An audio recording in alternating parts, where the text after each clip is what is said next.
gas pressure in particular. Explain.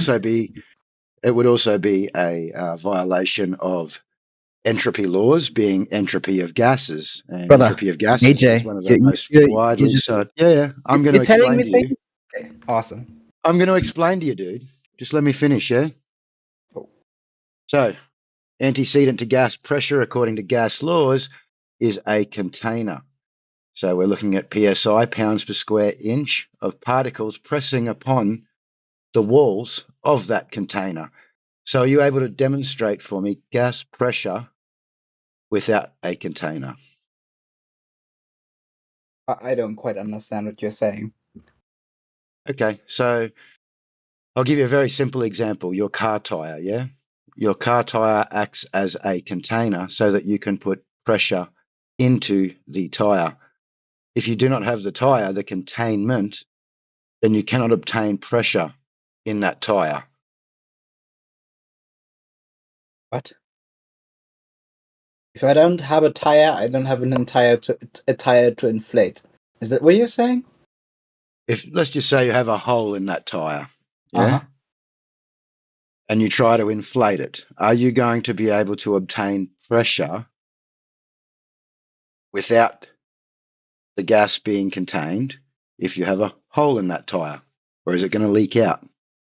I mean, probably not, right? Yeah. Yeah. Okay. So the antecedent to gas pressure is a container. To obtain pressure, we need gas to fill the available space and then press upon the walls of the container so that we can obtain gas pressure. Huh? Does that make sense? Sure. Okay, so are we able to demonstrate pressure without a container? Like what you mean? Like gas pressure? Yeah, can we obtain gas pressure without containment? Yeah, probably. How would we do that? Like with something with a hole in it? Is what you're saying? No. I think you're misunderstanding, yeah? Okay. Pressure. To obtain pressure, we require a container. Just like to obtain pressure on your car tire, you require the tire to contain those gases. So are we able to, on the Earth, the claim of the globe is that we have a pressurized system next to a near perfect vacuum without containment. So are we able to demonstrate this in reality? I don't understand what you're trying to say. But it's alright, man. Like I was talking to the Felix guy. No, that's cool. But you're talking about Narnia. Yeah, you're talking about something where no one can go due to it breaking natural laws. So, we're having a discussion about whether these films have been altered or doctored or what's occurring there. We don't even have to go down that path, yeah? We don't have to go to space. One, What the fuck? What the fuck, because it's not people? real. What the fuck? Like, why are you being like really mean for no reason? Excuse me, can you please not swear? I don't think I'm being Can you not very swear? mean, yeah? Can you not swear? I don't know. He called me dumb. No, I The didn't fuck? call you dumb. No Not one called you you. dumb. I think You're, someone added me with a GIF saying you no. play dumb very convincingly, right? I think what people Oh, forget. well, don't worry is- about what they're writing there. Yeah, we're having a discussion. Yeah, but people forget how difficult it is to bridge the gap between brand new to the topic where you guys are right now, and when you brand new to the topic, the idea that space is completely made up and not real, and there's no such thing. That for me took a long time to get my head around. It's so deeply ingrained that when you first start attacking or trying to deconstruct the idea of space, you first start trying to walk people down the path of they are faking space. It's difficult. And I think a lot of the issues I see are people who've been in the kind of topic for a while and they maybe forget how difficult the first steps are. The first moments of thinking, hey, I maybe I've been understand what you're lied to. trying Maybe to I've been say. lied to. Maybe I've been lied to here. Yeah. I understand what you're trying to say there, but I would disagree with you, yeah, especially, well, personally for myself. Someone bringing to me a video of astronauts maybe disappearing a bit out of frame, a few issues with the video, as a glober, that probably wouldn't make me think too much. But if I was presented with something such as natural gas laws or entropy laws, and that can be demonstrated that it can't be replicated as claimed, that's something that would actually make me think. Otherwise, again, we're not discussing any real facts, yeah. We're just discussing AJ, opinions and what it could be. We are want to all of discuss you the facts here. physicists? What can be shown or what can be proven. Like, I've got to disclose it to you. I don't really have any idea of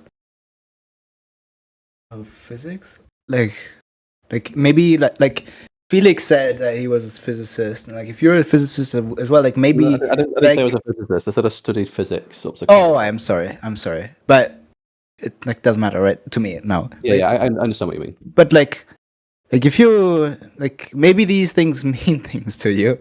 If you're telling me about gas laws, like this is like some vague shit I heard in chemistry class in high school. Okay.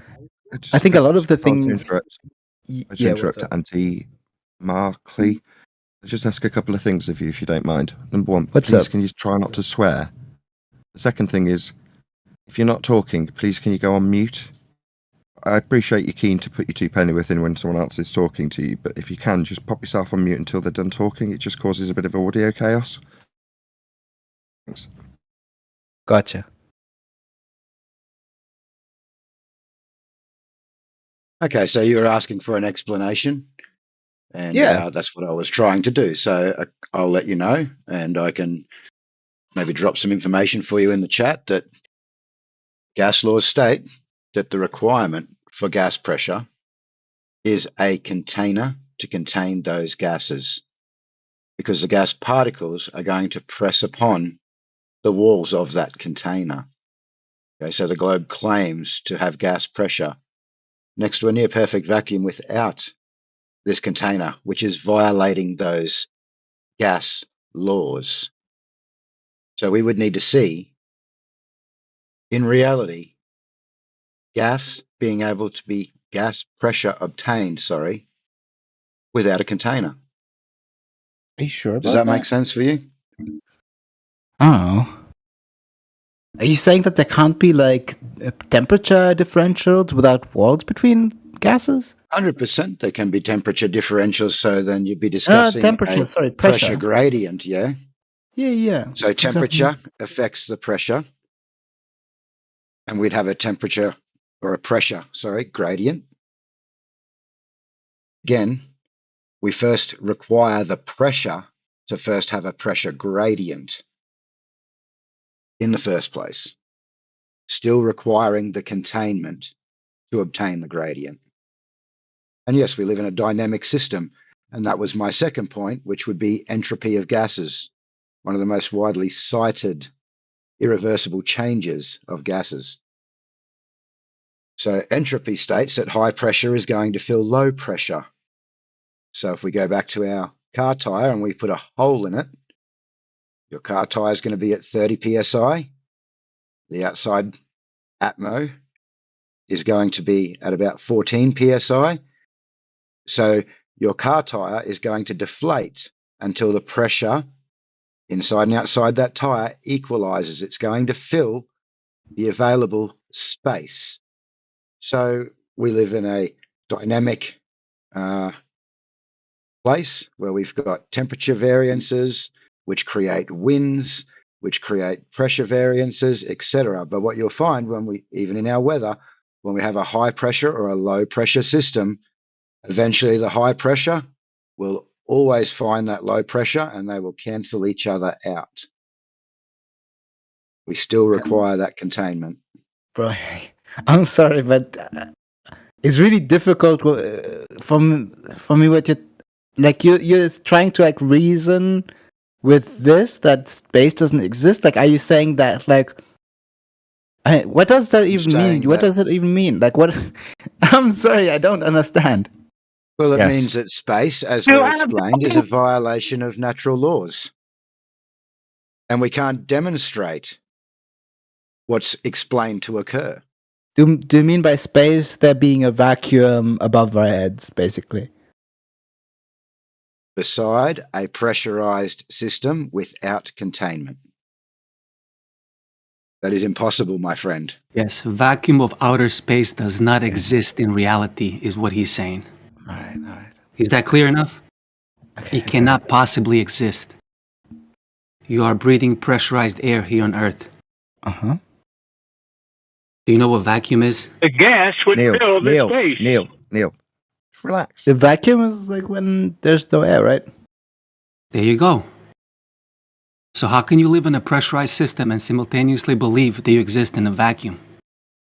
I thought it's just like a lot of gas stacked up on top of each other, and that way. What is containing that gas? What is containing that gas against the vacuum?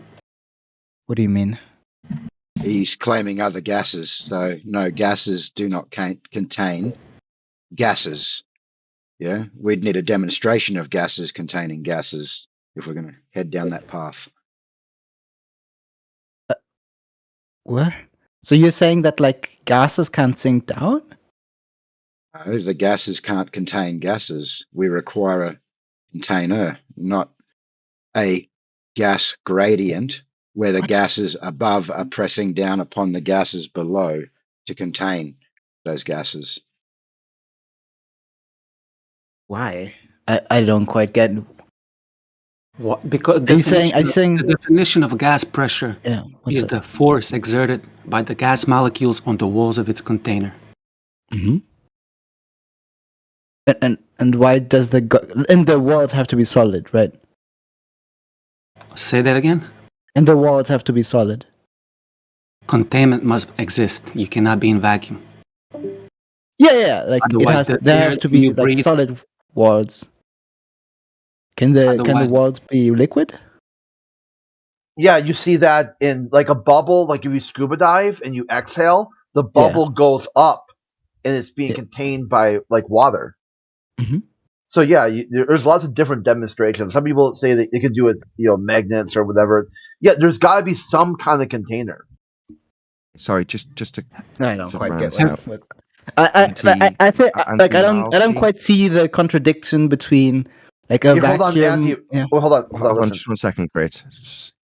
Which bit don't you understand, so I can just round it out for you, because you've been told in many different ways. So like AJ, like maybe it's just like the way AJ explained it, but like AJ said, bro, space is impossible, and by space he means there being like a vacuum far up our head, okay, and he's saying that this can't be true because the other guy said, well, we're breathing pressurized air, and it is basically impossible for there to be pressurized air outside of something like a car tire or whatever.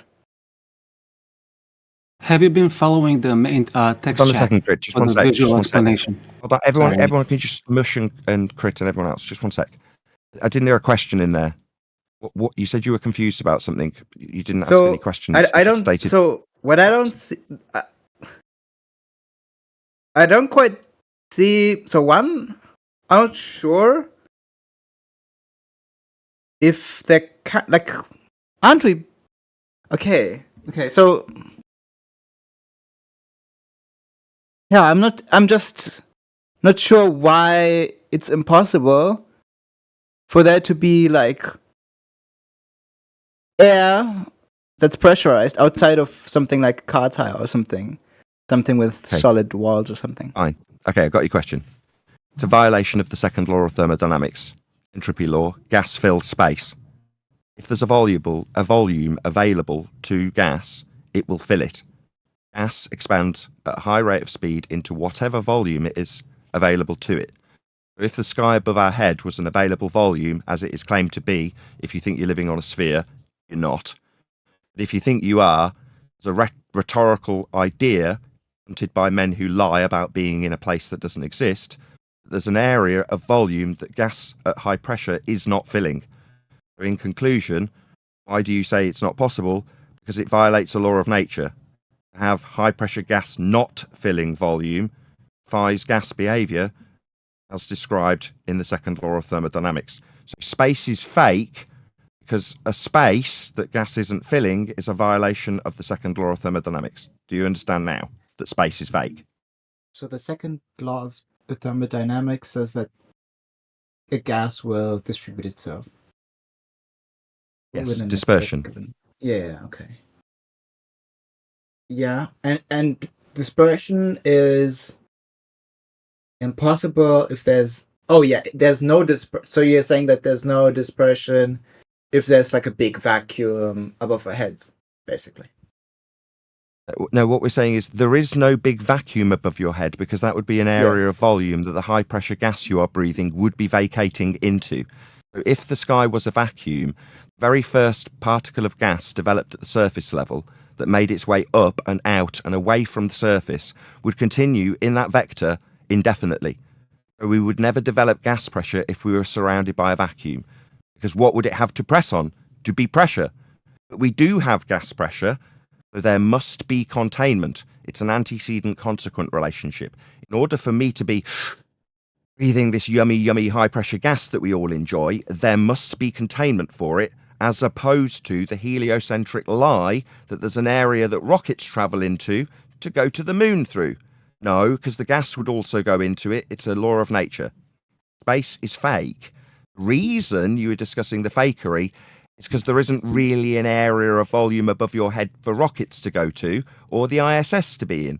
The ISS is merely a lie in the sky, and their claims of going in rockets through sky vacuums are all lies.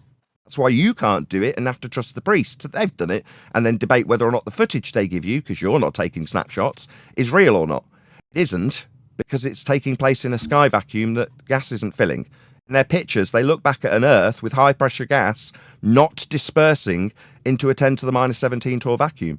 It's ludicrous. I mean, obviously, it's also the Western world religion. You know, like the church used to have authority over people back in the day. Now it's a different religion, but people just don't realise it. They think there's a globe Earth and a sky vacuum and men going to the heaven. It used to be called heaven, it's now called space. It's obviously nonsense, but it's just a way of keeping you under control. Yeah, if you'd like to have a look in the chat. What's up? At 40 minutes past the hour, Mighty Mush has dropped a little diagram in there for you. Yeah. Might help you understand. You can see that? Yeah, it says gas pressure. Gas pressure is the force of the gas particles colliding with the walls of its container.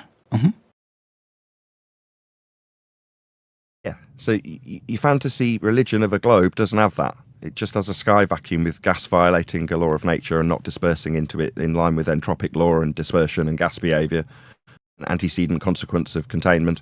It doesn't have any of that. It's just got this area that other men that aren't you go to and lie about being in when they travel to the lights in the sky. They tell you is having all the land, all the soils up there, right?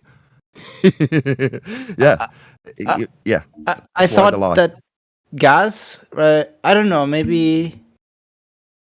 I thought like the container included the gas itself.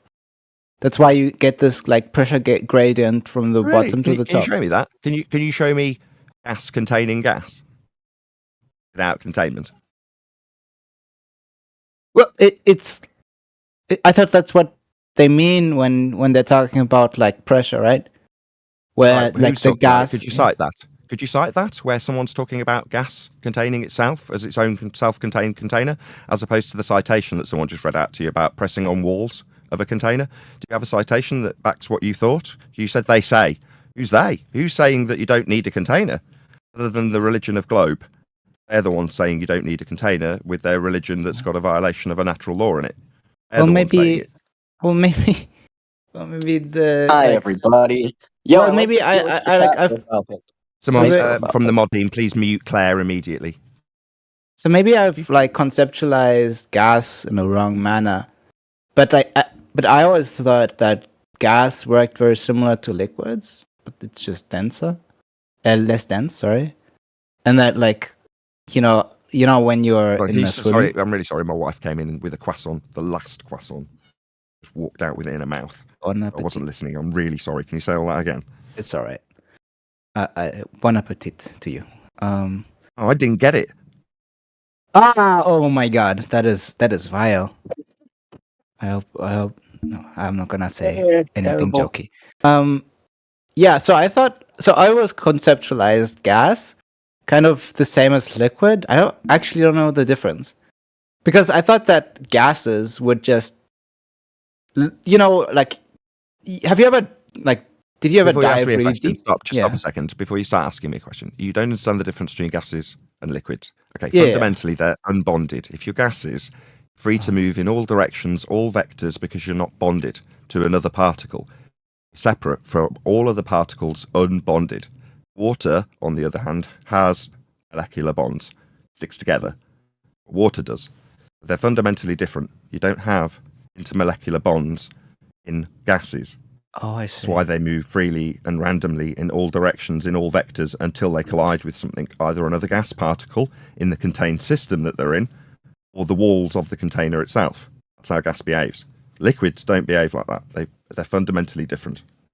However, people will convolute the two by describing fluids and suggesting that when at high pressure and in high concentration, i.e. you force together all of the gas particles very closely in a small contained system, you can get them to behave somewhat like liquid. And they describe that as fluid behaviour. At a base level, no, they're not the same thing. Gases expand in all directions, so space is fake. The gas expands in all directions into space. That's what gas does. Gas fills space. Yeah? Anti-Malarkey, check out the main text chat for some of the illustrations to help you out with understanding. Thanks. Obviously very painful for that Claire guy. He needed to put a stop to that now, didn't he? So space is faking. In conclusion, I don't know, you could appeal to their motivations for why they've lied to you about it, and we could speculate about why, but ultimately it's just a violation of a natural law. And there are no examples that you could personally give me because you're not going to Narnia. I mean, outer space, the space gas isn't filling. You're not going out there. The priests are the ones that go out. The liars, the astronauts, the ones that tell you they've been there when they haven't, because they're liars. They can't go to places that aren't real.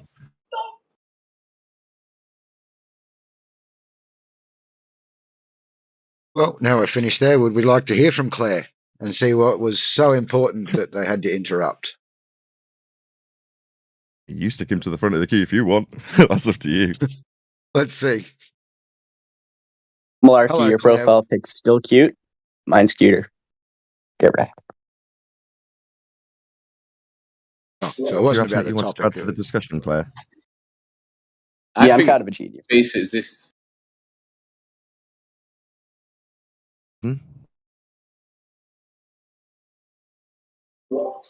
I think space exists, and we have been there. Nobody really cares what you think. Well, I'm disagreeing with what you say. I care, and I love you. Why you? There you go. I think you don't care because I'm disagreeing with you. I don't know. Like, why would you think that everybody else who's not lightning Zeus shut their mouths? And if you don't, if you're not lightning Zeus, I've got to immediately take charge of this conversation. It seems because it's triggered fundies. Oh, you're not lightning Zeus. Oh, I am trying to take charge, Zeus, so we can talk to each other. You're now causing audio chaos. I'm trying to take charge so other people don't do that again. If you're one of the mods, you're not either me or lightning Zeus, and you take part of this conversation. I'm telling you my point of view. Mute lightning Zeus. He's not willing for me to even take charge of the conversation so we can have a reasonable conversation. He's literally telling you I'm trying to take charge. Mute lightning Zeus. He's not a reasonable person to talk to. I got that you disagreed. That's not the end of the discussion. I'm now responding to a fundamentalist religious zealot who couldn't shut up after making a baseless assertion and declaration about what he thinks, like he isn't more than just one man. Opinions are like assholes, mate. Meanwhile, I cite natural law. Have you got a rebuttal to a law of nature known as the second law of thermodynamics? No, you absolutely haven't. You sounded like and behaved like a complete moron. Yeah? Because after you made your declaration about your faith as one man, you felt the need to continue talking indefinitely because you sensed there might be something that responds to your baseless assertion and opinion of one man, which it did, and you didn't listen to it. It came before you opened your stupid mouth. Second law of thermodynamics is what we cite, a law of nature. I'm pretty sure that trumps one stupid idiot who can't shut his mouth for more than 20 seconds for me to take charge of the rest of the fundies who also feel the need to immediately chant once they hear that this could be taken as victory. Someone disagrees. That's not your victory, son. Notice how you've been shut down based on your stupid idiot behaviour by me, a flat earther, telling you with cited natural law that your stupid religion of a sky vacuum's been debunked. I don't give a crap what you think or feel about the matter. Do I make myself clear? Now you may respond. You have my permission, Zeus. See if we get a second baseless assertion. You may respond. Okay, I'm glad you let me respond. You sound like you was having an anger attack there. Well, you said space don't exist. Let me talk. I'll let you speak. You said what I'll space do don't as soon as you use the fallacy is I I'll shut let your you line talk, down, point out to an Nathan. You're audience being that is very open with a cocky, bruv. We're non-sequitur from about the my same. feelings. It's not an address to the second law of thermodynamics. It's actually a fallacy. You want to call me angry? No, I deal with dicks daily. You're one of them. And you immediately opened with a fallacy, so I talked through you to highlight to my audience that you used the fallacy. How I feel or behave has nothing to do with the second law of thermodynamics. Non sequitur fallacies won't fly. You'll be shut down immediately by me, the man in charge. So, I will try again for a second attempt because you failed on your first attempt. You used the fallacy. Non sequitur fallacy. Also could be perceived as an ad hom because you addressed me and how I behaved as opposed to my argument. So, strictly speaking, you, the idiot, used two fallacies in response to me. So you're damn sure I'll respond by interrupting immediately through the top of you with total justification. You stupid. You're using fallacy. Now we'll try again for a second time. Your space religion's fake based on a law of nature. It's called the second law of thermodynamics. Hopefully you can address that rather than use a fallacy again. You may attempt for a second time. Go ahead.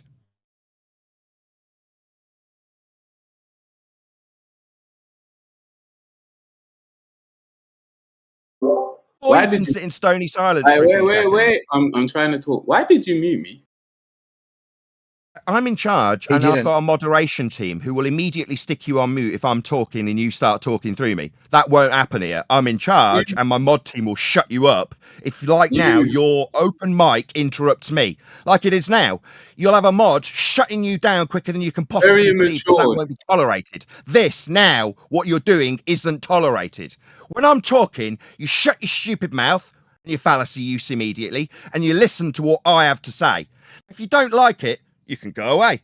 You can run like a coward bitch who's told me that he just believes in space after he's been cited a law of nature. And on his this is the third attempt to respond to it, you're asking questions about how the mod team shuts you down when you talk through me. Yeah, rather than responding to the second law of thermodynamics. So again, for the third time, I'll give you permission to respond with a rebuttal to the second law of thermodynamics that debunks your religious belief in a sky vacuum, space that gas isn't filling. You may respond.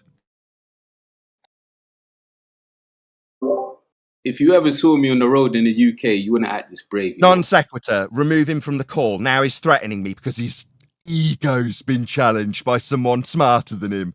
So if you saw me on the street, mate, I'm 6'2" and built like a brick shithouse. I'd knock you the fuck out. Meanwhile, I've got a second law of thermodynamics debunking of your stupid religion of a sky vacuum. So you think I give a fuck how big you think you are? I'm debunking your entire Western world viewpoint, you stupid clown. You use 3 fallacies and a personal attack and then threaten me with violence. Pathetic. Get lost. You lost. That was an insane screaming match, but only from one side. Why are you so angry, dude? I don't... Like, what the fuck, dude? Only I get to swear.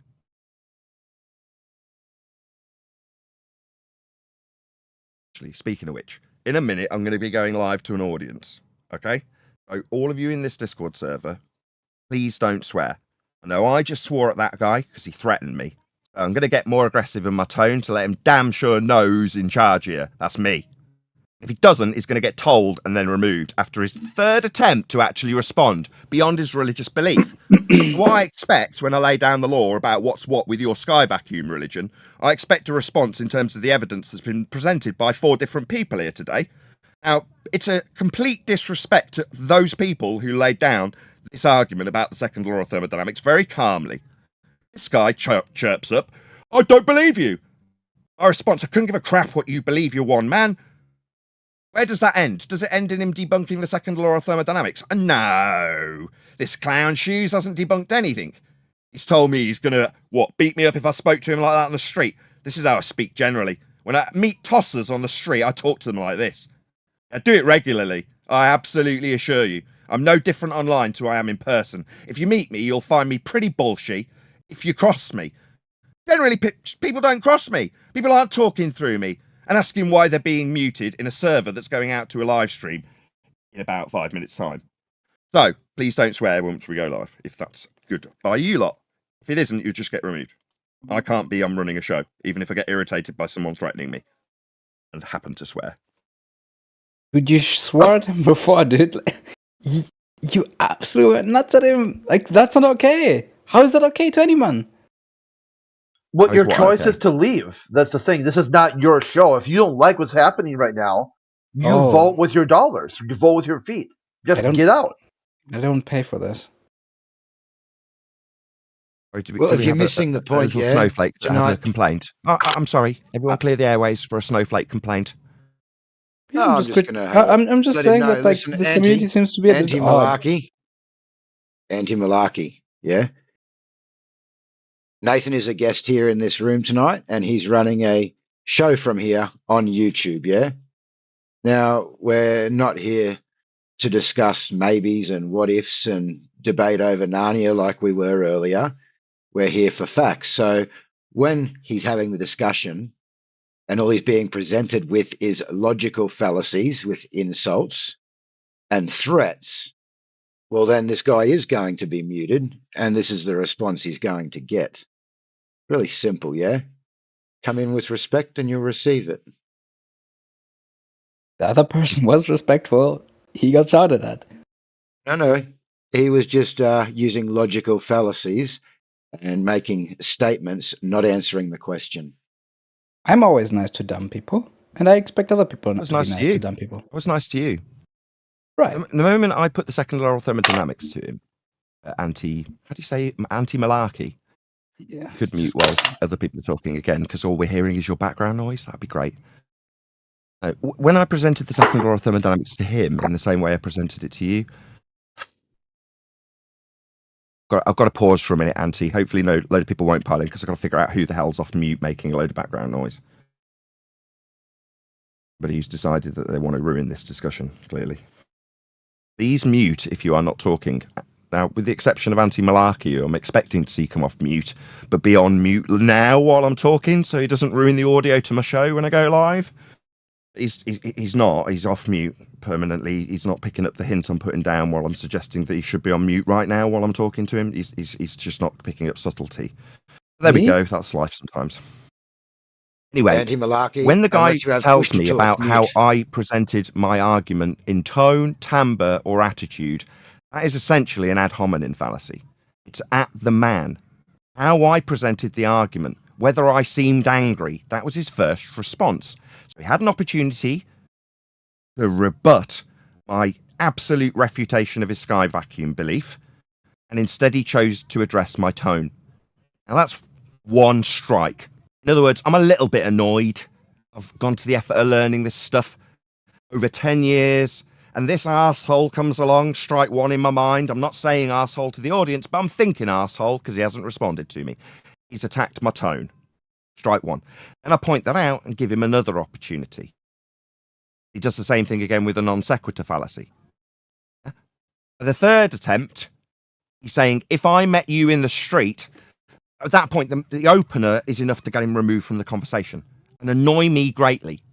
What's he responding to me, the learned man who's learned this stuff about you with your faith, your garbage nonsense faith, you retain and want to argue with people who've studied it and figured out how wrong it is? Because what? You've got a religion and you can therefore tell me that I'm worthy of threats on the street? What a bleeding outrage. It's absolutely justified that I'm angry with him when he's leveled up each of the things that I'm rightful in being outraged at.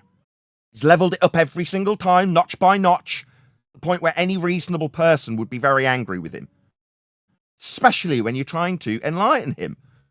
Trying to help him out, right? Or sod, caught up in this Western world lie about a sky vacuum with men in it. They just replaced the old heavens and how they used to control you back then with what the sky was. Just now you think there's soil up there. I mean, it's absurd. But fine, he can tell me he just doesn't believe me and then not have anything to counter our actual arguments with, resulting in a end product of him threatening how he'd behave with me on the street. It's sad and justified in my disdain toward him. You know what else I'll add to that? People like that, I hate. I despise that person. Like, I have a hatred, a deep felt hatred for him. Why wouldn't I? He literally threatened me because I told him about a law of nature. Yeah, why wouldn't I hate someone like that? He's worthy of being despised. Yeah, what? You're going to question about me Bro, are you swearing, alright? Like, why do you I'm hate not. I spent people 10 that? years dealing with people like him. Absolute disgraceful scum. Literally, you heard him threaten me. Why aren't you questioning the fact that a man has just threatened another man over the second law of thermodynamics? Does that not even register with you? I mean, I heard that British people are subtle. Maybe like that is a threat. Like he said that you wouldn't be rude, like to him in real life. That's my experience as well. Like a lot of people are really rude online, and a lot of people are like kind of nice in real life. And that addresses entropy, does it? It seems you haven't listened to the point I just made. No, it doesn't. So it's known as a non sequitur fallacy and ad hom fallacy. It's at the man, me. You haven't finished. It's at the man, ad hominem. That's a fallacy. It wasn't addressing my argument, addressing me. It's non sequitur. How I've delivered the argument isn't relevant to the argument. It's non sequitur. So he's used two fallacies. Irritating. Well, you're going to defend him? No. We're here to educate people. Now, maybe you don't like it when I point out that the people we're having to educate are ignorant. They are. That guy was ignorant. Another word for ignorant is stupid, dumb, foolish, moronic. Now, I don't give a crap which word I use after he's demonstrated to be any of those things. I will, with righteous indignation, point out to somebody who is ignorant just how ignorant they are. Because I'm not. Yeah? I've built up a reputation based on being the most stupid person on the planet, according to Globeheads. Yet here I am having to tell him what's what about his fallacy use. Why? Yeah? He sees me as scum and would rather punch me in the face than accept a law of nature. So that's his attitude. Saying you're not ignorant, so you're right? And therefore people should accept all the facts you're saying. I mean, I'm just coming here. I'm not saying that that's what you're saying. I'm just like asking, is that what you're saying? No. Y'all are just trying to look for something wrong with what Nathan's saying, and you're not even trying to interpret the content he's giving you. No, the issue is that there was an argument at hand. You can't say anything about what I believe. There was a discussion. There was an argument. There was something presented. Now he had to answer something there. And instead of keeping it on topic and answering, he comes on and complains. He doesn't answer. He then moves on with another fallacy and then makes threats. So he's not answering the question. He's committing fallacies and threatening people. He's not sticking to the argument. It's really simple, man. I mean, Lightning Zeus isn't part of this conversation anymore. Like I get that. Like this seemed to have been quite upsetting, but I don't think we have to talk about this like more than 5 minutes. And I did enjoy the conversations about Flat Earth before, because it actually had, well, something besides being angry at each other. I don't like that.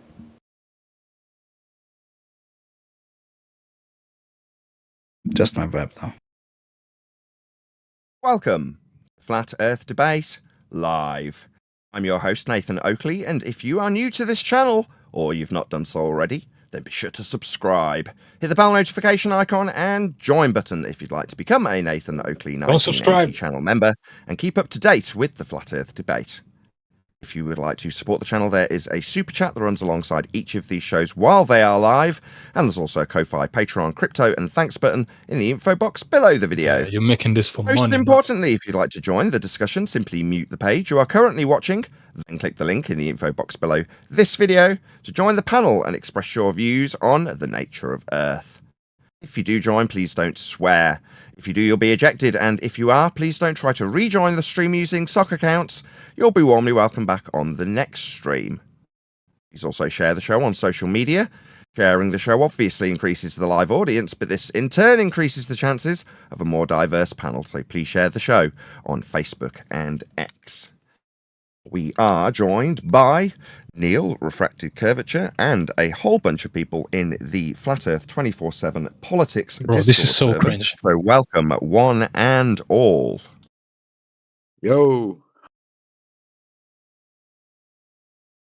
Welcome. Hello. Hello. Didn't get an interruption when asking for it. Just asked the guy to say hello in an introduction. Got the hello, and this is something or other in the middle of my intro. Thank you for that, whoever that was. What was your complaint? Too long? Too long an intro? Dude that started talking before I finished the intro. What was your issue? No? I think it was the brave soul that likes talking with other people talk, like I am now. Sorry, I believe it was Ski. I muted Ski? him too late. Yes. Ski? You have something you wanted to add, my friend?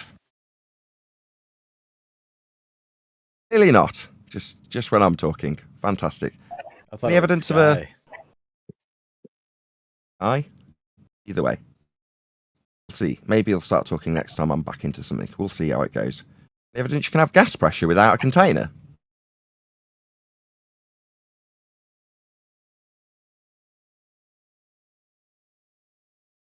Dudes in Discord with a globe belief. We're asking for evidence that you can have a sky vacuum without containment, gas pressure, like we all breathe. Any evidence of that? Garbage that you all believe in? Sky vacuum? It's just your religious fundy beliefs in it, right? Yeah, Cool. So the nature of fastly moving particles dictates such that the magnetic field they produce will cause sort of a wormhole of attraction where similar charges will create certain patterns that are akin to lines or waves, and these waves will cause collections of materials to keep moving in the wake of these particles as they move forward in space. So this causes a congregation of particles that would normally be repelled. See this even is that evidence of gas pressure without a container? Is that how waves are formed? Yes, yeah, it is. Sorry, did you have it? It's trying to describe the container. There is a container. It's gravity. I'm not trying to describe gravity. Okay, I'm right. trying to hint towards gravity. Oh, hold I'm on, very carefully hinting one towards second. gravity, but I'm not actually describing gravity in this case. You get a bit closer to your mic. Wrong drugs. I'm like literally right next to it. Hold on, let me do some things though. What is your claim precisely when asked if we can have gas pressure without a container? Like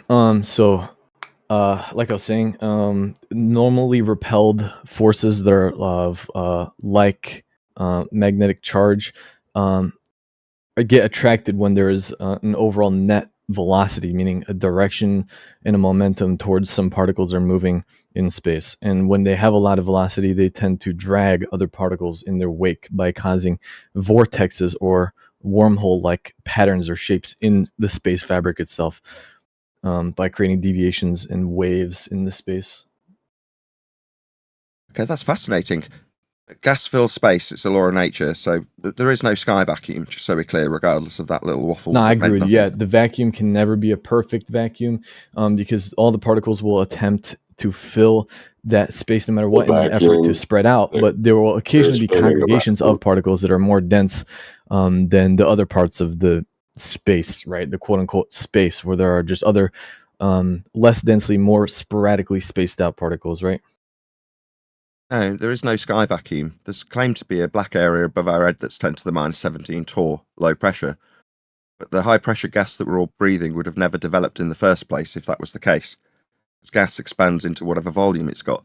In that theoretical, nonsensical system of a sky vacuum-based globe world, you'd have the first gas particle emerging from the ground, travelling in whatever vector it travels in, regardless of its vortices, and dragging other particles, and it would never return because it would have nothing to press on. It would just carry on in whatever vector it's travelling, still talking, carry on in whatever vector it's travelling, indefinitely, never developing gas pressure, so we'd all be dead.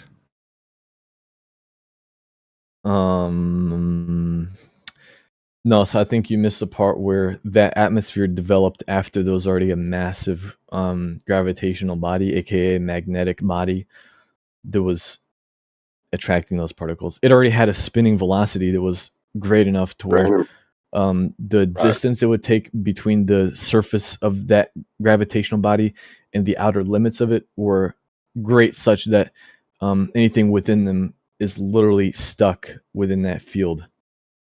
Because the magnetic field is so great. Do you have any scientific evidence of gravity? Yeah, starting with, like I said, magnetic fields. I mean, you can cause gravity right now just by speaking. That's not gravity. Like, you talking right now is creating gravity. What? This guy is a lunatic. I don't know what we're talking about. Okay, you're a fucking lunatic. I can say the same thing to you. I don't care. Just because you call someone a I'll ask again, hopefully in a calm voice before the ad homs start.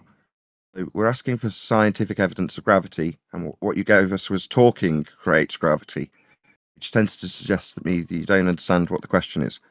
So maybe I'll ask a different question, or slightly different question. It's going to be subtle. Hopefully you can cope. Do you know what scientific evidence is? So believe it or not, that wasn't my response to your question. That was the thing I said after you ignored my original response to your question after I got an ad hom from your friend over there. So don't tell me that I'm giving you the ad homs when I literally just got directed an ad hom towards me for giving my response to your question that you thoroughly ignored. And then I gave a different response because you ignored that response. Statement that talking causes gravity. It does.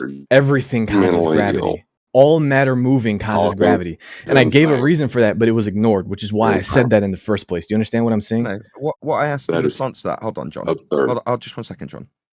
What I'm asking for in response to your claim that somehow this is gravity. First of all, which gravity? Gravitational waves. Deviations in space-time fabric itself. I'm responding to you. That's not a type of gravity. Yeah, there's no types of gravity. Just keep on talking, hopefully without constant incessant interruption from somebody who's wrong and doesn't know what they're talking about. You just interrupted me. That's because you've said something incorrect. I asked you what type of gravity. You did too. You said, there's no types and now of you're still talking because you detect that there's going to be something embarrassing, exposing your ignorance. So probably best if you keep talking indefinitely. That way it won't be the case that your ignorance is highlighted by me. No, it absolutely will be. Who's the guy that bleated in the pre-show? That's strike one, mate. He's not getting sworn at yet, but that's definitely strike one. Now, what I'm going to do now for the intolerable, ignorant moron who's just interrupted incessantly when asked for which type of gravity he's referring to and responded with waves, that's not a type of gravity. Clearly, you are ignorant. You can't even define which gravity you're talking about. When we get into the nitty-gritty of how that gravity functions, we're not going to be talking on the same level because you're ignorant of what you're claiming. You think you're claiming gravity creates a container for gas to defy natural law. I respond, what's your scientific evidence of gravity? You didn't have an answer. You talked about how the conversation had gone and whether or not you've been accused of an ad hom. Okie dokie. That isn't scientific evidence of gravity, so I've made a second attempt. We haven't got any success there either. I've asked you what type of gravity, and you've said waves. That's not a type of gravity. So, now I've summarised the situation. I'd like you to actually either concede you don't know what the hell you're babbling about, because you'd have told me by now, or hopefully in this little interlude you've done a little Google search to find out what the types of gravities are. You can tell me. We'll see. You may respond. Which type of gravity were you referring to? I'll be asking for the scientific evidence once we find out. My response was there's no types of gravity. Also, I did have an answer earlier. You ignored it. No, you're not going to I didn't have an answer when you conversation. No, you don't get to make baseless assertions and carry on regardless like that flies. There's no types of gravity. Oh, really? Let me enlighten you, the ignorant, globe-believing numpty who's going to make baseless assertions because he's got a belief in a force that's not a force, that you can think of as a force, end quote, George Musa, Scientific American. See, in the current rhetoric, as of the last 109 years, there isn't a force of gravity at all. End quote, Professor Brian Cox. It's been superseded, that type of gravity known as Newtonian, with a different type of gravity known as Einsteinian. Now, had you, the babbling buffoon who hasn't got the slightest idea but feels justified in interrupting me incessantly with his ignorant psychobabble about garbage that he made up on the spot and in no way comports with Einsteinian or Newtonian gravity, you think you've got some force creating containment for gas pressure, do you, son? No, you don't even know what gravity is. You've just boldly declared to an audience that there are no types. Oh, really? So when I tell you about a type called Newtonian that is a force of mass attracting mass, or the type called Einsteinian that is a pseudo-Riemannian bent space-time geometry, you're going to tell me there aren't different types of it? No, you're just stupid, lad. You're getting corrected by a flat earther who knows better than you. It doesn't create a container, it's not even a force, end quote, George Musa. There isn't really a force of gravity at all, end quote, Professor Brian Cox. So it certainly isn't a container for gas. You need a container for containment. And your heliocentric religion with a sky vacuum doesn't have that. Gravity is not a force, end quote, George Musa, Scientific American. So it certainly won't be forcing the gas to do a damn thing beyond its natural behaviour described in the second law of thermodynamics, which is disperse into space. Space is fake. Now, maybe, given that your gravity garbage rebuttal hasn't in any way changed the behaviour of gas, that is to say it disperses into areas of volume, maybe you could actually try again. You know you don't know what gravity is, so don't rinse and repeat or you'll instantly be removed from the debate. Gas fills space. Second law you of told me to thermodynamics. look it up. You may I respond. did. It says there's only... May respond. There's only one type of gravity. Google literally says. I don't know why you told me to Google it when Google literally says you're wrong. Why did you tell me that I should have Googled it when the first thing on Google says, I literally typed in types of gravity and it says there is only one type of gravity. So how are your ad homs looking now, man? You literally just strawman me in several ways. I didn't say there was a force of gravity. I didn't say there was a force of gravity. You're strawmanning me. I didn't say there was a force of gravity. Stop interrupting me. Stop interrupting me. You interrupted me several times. I never... Gravity, Newtonian gravity, Einsteinian gravity. God, I can't remember. Quantum gravity. Oh, what's the fifth one? What's the fifth one? Einsteinian, Newtonian, specific, quantum. What's the fifth? There's 5 types. Ether. Can't remember. Nevertheless, yeah, you're just wrong, and your quick Google search doesn't trump 10 years of research on the subject matter. So, no, mate, you're just dumb. There's just gravity. Dude, you literally told me to Google it, so I Googled it. Dude, there's 4 types I just named on the spot. I can't remember the 5th, dude, but there's definitely different types. Einsteinian and Newtonian specifically are the most recent heliocentric types. Dude. Just dumb. Dude. Yeah, you're just being schooled by a flat earther who knows more about your own religion than you do. I have to like it. Being exposed as a clown, like all clowns we deal with. I've dealt with people like you for 10 years. You're no exception. You're not smart. You're a guy who addresses other people as dude and thinks that you've got one type of gravity because you don't know better. That's ignorance. I have to like it. You too, Jardo, for the super chat. Really appreciate the support. He says, scroll up a little bit. Now I know why a shift a little in time every time I fart. Right? Clearing the gas from my bowel causes a massive indent in a space-time. If you say so, Jardo. Thank you for the super chat. Whatever. Can you cite the law that says that gas must expand into space? Second law of thermodynamics, I cited it multiple times. It doesn't say anything about gases expanding into space. Yeah, it does. I can give you no, it doesn't. Citations. Go ahead, John. You feel free. I don't want to deal with Brenda. Okay. Well, the second law of thermodynamics doesn't mention anything about gases. Can you dense the gas not filling the space? The second law says nothing about gases. No, high pressure to low pressure. You made a statement that gas doesn't fill space. I asked you to cite the law. Cite the law that states that gases must expand into space. There is no such law. There's no such law. That's right. The second law doesn't mention gas. I think it's. I'm just saying it out of memory because I'm not looking it up. But it's higher microstates move it, or I can't understand him. a larger amount of microstates moving into a higher available amount of microstates. Yeah, that's gas filling space, Brenda. That's what that's a description of. Unless what?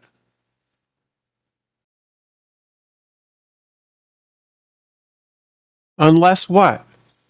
Unless because it's a natural law. Right? And, no, there's conditions. There's conditions attached to that. Unless it's acted upon. Unless acted upon by a force. You got a religious force, belief? Yeah, the force of gravity. No, I'm sorry, no. No, isn't a reply. That's not a reply. I gave quotes that you've obviously ignored that came in the last 3 minutes. There isn't really a force of gravity at all. Quote, Professor Brian Cox. Yeah, that's correct. Gravity can be considered a pseudo force. Somehow I got to prove gravity doesn't exist. It's an absurdity. She's just trying to flip the burden and say, I got to prove that gravity doesn't exist. It's your claim. That's stupid. It's your claim. It's your claim. The second law of thermodynamics is our claim. Let's hear what Yale have got to say about it. If you could just, I'm sorry, Brenda, I don't. Brenda, I'm going to cite the source, Yale. We'll hear what they've got to say about it. If you can just pop yourselves on mute, everybody in the server and on G+, for just a moment. Correctly, the first law of thermodynamics, the context was, we're going to study a system, that's our thermodynamic system, and for all our purposes, you can imagine that to be some amount of ideal gas trapped inside this piston and cylinder combination. Gas has a certain pressure and a certain volume, and we represent that by a point in this diagram. So just so we're all clear, the guy's giving a lecture on thermodynamic laws. At the moment, just for the audience's benefit, he's actually detailing, I believe, PV equals nRT. But nevertheless, he moves on to the second law of thermodynamics, just so we're all clear what's being talked about. That defines the state. That's called the state of the gas. We want to look at bulk macroscopic properties, of which pressure and volume is a complete pair. That's all you need. I think I reminded you that you don't need a third axis for temperature because we have this equation, PV equals nRT. So if you know P and V, you don't need temperature as another variable. And just for the audience's clarity, V is volume, the space available to the gas, just so we're all clear. That's called the equation of state. You can use this all the time. Whenever the gas has got a pressure and volume, feel free. So just so we're clear, this guy's giving a university lecture at Yale, and he's specifically talking about gas within the descriptions of gas and how it behaves with these laws, thermodynamic laws. I think Brenda's done in this conversation. I mean, we'll listen just because it's only a couple of minutes long, and it's only got about a minute and a half left. But that's the end. She's just a lying piece of garbage that made up crap that wasn't true. The guy at Yale giving a lecture paid by your state that you all get behind and believe in makes it absolutely explicitly clear in his examples that he's using gas. He just said it. I heard nothing that said that gas must state. You can use this all the time. Whenever the gas has got a pressure and volume, feel free to use PV equals nRT. I take a box and I put some gas molecules on one side, and there's a partition holding them in that side. And I remove this partition. And I wait a little bit, and I know gas fills up. Okay, so he's describing gas dispersion. On the blackboard, it's got second law written specifically, and he's detailed how gas fills space by drawing a gas in containment next to a vacuum, removing the barrier, and the gas fills up, end quote. So the second law on blackboard at Yale, most assuredly, is what he's detailing when detailing the second law of thermodynamics with gas that Brenda denied. No such law. Teaching it at Yale, just remove her from the conversation. I don't want to talk to her anymore. She's only here to deceive my audience and lie to them. The man at Yale isn't lying when he describes gas filling space when detailing very specific thermodynamics as written on the blackboard by this man at Yale. Tank right there. No longer part of this Jeff wants me conversation. to suck out this premix and that premix over there real quick, just so we don't forget it, because it's been getting forgotten and shit. Yeah. Are they bringing another one or just? As far as I know, just one. And because this is like gel and bayrite, instead of... I think he's hot micing. Sorry, Whatever. guys. He's muted. Nevertheless, Brenda's argument has been refuted. She says nothing to do with gas. The second law of thermodynamics violation description of entropic increase would have gas fill space, as just lectured at Yale. Everything to do with gas, everything to do with the second law. It said second law on the blackboard, and its description used gas, and how it fills a vacuum, a space available to it. V in PV equals nRT, the volume. So, in conclusion, we are correct. It is absolutely a gas law. It is absolutely how gas behaves. It is lectured by Yale. Brenda, on the other hand, is a half-wit clown who is here to lie to people, and just did. Therefore, I don't want to engage with her anymore in conversation. She is fundamentally just been demonstrated to be a liar when she said, number one, the law doesn't exist. Number two, it has nothing to do with gas. Yes, it does exist. Yes, it's just been described by a Yale lecturer with gas as the example. Remove her from the conversation. She no longer has a place at the table. Yeah, she's removed. But further to that, Nathan, I'd like to say that she also said that it's not an irreversible change due to the fact that a force could be applied to it. Now, that's an incorrect statement as well. And in the chat at 21... let's hear what Yale has to say. Now it's like perfume leaking out of the bottle. Hot and cold, when mixed, will never separate back into hot and cold. A gas, that genie that got out of the bottle won't go back. This gas that came out won't go back. It's a whole lot of processes which we call irreversible. There is a whole lot of processes described by analogy with him with perfume gas leaking out of the bottle and never going back in. An irreversible process. Once gas developed from ground level, escaped into the vacuum, it would never return, like perfume leaking out of a bottle. Like the second law of thermodynamics description of entropic dispersion. Like being lectured about here specifically with gas dispersion and how that process is irreversible. What's it that Brenda the Globe Believer had to say to the audience? Not irreversible. I see. That's why she hasn't got a place at the table. I would like to say. Go ahead, John. I would like to say what she thought was a loophole in her unless was going to appeal to a downward vector force that she would say is gravity. Down is with respect to horizontal plane of reference. You think you live on a ball. No, it's not a downward force. You're wrong. 100 people watching. Please share the show if you've not done so already. A very warm welcome to all of you who've just joined us. If so, you probably only joined because lots of people in the live audience have shared the show. So thank you for sharing. Thank you for joining. Please share the show if you haven't done so already.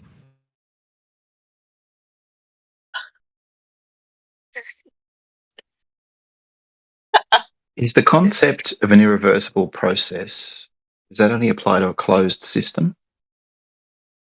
The description entropy he just gave applied in a closed system. But equally, gas will always disperse into volumes, as in PV equals nRT, like he explained. Yeah. That expansion of the gas, as AJ said, is an irreversible process, right? But if you apply work from outside the system, you can reverse the process. It's only within the closed system where entropy must increase that you cannot reverse an irreversible process. It's not quite like that. If you have an open system, you can reverse those processes. However, in an open system, like what? Yeah. But the universe as a whole, its entropy will increase, but you can decrease the entropy of that gas and push it back into the other side of the container.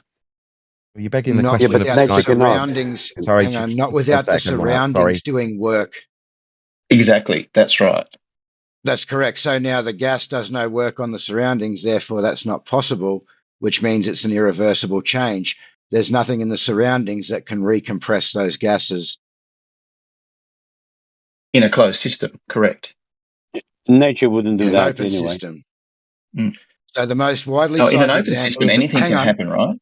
The most widely cited example of an irreversible change is the free expansion of a gas into a vacuum. Although the system can always be restored to its original state by recompressing the gas, this would require that the surroundings perform work on the gas. Since the gas does no work on the surroundings in a free expansion, the external pressure is zero.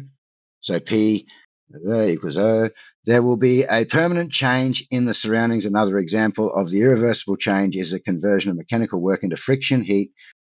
There is no way by reversing the motion of weight along a surface that the heat released due to friction can be restored to the system. So both are saying they're irreversible.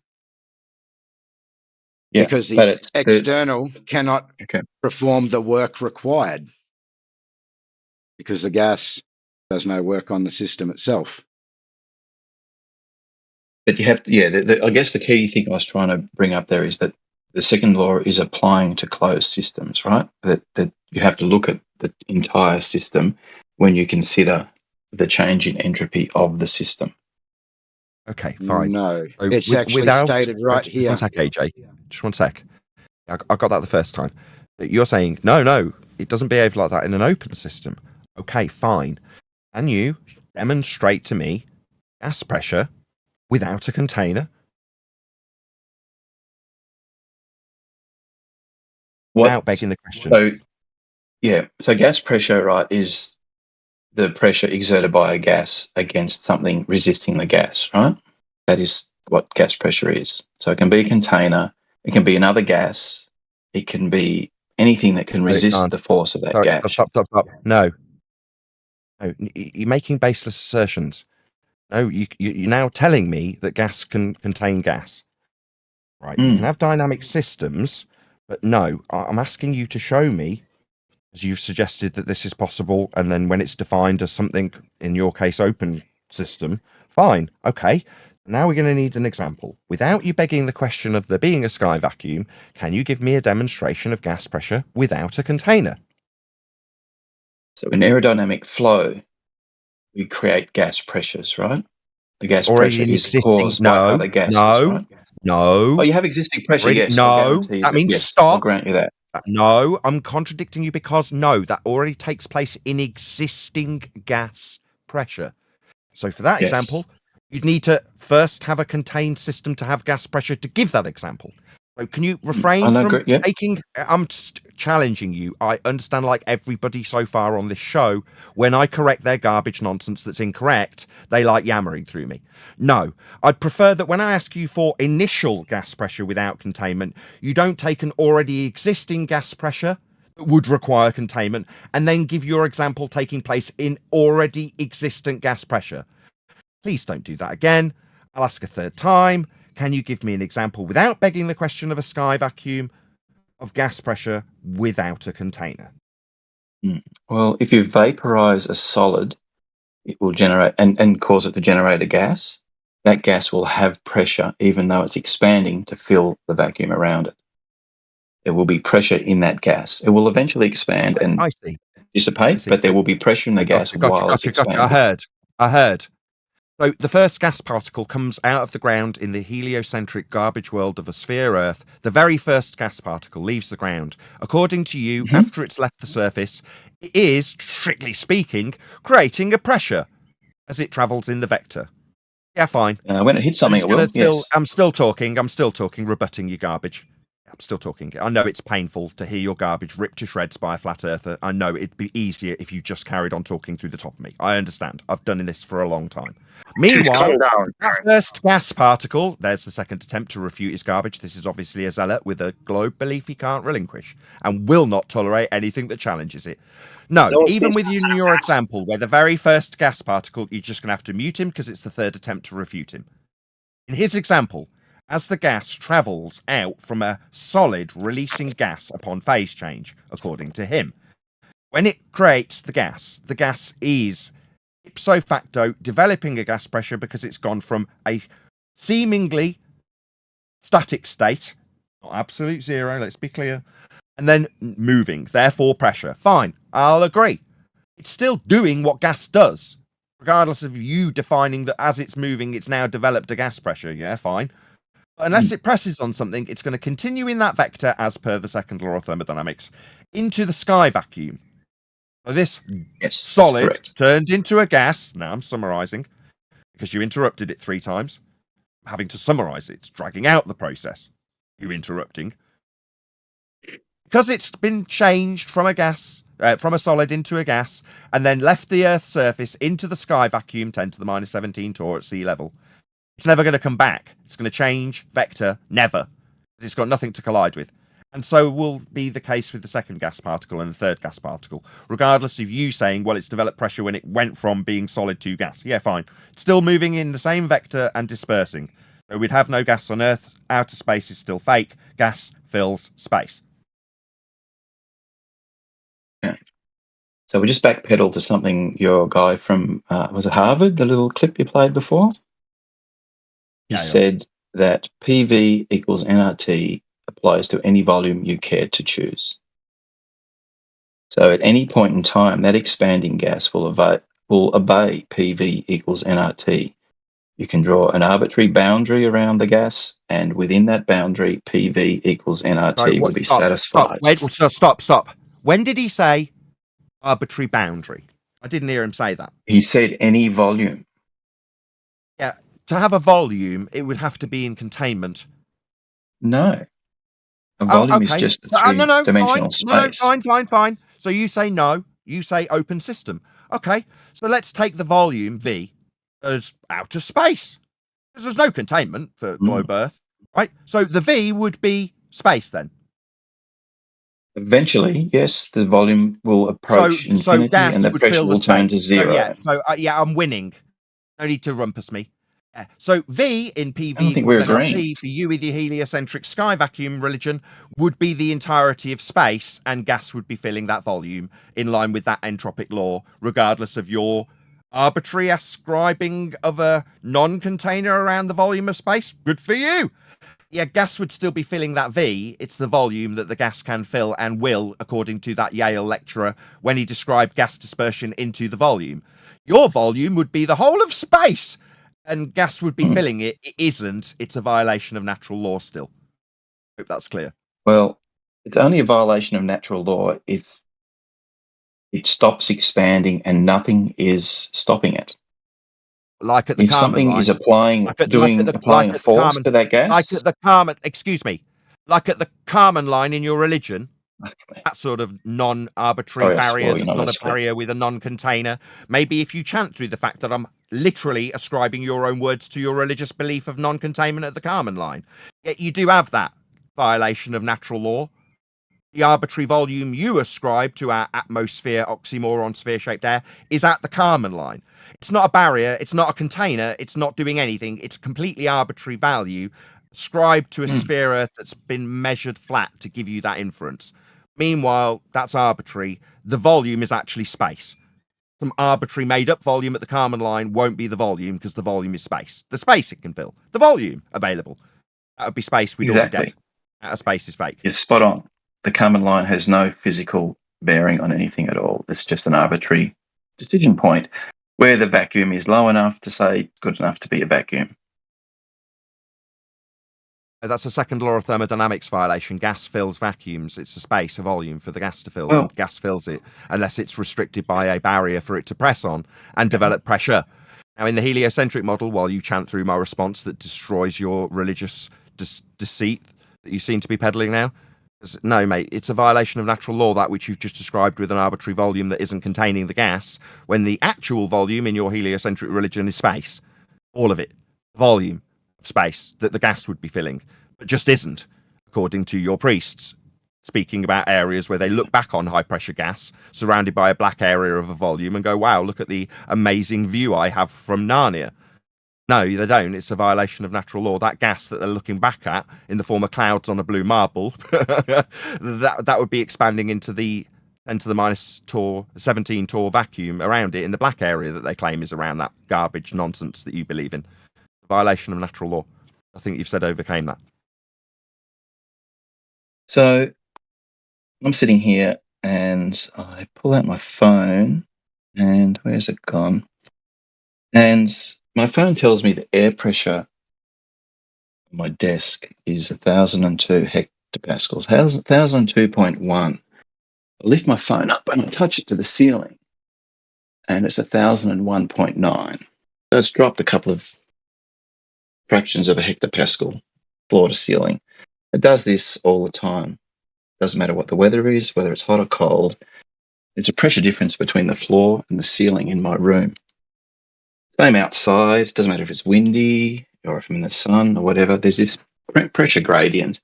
Why don't I have this constant upwards flow of gas from the floor to the ceiling caused by the second law of thermodynamics?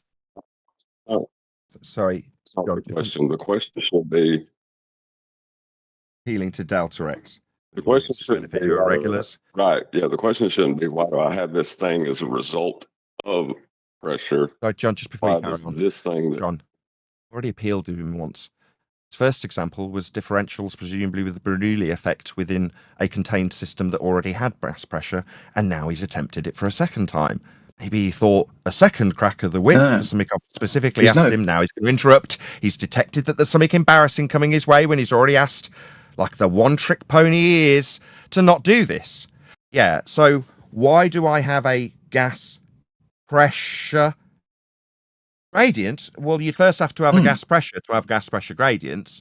Oh yeah, not denying that. Containment. And there's the second interruption from a fundamentalist religious zealot having his ignorance and second attempt to appeal to already in existent gas pressure that will develop a secondary cycle to give us gradients.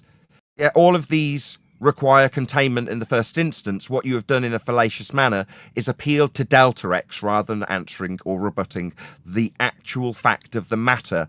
To have the gas pressure to develop a gas pressure gradient, for you to appeal to me to answer why we have a gas pressure gradient, that's a delta of gas pressure, when I've already told you not to do that, just seems like some arsehole who doesn't really listen and has only got one trick up his sleeve to appeal to an argument that already takes place with an existing gas pressure that would require containment.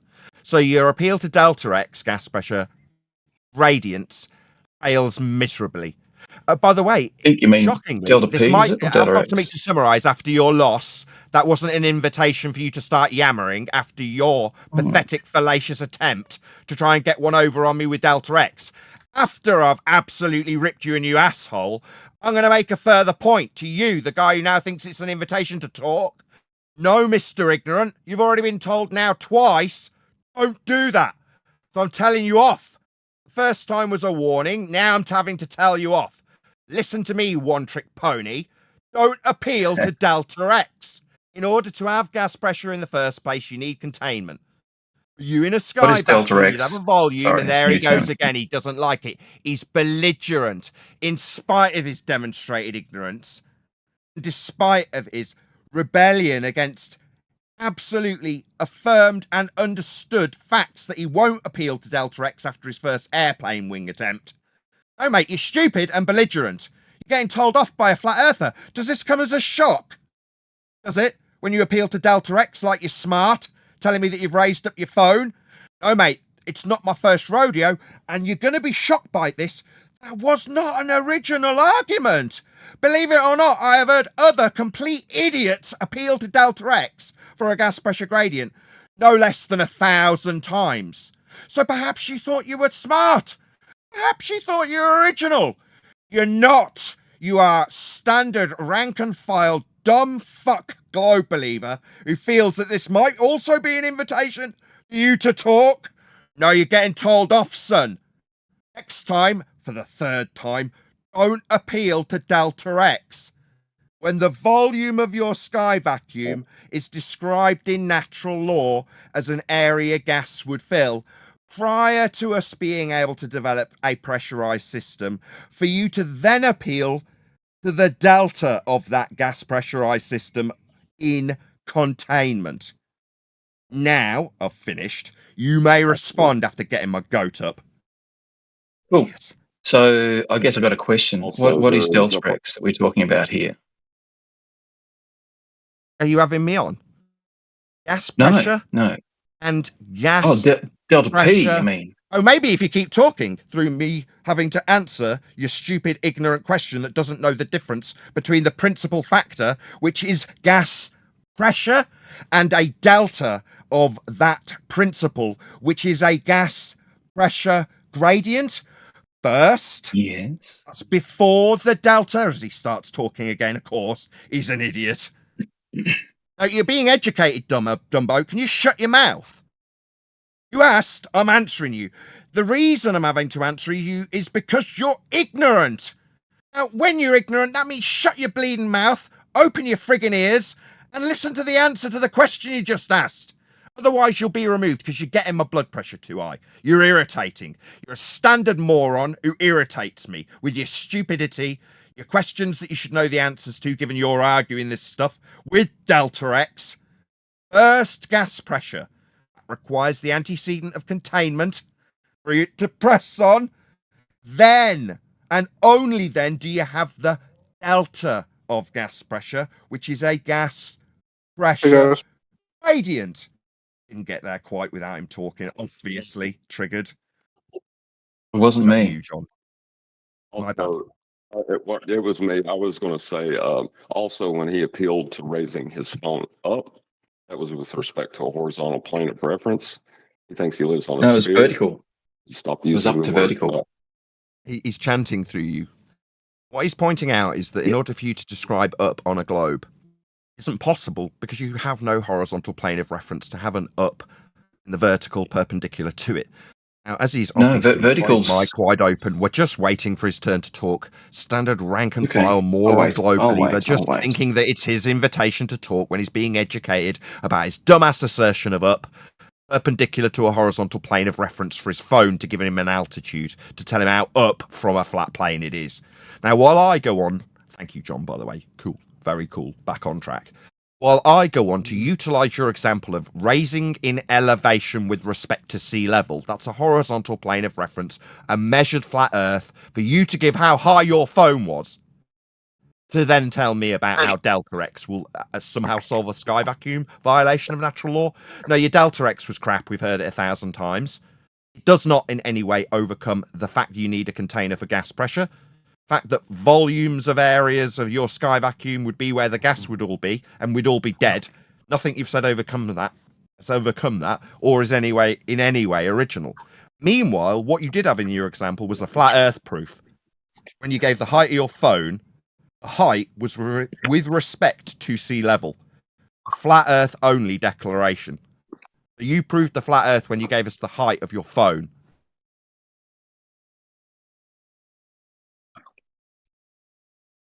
You know what you should have said? Is it my go now?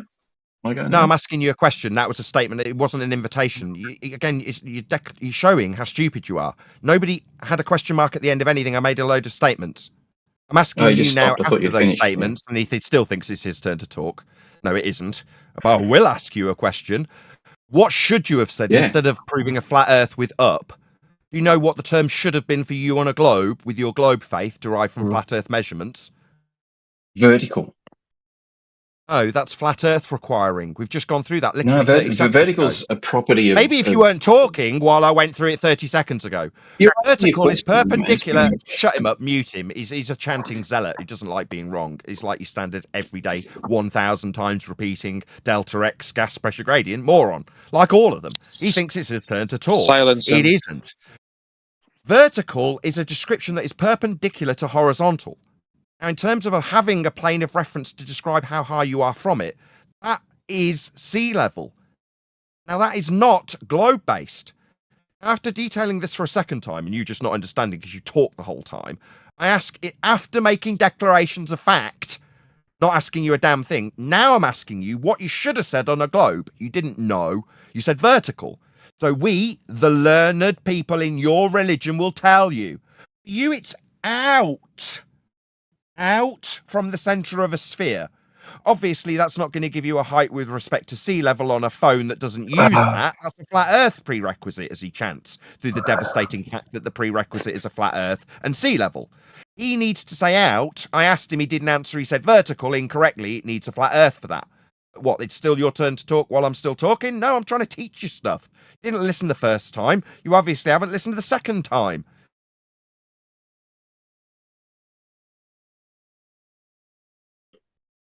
It was out. The answer to my question. It'd be nice if you acknowledged that which you got wrong when you tried to comport with your religious belief of being on a sphere. Where you said up, you proved a flat Earth with respect to sea level. You should have said out. Do you understand? Out. Okay. So I don't want to divert from the gas thing for too long, but if I grab a plumb bob, right, how does that know what horizontal is? Perpendicular to it is what you get when you angle a plumb bob. But the plumb bob doesn't know anything about horizontal, right? It just goes straight to vertical. There's a follow-up question in response. It's not just you leading the questions. Sorry. You asked me about something, and I'm asking you something in response. It's not just you take charge of the questioning that's benign. Why? Oh, sorry, I missed the question. Like you went on for quite a while, and I didn't actually pick the my question. show. Is this guy stupid? I'm running a show. This is my. You've invited us on. I've been talking a bit long. Do you? Shocking. You know, people pay me to talk. I earn my living talking, but what you think you should run the show, do you, Dumbo? No, mate, you're completely idiotic and appeal to Delta X like thousands of others before you.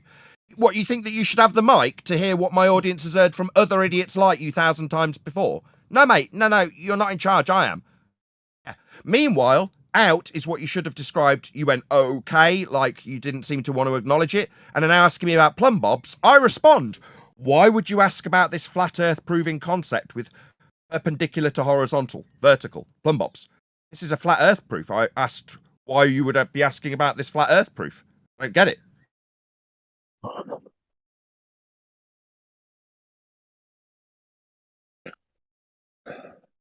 So, yeah, so my thing about vertical, Nathan, is that vertical is a physical property of the world around us, right? Plumb bobs work on vertical. Builders levels use vertical.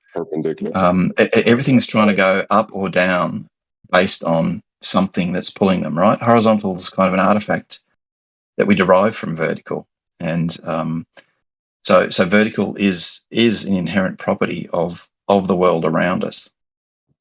Right, it doesn't prove the Earth is a globe or it's flat. It's just an inherent property, right? Can you stop for a second?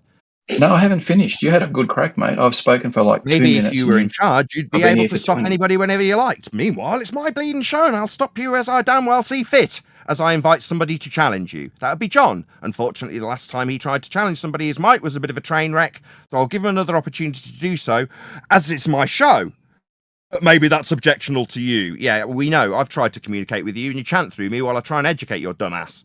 I know what you're like. You're the same as everybody else who comes here with a globe belief, but I'm still going to invite one of my panel to debate with you based on what you've said about horizontal and vertical and how that is a prerequisite for an Earth that we live on. Yeah, I didn't interrupt you. I would have said welcome to flat Earth had I have interrupted you when you said that, because that is a flat Earth prerequisite. However, I will be passing the mic over to my panel member named John, otherwise known as Refracted Curvature.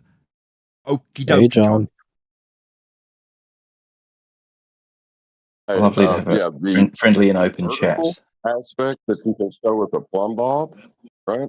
Sorry, can you say that again? You're a bit faint. Maybe when I told this dickhead that I was handing the mic to John, he, because he's stupid, like really idiotic, doesn't understand simple English.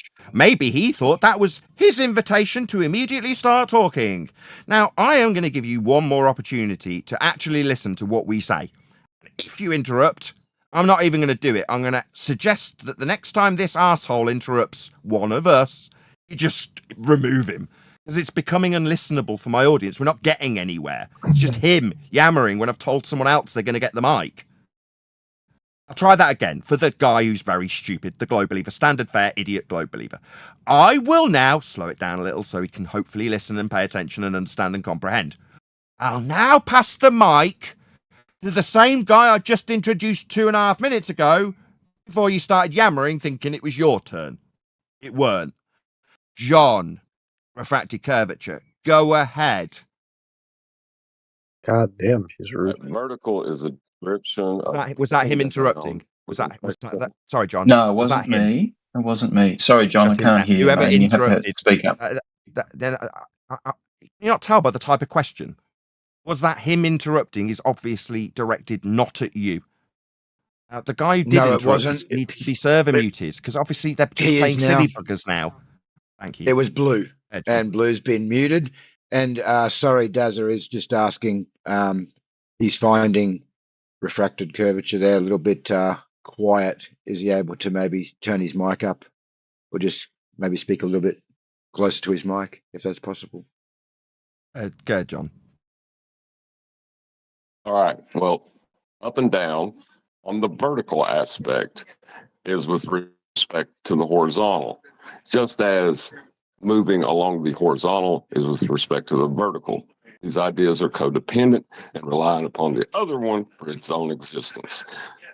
It is not just a concept that we made up with respect to vertical, because there's this thing that exists we call the horizon, and that is how to establish a 90 degrees perpendicular with that piece of string. So we didn't make up horizontal. We see the horizon and we develop that concept from the horizon. That's not true, that horizon. The horizontal is what we just made up because of vertical. No. Yeah, so I agree that horizontal and vertical have that relationship. That's true. But I guess my perspective, John, is that the vertical can be established without reference to anything. You can be in the dark. You can be, you don't need horizontal to establish a vertical, and it's a physical characteristic of the world around us. And yeah, you're correct. It's related to horizontal, that you can establish that relationship. That's fine. But vertical is in its own right an independently discoverable property of the world around us. So, plumb bobs, just do it. No, it's not independent. Well, it is in that. Okay, we heard you. We heard you. Now John's going to respond. Yeah, sorry, John, go. Yeah, the part where you said it's independent. No, it's not. It is dependent upon horizontal, just as horizontal is dependent upon vertical. Those concepts are interlocked, like when you're talking about pressure and temperature with gas. You're not going to be able to just arbitrarily say, it's just this one, and forget everything. It's just a point on this line that I'm going to arbitrarily draw. No, you can't do that. You don't have vertical without horizontal. You don't have horizontal without vertical. And horizontal's got to be eye level. Sorry. Or surface level. In every description you're going to give. So, flat Earth, dude. I don't know what else to tell you. Just going to do a quick shout out. I'm really sorry. I've got a mortgage to pay. So shout out to Roger Ledwell. Don't put the cart before the donkey. Thank you for the super chat. And also Jardo, who says, membership warning in 30 seconds. I think he's going to spam the viewing public with free memberships. So check it out. Sorry to interrupt.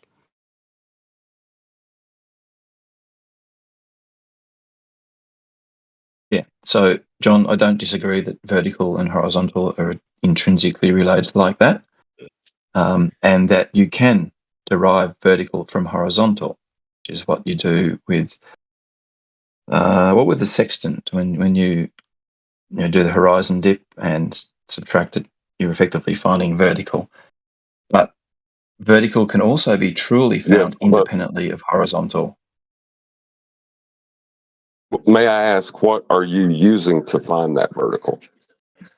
Are you using horizontal, your eye level as a horizontal, surface level as a horizontal? Aren't you doing that? Sorry, which horizontal are we talking about here? There's two the one involved in dip correction. Oh, There's yeah. surface level and eye level. Is obviously your answer's Yeah. troubling.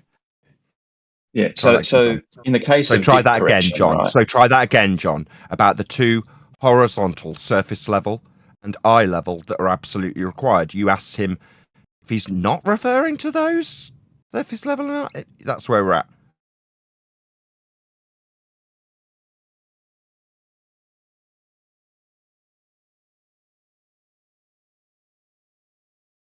Yeah, that's it. If you're talking about dip correction, you're utilizing your eye level as a horizontal plane of reference, and so you're drawing a line from your eye to where surface level appears to meet the sky. That is a parallel plane.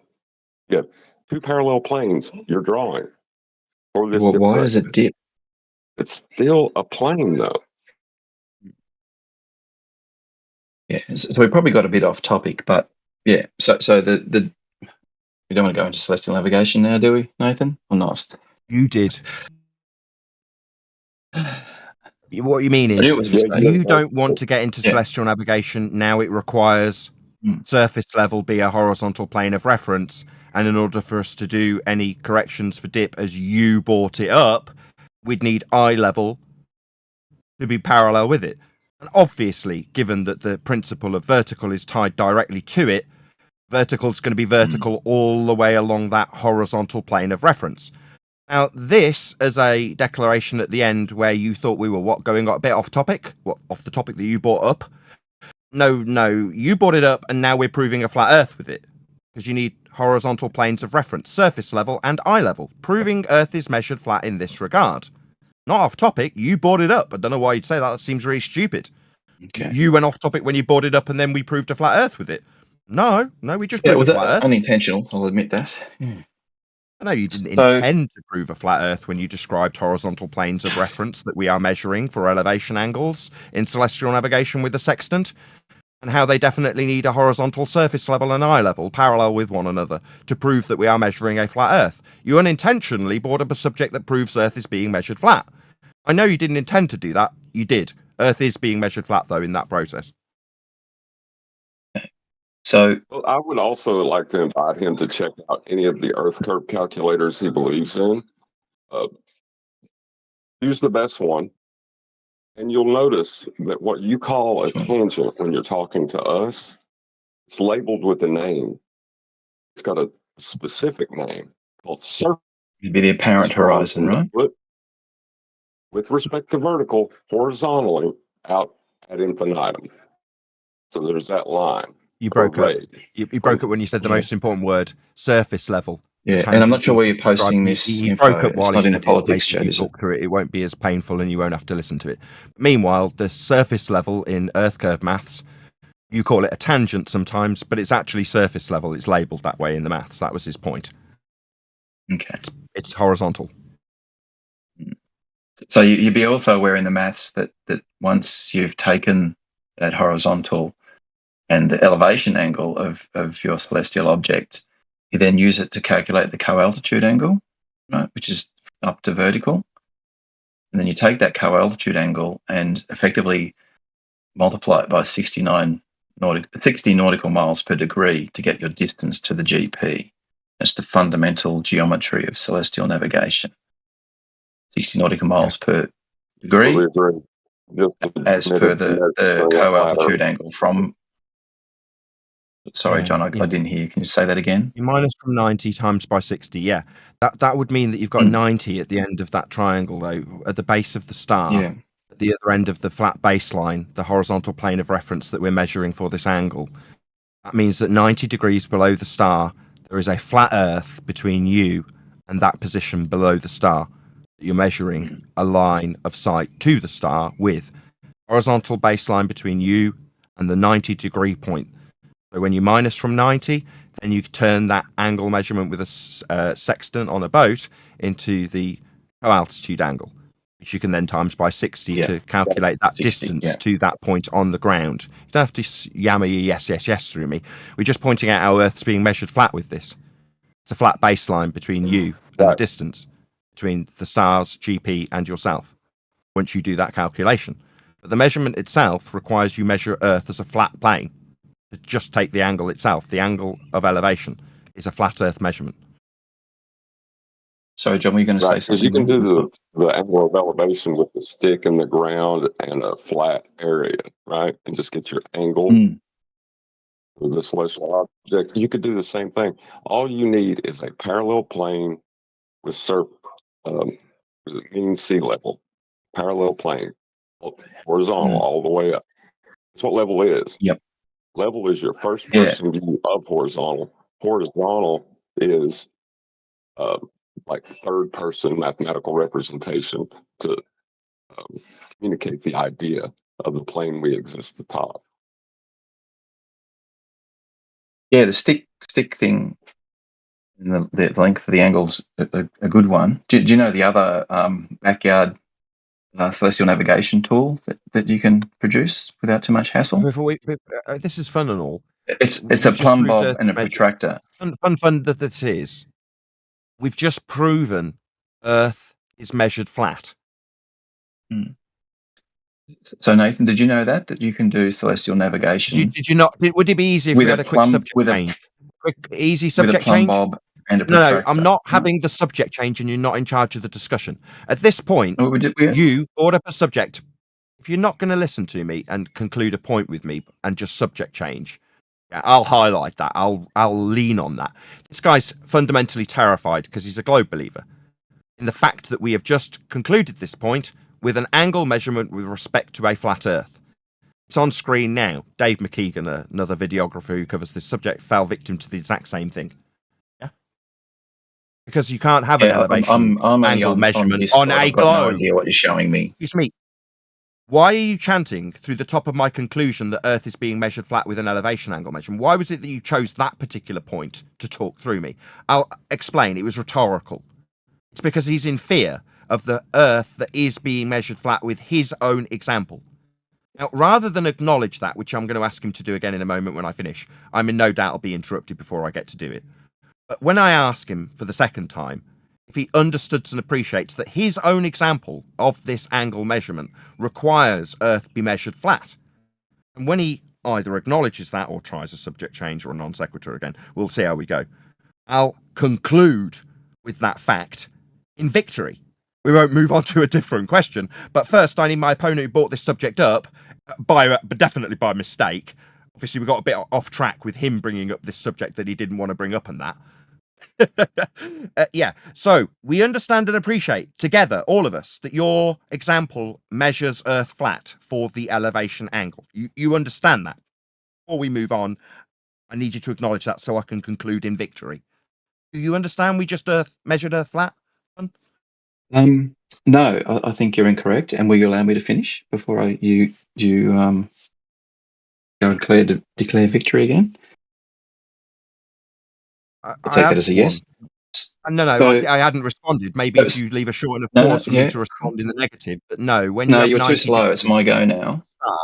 Requires a flat Nathan, while you're going to one of the things you would have noticed back in the earlier conversation, when you and I have both got 90 degrees to the baseline and 90 degrees to your position, so we can minus that 90 in the calculation you gave. Minus from 90. There you go. That's the 90 degree that you won't get from a curved surface.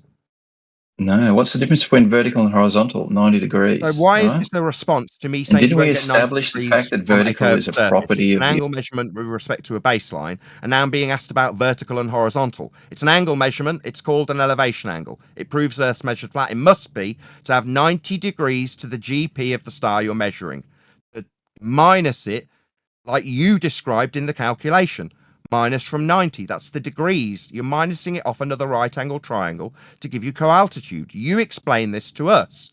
That's a flat Earth prerequisite. You can't have 90 degrees below the star on the baseline if it's a curved surface, because it won't be an angle anymore.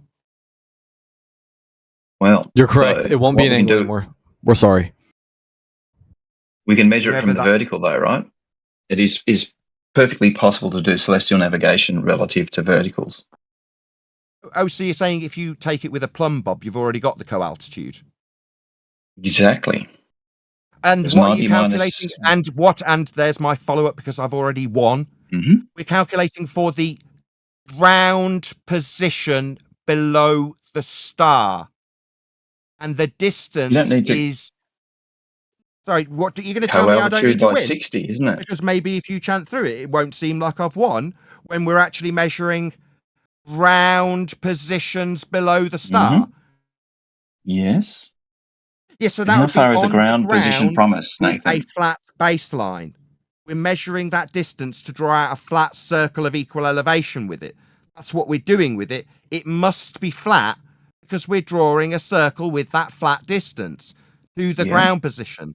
And the ground position has 90 degrees to your position. I appreciate that while you wanted to decry my victory, and just for the audience's benefit, as you can see his light flashing on and on as I tell him that he's definitely lost. But in his mind, if he's talking at the key points where I've won, he can say I haven't. No, I have.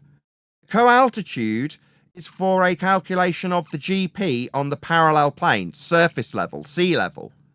Same thing you corrected to with your dip correction that you talked about. These are all parallel planes. Planes, flat. You are measuring flat for the coaltitude, GP, ground position. If it's on the ground, it's at the end of a 90-degree triangle. Your position, that's what it is. It can't be done if that line is bent. Cool. So we agree that the coaltitude times 60 nautical miles is the distance to the ground position? For anybody? Only possible is that on correct? a flat Earth. Ergo, Earth is being measured flat. That distance is a straight, not bent line. Mm-hmm. So Earth is measured flat. We haven't got a curved surface between us and the GP.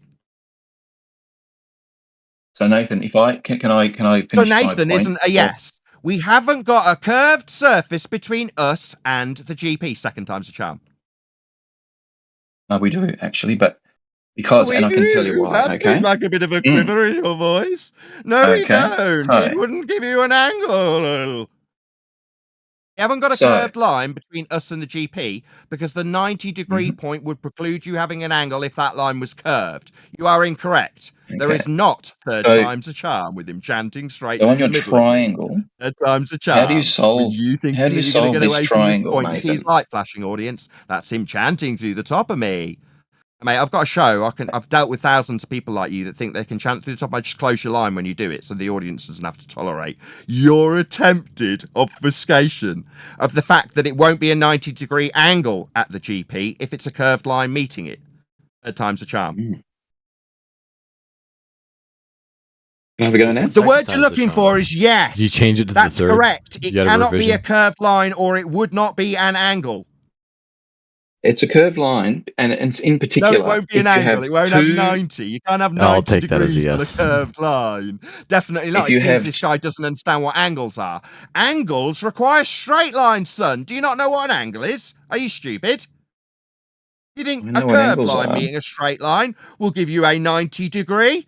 No, actually, angles just require lines. By definition, lines are straight. Else chanting in because I've won and demolished this idiot with him saying that a curved line meeting a where does 60 nautical miles per degree come from, Nathan? It doesn't come from a triangle. It's running vertically to the ground position, and you're measuring 90 degrees from your position. That cannot be curved, or it wouldn't be 90. That's the fourth attempt. Where does 60 nautical miles per degree come from? Being like an angle being a vertex. Well, angle is a vertex, but not all vertexes are angles. That's wrong. Straight lines. You need straight line triangles. You keep saying you can have a curved line to give you 90. No, a curved line won't give you a 90-degree angle. That's straight lines that must be meeting it, and they're coming from your position to the ground position. A ground position is very specifically 90 degrees. If you're saying the point on the ground meeting it is curving, it isn't 90 degrees anymore. That's the fifth attempt. If I have two distances from the ground position that say one is 10 miles, one is 20 miles, why doesn't that line up with the same triangle? So the 10-mile triangle and the 20-mile triangle don't have the same height. Sorry, he didn't acknowledge. He's now taken it to the non sequitur of measuring the heights of the stars in the most ham-handed, pathetic way possible. Meanwhile, if you have a triangle, you need to know the heights of the stars. I'm going to point out that I made 5 attempts for him to concede his logical fallacy and assertion that you can have a curved line meeting 90. No, straight lines meet 90, and now he's into la la land talking about heights. Flailing, because he cannot, after 6 attempts, concede that you can't have a 90 degree at a GP position, that's ground position, it's on the ground, if the line meeting it is curved. I've made 7 attempts, and you think, what, we're going to talk about heights because you can't concede, you pathetic coward. It's a straight line meeting it at 90. 8 attempts. You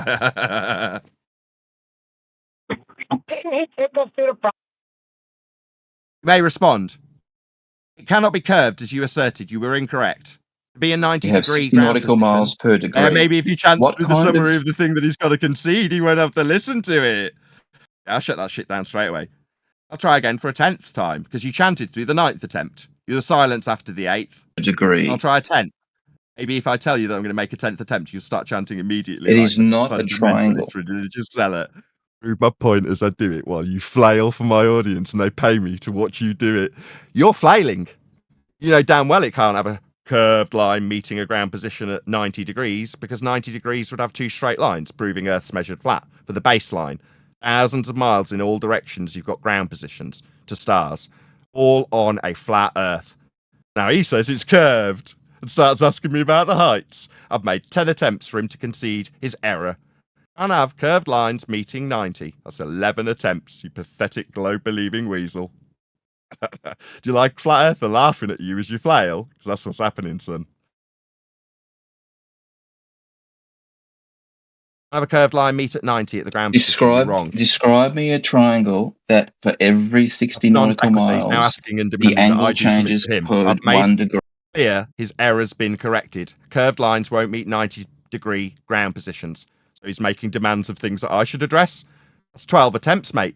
You think your pathetic attempt to flail away from this is anything more than amusement for my audience? I'll repeat it a 13th time if you need me to. You can't have a curved line, as you asserted, meeting a 90-degree ground position. 90 degrees is 2 straight lines, one of which is the ground baseline, meeting it at 90, thousands of miles away for all the different stars on the ground at 90 on a flat Earth. You said the ground position could have a curved line meeting it. You were wrong, and I've made 14 attempts to correct a fundamentalist religious zealot who cannot accept that Earth is being measured flat. I took my victory about 10 minutes ago. You, having told me that I didn't win, have made, 13 excellent rebuttals? Because I've now asked you 14 times the same thing and I haven't got a response to it. Curved line won't meet 90, mate. You're wrong. Earth isn't a sphere. Triangles that increase. How does presupposing the Earth is... Shut Brenda up. She's not going to white knight for this asshole. 14 times I've asked him and I'm going to get a response or he's going to run away. That's his only 2 options. Not white knighting. I don't think he's heard a word you said, because I've had him server muted and every time I unmute him, he's still speaking and rambling in the background. So I don't think he even realised he Thank was you for clarifying muted. that. Okay, so when I'm assuming that I've actually got a bit of clear air for him to hear my actual claim put to him 14 times, what he's doing, he's like, they're all one-trick ponies. What they do, right? Literally, what they do is they stick their fingers in their ears and go la la la la la la la la la la la la la la la la la la la, so that they don't have to listen. That is what they do, so that if they don't hear the fact that a curved line can't meet a ground position at 90 degrees, they won't have to respond to it. And they think that if they've talked the entire time, The rest of the panel who are around them in Discord won't have heard what I've put to him, so they won't back him up or back me up in support when he doesn't respond to it. It doesn't seem to the people in Discord like anything's wrong. He's got nothing to respond to because they haven't heard it either. This trick has been employed for about the last 7 years. I mean, it is so pathetic. All it shows my audience is that rather than addressing the fact that 90 degrees to a baseline from your position along a flat Earth being measured with an elevation angle cannot be done with a curved line, as he asserted. As long as that's the last point he dropped into the conversation and doesn't hear any response, he will, delude himself that he's won? No, Earth's measured flat, mate. No amount of sticking your fingers in your ears and talking incessantly when I point that out 15 times will get you away from that fact. And no amount of Brenda coming along to save you will help you either. Just shows my audience how badly you globe believers have lost when we measure Earth flat. And we do. All you can do in response is tell us, no, it's a curved baseline. No, it isn't. 16 attempts later, the coward has got to either be... he's created a new option. It's not either respond or run away. It's never hear the claim in rebuttal or get removed. He's made 2 new options that are much easier to stomach for him. How quaint. Well, he's whinging in the chat, so we'll give him one more chance and see how he goes. Yeah, go ahead. All right, John, we'll reintroduce you back into it. I know I took the reins off you. Yeah, I was just going to bring it back on topic because when he raised his phone up, that was with respect to horizontal. His description, when he was trying to talk about a gas pressure gradient, upwards vector required horizontal boundary layers. He is now into using a flat Earth to try to prove a sky vacuum. It's not an easy place to cognitively exist. And anything that adds to the cognitive load will just be chanted through. I can't cope with another thing on top of all the stuff I'm currently dealing with. I'm trying to prove a sky vacuum with a phone that's lifting with respect to sea level and flat Earth proving elevations.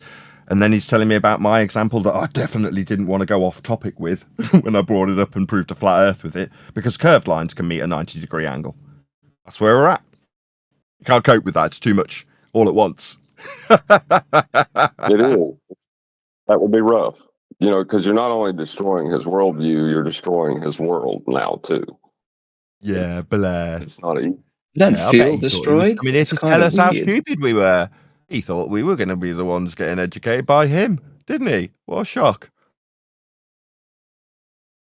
We'll give him a chance to answer the question. Yes, I'll just get control of my G+. Yes, okay, right. The guy's going to now pipe up. So how long have I got before I get muted again? Well, it depends on whether you answer the question or if you go off onto a tangent. Well, it just depends whether you answer the question or you run off onto another tangent. Okay, fair enough. So I don't feel destroyed. I'll tell you that.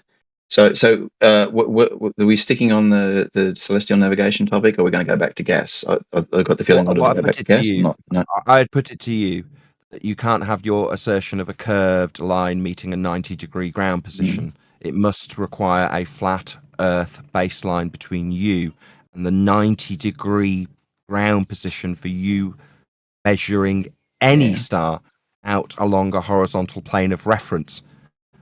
While I was explaining this, you had your mic wide open. It didn't seem like you wanted to listen. I'll try that again, hopefully with your mic closed of your own volition, rather than the server operators having to do it because you can't tolerate what I've said. I'll repeat it a second time. The way we left off when you started chanting through 15 attempts of me trying to explain that your assertion we can have a curved line meeting a ground position at 90 degrees is garbage and wrong. I was attempting to correct you. I took 15 attempts with you chanting through me.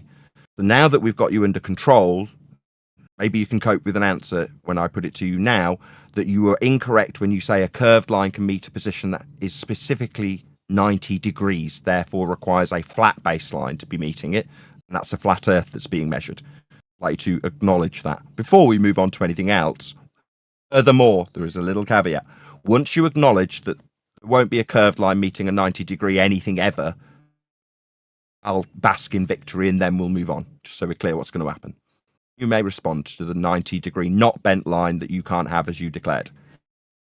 Okay, so thank you very much. Once again, I feel undefeated, but I think you're wrong, Nathan, that my understanding of the geometry is that the 60 degrees per nautical mile is the pivotal thing here, right? That's the property of a sphere. And there is no that's incorrect. Plane geometry that will It's align. Incorrect. It's incorrect. You want to keep going? You were wrong again. Miles have you ever actually done a celestial miles fix? is a flat Earth. No, he's not going to tolerate it. You were wrong, but no, you won't stand the correction. You just ascribed distances in miles nautical to a globe. No, they're derived off a flat plane. With respect to the angle measurements, Polaris off a flat plane. You were just incorrect. You thought they were globe related. They're not. They're flat Earth measurements. They're straight line distances for one. Well, Excuse me, I'm still correcting you, dumbass. What, you think you're educating me when I'm correcting you when you were wrong? Gotta love how you get mad at interrupting him after interrupting him. Operators, because now it's painful. Because I'm pointing out that flat straight line distances, that's miles, cannot be spherical. It's flat straight line distances for one. Secondly, the derivation of that actual number, 4 nautical miles, comes from a flat angle measurement with 90 degrees to Polaris. Same argument we're having that you can't have a curved line meeting Polaris, because we're deriving the angles in recession to the horizon to give you this nautical mile distance on a flat plane. It's a straight flat mile measurement distance, not in relation to a sphere distance. You were wrong when you said that. That's why I stopped you. I doubt for 1 second that he hasn't babbled through the fact that he's had to be server muted while I corrected his dumbass about straight flat distances he ascribed to a globe incorrectly. I love how you got mad at him for interrupting you when you interrupted him. That a white knight helping him out while I point out that miles are a straight flat distance derived from Polaris measurements with angles with 90 degrees below Polaris. Maybe a white knight needs to tell me about my attitude. I love how you guys call people mute that line when some asshole decides that they're going to rumpus the fact that we win. Flat earthers are perfectly righteous in berating your stupidity because you didn't know any of this stuff. In fact, you lie, the other guy did, had to lie, about having a curved line meeting something that's specifically defined as having a 90-degree angle. He said curved line meet. He still hasn't conceded it. What he did do is make the bold-faced assertion that he hadn't lost, rather than conceding the fact that 90 will never have a curve meeting it. That's what he actually did. Sad. A white knight's going to pipe up about how this is taking place in my attitude. Of course they will. Because we've won. Earth is measured flat with a flat baseline to a 90-degree angle below Polaris to derive these flat measurements of miles. Go ahead, John. Yeah, the geometry does not say on a sphere. It says from inside a sphere. It's a reference to the plane, the equatorial plane. That's how the geometry works. It is not on a sphere. It's in a sphere. So those two words, while they're really close, it's just that one letter off, and they're only 2 letters. So on and in are not the same thing, just like up and down are not the same as in and out. This guy has no idea what you're talking about. When you're talking about projecting PZX triangles out from celestial planes at the centre of hell, he hasn't got a clue that's how it all works. If I even attempted to educate him in his own religion, he wouldn't tolerate it. And right on cue, while I'm educating him about his religion, he's right on cue, talking straight through the middle of me. Look, dumbass, we know a hell of a lot more about your stupid globe religion than you do, right? We know how those flat earth measurements that you failed to concede in 15 attempts get converted into hell to project out spherical triangles for your globe faith to have some sort of justification for flat earth measurements. Now, we know this stuff because we have an advanced understanding in your heliocentric religion. You, on the other hand, are a standard rank-and-file moron who feels it's always his turn to talk. You're an idiot, mate. We know better than you do. I know that might be painful given that we're flat earthers and you feel like you should be the one with righteous indignation, being a globe believer and all. Well, no, mate, that is not the circumstances here. You don't know much about your religion. You just seem to profess to knowing something about celestial navigation. And then proving a flat earth proves very difficult when you want to lie about having curved surfaces meet 90-degree ground positions. They don't. You still haven't conceded that, by the way.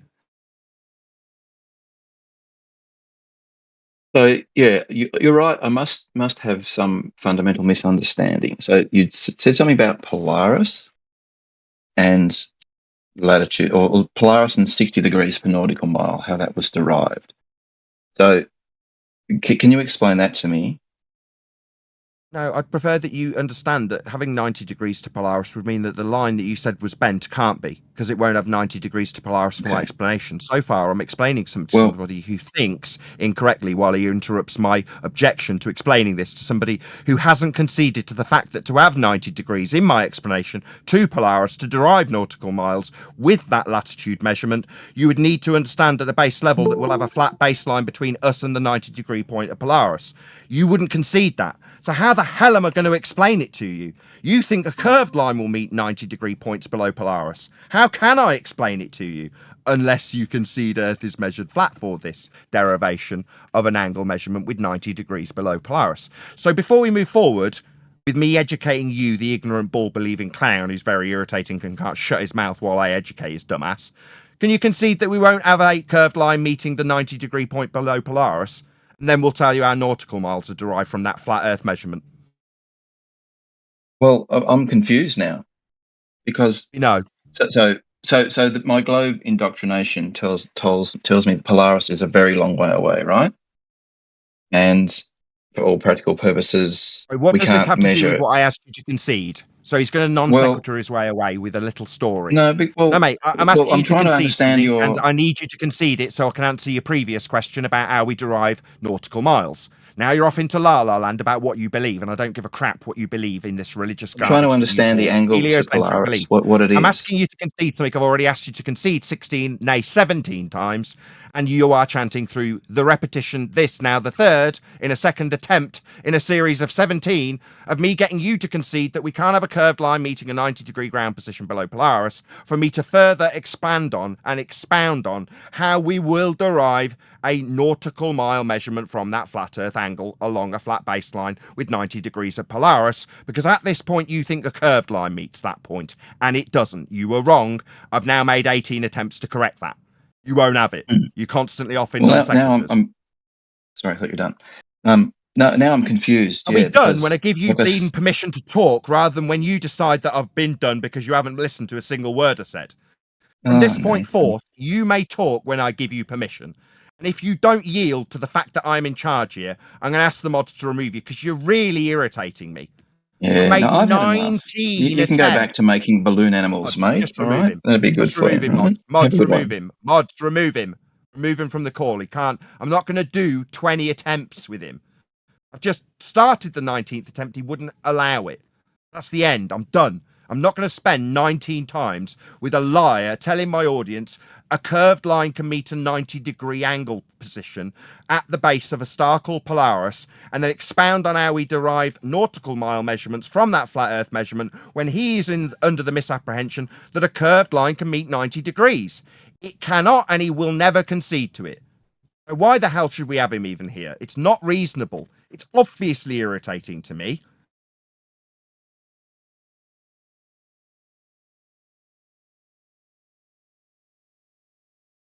Garbage. This is what we get. It's rinse and repeat. We don't get anything new. None of you are original. We haven't had anything original from any of the globe believers thus far. What we do is get to the point where we prove a flat Earth with their example, and they cannot bear to hear it. Absolutely pathetic.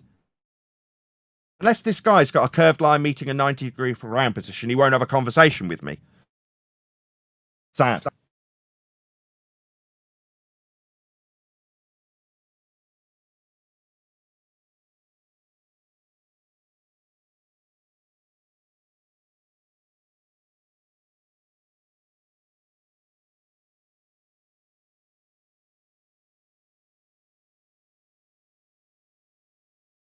There's a couple of shout outs as nobody's decided to interject in that little brief silence I left intentionally.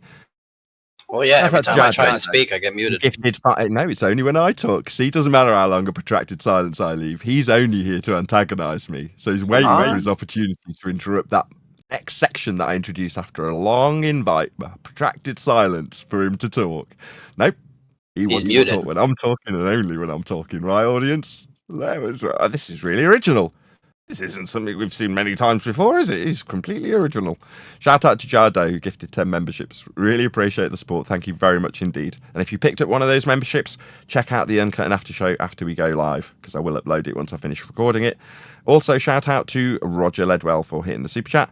He says, Shout out to Virus. Why did you make a Gotta love this guy streaming into the voice chat. Hilarious. This is what I do for a living. This is my show. You're on a show. Yeah, great. We're trying to have. I mean, how is?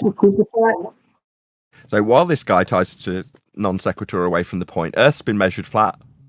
Yeah, and he couldn't accept that fact. The 90-degree measurement to ground positions below stars. It requires Earth be a flat baseline. He's going to talk about my show.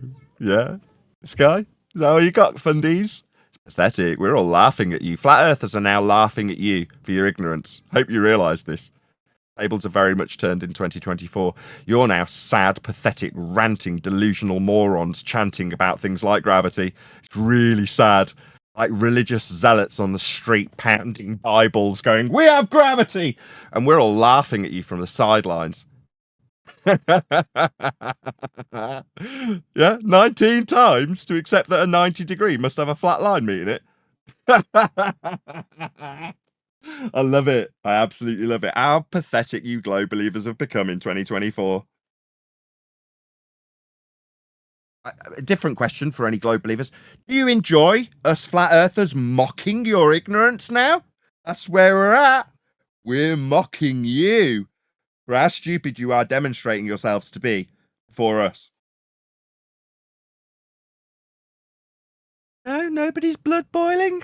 No? Well, that's what's happening, lads and ladies. You're all being mocked by flat earthers who know a lot more about the world than you do. Not only a lot more about the world, a lot more about your religion about the world. Your globe religion and your sky vacuum religion. We know all about it. You guys have got a cursory understanding that you got from high school.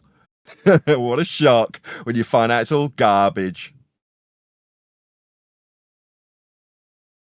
Pretty hard to have a debate. I get muted immediately for just speaking. Is that the same guy?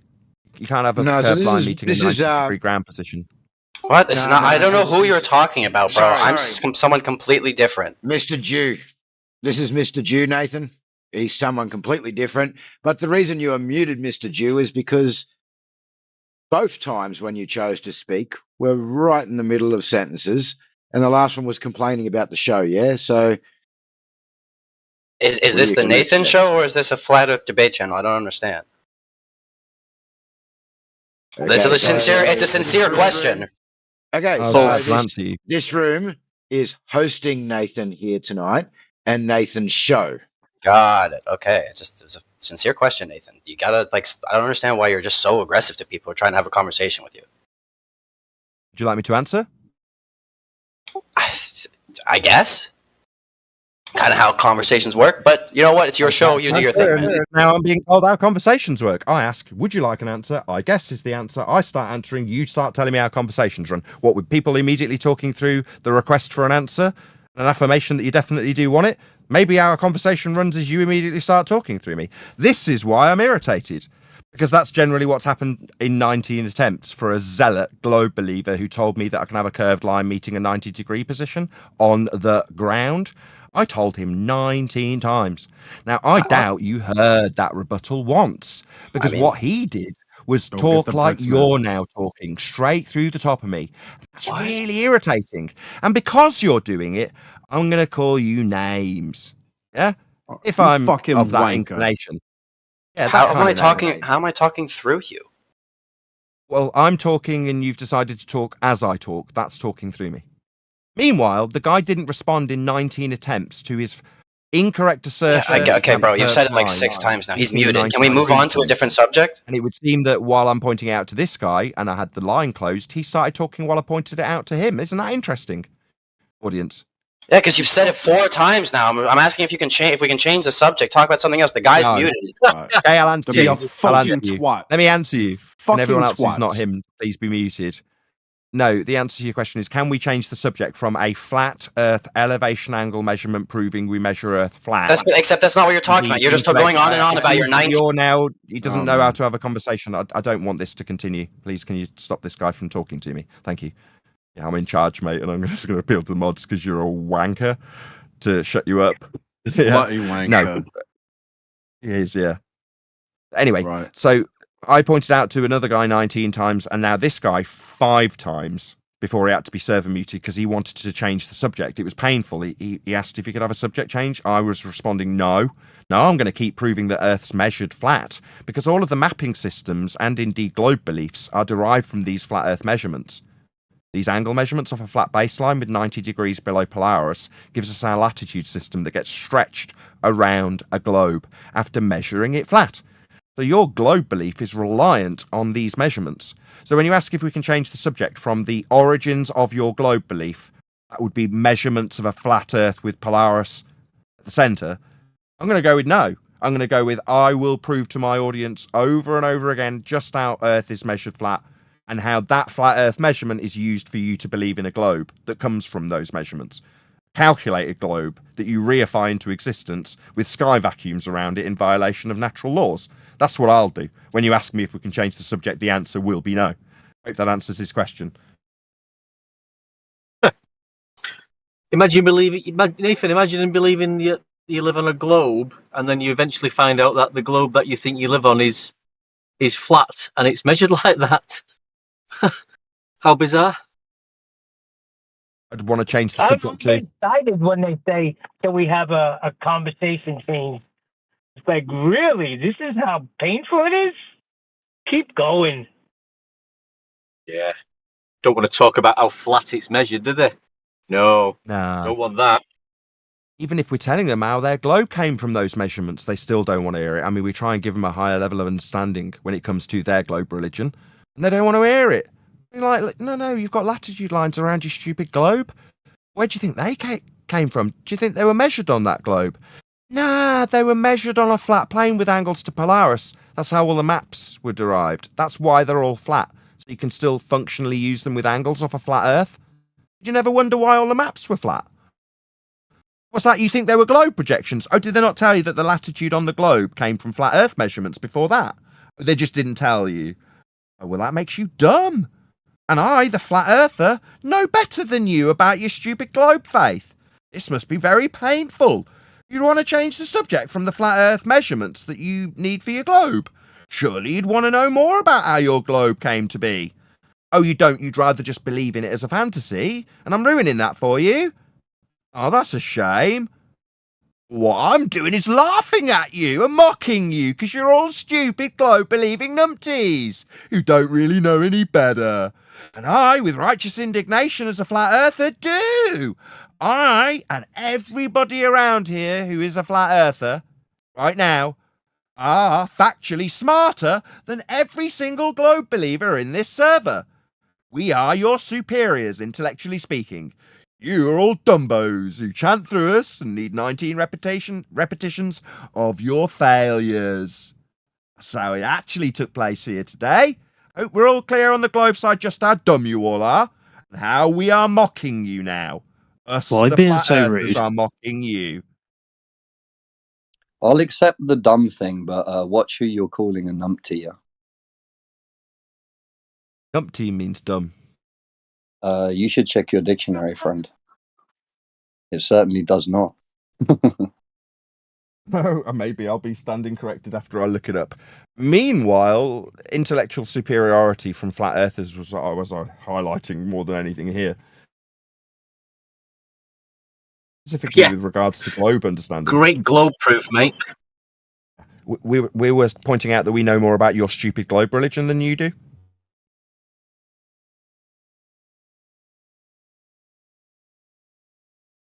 That's embarrassing and painful. Can I have an example of three circles being drawn on a map? Sorry, Nathan, for Top Hat in the chat at 40 minutes past the hour from Oxford Dictionary, numpty, noun, informal, British, a stupid or ineffectual person. Confused numpties who have little idea of what they are talking about is the example given. Thank you. Maybe colloquial then. That saves me a job. Yeah.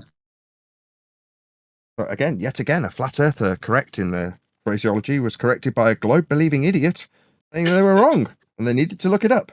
The person who said that, Just so we're clear, you just made a perfect example of how the flat earther, in this case me, was your intellectual superior in phraseology and linguistic ability. I knew better and used the word correctly because that guy was an idiot. Numpty. Stupid. He didn't know much about his globe religion and how the origins worked. And now, in response to me taking my victory of intellectual superiority, somebody else is chanting through me. Probably somebody stupid. Probably a globe believer. All right, are you a stupid globe believer, the guy that just started talking? Well, and I heard you stutter there. That's what I heard. And you are kind of dumb because you think gas pressure requires a container. What a wanker. Immediately into an ad hom. I can look at your code thing now. No curved line to a 90-degree Earth measured flat. He starts talking about how I'm stuttering straight into the ad hom. That's a logical fallacy. Well, are ad homs bad, Nathan? You spent about 10 minutes going on a diatribe about how stupid we are. The globe believer asks if fallacious reasoning is bad. Oh no, fallacious reasoning is wonderful, mate. You stupid globe believing numpty. Hello? The guy who asked me if fallacious reasoning was bad. Oh, I just asked you if it's just really ironic that you think it's bad when you sit here ad homming the whole time. You for your demonstrated stupidity. This is what he does to get an audience. Is clear. I've now got to clear this up as the And if you think you're smarter than us, flurfs. That's right, audience. Using fallacious reasoning like an ad hominem attack is bad. This dumb globe believer didn't quite realise that. Fairly standard fare that me, the flat earther, has to correct an idiot globe believer when he declares, in an expressed high tone, is it bad to use a logical fallacy? Yeah, it is, you stupid idiot. You numpty. Yeah, so that was Rich Evans, yeah? So, Rich, have you got anything else to contribute to the conversation, or...? I could, yeah. Am I going to be able to speak, or am I going to get? Well, it depends if you just chanted over, or you're going to stay on topic. We're going to get chanted over.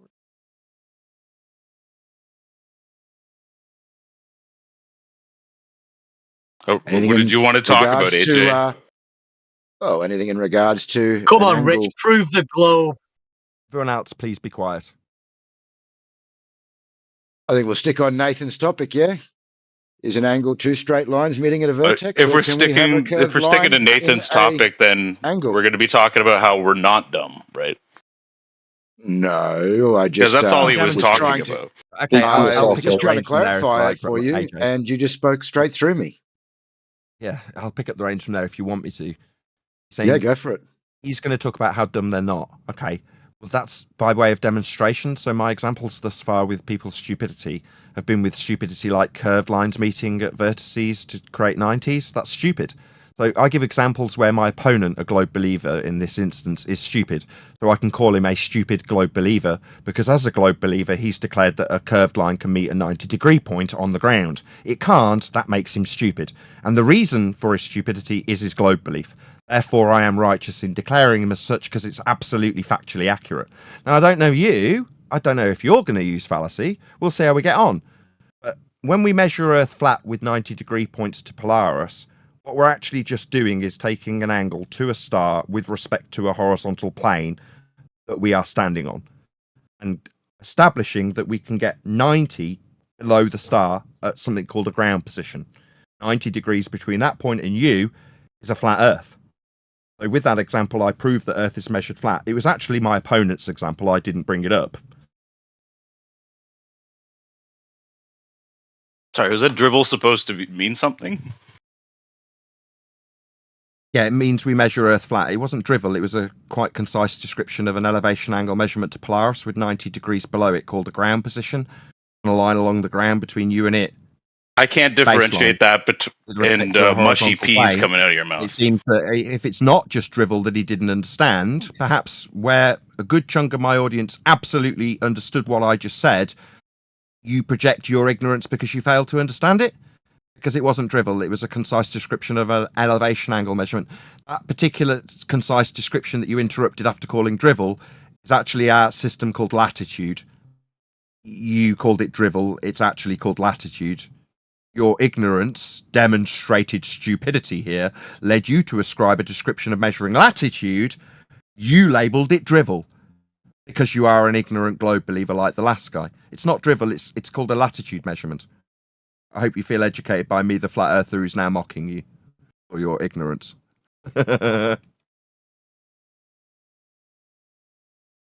So, yeah, I stand by my example. We are smarter than you globe-believing numpties. That was just demonstrated by that guy. Thanks for making my example for me and justifying me laughing at you. Maybe you'd like to tell me that I stuttered through my example where I proved Earth's measured flat. Maybe. We'll see. No, he's taken off. Run away, little globe believer. But we'll give Gregory another to chance. him because he can't comprehend it.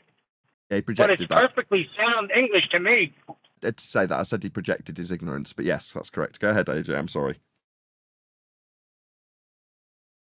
Well, good. I'm just saying I've unmuted Gregory. We'll give Gregory another chance. He was speaking originally before Rich rudely interrupted and took over and then bolted. Yeah. I mean, I just want to ask Nathan, can a gradient extend to 10 to the negative 17 tall in a container? What claim did I make about this exactly? You say that you can't go to a place that's 10 to the negative 17 tall vacuum of outer space. Yeah, gas would fill that area of volume. I gave a Yale example where a university lecturer explained how gas fills a volume, and the volume would be space, so gas would fill it, as per the Yale example I played. Did you hear the Yale example when he described gas dispersion into a volume? Did you hear that example get played? Well, I'm curious. I'm curious then. How low does pressure have to get before you require You don't seem to be responding through me. You seem to be responding at the middle of my conclusion and question of you. I'll try that again for a second time. Hopefully you won't chant through the middle of me. We'll see how I get on. I'll try a second time. Did you hear a Yale lecture about specifically PV equals nRT and the second law of thermodynamics with a very specific example of gas filling a volume? Gas I heard you say that. Fills. There's the conclusion again that he's rumpus. That's the second attempt. I heard that, retard. Coward? Are you a coward? Do you need to chant through the end of my statement there, coward? Is it that you're scared of me and the answers to the question won't be forthcoming? Therefore, if you chant through the end of the question, you won't have to answer it? Scared? Shall I try a third time, little boy? Yeah, I said I heard that. I said I heard that. Small boy. Are you an old man? Are you an old man? Yeah, I am. Yeah. I mean, they say that your brain capacity lowers... Gas fills space. The Yale lecturer made that absolutely clear, and I'm trying to get clarity third time's the charm. With this guy, if he heard the Yale lecturer describe gas filling space when describing the second law of thermodynamics, did you hear that is my question. It's a yes or no question. Closed. For the third time, Nathan, I heard that. Do you understand English, Nathan? Gas fills space. Like a genie that gets out of the perfume bottle. Except when there's a gradient, then it doesn't do that, right? So gas that we're all breathing fills space. So space is fake. So how low does pressure have to get before you require a container? We wouldn't be breathing it if there was an availability of volume for it to fill. That it ain't filling in your religion. All right. So how low does pressure have to get before you require a container, Nathan? I'm not making claims about anything to do with the sky. This is a sky vacuum claim. Well, this should be obvious. This is one of your big three arguments, to you, and you don't seem to like my response. It seems like my response is painful and needs immediate chanting. Another triggered fundy, ladies and gentlemen. He doesn't like my responses. It's much easier. Unironically, whilst you is followed immediately by him carrying on talking. Answers don't want to be heard, again, like the last guy. This is why we mock you, because you seem weak. Yeah, I'm trying to respond to you. You're asking me about why gases do things. Did I have a claim about something in regards to this?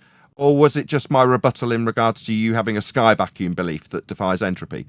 Because I don't remember making any positive assertions in this regard. If we're done with my rebuttal about gas filling space and my example of the Yale University professor specifically detailing how gas fills space, and that's it. That's the end of the discussion about your sky vacuum in the affirmative positive claim that's been refuted. What's that? Did you want to ask me something about the sky? I don't really have any claims about that, so I don't feel the need to defend anything. Did you need to ask me about how gas behaves. You, like I, could sit through hours and hours of Yale University lectures, like I've done. Or what's the other one I sat through? MIT. Hours and hours of lectures that I've sat through from MIT and Yale about second law and first law. Man, it's boring and tedious. You can do that too if you want to know how this stuff works. I just use it to absolutely take a giant steaming shit on stupid globe-believing numpties' belief that the sky is a vacuum. Beyond that, I don't have any positive claims to have to answer your questions in that regard. I hope you understand. It's more like you can't respond because you don't actually know what you're. Was that the start of an ad hom? You don't know what you're talking about. No, I cited Yale. The audience heard it and you heard it. Do I not know what I'm talking about? What about the guy from Yale? He's talking about gas filling space. The law of nature. You don't know what you're talking about. Again, a nice, beautiful example for my audience where we, the flat earthers, righteous indignation. Where you just ramble, yeah. Sit down. Where you ramble. You obviously haven't sat through any of these lectures and want to tell me how I don't understand. Yeah, I do.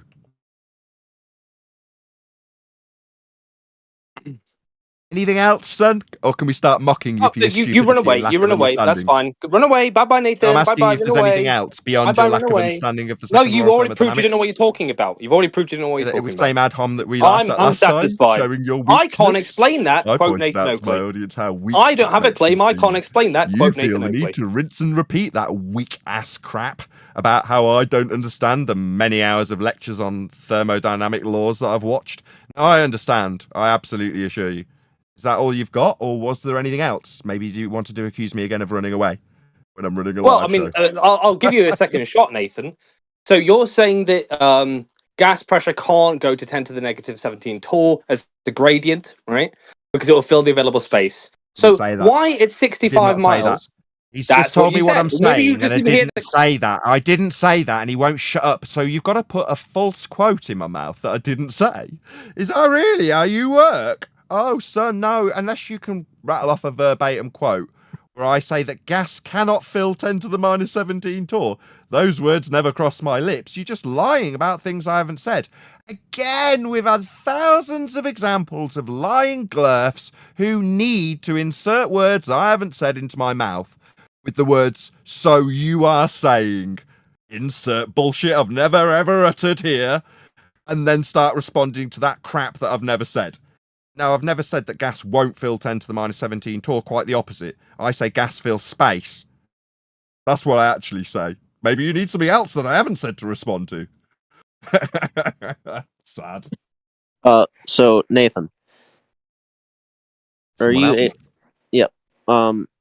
able to demonstrate gas pressure? Want to appeal to the moderator before you just pick up the baton in some server? I was talking to someone else. You just lost badly. Do you think it's your chance to take my victory dance away from me? How dare you? That guy just had his ass absolutely handed to him. Yeah, by me, a flat earther. Another example justifying why I'm mocking you globe believers for being stupid. That was another example of that. And my righteous indignation in telling you to shut up while I take my little victory dance as a flat earther with the intellectual superiority I've demonstrated here in front of a load of globe-believing numpties who don't really know much about their own stupid religion of a sky vacuum-based globe that's based on flat earth measurements. That was my victory dance, son. Now you can appeal to one of the mods and ask him permission to talk. All right, yeah. AJ, I would like to ask Nathan a question.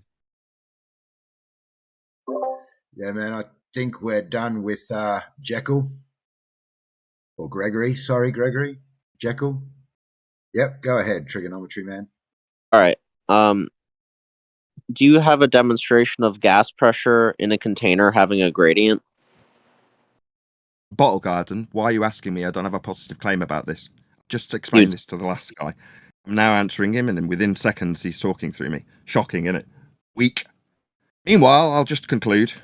I hadn't really started. I gave you an example. Bottle Garden. Shut your stupid mouth.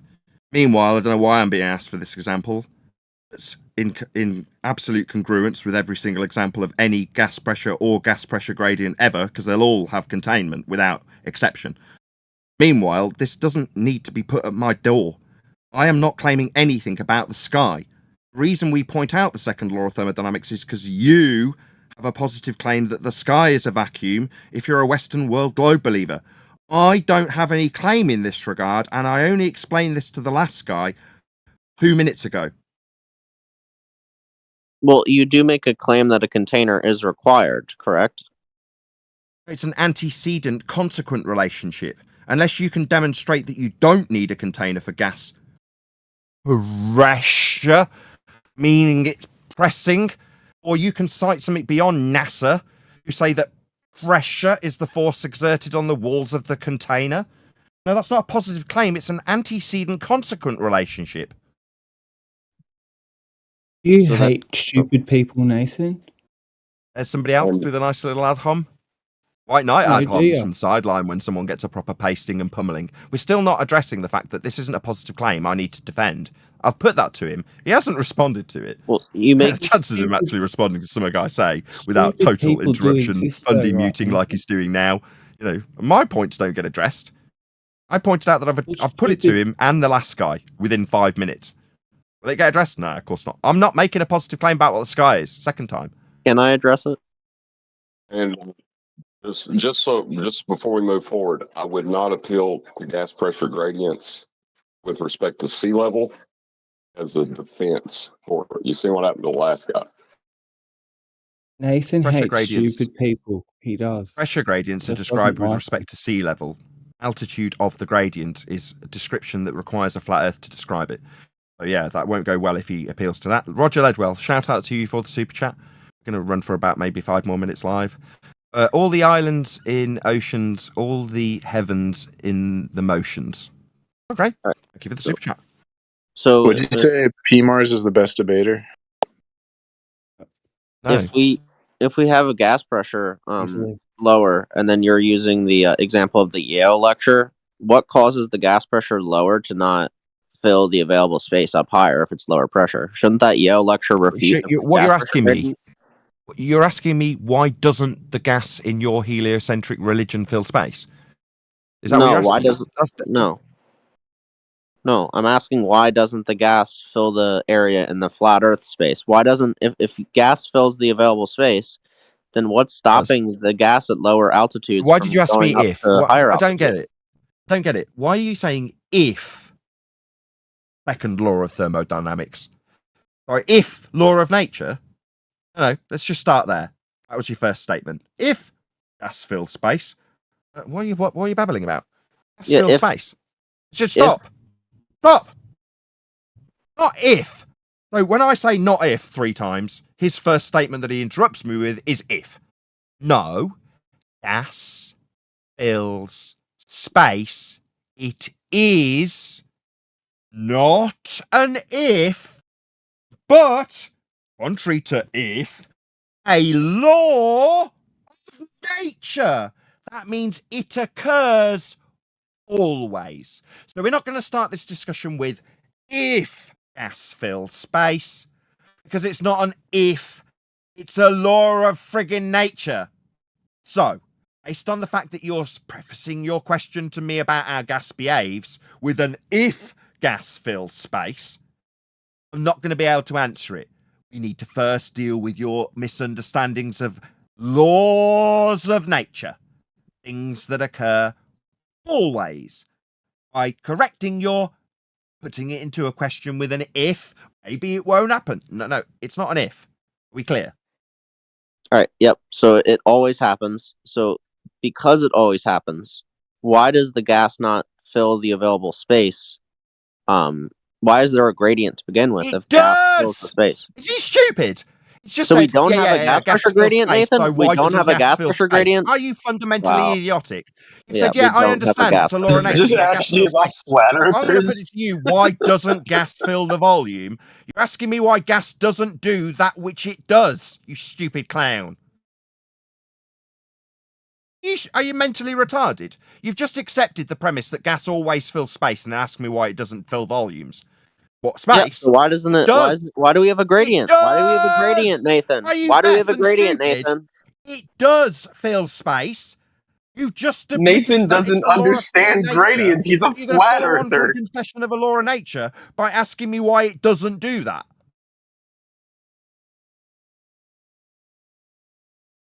It does do that always. It's a law of nature. Gas fills space. The next question: why isn't it filling a volume? What are you talking about? That does not happen. That defies the law of nature. Why are you asking me why gas defies the law of nature that you just conceded to. That makes no Wait. sense. So you're saying that the law of gas, which is that it fills the available space, defies the Is that law a of quote? gas Is that this it a fills the quote? available Is this space. a quote? Is this a Wow, quote? look at this. Yes, it is. You said it's just gas said, fills so available you space. are saying.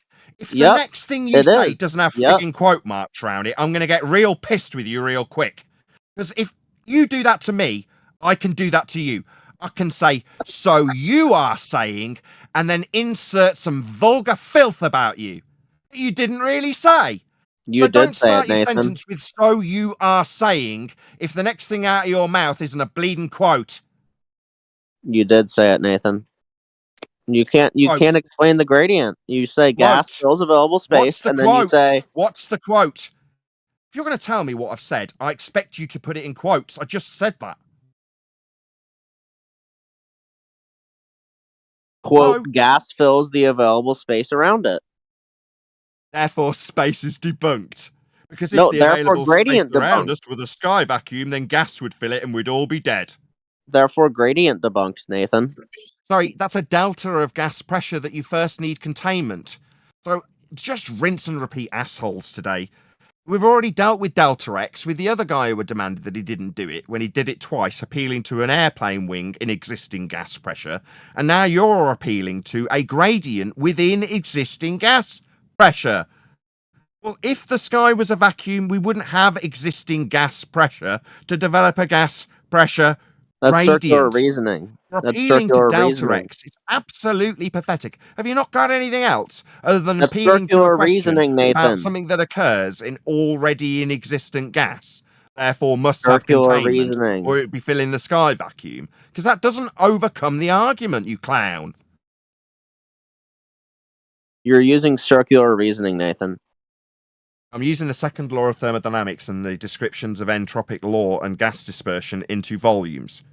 Not circular reasoning, it's a law of nature. So if it fills containers, then why doesn't it fill the container we're in, Nathan? What if it fills containers is his only prong of attack? If the guy at Yale, when he dictated to a whole bunch of people and comported with every single lecture on the second law of thermodynamics, mate, it seems like you don't want to agree with the laws of thermodynamics because it means you can't have a fundamentalist religious belief in a sky vacuum and need to reposition a law of nature into an if statement. I've dealt with this 3 times with you now, and I'm done because he's no longer for the audience's benefit. He's no longer listening to what I say. He's now continually chanting through the top of me rather than listening to what I've just said. I don't want to talk to him anymore. Remove him, please. Pardon me. I would like to point out that the only response contextually is to say, when challenging them about their heliocentric space, is to say, well, what about these flat Earth gas pressure gradients from a level horizontal plane we call sea level? What about those? You can't explain that. Why would we need to explain gradient from sea level? Exactly. Flat Earth. We don't have to explain anything to you at that point. You've accepted it's flat. As soon as they describe pressure gradients, I'm going to have to get into the habit of doing that, John. But thank you. That was the perfect round out. Thank you to Dazza888 also. Says, fill the available volume.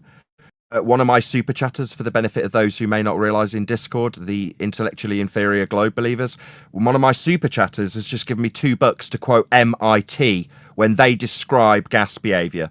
I'll repeat his super chat that he paid to get on air.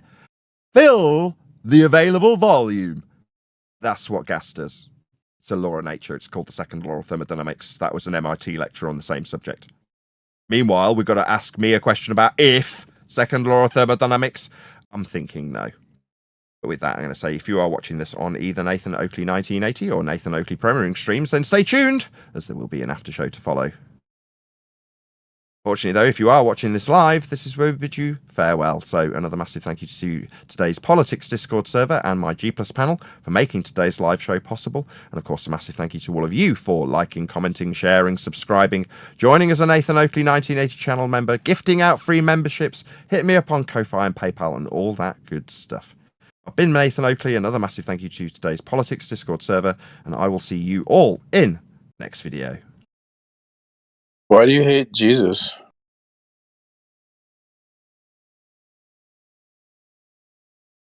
Nathan, why do you hate God?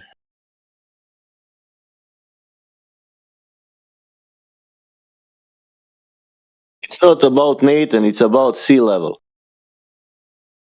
He hates Jesus. It's not about Jesus, it's about sea level.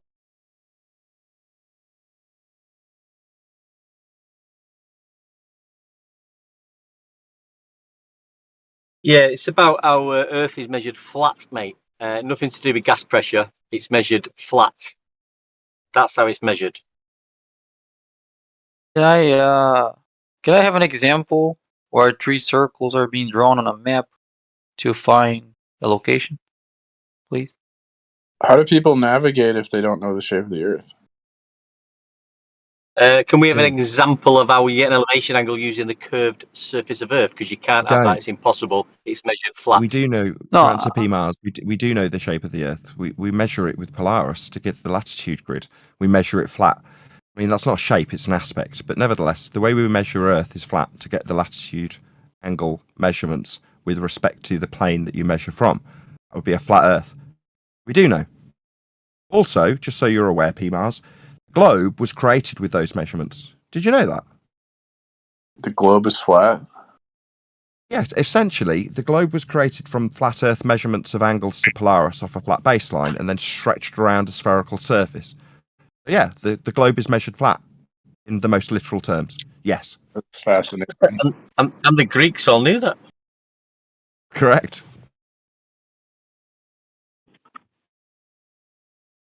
I can prove Christianity is true objectively, Nathan. Not what we're debating here. You're in the wrong room. You should believe in Jesus. I do believe in Jesus. It's not a belief. He's well documented from a historical standard. There's plenty of evidence to show his existence. Meanwhile, that's not what we debate here.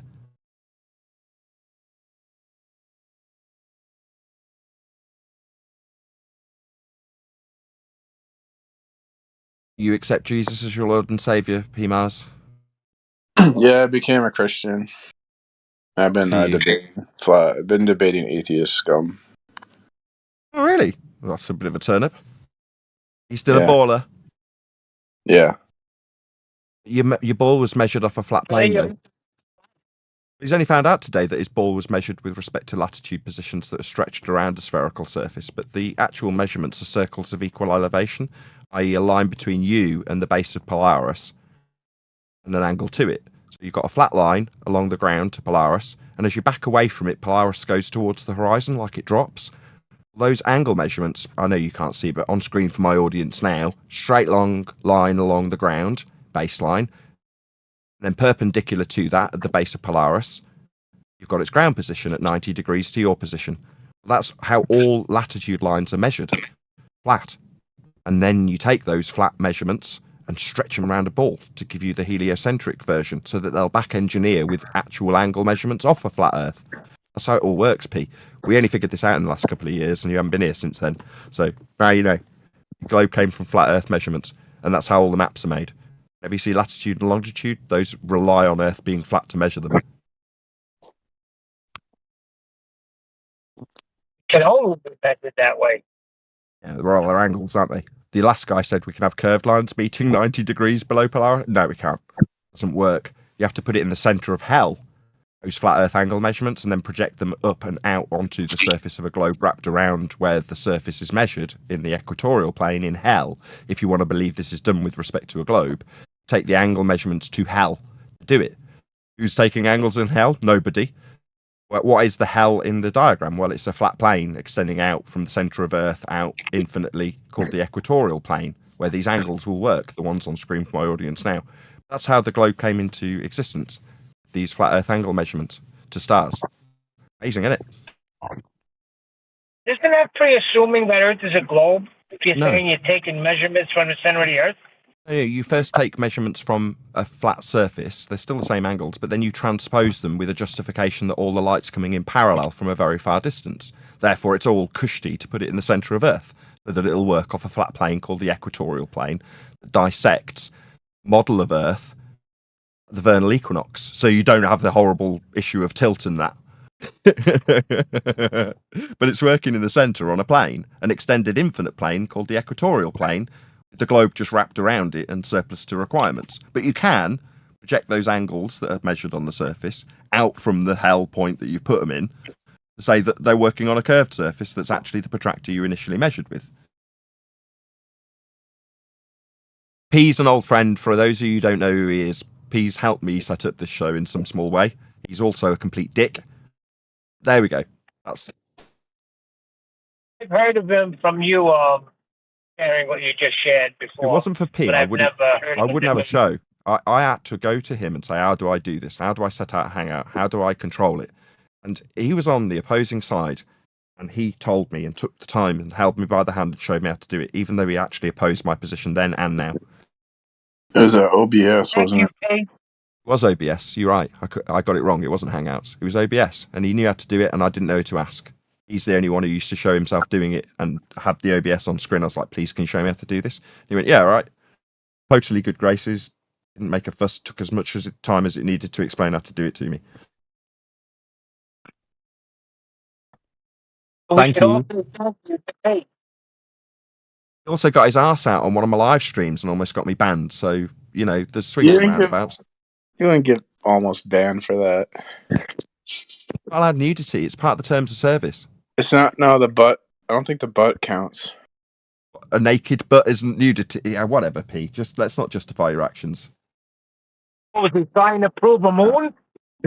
Yes, he was. At least, like in America, freedom of speech protects us showing our butts to each other. So I don't know. Maybe in the UK it's different, but no, you're confusing like constitutions and laws of the land and bills with terms of service for a private entity called YouTube. They can make whatever rules they like. Yeah, what you did wasn't within their rules. YouTube has videos of like people getting they're having, what is it, their pubic hair on their don't say what you're about to say. I'm still recording. I don't want this getting demonetized, please. Let's just keep it on flat earth. All right. Thank you. Well, I got He a did question. say he was a Christian, so I want him to reconcile the globe in the Bible. The Bible? What do you mean? The Bible doesn't say the earth is flat. Doesn't say that the earth is a globe. It's not a science book. It's a book about God. Who cares? It's measured flat. Who cares what it says in the Bible? But I read this article by Bible, certain things happen where they stop the sun from moving in the sky, so that'll destroy the heliocentric paradigm.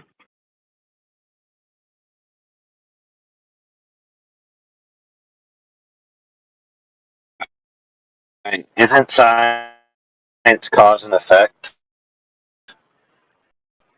Yes.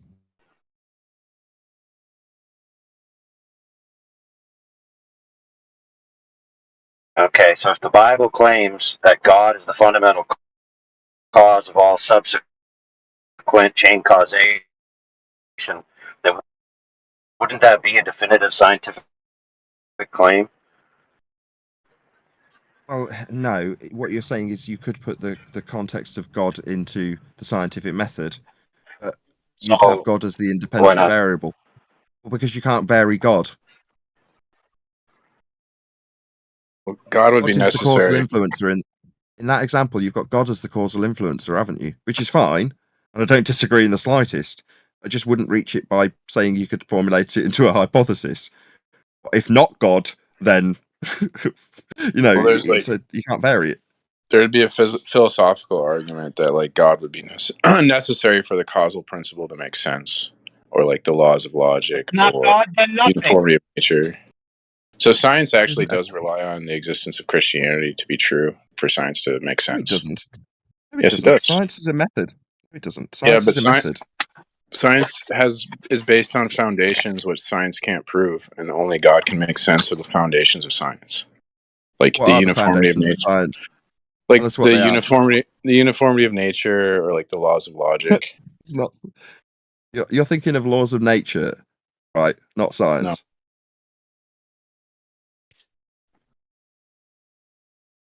So what is science then, P? What is it? Like the study of the natural world? Yeah. What is it? The study of the natural world? Yeah. What is involved in that? What's the process? I don't know what you're asking. I'm asking you to detail what the study of the natural world, like you just defined it as, is. What is that process? Scientific method. It's physics. Physics is the study of the physical. What he is saying is this is science, and so far he's done really well. He said, "What is physics? That's science. The study of the physical, more specifically, physical and natural world. That is physics, yeah, or otherwise known as science. So, what is that study of the physical natural world? What is involved in the process? Well, like the scientific method? Is that what you're getting at? Yeah, there you go. What is the scientific method? TIAC, problem, hypothesis, observation, conclusion. Okay. I was right? Close. Quite right. Thank you. Thank you. We're asking P, but you were close enough. Thank you. On, Wait, what are you guys watching? Again? Oh, I thought you were streaming or something. Never mind. My stream ended.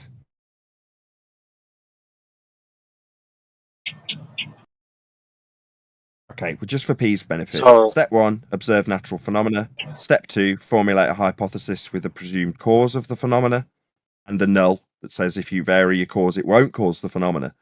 A new experiment, which is variation of your presumed cause to see if it causes the phenomena or not. If it does, you validate that hypothesis. If it doesn't, you validate your null. Empirical outcome is the end result. It either proves your supposition true or does not prove your supposition true, which affirms the negative or zero difference result. You prove the zero difference result. So proof is the only outcome. It's an empirical method to study the physical and natural world. There you go. Okay. So that being said, if somebody said, does the Bible say that the earth is flat or a globe, and you respond, it's not a science book, are you even responding in the relevant category to the question at all? Yeah, because that would be like a scientific question, so you would find that answer in a science book. Okay, hold on, friend. Yep, hold on. That's great. So, according to what Nathan just read, please show how the shape of an object fits in that process.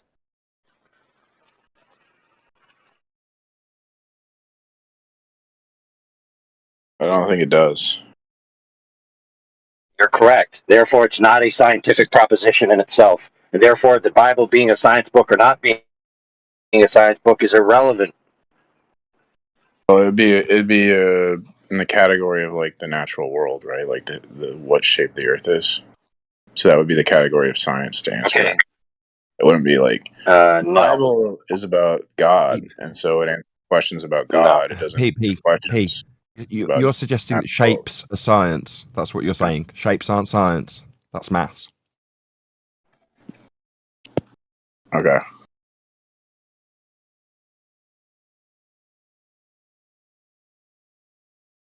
Yeah, let me ask it this way. Yeah, let me ask it this way. This is a test question. Which one of these are shapes? Circle, kumquat, if heat then water boils. Which one?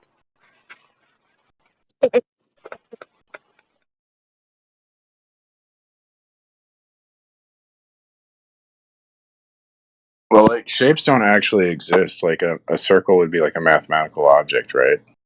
So science wouldn't like study mathematical objects, but like the Earth exists, and so science would deal with questions about like the Earth, including its shape.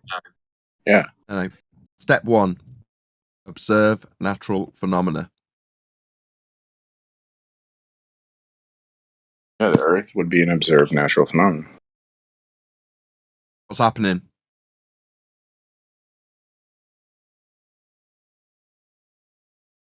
Concrete noun. Yeah, I thought that too, remember? There's stuff happening on Earth. I do remember Earth you itself thinking is that. not. I do remember you thinking that. I am clairvoyant. I used to think the same thing. So I'm gonna do, guys. I do So I'm gonna breaking up AI. So I'm currently in my vehicle, and I need to go somewhere.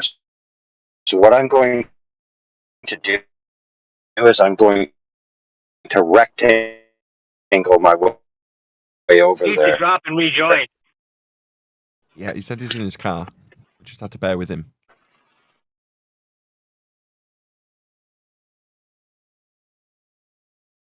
Are we going to over how and why is not what is? Is that what we're going to go over? Yeah, basically. Yep. That's okay. Measurement is of what is. How and why use it is you use the scientific method. They're just different standards. It's really easy. I don't know why people are having a hard time with it. Well, how it was explained to me was there's things happening on Earth, and there's natural phenomena going on the Earth, but Earth itself is just a noun. Yeah. Something occurring. Right, like the leaf I'm just watching right now fall off the tree. Yeah, that's a phenomena. You can put that through the scientific method, but Earth, no, you can't. Category error. You deal with it with maths and measurements. Yeah, and it's measured flat. Precisely. Yeah. Well, no. I mean, you can have 19 attempts with someone telling you that a curved surface can meet a 90-degree point on the ground, and you pointing out that's absolute garbage and nonsense. They won't listen to. So therefore, in their mind, the debate continues because they don't want to hear it. What I didn't understand about that was he went through the process himself and proved Earth was flat. Yeah, but these people are in a psychological dilemma. They're in a psychological dilemma. They've got all the evidence. You're breaking up 2 on deck. On John. I was like, the whole thing is, right, to say level is not horizontal. Like, you hear that and there's something in your mind that's like, it looks horizontal, and they tell you about it's so big it's flat. And then they point you to Earth curve mass as a way to prove that level is not horizontal. And it's using the level as a horizontal plane to derive the differential between eye level and surface level to prove that surface levels is curving. No, that doesn't make sense. Oh boy. Hey-ho. Anyway, the debate continues because people don't want to hear that their globe has come from flat Earth measurements, which is a shame. There we go. That's how it is. That got to me was, I want to change the subject. You've said it 3 times. Please stop. It's hurting.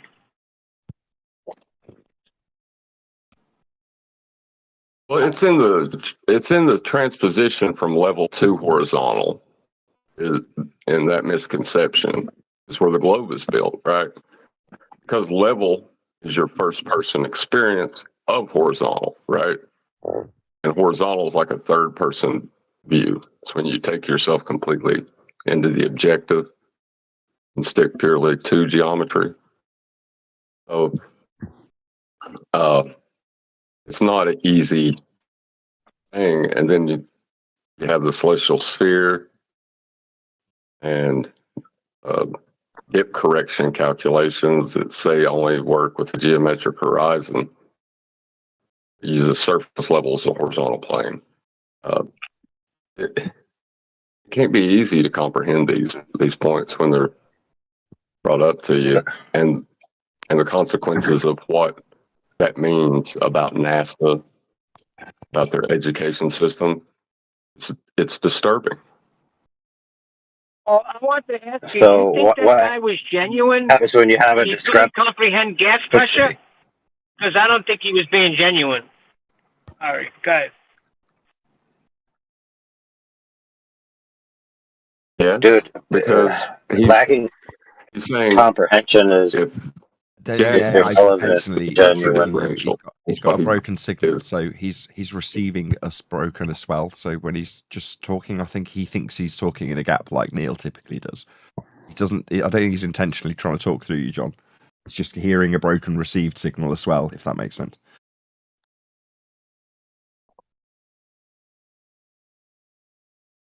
Oh, fair enough. But that time go I ahead. was intentionally interrupting. You were. I doubt that you're saying that just to antagonize. Go ahead. Yeah, go ahead. Oh, I was saying, well, what happens when they have a discrepancy between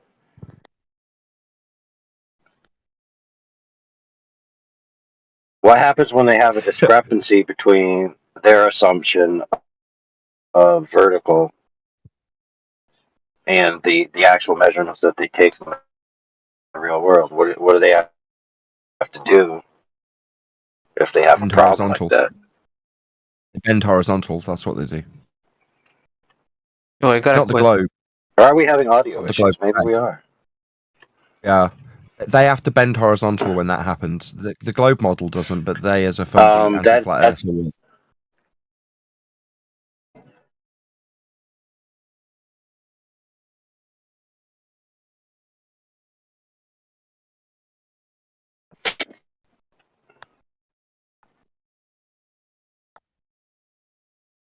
John. AI is dropping and rejoining, perhaps. Yeah, but what they do is, level is horizontal. They'll say no, it's not, and then they'll use level as horizontal to claim that level's not horizontal. It's an absurdity.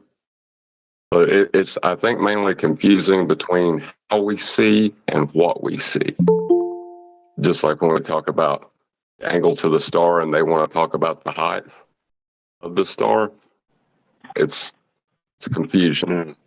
Yeah, that's where that guy went. He was trying to go to Polaris, being so far away, but Nathan didn't let him. I mean, what a lot of them have started saying. Now is like.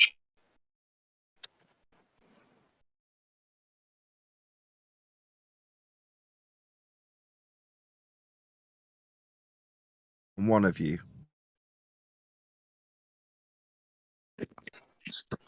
I was asking that question to Fish for the answer. The correct answer is that they curve the plumb line. Now, how it effectuates itself in the average globe zealot is different in their mental model of the world they live in. But in the geodesy plumb line multiple times, based on the a priori adherence that they have to preserve the angles at their location assumed to the celestial bodies. Right? So they assume axiomatically a relationship between the celestials and the ground, and then they transform the plumb line to it. So it's not simply the case that they're going out measuring the Earth as a globe. Okay, it's in the literature that they apply a bunch of transforms that have fundamental assumptions. And so they have to shove their field data through a cheese grater. And then the cheese that comes out the other side, they can then sculpt into a model of a little ball. Yeah. Starting point of what you've described as a cheese being grated up is the cheese itself, which is the measurement of a flat plane to get an angle. They then plonk that angle on a presupposed spherical dingleberry dangling beneath what they call a tangent plane. But it doesn't functionally operate. So they have to then justify moving that angle to the centre of hell. By justification with parallel light rays moving to the centre of hell, ergo it doesn't make any difference because the lights are so far away. At that point, you can then start matching up your points with angle measurements off the equatorial plane and describing things like PZX triangles out on the globe surface. From PZX triangles out on the globe surface, you can imply, which is where you started, reciprocating zenith angles, which is what you're calling curved plumb lines. Yes, correct, absolutely spot on. But that I just described the grating of the G's metaphorically. That's the first step. Reciprocal zenith angles couldn't be a curved plumb line because they're reciprocal angles, right? And angles aren't curved, right? So when they take a reciprocal zenith angle, they're actually disproving their own model, because in the model, the plumb lines aren't reciprocal angles. Right. Okay, they're all wonkily donkily. Right? Let me post an image here.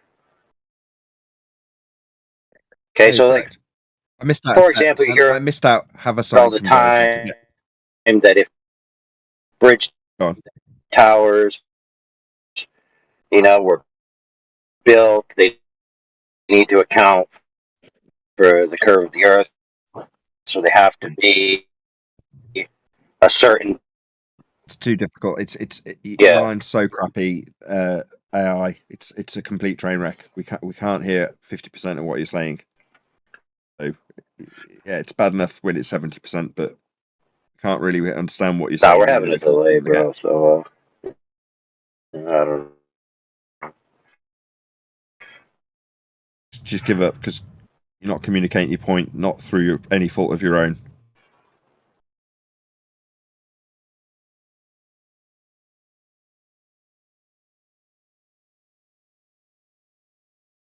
Right.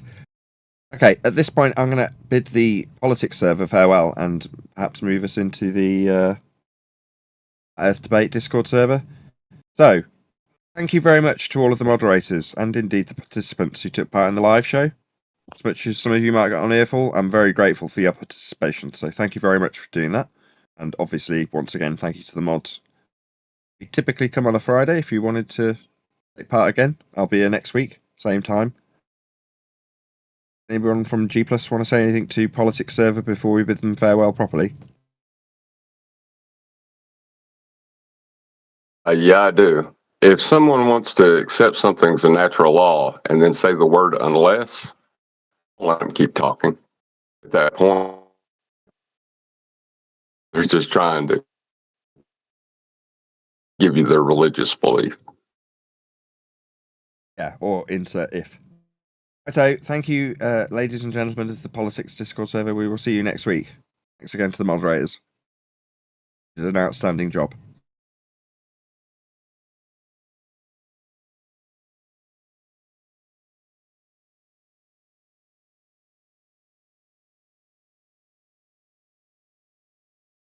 Can I try my question again? If you're still there.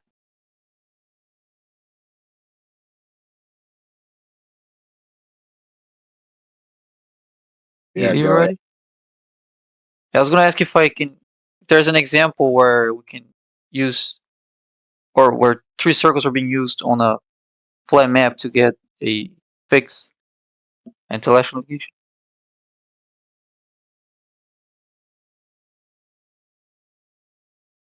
Like a demonstration that you can draw three circles on a map to get a location. Is there an example of that?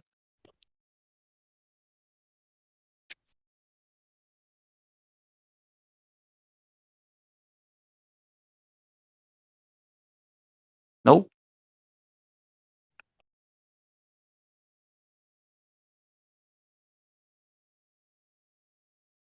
Is there an example of where three circles are drawn on a map to get your location? Yeah. Yeah, it's called circles of equal altitude, and it's done in Yes. Can I see celestial an example of navigation that? to find. Well, I'm not You going to go think and they do a draw Google them on search for you. globes? I'm not going to go and Google search what circles of equal altitude are in celestial navigation. It's pretty simple to go find for yourself. Yeah, it's just a No. Yeah, I already understand what they are. That's not my question. I'm asking for an example because I can't find any example where they're being drawn on a flat map to get your location. What are they drawn on? Globes? They're not drawn.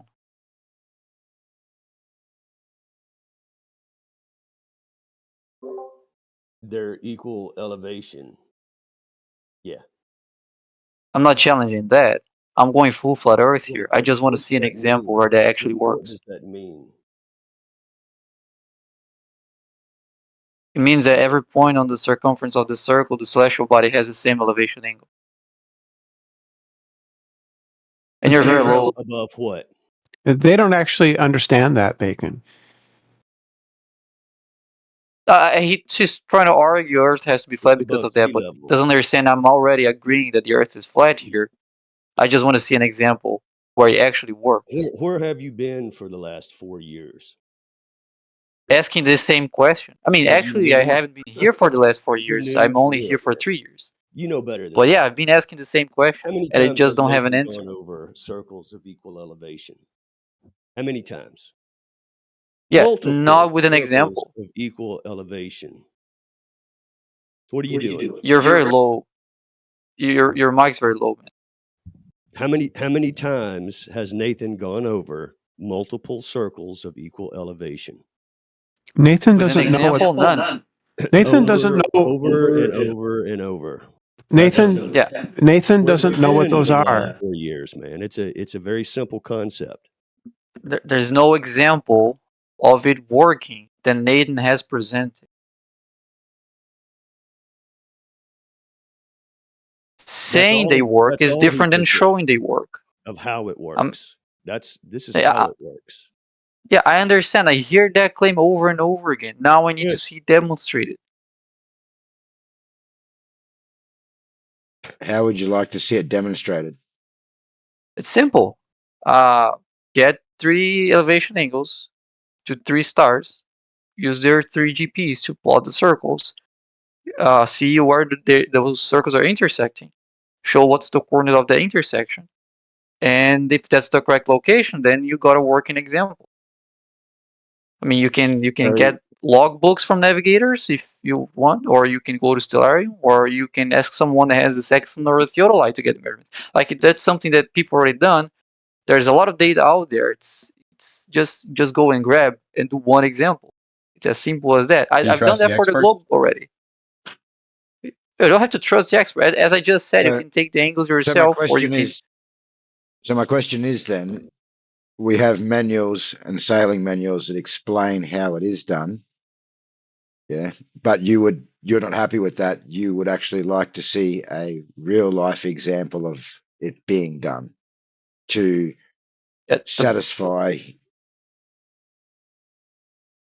The manuals don't. The manuals don't describe how you draw 3 circles on a map. You might find like illustrations that's the idea, but that's not what the process is. The process is not drawing circles on a map. Which is why I have no example of that working. You just claim that's how it works, but that's not actually what's being done.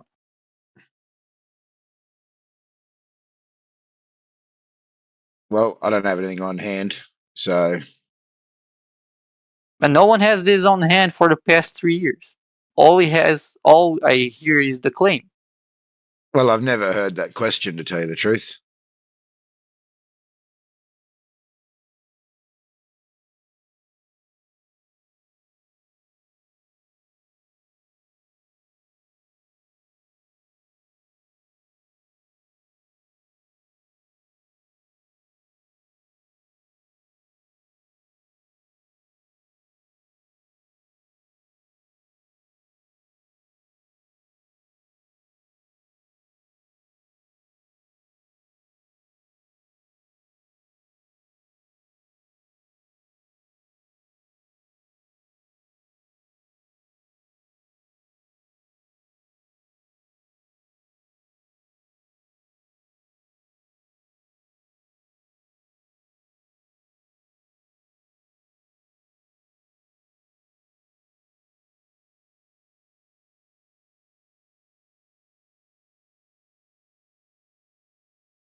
mean, isn't it weird that after 4 years, no one bothered to check whether what has been claimed actually works?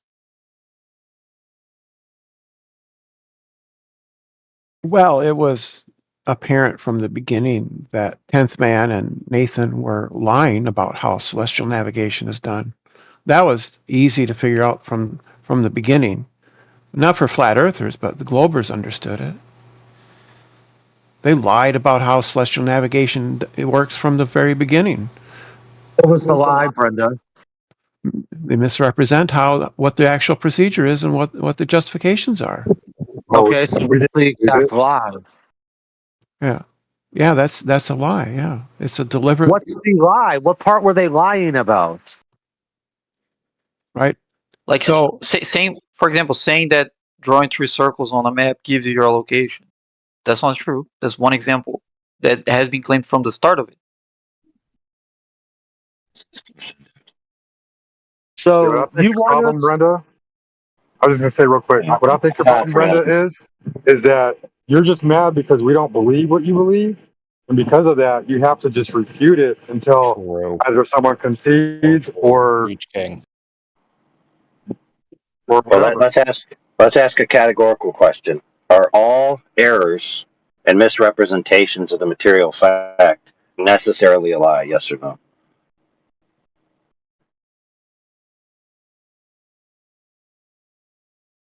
No.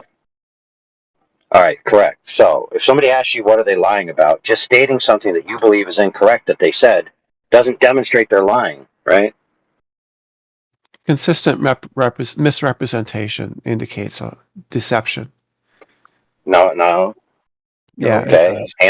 No, it doesn't. I can simply apply Hanlon's razor.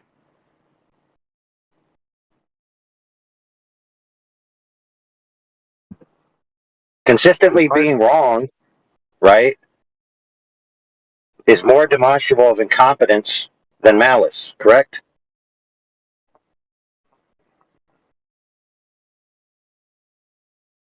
Glover should know this more than anything. Well, I myself, I'm not claiming that was a lie, but are we agreeing that was false? It doesn't matter, dude. I'm just parsing the categorical distinctions that if you critique somebody saying they're lying simply because they said something that in your opinion is an error isn't sufficient to bear the burden that they're lying.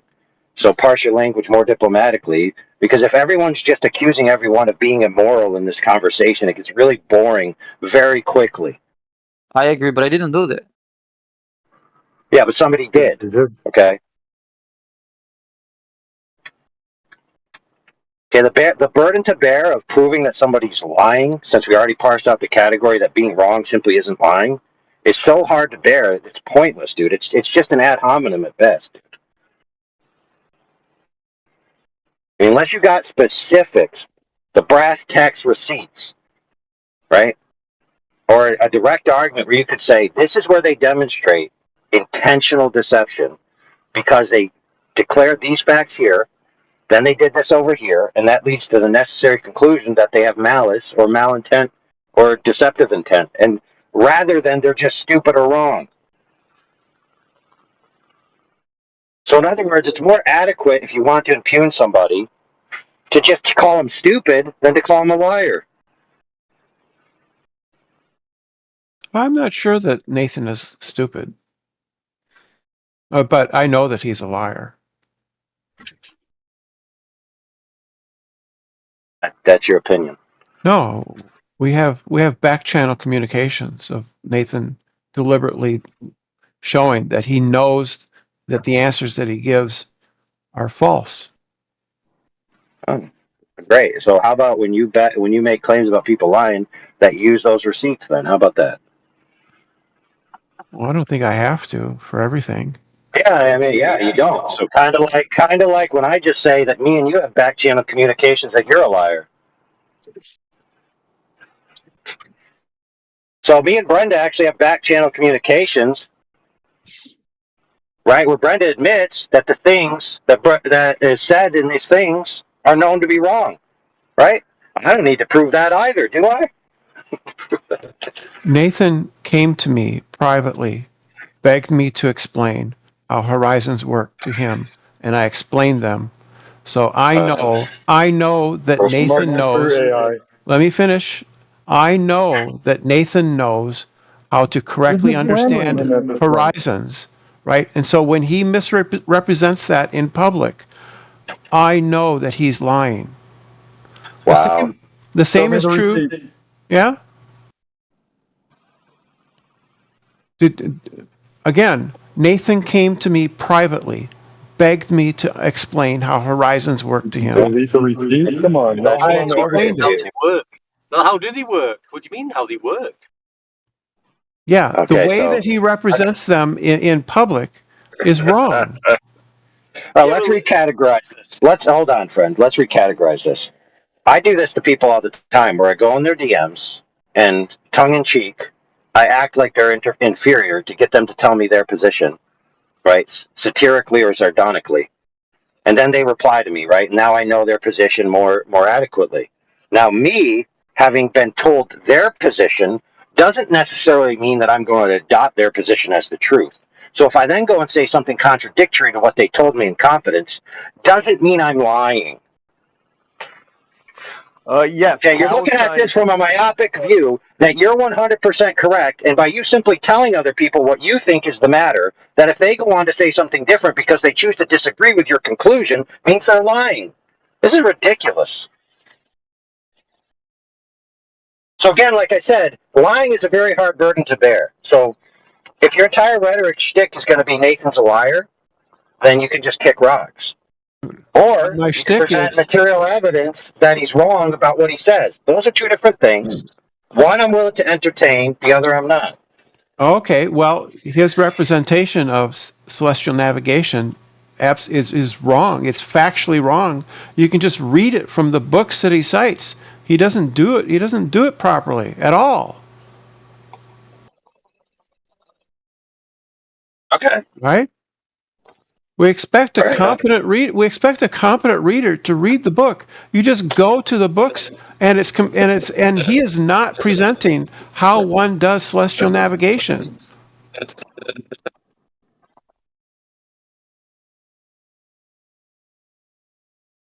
Okay, look, that's a categorically fair critique if that's your assessment of the situation.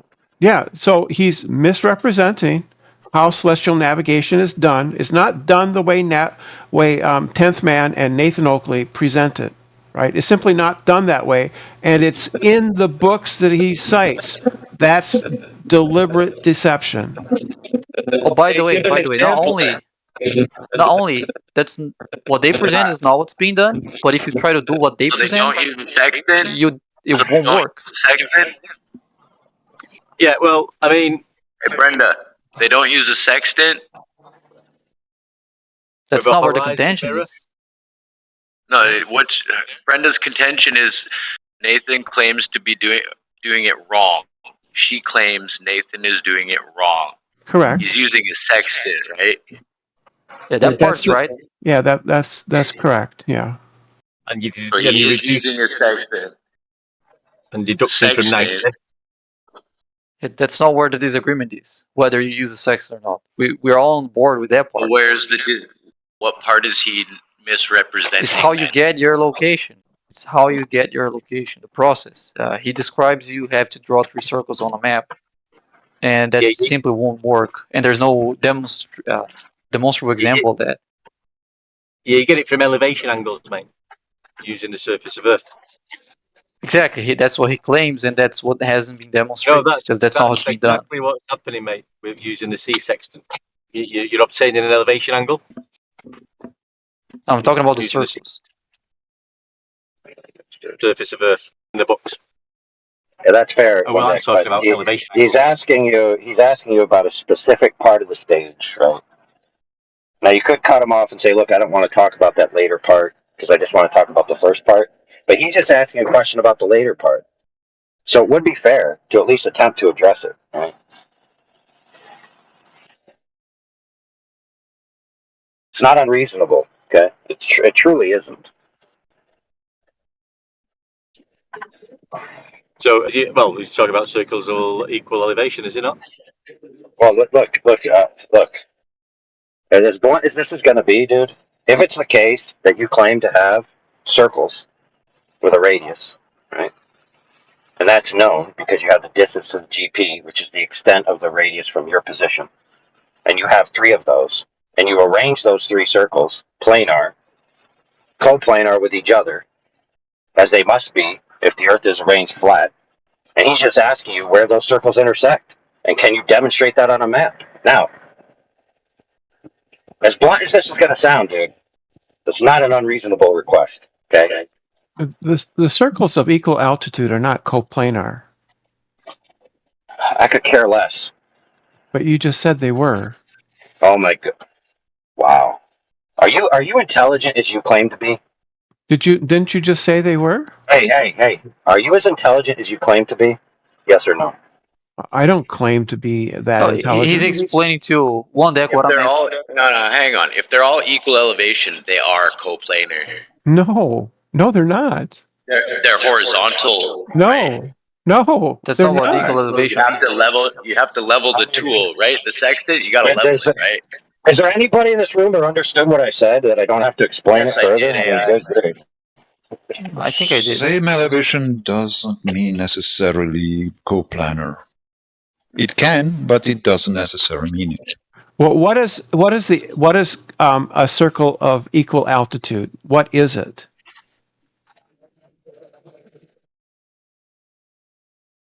Crickets? You don't know what a circle of equal altitude is? It doesn't matter. Yes, it does. It does matter. Oh my goodness! Listen. What is it? We're talking about Bacon's question, right? Oh, Bacon was asking for a demonstration of using three circles to determine your location by drawing them on a piece of paper.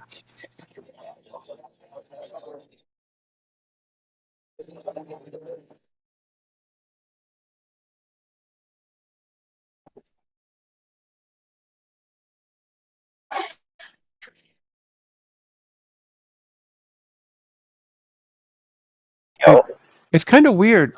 I almost feel like you actually know what a circle of equal altitude is. Yeah, we do. What is it? But here, Bacon. Hang on. Bacon said that he's done this for the globe already. How did you draw your 3 circles on the globe, Bacon? Yeah, by centering them on the GPs, using the zenith angle as the distance over the surface between the center of the circle and the edge of the circle.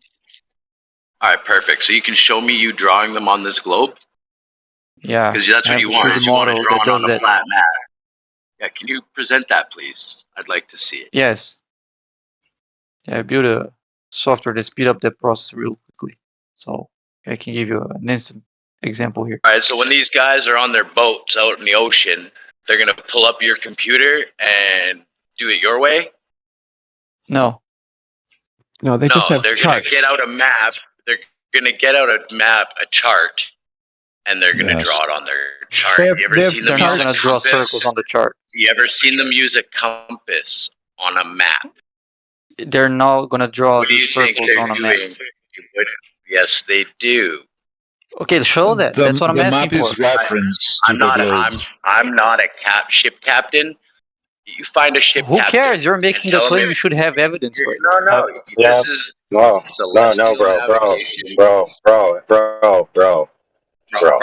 Okay, I'm done. No. Yeah, you are done because this is how it's going to go. You said yes, they do. That means you know the material facts that they do. So he asked you to provide an example of it. It's not unreasonable to provide an example or recant the fact that you don't know that's actually what they do, or that even if they claim that's what they do, whether it is what they do or not, because you don't have an example. Okay, so why don't you kick rocks, go get the example, come back and shut Bacon up for goodness sakes? How about that? Hey, man. If you need me to talk slower or write it in crayon. Yeah, listen. If you want me to talk in crayon, I can translate it for you.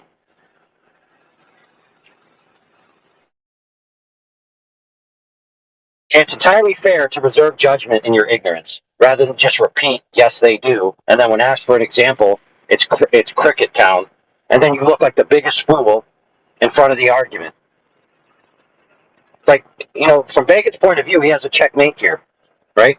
Well, no. And your best defense is to just chant that they do it. Then he asks you for an example, and then you say, "Oh, I can't give you one." Why even argue the point then, dude? Hey, give me a second, please, without jumping all over me. Just, you've seen ship captains, like, I don't know how to explain this, but I'm telling you, they're not going onto a boat and pulling up Bacon's computer model. They have charts on their desk. Fair. That they use a compass. Why do they use a compass on those charts? Look. Get a bearing. Why do they use a compass on the charts? Nobody wants to answer that. Just chill for a second. I've been trying to be chill, but you attack me like I'm... No, dude. I'm attacking you on the grounds that you're not providing the evidence for your claim. You're saying that they do this. Let's say that's true. Let's say, for sake of argument, that your assessment is correct. Now, where's an example of it happening? Can you provide one, please? Let's not forget you're leaving so much out of what they do. But I will look into it. Okay, sorry. All right, perfect. That's what I wanted to hear. I wanted to hear that you're going to get an example in the future. Yeah, like if I can find a C chart where they are plotting their points and where they are using a compass, I will try to find that. But I don't think they're taking Bacon's computer on the boat and using a globe chart. You realize that many of those maps were drawn using computer modeling, don't you? Many of those maps were drawn by getting elevation angles to stars. No. You're speaking about very, very, very, very old maps that we don't use anymore.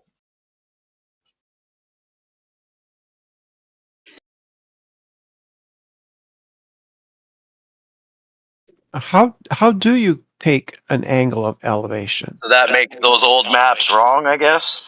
Yes, that's why we don't use them anymore. They didn't use compass. They didn't use compasses on those maps. Even if they did, the accuracy was for shite.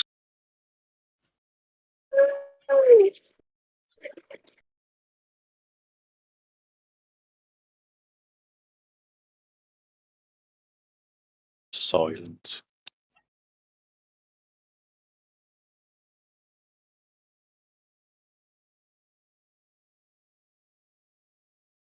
Right. So how are angles of elevation done?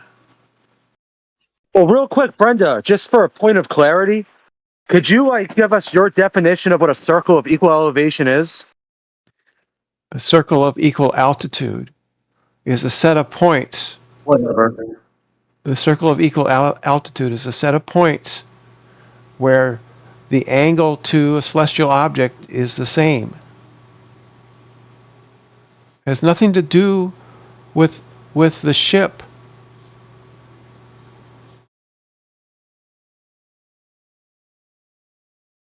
What do you mean nothing to do with the ship? The ship has to be at 4 separate points in the same circle, right? The ship is the observer point, maybe, at best. Yeah, yes.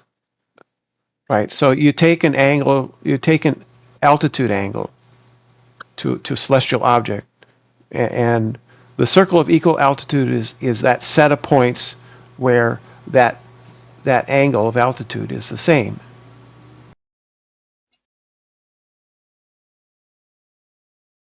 Yeah. Yeah, it doesn't mean that the sea is flat. Well, what's the problem? You can make circle. I mean, what do you think? Isn't that what longitude is? Oh dear. It's not. I mean, if you're on, if you're at X longitude making an elevation angle to Polaris, it's going to be the same on that whole longitude. You mean latitude? Whatever. My bad, but yeah. Yeah, that's fine. Oh dear. Yeah, it's going to be the same on that latitude. Yeah. Right. But So not on the longitude. Latitudes would be circles of equal altitude, right? But that doesn't mean that they're flat. That doesn't mean that they're flat. It works just fine on a globe. Okay, can you give us a definition of an elevation angle then? You mean an angle of altitude? The altitude versus azimuth? Why you? No, it's written the same regardless. It's all interchangeable. Elevation angle, angle of elevation, angle of altitude. No, it's speaking of two different things. Stop. Free.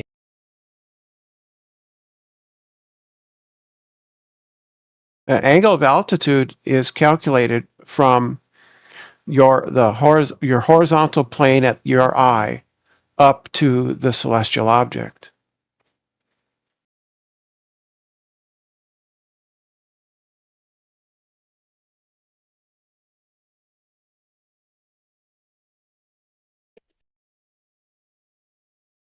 Okay.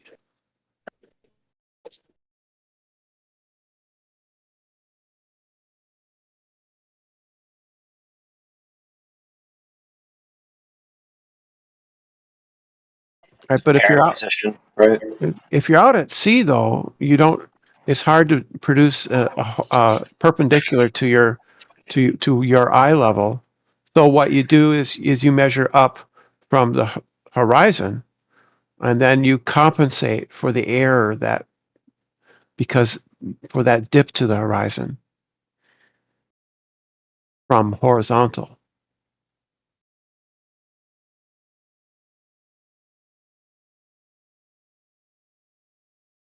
Total crickets? Weird. Yeah, it's not many people understand the subject. Don't worry. All right, so go ahead. Repeat the angle of altitude. I'm sorry, I'm at work. I actually have a job. Altitude is it's an angle from the horizon up to the celestial object. But then you have to correct for the dip angle. Do you have to do that on a bubble sextant? No. Do you have to do that in a preserver raft? I don't know what a preserver raft is. A life raft, a skiff, whatever you want to call it. Something that's like literally at the water level. Well, it's not literally, though, is it? Do you have to do a correction for the dip angle at that height? If you're measuring from the horizon up to the star, then you need to correct for the dip to the horizon. Do you have to do that with a bubble sextant? No. Then what's your point? I was simply describing. I was asked how it's done. That's how it's done. You don't have to do it with a bubble sextant because you don't have, because at that point sounds like the dip angle is a measurement to correct for your elevation height. No, it's not. It's It literally is. It's just a height of eye correction, Brenda. All you're doing is correcting for a height above the surface of the water. Elevation angle just puts the angle's ass on the surface instead of being 70 feet up in the ship's bridge. No, it's a correction. It's a correction for the distance if from. I'm in a life raft, if I'm in a life raft floating in the ocean, and I want to know what my position is, I don't need to make a correction for dip angle. Yeah, you do. No, you don't. You totally do because you're above the water. Look it up, Brenda. You're above the water, so you have to correct for the dip angle. The dip Your from eye level is above the water. What's your dip correction for 2 feet above the surface? Yeah, what's your dip angle correction for 6 feet? Well, I don't know. It's going to depend. I don't know what the exact angle is. It's a correction for horizontal down to the horizon. Because horizontal What's your dip angle correction for 200 feet up? Because horizontal is above the horizon, isn't it? What? Horizontal is above the horizon. No. No, the horizon is horizontal and you're above it. No, the horizontal from where your eye is. The horizontal, the horizon is where sea and the sky appear to meet in the distance. Yeah, that's just the horizon. The horizon, Horizontal is perpendicular to Plumb. Horizontal is perpendicular to Plumb at your eye, right?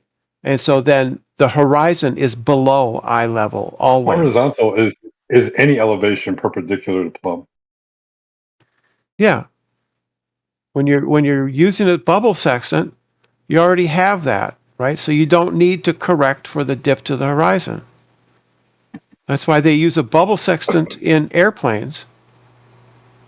Because the bubble sextant is not using the actual horizon you're looking at to establish it's horizontal.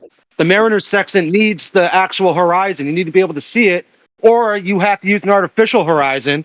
And if you use an artificial horizon, there is no dip because you're only a couple of feet above the artificial horizon you're standing in front of. Yeah, but when you're all horizontals are parallel. No, they're not.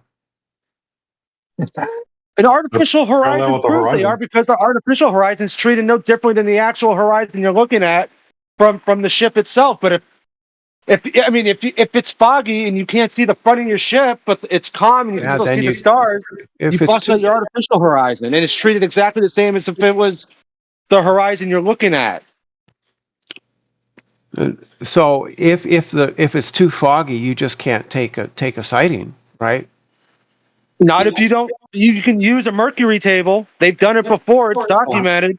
People use artificial horizons with Mariner sextants. If the sea is too rough, you can't do that. Yeah, you're not going to go take out your Mariner sextant and get a fix in the middle of a hurricane, Brenda. We're not stupid. Okay. But you can have fog and not have any waves. And the point was that horizon is always below eye level. So you have to correct. And since altitude is the distance from horizontal up to the star, you have to correct for the error of the horizon. Yeah, of course your quote-unquote horizon is going to be somewhat above your eye level. That's because the horizon's the surface you're on appearing to meet the sky in the distance. You're always going to be above it. Right. So there's an error. There is no error. Yeah, there is, because you don't have, in the cases where you don't have a bubble sextant or you don't have an artificial horizon, right? You have to measure from the horizon up to the star, and that's inaccurate because you should be measuring from horizontal to the star, and horizontal is above the surface you're standing on. It's the surface your boat is floating in. That's your horizontal. No, it's from your eye. It is. No, it's not from the ocean. What do you think? What do you think, Brenda? Why is it called height of eye correction? It's not. It's the dip to the horizon. It literally is. It literally isn't. It's literally interchangeable. You're pretending that people call it a height of eye correction does not exist, and that's a lie. You're lying. Now remember when I said it's called height of eye correction in manuals. And I'm only shouting because it's raining out. So sorry. Yeah, what they mean is the dip to the horizon. Right? Remember when I said? So now you're divining what they mean? Yeah, I am. Oh, they don't. Brenda the diviner. Brenda, you just said they don't call it height of eye correction. It's literally all over every book that talks about it will have the words height of eye correction in it, or dip correction, or angle of altitude, or altitude angle, or angle of elevation, or elevation. They're all interchangeable with each other. No, not really. Yes. No. Right? So you have to correct for the dip. Certain words and certain phrases petrify you, and you won't allow yourself to let them even exist in your own mind. You literally can't say height of eye correction because it fucking kills your point. You're afraid of the phrase height of eye correction. I'm afraid of spiders. I'm afraid of snakes. Brenda is a snake. Height of eye correction corrects for the dip to the horizon or the height of your eye level above the horizon. You just said height of eye correction is a lie. Brenda, you just said I made up height of eye correction. Brenda, I don't want you getting confused. So here in the side chat, there is your height of eye correction. Yeah, dip. That's what I said. Literally Dip to the converting, horizon. Brenda, it's converting your angle taken above sea level to a sea level reading. That's all it's doing. If you're 70 feet above the surface of the water, your height of eye correction is putting the ass of the angle on the surface instead of coming down at an angle from your position. That's all it's doing. The angle itself isn't changing. That 50-degree angle from 70 feet up is still going to be 50 degrees, but it's just being converted to the sea level. It's the height. It's the height of your eye level above the horizon. Listen to Brenda trying to explain it away. That's deceptive, Brenda. Just tell it like it is. It's a correction to allow for the height of your observer's eye above the horizon. It's the dip correction. Bingo. That's what I'm saying. It's not above sea level, right? It's from your eye level down to the horizon. Go to the surface of the water to the horizon, Brenda. No. Hang on. Is the horizon at sea level? It's a straight line. Is the horizon at sea level? Every point on the ocean. Brenda. Every point on the ocean is at sea level. Then you're bunked right there. No, how does that debunk anything? Because your height above the horizon is your height above the water, which is a height of eye correction. Good job, Brenda. It's not your vertical height above the water. It's the height of eye level down to. It's an angle. It's an angle from eye level, which is horizontal, down to the horizon. Brenda, where is your eye level? Where are you taking your measurement from on your eye level? Where am I taking from my eye? I put the sextant to my eye. From your eye, and according to what? According to what? I don't know what you mean. Like how high is your eye? Like how high is your vision? What's eye level? What's the height of eye level? It's going to depend on how high you are, how tall you are, and how far you are. How you are from what, Brenda? What? You won't even say it, you coward. How high is your? What does your eye have to be above? How high above did your eye?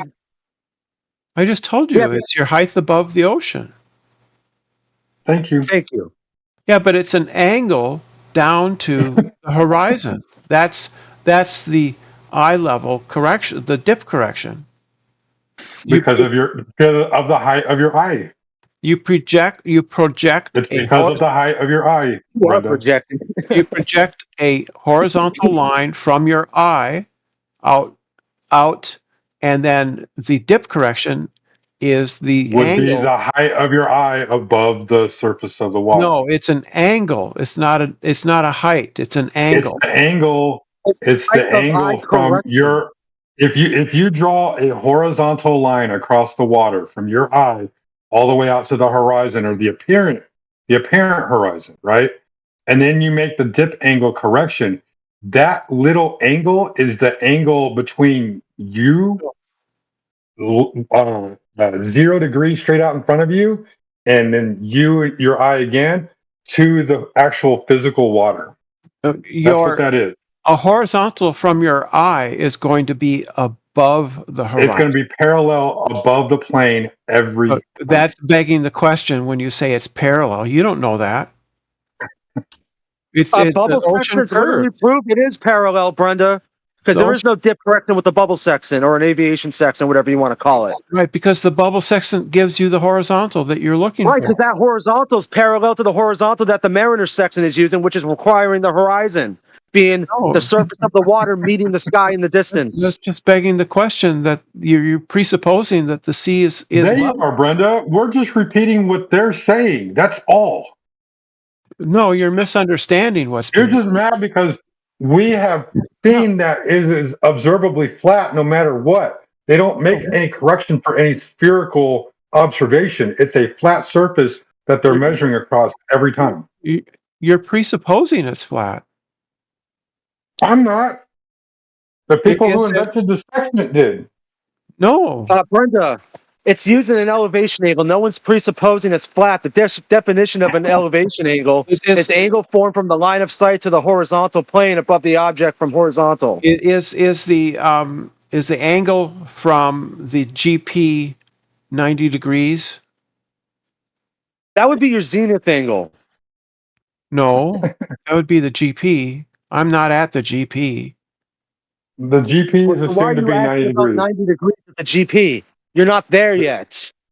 Yeah, but is it, because Nathan says that there's a right angle triangle formed by the GP and U.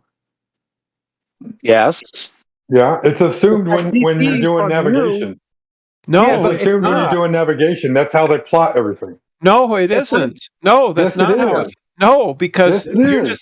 you're just begging the question. You're presupposing. I'm not begging it. The people who invented navigation are the ones begging that question. No, they didn't. We're just repeating what they're saying. No, you're not. You're Yes, we misunderstanding what they are. said. No, No one's begging any you're question. misrepresenting it because you're claiming that the dip angle has nothing to do with your height above the surface.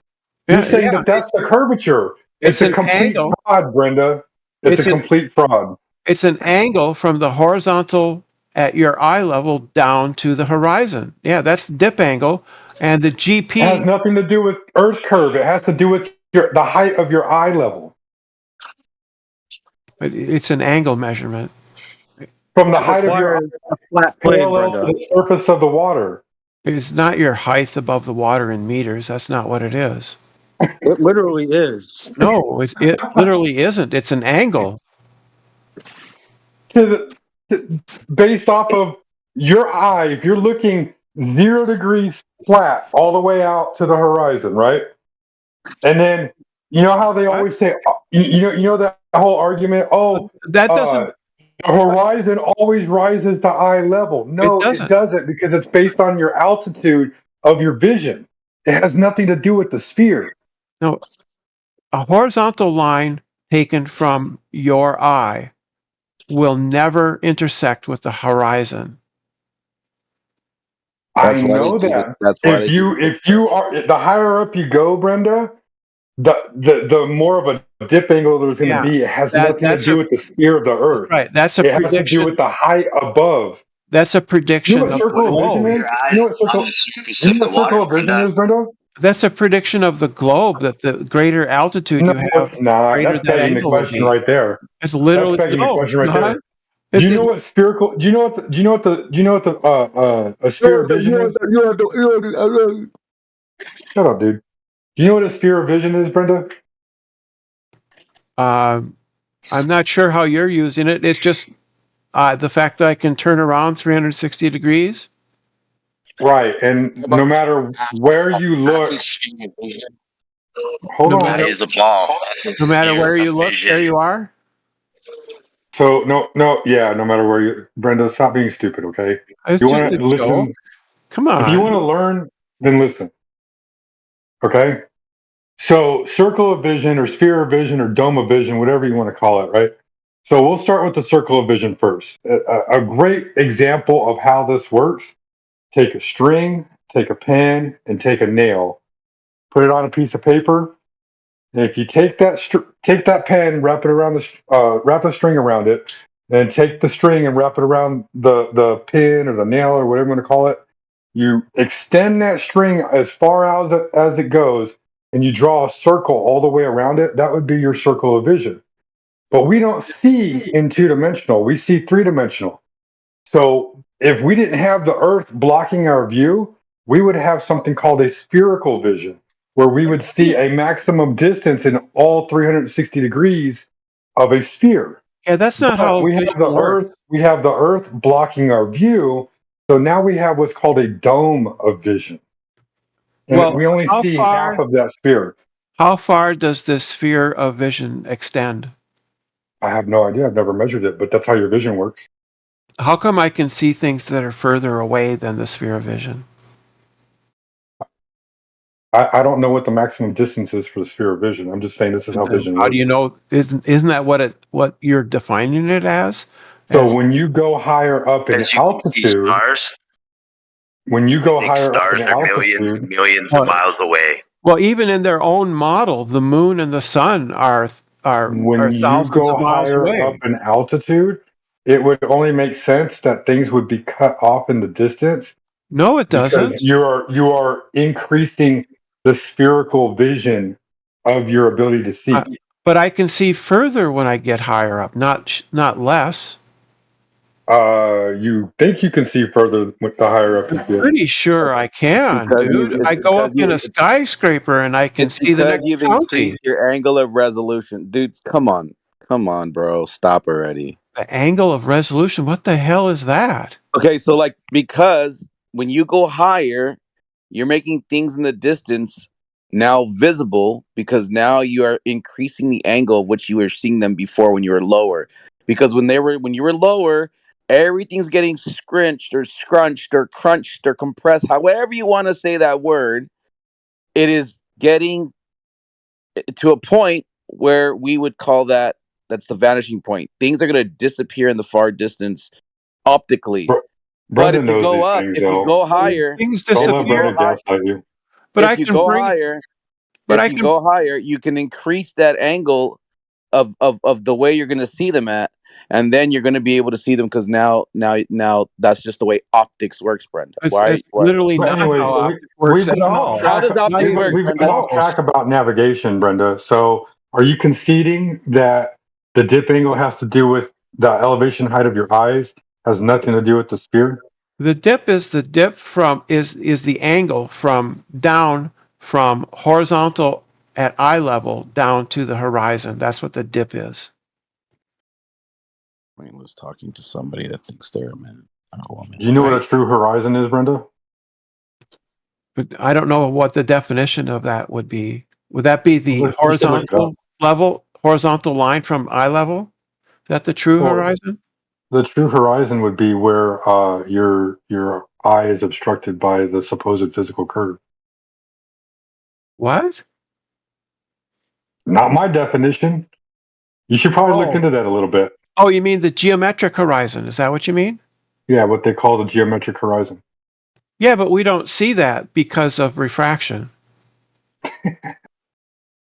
So why are you making a dip angle correction? It's a dip to the apparent horizon.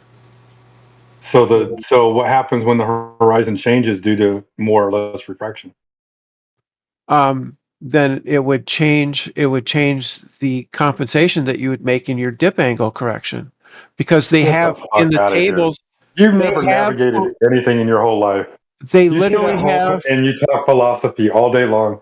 That's all you're good at, Brenda. They literally have corrections for refraction in the tables. What are you talking about? How many times? Do they have different tables for each of the different times there's different refraction going on? I believe so. No, they don't. No, they don't, huh? Okay. No, because everything's based off of standard refraction, right, Brenda? Well, typically, that's a good way to go on. It's standard because it's the most typical amount of refraction you're going to run into. Really, what's the average temperature of the Earth, Brenda? North and south? I don't know. I mean, come on, Brenda. These are things that belong to standard refraction. What's the how on average, how many days out of the year has more pressure versus less pressure in the atmosphere? I don't know. Come on, Brenda. It's standard refraction, Brenda. Why? Well, I mean, you need air pressure is included, and so is how much moisture is in the air, temperature, right? That's all included in refraction, right? It depends on the weather conditions, right? Early in the morning, Right. So every day, noon. Today we could be using less refraction. Tomorrow we could be using more refraction. And would that change our dip angle corrections at all, Brenda? It's going to change depending on your height above the ocean and the weather conditions, right? Yeah, it's going to change. It just has to do with your height above the ocean. That's it, Brenda. It has to do with the dip angle is the angle between horizontal eye level and the horizon. Horizontal eye level and your right. Your eye. Where's your eye level, Brenda? Wherever I'm standing. Okay, so if you're up in like the bow, right? So you're 200 feet up in the air. What's your eye level? It's a horizontal. Eye level would be a horizontal line from that position. Right. And then because of things like the Rayleigh criterion, where things seem to merge together in the apparent horizon, off in the distance, right? So you make this like calculation of The Rayleigh dip condition has angle. nothing to do with dip correction. I'm just giving you an example because obviously you're not going to get it unless I explain it in such a way that you might understand. Obviously. Yeah, obviously. Right. Still, I can see further when I'm higher up. So the Which dip shows angle has nothing to do with the sphere. It has to do with your eye level, right? the reason we have a horizon at all is because the Earth is a globe. You wouldn't have a horizon on a flat Earth. Really? So you'd be able to Right. see forever? It would just all merge into a gray band. Kind of like how it looks when you look out over an ocean, right? It can look like that, but there's times when it doesn't, when things are obstructed by the curvature of the Earth. That's kind of begging the question, isn't it? No, it's an observation. Ships go over the horizon, they get obstructed by the curve of the Earth. No, they don't. Yeah, they do. No, they don't. Uh-huh. I can give you an example of ships being obstructed bottom up on a flat surface. Now, only if you play games with angles and things like that. I'm not playing games with angles. I'm Yeah, looking out over the surface of water. Yeah, those videos are taken from very, very close to the surface, right?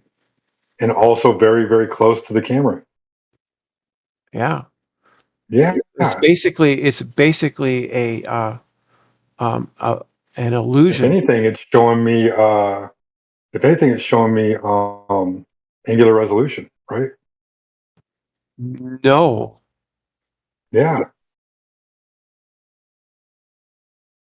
Angular resolution has nothing to do with being obstructed by the curve of the Earth.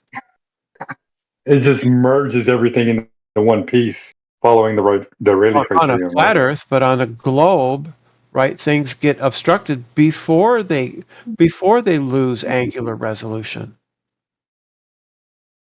Things get obstructed before they lose Yes. angular resolution. Yes, because you can still pick out details on the part that's not obstructed. Therefore, it's not due to angular resolution. It's not due to that phenomenon. I'd say otherwise. I can demonstrate mine. Can you demonstrate yours? Yeah. Yeah. Okay. It's been done hundreds and thousands of times. But So you can flat show me earthers just refraction ignore over it. a sphere? Any picture of a ship that's gone over the horizon, you can see details on the ship which shows that it's not due to a limit in your ability to resolve details, Hey, is it?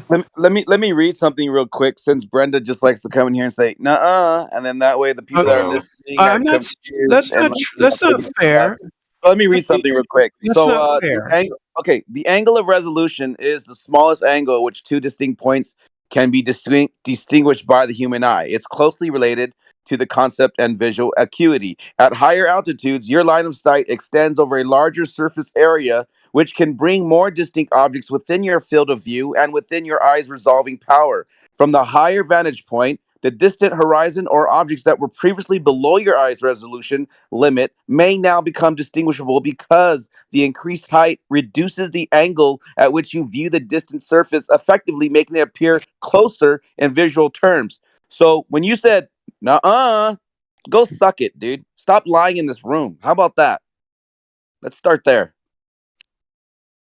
Right. So the angle of resolution has nothing to do with obstruction, because I can still pick out details in the ship that's being obstructed. You literally just when everything heard merges everything I just into the said, horizon, and you reset. Right. I can read the lettering on the ship that is partially hidden by the curve of the Earth. You are just so up your Right? ass you can't even see around you. It's I crazy. can see the So, cables. Brenda, I can demonstrate refraction being an option for disappearing bottom up. Can you demonstrate refraction over a sphere, showing that the object is also getting smaller in size as it gets further away? Everything gets smaller in size as it gets further away.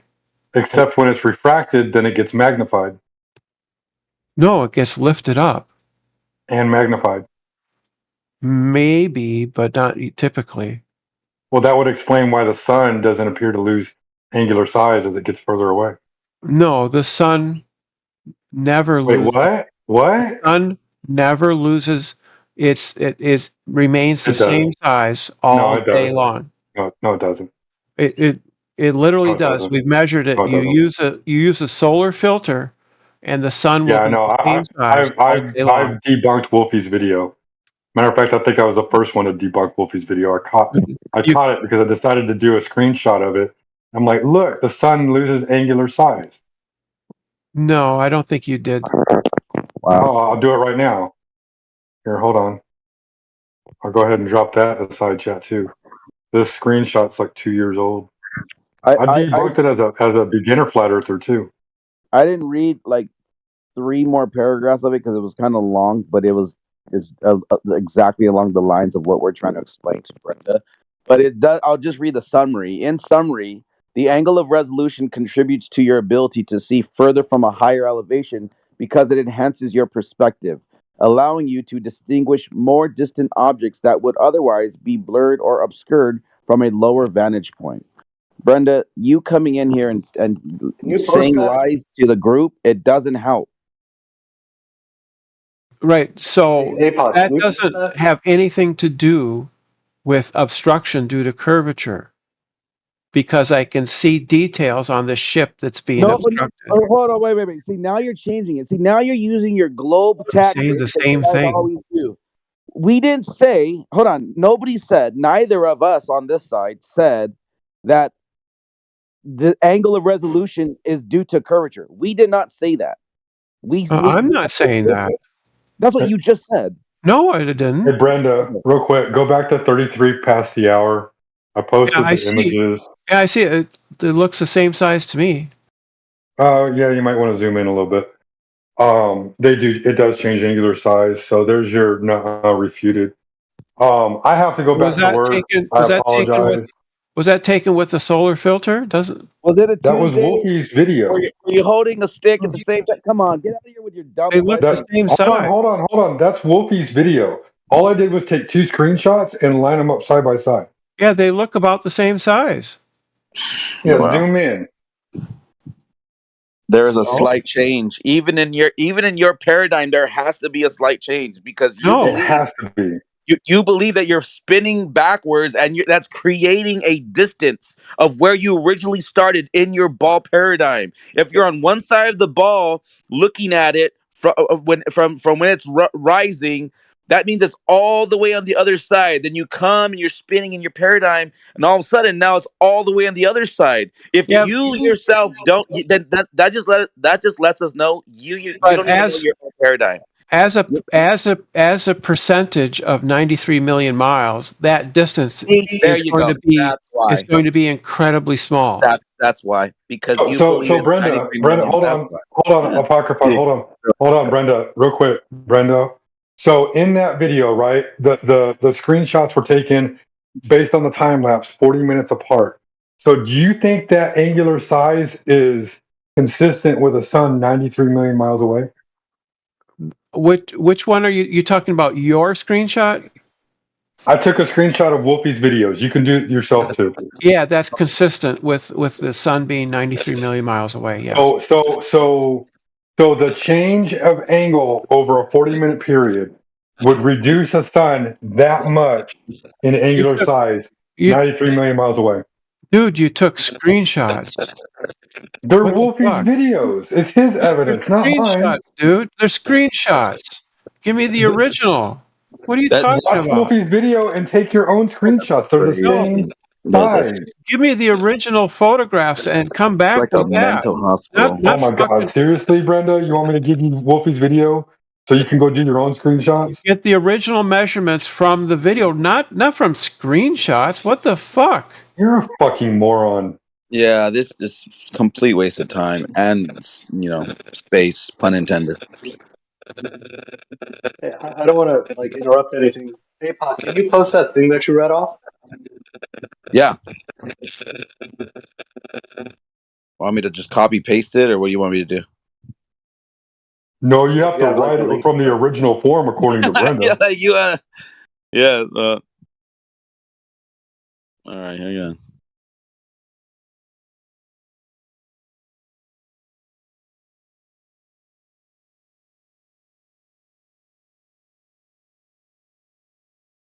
What did you?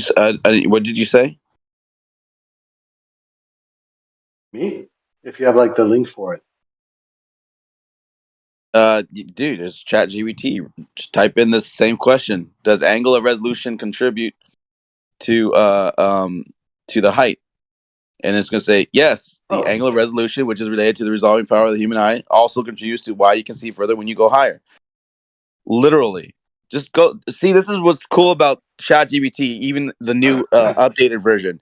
We no longer have to talk to Globers anymore, because ChatGPT is way more not only informed but also more understanding of what you're asking it, because you can actually ask it in a way to where it doesn't always have to have this bias, where it originally can start out like that, like, oh yeah, because it's a globe, and then all you have to say is, okay, it not being a globe, will that work on a not being a globe? And it will say, yeah, actually it works both ways. So then you ask, okay, though, so then what's the explanation? Regardless of what the shape is, then it will go into, well, this is how optics works. Now we're cooking with gas, because now it's being honest and not biased. Because in reality, when you go up, it doesn't matter the surface. It could be hilly, it could be flat, it could be curving up. Doesn't matter. Optics still, the principles of optics will still stay in place. And the higher you go up, because you're seeing more of an angle of a flat ground around you, even on your globe, because you say the globe is so big. Well, guess what? Then that principle still will work out in your guys' paradigm. But this is why we can then say, well, we know way more why it's not a curvature of water, because water isn't curving. And then we go into all these other, branches of discussions. But yeah, that whole summary was from ChatGPT. I could post it for you if you want. Right. I don't have. Yeah, that'd be good, because I don't have it on my phone. Okay. No, that's fine. I'm gonna copy it, paste it. Real simple, easy copy pasta.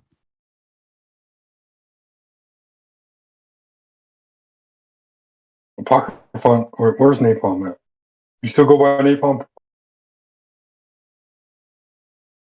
Or is that Apocryphon? No, Napalm is the other guy. How is Napalm doing? I like that guy. I haven't seen him in a while. So I was like, oh shit, I haven't seen Napalm in a while. Yeah, neither have I. Although I haven't been at Earth Awakenings like much either. Kosho's rarely. Yeah, my bad, y'all, for snapping, dude. Like I couldn't freaking believe my eyes. Like seriously, like I gave you the website, Brenda. I gave you the screenshots. You can go make your own screenshots. The camera never changes its fucking zoom.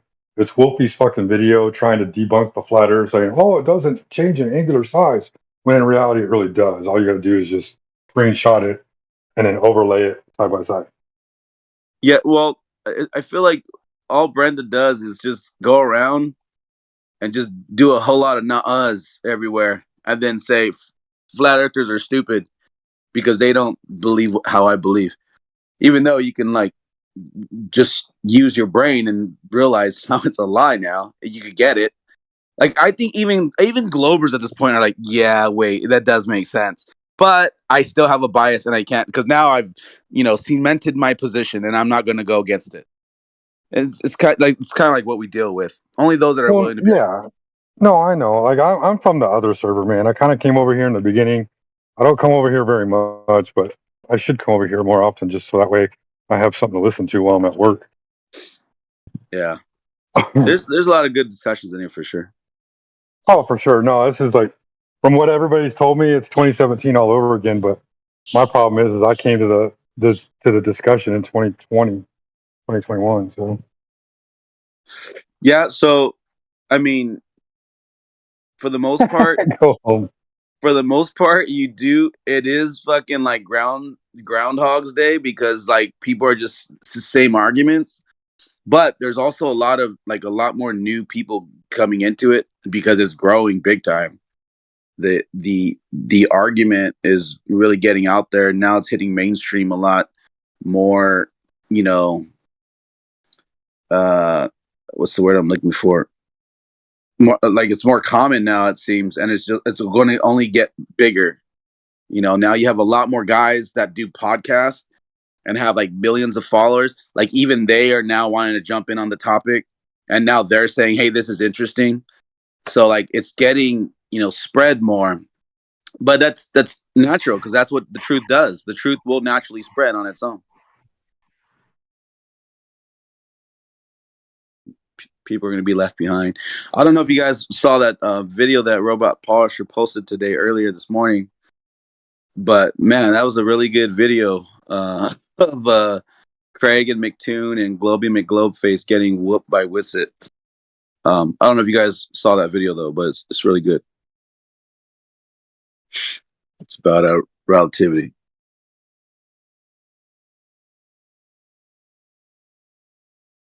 It's just a wrap. The globe's a wrap, man. We should come here just to teach people, what is true. Kind of refrain more from arguing from globers that are still stuck in the lie. Like why? Why are we wasting our time with these people? If they're stuck, they're stuck. We should just focus more on talking to people that want to learn, not want to come reaffirm their position in bias, which is a huge waste of time. Because there's people that are never going to change their position. They're a waste of time. But let them come to hear the truth, because hopefully eventually enough seed planted, something will grow from it. Hopefully. But I don't know. Even that might be a fruitless endeavor.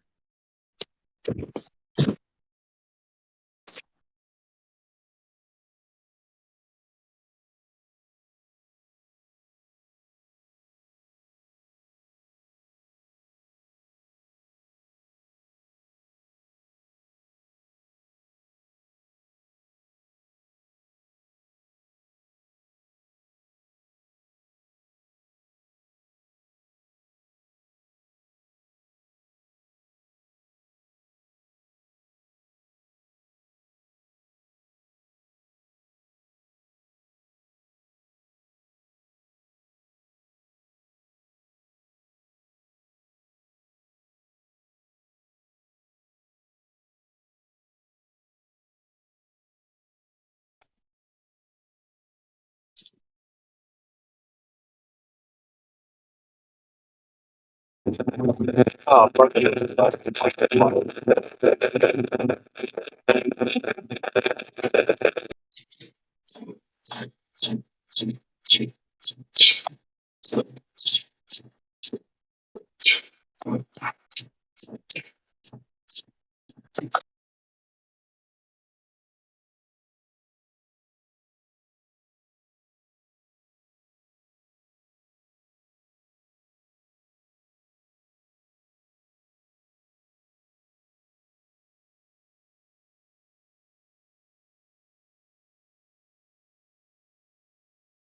Anyway, y'all, just wanted to say real quick. So that whole Wolfie argument, I can't tell you how many Globers I've shown that to. I'm like, do your own screenshots, and then they do it, and then they come back and they tell me, yeah, you were right. My bad. It does change a little bit in angular size, but not that much.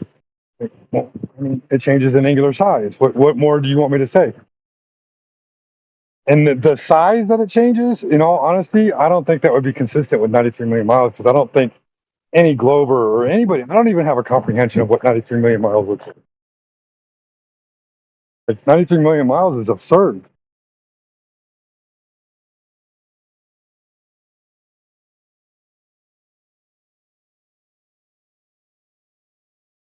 And Timbo, I'm not going home. I gotta go back to work. Oh.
Oh shit, I gotta look into it. Now, who was that was backing me up on celestial navigation, man? I don't think he's even in here right now. But shout out to you, bro. You sound like you were a Marine, and because I have a friend that was a Marine that explained it to me when he explained like marine sextants versus bubble sextants, and I was like, oh shit, that makes sense. So thank you, whoever you were out there, backing me up, man. That was really cool of you.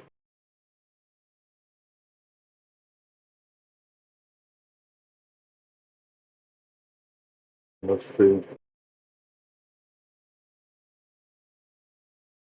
Kimbo asked me if this is me.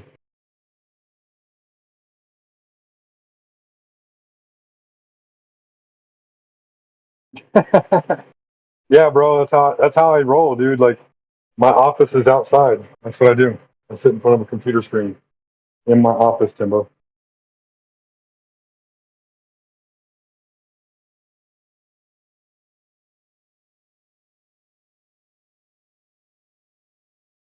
You know what, Jenna?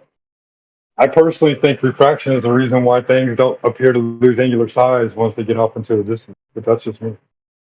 I think Rob Skibo is onto something when he did that demonstration video. Refraction can also cause magnification as Yep. object further. Yep. So that would make sense. That would actually align with what. Yep. And you know what I think is the cause of that lensing point? I think it's turbulent air. You get like hot pockets within cold air, and Right. that would definitely explain. That would actually make a lot of sense, and it Disappear. would make a lot. I'm sorry, it would make a lot of sense as to why the sun looks so magnified on the horizon. Sometimes we see the sun Yes. super magnified on the horizon. Sometimes, not all the time, right? And it Yeah. looks like it's cut off.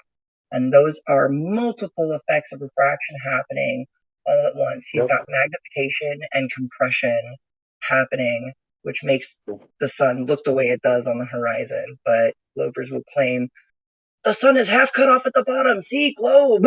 I'm like, no, that's not what's going on there. Yep. No.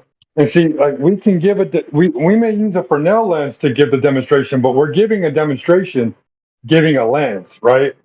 Mm-hmm. What I'm asking Globers to do is to now demonstrate this over a curved surface and show the same exact thing. Show me what your ball is trying to prove. Exactly. I don't even care if you use a fake lens. Just show me that it can occur first, and then we'll start there. Like when globers want to post that photo of those towers that look like they're bending down in the back, but the water from left to right is completely flat in the panoramic view. And I'm like, you don't understand that. Here, I'll post it in the chat. It's this one right here, the Pontchartrain. This is an atmospheric effect that's happening right here in this, and Globers claim that that's curvature. It's curvature. It's not. It's an atmospheric effect in that photo, just like this one right here, which is also an atmospheric effect. The looks like it's bending down in the back, but it's not actually bending down in the back. There's an atmospheric effect. There's atmospheric conditions creating refraction that causes this straight wall to look bent, like it's curving. And Yep. Have you seen so the Sky Free video? the Globers little tower on their towers on the water photo is debunked. Have you seen the Sky Free video? No. The one where they do like a observation over a lake about a quarter mile.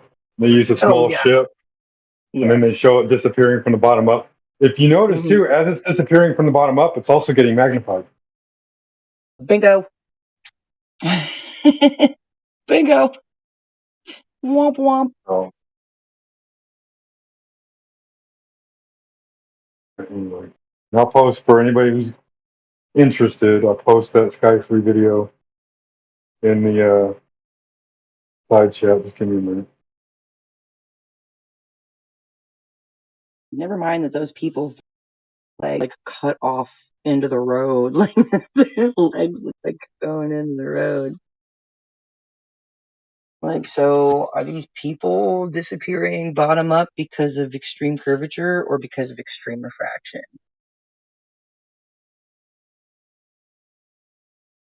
Know what else to say? Glovers just don't want to answer that. I wish they would answer it, and I wish they would not be, disingenuous, because that's what we face a lot, dishonest and disingenuous people, Glovers.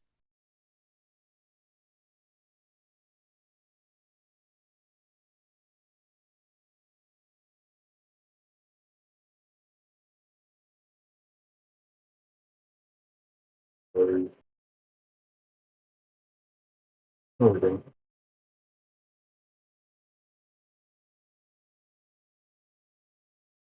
Anybody that's curious about things disappearing bottom up on a flat surface.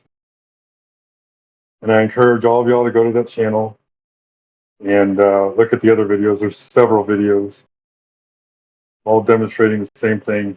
You're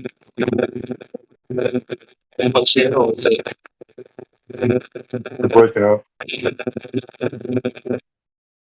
You sound like you're talking through a wet microphone.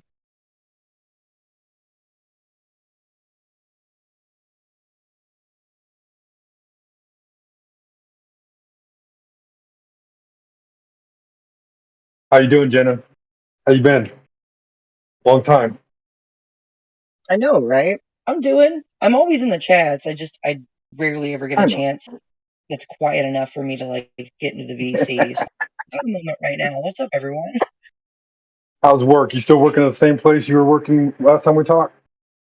I know you bounce around, so you're one of those go-getters.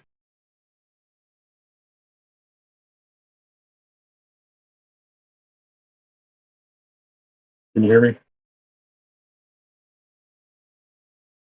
I don't know if I cut out.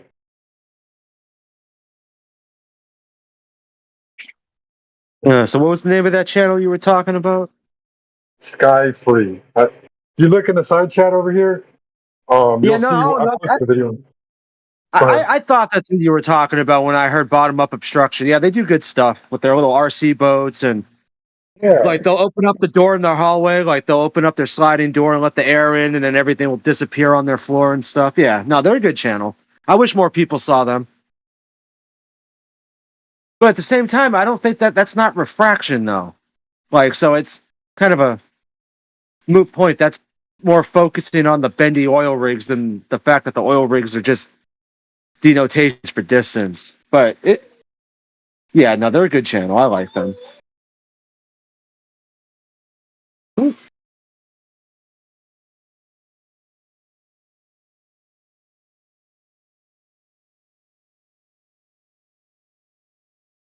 Yeah, when I was looking into like turbulent air and laminar air, that was kind of the explanation that I was understanding was like when you got laminar flow, you're not going to have any chance of refraction because all the air is equally going in the same direction.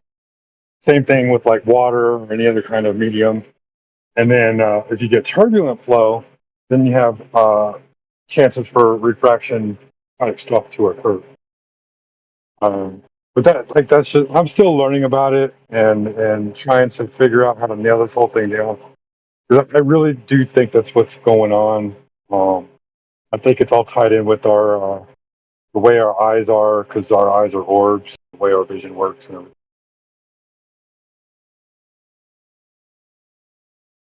It sounds complicated, but that's just the way our reality is.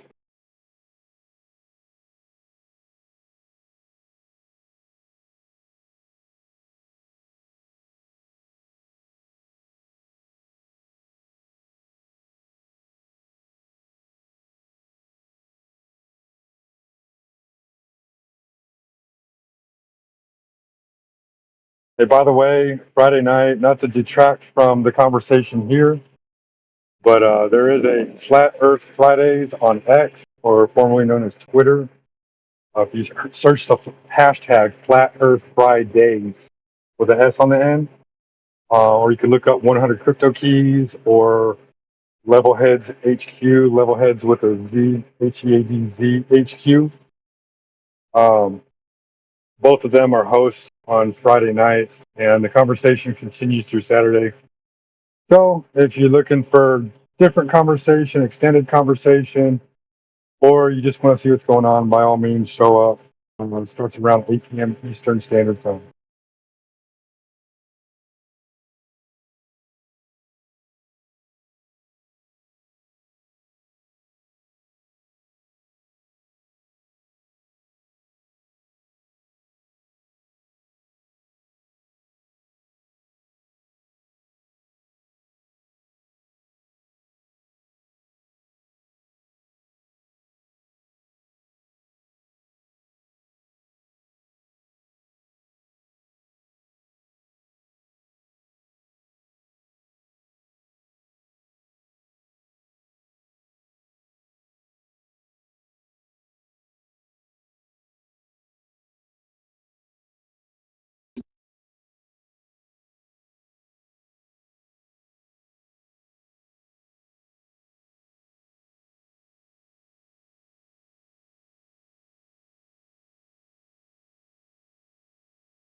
Wow, check that out.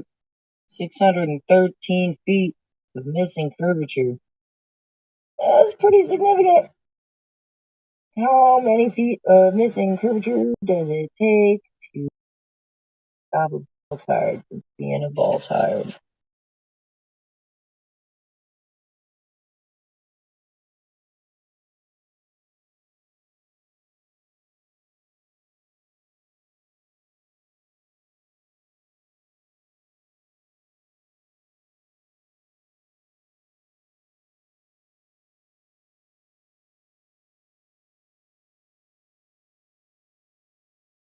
Yeah, I believe that's the one where, you know how they always talk about Black Swan, but it's like 9 miles away, the platform. In that video over on Miramar, I think that's like recording 26 miles away, and you can see the platform. So that's why it's so much drop.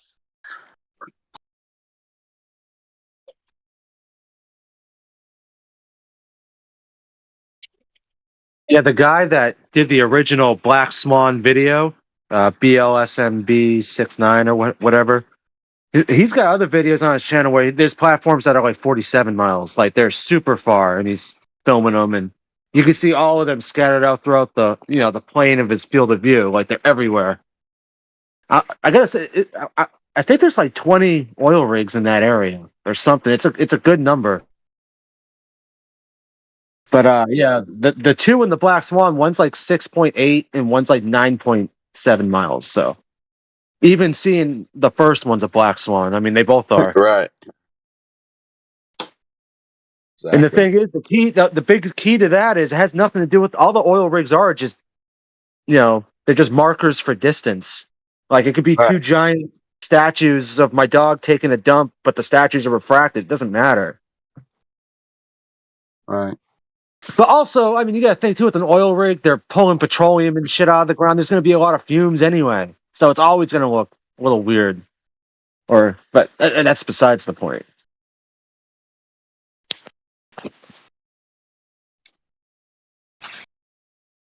Yeah, the fact that you see them at all, that kills it. That kills it for them.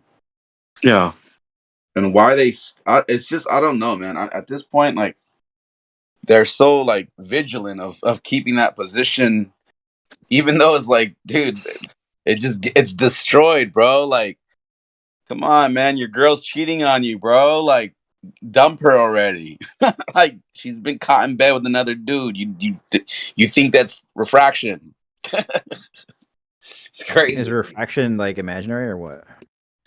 No, refraction's very real, but it's not a magical sliding bar that you can move over just to make sense of the nonsensical belief that you can see the backside of a mountain. Just because you slide your refraction bar and all of a sudden you can see something further away come up into your view and just, parrot refraction, like that's just, it doesn't stand no more, dude. Maybe like 4 years ago you guys could do it all the time when you first had to do it. But well, let me ask this. I don't think it's actually refraction taking place. I mean, refraction is like if you're standing above a pond and you see a fish and you're trying to spear that fish, but you miss it because the fish is in a different location than where you see it because it's in the water. That's refraction. That's what they're trying to explain away. But the problem is also when you're looking down at that fish looks magnified. And that's where it kicks them in the ass when you see these long distance observations. If y'all haven't noticed this yet, I want y'all to start paying attention to this. So when we see too far, the object is the way it is. But when it appears to go over the horizon, when it looks like it's being physically obstructed by the apparent horizon, take a screenshot of that same size. The part that is physically obstructed is actually bigger than than the one that they're claiming refraction on. Right. I've started paying attention to this, and everything that appears to, like, I'll give you an example, man. Like, I'm gonna put it in the side chat right now. This they like to use the windmills, the wind turbines, right? Yeah, over in France or whatever. Yeah. I'll give you an example of it here. Hold on. It's being magnified, man. It's not being like, my guess is that the part where it appears the horizon is the angle of incidence. Y'all want to go ahead and look in the side chat now? Yeah, I see it. To me, it just makes more sense that refraction would be the explanation for the apparent horizon, why the horizon moves. Yeah, that's exactly what it is. That we've always said that. We've always told them, dude, it's an optical phenomenon that makes the water look higher than it is. It's why a boat looks like it's on the other side. Just so happens to be looking flat just on the other side but they're like, no, it's on the other. It's a ball. It's a curve, dude. They're stuck in their paradigm, Yeah, bro. yeah. They're They Okay, need quick it. question, guys. Quick question. Hey, how you doing? How's everyone doing?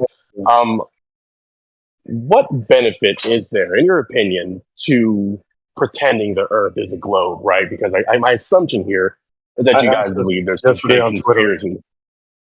I asked this the other day on Twitter. Like, what benefit do you gain by knowing the Earth is a globe versus knowing the Earth is flat?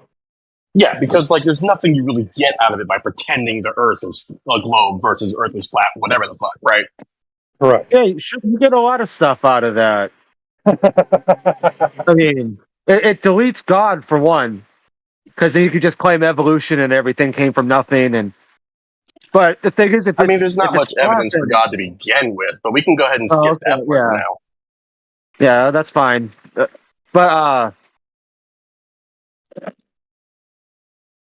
I don't know. It's so you can't comprehend like what the ramifications of lying about where we are would be. You don't see how that would matter or be important. No, I'm not even going on about that. I'm asking about what would the purpose of pretending the Earth is flat, pretending it's a globe versus being flat. Like, what do we get from pretending that? Like, there's got to be some idea that you have here. I don't. Well, what do you mean by pretending the Earth is flat? What do you? I don't understand what that even means. I think Here, give me 1 second. Let me put something together. I might be able to make it more cohesive. Why would we pretend the Earth is flat? That's exactly what I'm asking here.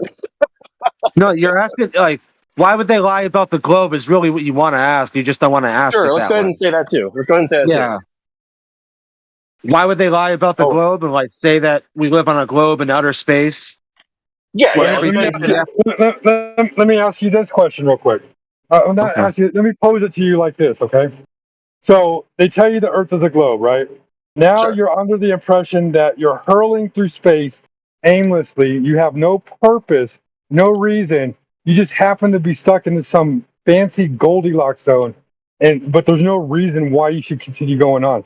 It's a hell of a lot easier to control people when they have a low energy, low vibration, and they're not aware of what their true purpose and existence is for. Does that not feel like a bit of a stretch to you, though? Like, respectfully, I'm not trying to be a dick here, but like, does that not feel like a real big stretch in logic for you? Why would that be a stretch? No, Why not at all. I mean, I don't an understand what he asteroid means can by wipe the Earth out at vibrations. any minute, right? Say again. Sorry. I said no. It's he's completely right. It keeps your vibration low. It makes it so okay. We're stuck on this small little ball in an endless vacuum. We can get wiped out by a meteor at any moment and not know about it. Until it's too late. And then it opens the door for aliens. Like look at all the deep fakes they've come out with in the past year. I guarantee vibrations. Real quick, they just showed a be an alien video. in no time. It'd be so easy. They just showed a video not too long ago of a meteor crashing into Jupiter. That could happen to us at any time, and there's no reason for you to even be concerned, right? Right, but what does that have to do with flat Earth? What does it have to do with flat Earth? Because in flat Earth, we don't think that a meteor is going to hit us at any time. Yeah, hashtag space is fake. What's the correlation there? Well, wait a second. Don't you guys literally believe that like God will like could commence Judgment Day at like any given moment? Yeah, but I'm a good person, so I really don't care. Okay, Even we're not going to talk about who's good and who's bad. That's real subjective there. Even if I wasn't welcome into his kingdom, he somehow thought I wasn't good enough, I would still be happy knowing that he was a just God. There you go, dancing around the question. You said that you don't believe that a meteor is gonna fall and annihilate the planet, right? That's what you said, right? Yeah, but that has nothing to do with God coming back and judging everybody for their sins based Would off that the not Christian be a judgment of God right there? No, that's not a meteor exploding the Earth is not Jesus returning back to the Earth and ruling for 1,000 years. That's literally not what a Christian believes. You can dance around it and explain it in a way to where you can infer that is a judgment in itself, right? And thus it is so. A meteor returned on clouds, and all eyes were able to see it coming down onto Earth. Like, come on, bro. I mean, you're trying to logic me into believing flat Earth, man. I don't think you have much ground to stand on. I mean, unless it's flat ground, of course. Do you want to know why I know the Earth is flat? Why do you know the Earth is flat? Because it has zero curvature. It has zero curvature? Yeah. All right, bro. Go ahead and continue. I'm going to There's keep listening to y'all. zero measured curvature. It has zero measured curvature? Yeah. That's crazy, bro. I'm going to keep listening to y'all, though. Go ahead. Can I get back to like the Bible thing about Judgment Day? If you Like, guys, isn't there a Bible verse that says that the stars will fall out of the sky? That sounds a lot like a meteor. No, it doesn't. well, there's a difference though, because Because what the Earth happens isn't is destroyed when that happens. there- The sun turns to darkness and the moon turns blood red, and a third of the stars fall from the heavens. None of that is the destruction of Earth in the scriptures. So in Judgment Day, the Earth is not destroyed. No. actually In fact, that's a huge mistake. in fact, if you go to Revelation chapter 20, verses 11 through 15, only evil is destroyed, and then after evil is destroyed, in Revelation chapter 21, verse 1, the kingdom comes down from heaven and joins with Earth. So Earth is not destroyed. Yo, this is straight dog shit, bro. Continue. I mean, this is kind of interesting. You can believe whatever you want. Not that You just asked about meteors scripture. would not necessarily I don't destroy the need Earth scripture either. I don't need scripture to tell me the Earth is flat. Like, what do you mean by destroy? Although scripture does plainly say that it's not a ball in space, but I mean that's neither here nor there. The Anyway. scripture also says you can I'm own just saying. slaves. Why are we using this as some sort of basis for understanding? So let me ask you this. Let me ask you this real quick. If the surface of the Earth is not curving, then the surface of the Earth must be what? I mean, you're trying to get me into gotcha. Like, No, the Earth it's is just hypothetical. Because I could say the same thing. If the surface of the Earth is not flat, then the surface of the Earth must be what? Bumpy. Curving, right? swiggly. A surface can either be, it can only be curving or flat. It's either a straight line or it's a curved line. There's no other option. I don't know. I feel like you guys could believe in like cooler shit, like a donut Earth. I don't believe in it, bro. I just know the Earth isn't curving. If you want to try to like obfuscate from the facts that, I mean, I don't know if you're listening to the show earlier, but if you still believe what you believe after hearing exactly how things are measured, exactly how things are, found out to be from angles and straight lines, if you still believe it's curved Earth, then you're just stuck, bro, and there's no helping you. And it is what it is. Like, we're not here to convince anybody other than just share the truth. Again.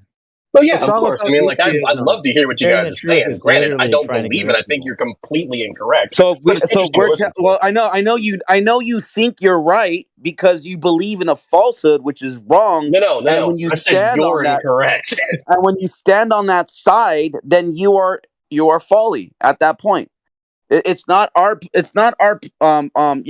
purpose to forcefully make you believe in what is true, so that way it is actually true to you. Whether you believe it or not doesn't change the truth about it.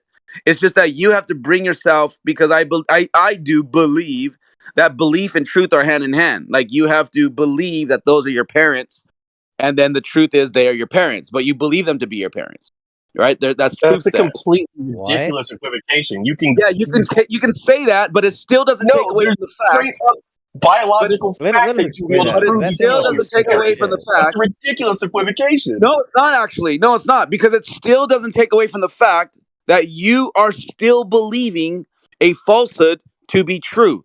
Now, what I mean by that is, let's say your parents were not your parents, and you didn't know that they were your parents. You thought that they were your parents. You believe them to be your parents, but that was your truth. That's why I'm saying lies are a truth to the individual, but they're still a lie. But there is an objective truth here. Am I right? Yes, the objective truth here is that it's measured with no curvature. So then, therefore, it's a lie to say it is curving. You understand that? Okay, hold on. Let me go do some research. I'll be right back. Yeah, just go laugh about it. Go jack off. Get out of here. We'll spend time with Type someone in measurement actually of the worth flat talking Earth to. into You can Google. sit And here see what and comes try to up. make it as ridiculous sounding as possible. All right. If you can't grasp, I mean, if you can't grasp that the truth is the truth and the lies are the lies, and then and where you stand on those lines is up to you, not up to us. fair enough. That's Okay. not our fault. So do you guys Enough have with any the sort of epistemology. reputable source to prove that the Earth is flat We outside of YouTube video? don't have to. Hold on, listen. We don't have to jump. We don't have to collect $60 million a day to prove to you that it's flat. Like the way Globers have a position Okay, let me where they rephrase this. Let me believe rephrase it's this. What have globe you because used the to reach this argument is Okay, very what have well. you used to reach Thank this you. conclusion? Clearly, it's something that you The way found we that was here's so what we use. profound that you got to Here's this what we use. conclusion. Here's what we use. In building, in flying, in military weapons, everything about that. In celestial navigation, everything about our real world. Nah. Everything. No, Bacon, get out of here. Yeah, dude, you You're missed another out. one that's lost. You're another one that's lost. You Kurt was think there's here, curved and we were angles. talking about It's a artillery pointless shells. endeavor He with you. literally had no idea how far artillery shells shoot. This is insane. 2024, and there's still people that believe this kind of 2024, and goofy people shit. still believe that we landed on the moon, even though we still can't go back to it. You don't other think than we landed fake on videos. the moon? You believe that you did? You're an idiot. Yo, I'm Congratulations. the idiot, bro. Continue. Hey, if you still even do you understand that even Glober's like, yeah, bro, we didn't go to the moon. You understand that, right? Because the evidence was so strong that it's a falsehood that you had to just put your hands over your eyes and your ears closed up to believe it, because only ignorance will make somebody believe in that falsehood. But it violates the second law of thermodynamics. You cannot go to the fucking vacuum of the sky. It's not possible. It's even in your own paradigm, it makes no sense. Even in your own paradigm, Hold on. Gas does not have a directional bias. Therefore, space is fake.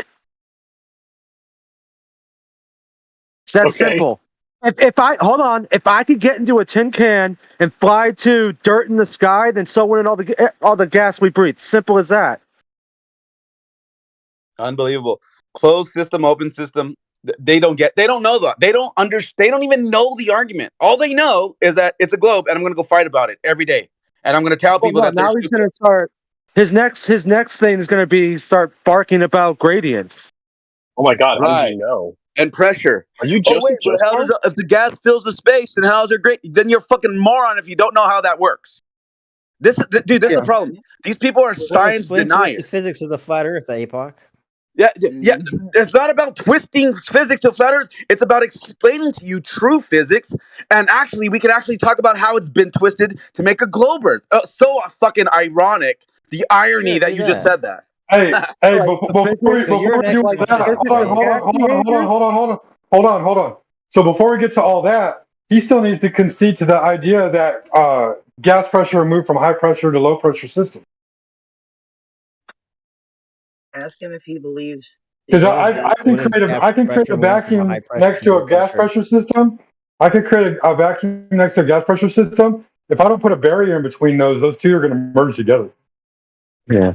To a protein tank. Yeah, go look it up, guys. Concede that before we move to a pressure gradient. Concede that. Hey, check it out, guys. For all you smart globers, for all you really smart globers in here, do this, okay? Go look it up. Type in, how do I make a vacuum? Step 1, get a container. There you go. Step 2, you can follow the rest. But you know what? You start with the fucking container. If that doesn't turn a flag on in your fucking head, you're lost. You're just a little too indoctrinated. Well, I mean, it doesn't sound like any sort of actual. How to create a vacuum, start with a container. I never heard of that before. Yeah. Okay. Go make a container, and then say how am I gonna make this now a vacuum? Oh, so now I'm gonna have to put something into it, and then it's gonna suck out all the air, right? But what's gonna make it measurable? So you could make a vacuum without a container and without something sucking up all the air? Oh, please tell me how to do that. Oh, shut up, moron, saying vacuums don't suck. You have to remove the air to make the vacuum. In order to remove the air, you have to evacuate the freaking air, which means you have to suck the air out of the container, you dummy. No one's saying the vacuum No, itself it's the air sucks. pressure. That sucking comes from the gas rushing into the empty space. Exactly. It's that Fucking noise that your dope. mom makes in the car at Or you night. can call it Well, check it that. out though. But check it out. The vacuum But it's though. the kinetic energy of the gas that bounces off of each other, right? The vacuum though that you believe that we are flying through to get to the moon and to get to Mars and everything else, that's a violation in physics, because you cannot have a gaseous ball, because if we're a ball and there's gas all around it, right, in the spherical sense, from because every continent where there's oxygen, right, and there's an atmosphere, right, so there's a gaseous ball, and you're going to say, well, gravity contains it, keeps it to the ball, right? But the point That's bullshit. Gravity's not a force. Exactly. The point would be that Gravity is not a force. That is the physics of the flat Earth that I was hoping to get to. Mathematically, gravity, even your own paradigm of this bullshit fucking pseudo force, it's weaker than the actual vacuum that is supposed to be right outside of our atmosphere. It is What do so you mean much it's weaker weaker than the vacuum? What does that Well, mean? no, wait a second. Hold on. It's simpler than that. If gravity is a force, show me gravity acting on gas. Show me gas with a directional bias. You can't. Gas literally does not have any directional bias. Yeah, because you guys say that helium balloons float because of density, right? Oh my god.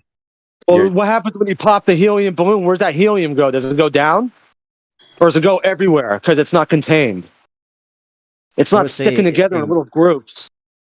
I would say there'd probably be a gradient. Like most of the helium would go up, right? What do you mean most of the helium would go up? The helium would just go wherever it felt like. Do you think you could Does just helium take like feel?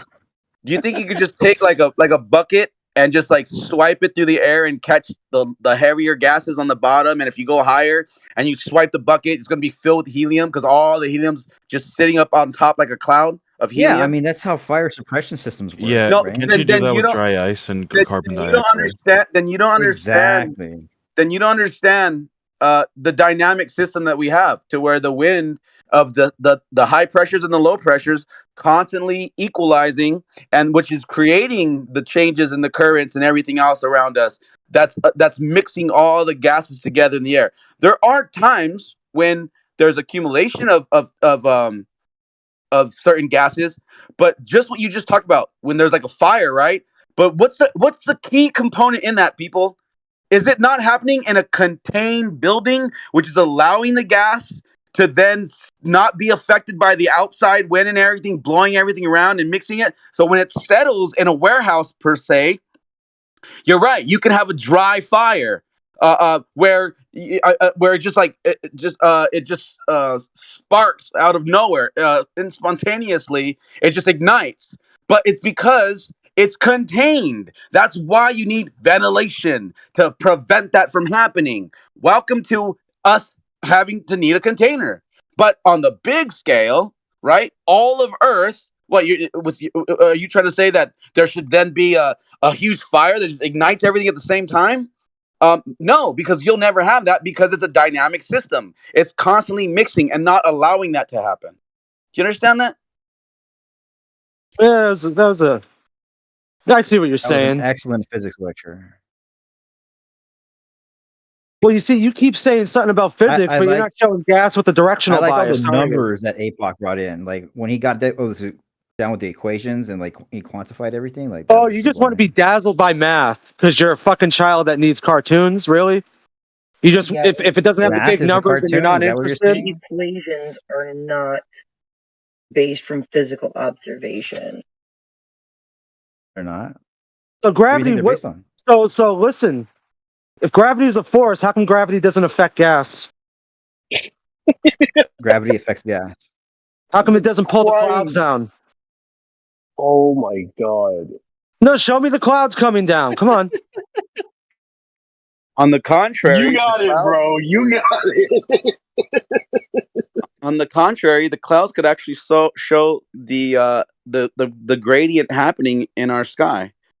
Because when you have like clouds like that fill up the entire sky, and there's sections of them, you can literally see like they're flat on the bottom of them, and they're all, you could tell, oh, that's the pressure, that's the line right there. Where today, that's where the that gradient is. That's where the top of it is, or the bottom, depending on what position you're talking about. But you can literally see that in the sky. As far as you can see, clouds, they look flat and they look like they're pressing on up in the sky, like an invisible, thing. You can literally see it with your own eyes. That's the gradient that exists in our world. But the gradient, the main thing to having that pressure gradient at different levels would be that it had to be contained on the grand scale of it. Also, a temperature gradient too, and temperature affects the pressure that's of why, gas. like, exactly. So like that, and actually, it's the temperature is what creates the gradients for it to be higher or lower.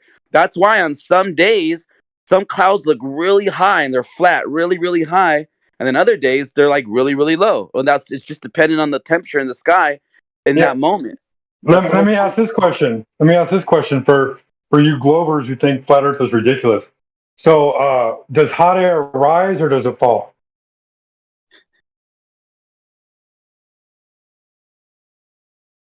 That's a good question. In you guys' view, wouldn't hot air and cold air, like, would they have the same density or no?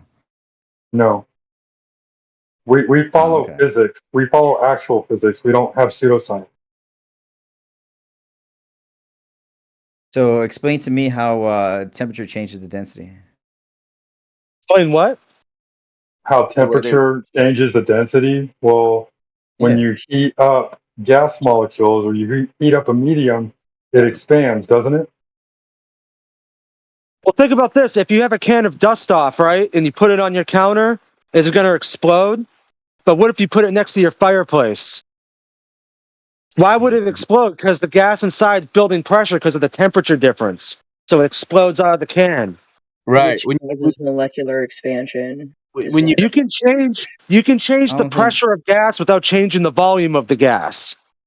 Correct. Yeah. Correct. Yeah, that sounds accurate. point. I'm looking for kinetic energy. So, like, you go higher up, the air's thinner on top of Mount Everest. It's a lot colder up there, too. But also, there's no gas being produced at that altitude anyway. All the gas comes from the ground and goes up. Well, it's not produced, it's exchanged, but yeah, you're right. Well, I mean, it's, It's play semantics, but with these Globers, you have to be semantic because they're that much of a No, refund. Shiba, I want to hear, how does the gas get produced? It's exchange. It's not produced. The irony of calling Globers retarded while believing in the flat Earth is boy something else. Okay, Mr. Gas has a directional bias, therefore gravity is a force, even though it's not a force because Einstein had to come out with a special theory of relativity. And if it was a force, he would never have to do that in the fucking first place. You know what's crazy? If these Globers, like, obviously they just haven't, maybe they're just not ready. Like, let's give them the benefit of the doubt. Like, There he goes with the fucking epistemology. Shut up, we all were once. We're trying to have a physics conversation. No, we were all once Globers. We were all once Globers. So, like, maybe they just need more time for that truth to hit. But see, what happened was when I was a Glober, when I was a Glober, I was like, you know what? Let me go look into this actual flat Earth stuff and see what they say. And then when I go to look for the flat Earth stuff, it's like how to debunk flat Earth. Like, why do I want to know how to debunk flat Earth? I think it's stupid already. I just want to see what a flat Earther has to say about it. That was weird for me too. Yeah, that was a huge red flag. Like, why are you censoring this? That's the first red flag. The second red flag is that when you actually look into the globe Earth, it's more or less articles explaining away the globe without any actual evidence. They're just using pseudoscience, saying, "Oh, a bunch of scientists proved this already." Give me the names of the fucking scientists.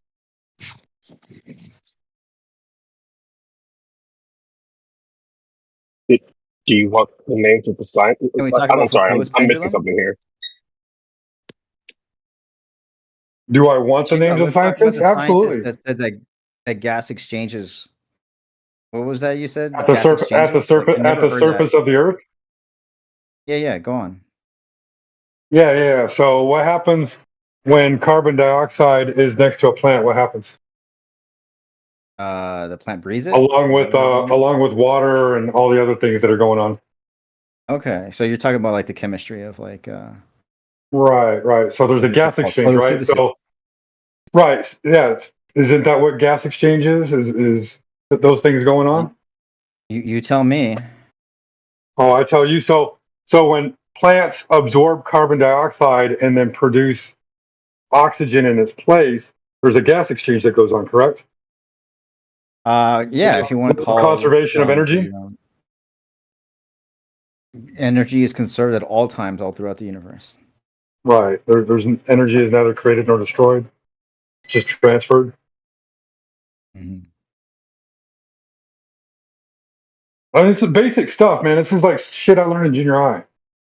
I mean, I just never heard of gas exchange. I never heard those words before, but yeah, I mean, Well, I mean, how many trees do you think are on the top of Mount Everest? Not a lot. Right. So why would there be more gas up there than down here? Right. There'd be less gas at high altitudes than. Right, because there's nothing up there to exchange it with. There's no reason for it to be up there. Yeah, but also the temperature changes at higher altitudes. Also, like I said, pressure can change, but the volume can stay the same. But you can have different pressure. I don't know.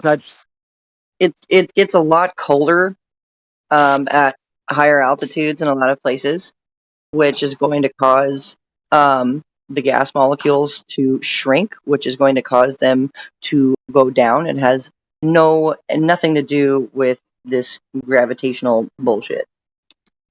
No. If gravity was a force, your smoke detectors would go on the floor.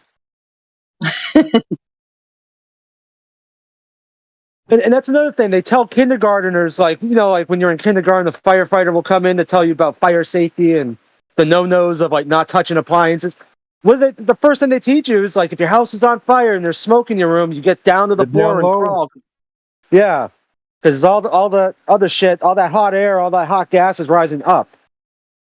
Defying gravity. Mm-hmm. Your house is burning, saying "fuck that gravity." Airplanes defy gravity. No, they Absolutely. don't.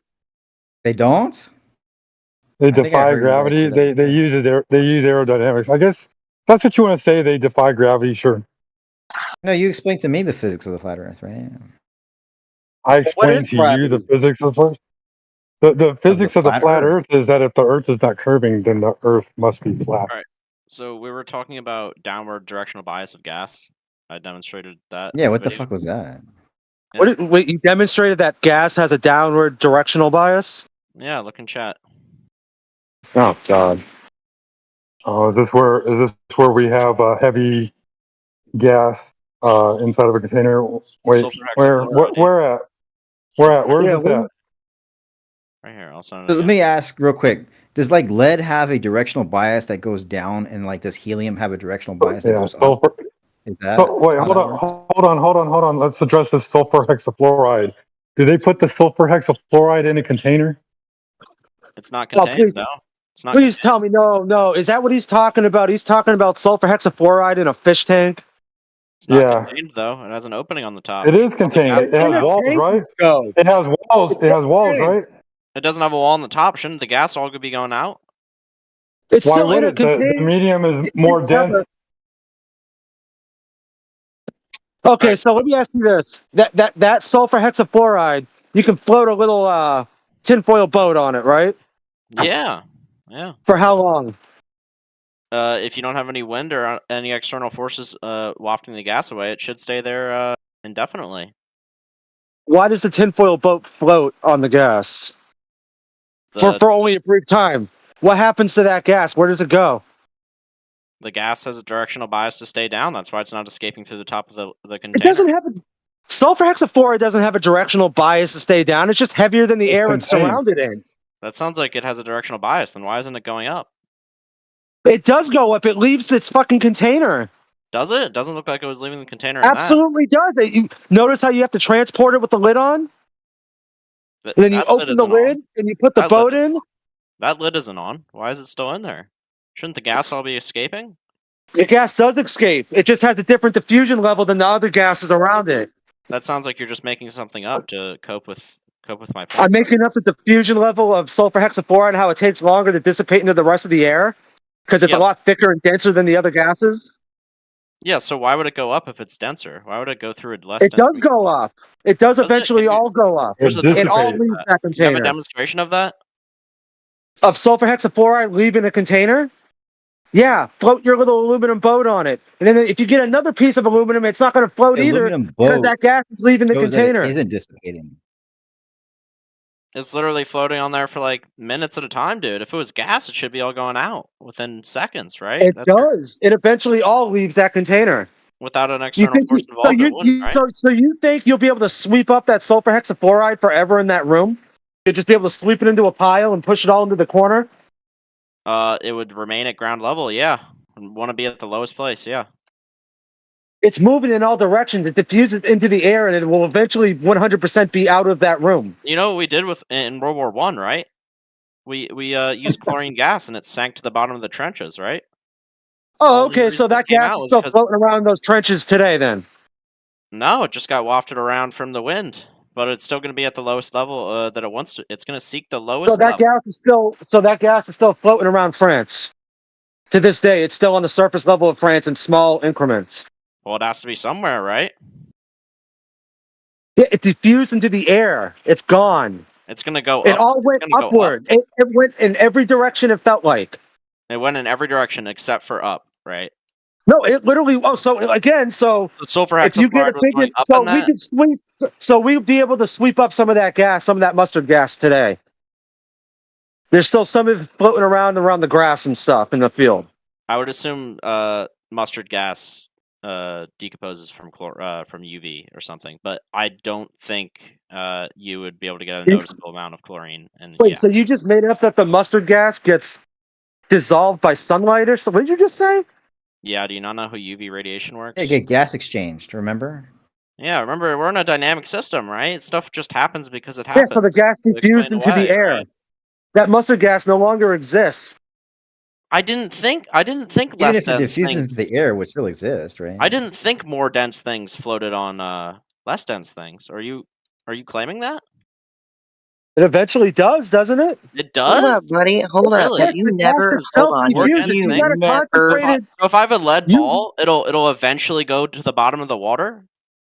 Or if it'll just eventually go up. Is that what you're claiming? Listen, Linda. Listen. You ever seen that video of an anvil? You ever seen that video of an anvil floating in mercury? Checkmate, buddy. Checkmate? That's not a checkmate.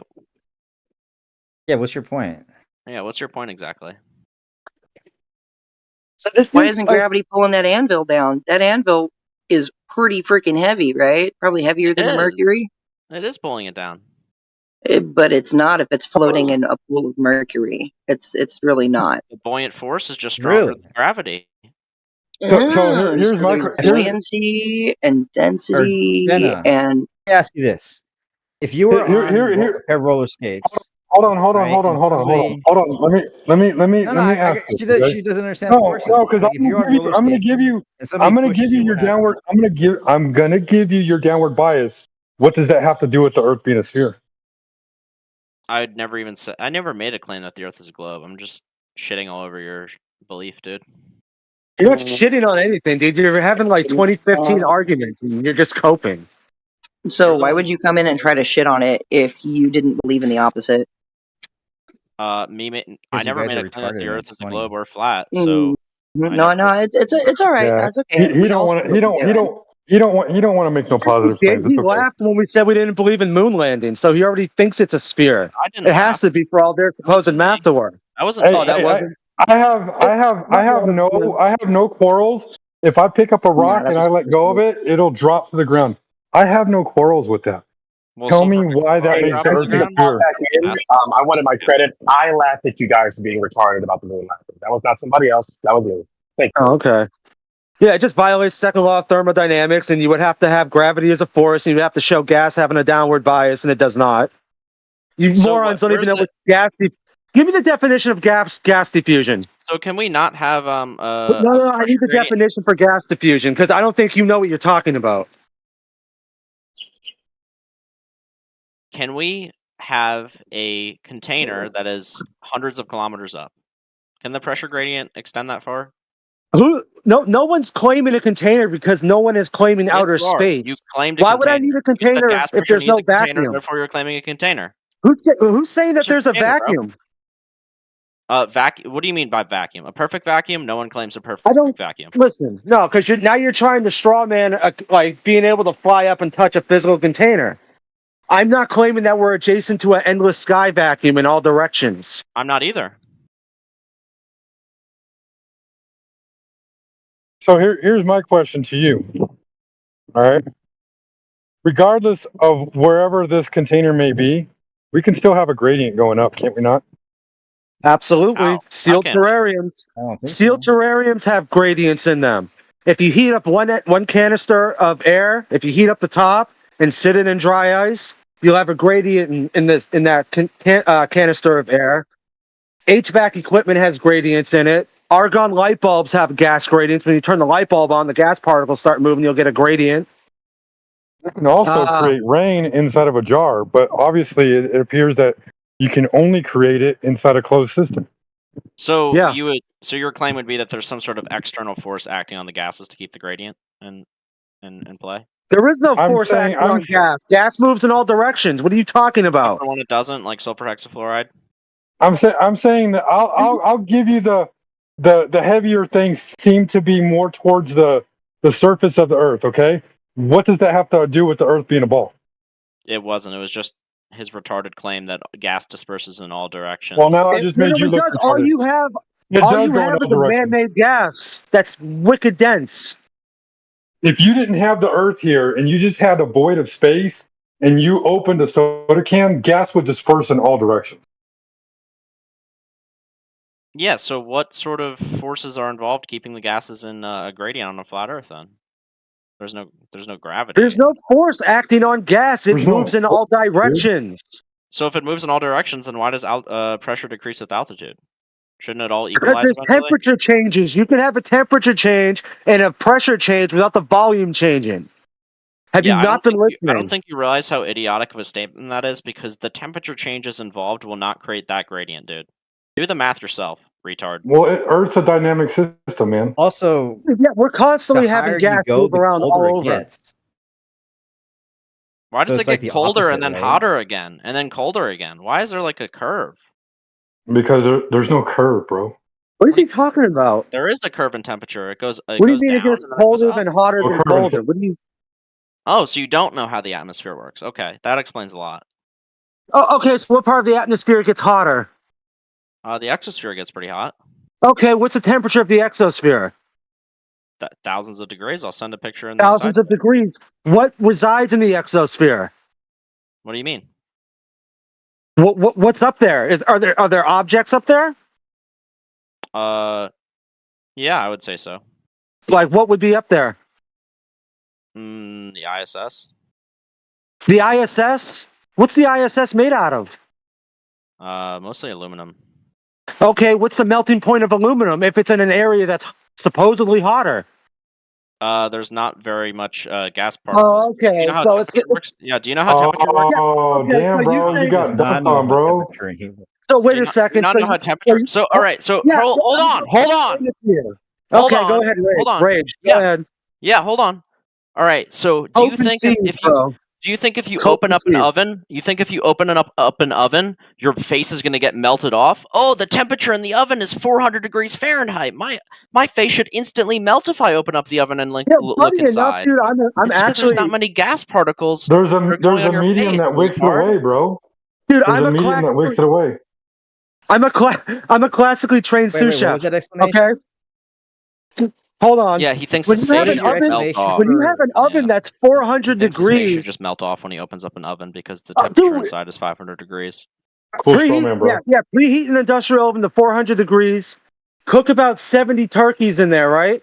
Then you go over there and like have that oven closed for an hour and a half. You go up there and open it. You won't be able to keep your face down there. You'll instantly back away. until that Yeah, but it's gas. not going to melt your face But off, retard. Oh, if you leave it there, your fucking hair will start singeing. You fucking moron.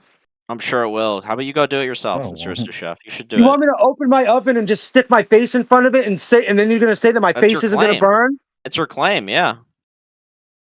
Yeah, go turn on your oven, You turn can it do on to that. It's 400 not. degrees, and then you fucking stand there with your face 2 inches from that oven and see how long you can stand there before you have to move your face. You absolute He didn't tell fucking me what the moron. melting. He didn't tell me what the melting point of aluminum was. It's like 800 Kelvin or something. The melting point of aluminum is 800 Kelvin. Yeah. Are you sure? Hold on. Somewhere around there, I believe. Yeah, explain how aluminum melts, flat earthers. Like you say that it should melt, right? Explain how. Oh, it's 900 Kelvin. Sorry. Yeah, 1,200 whatever degrees. Yeah, because I'm not a retard. You guys I use Kelvin. understand the Right. difference Okay. between So temperature you're and claiming heat? that the ISS is in a temperature that's hotter than that, but the ISS isn't melting because you, for some reason, think the individual gas particle is what's containing all the heat. What? No. Do you not do you not know how that's how that works? How does heat transfer, retard? You think it only transfers from gas particles? That's it? Radiation, but that's not the primary mechanism of action up there, is it now? It's in the atmosphere. Why That are the means there's gas gas particles hot? Why are the gas particles hot? Because they have a lot of velocity. So that's the only. So the gas particles are hot because they're moving really fast. Yeah, that's how heat works. You don't know how temperature Why are works? they moving really fast? Right. So you don't know how temperature works? Oh, why are the gas particles hot? What's the source of the heat for those gas particles to get hot? This is a joke. Why do I even talk What's to you heating or up the gas entertain you if you don't even You're know? the only joke, bro, because you're sitting here thinking that you're going to come in here and talk science, and you haven't even presented any case for a globe. Well, we haven't talked science at There's all no this whole point in time. talking science. You fucking retards believe in a flat Earth. Nobody's talking science. No one has That's what mentioned makes it so anything about science hilarious. yet. Well, except for gas behavior, I guess that's science. Do you guys not think that temperature is the average kinetic energy of molecules? No, of course it's not, man. Yeah. What? No. I'm asking you, what caused those molecules of gas? What caused those gas molecules to heat up to 4,000 degrees? You said. I would have to take a guess that it's large Well, amounts the of thermosphere UV. is about 4. I think the thermosphere is like anywhere from like 3 to like 8,000 degrees, just depending on sun activity or some shit. Right. Yeah. Right. Okay.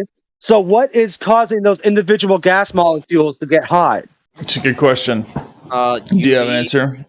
UV, solar activity, so the photons from the sun hitting the gas molecules, causing them to. So radiation from the sun is heating up the gas molecules, but radiation blasting the entire side of the ISS for 40 years. I mean, 30, 20, 25 years or whatever.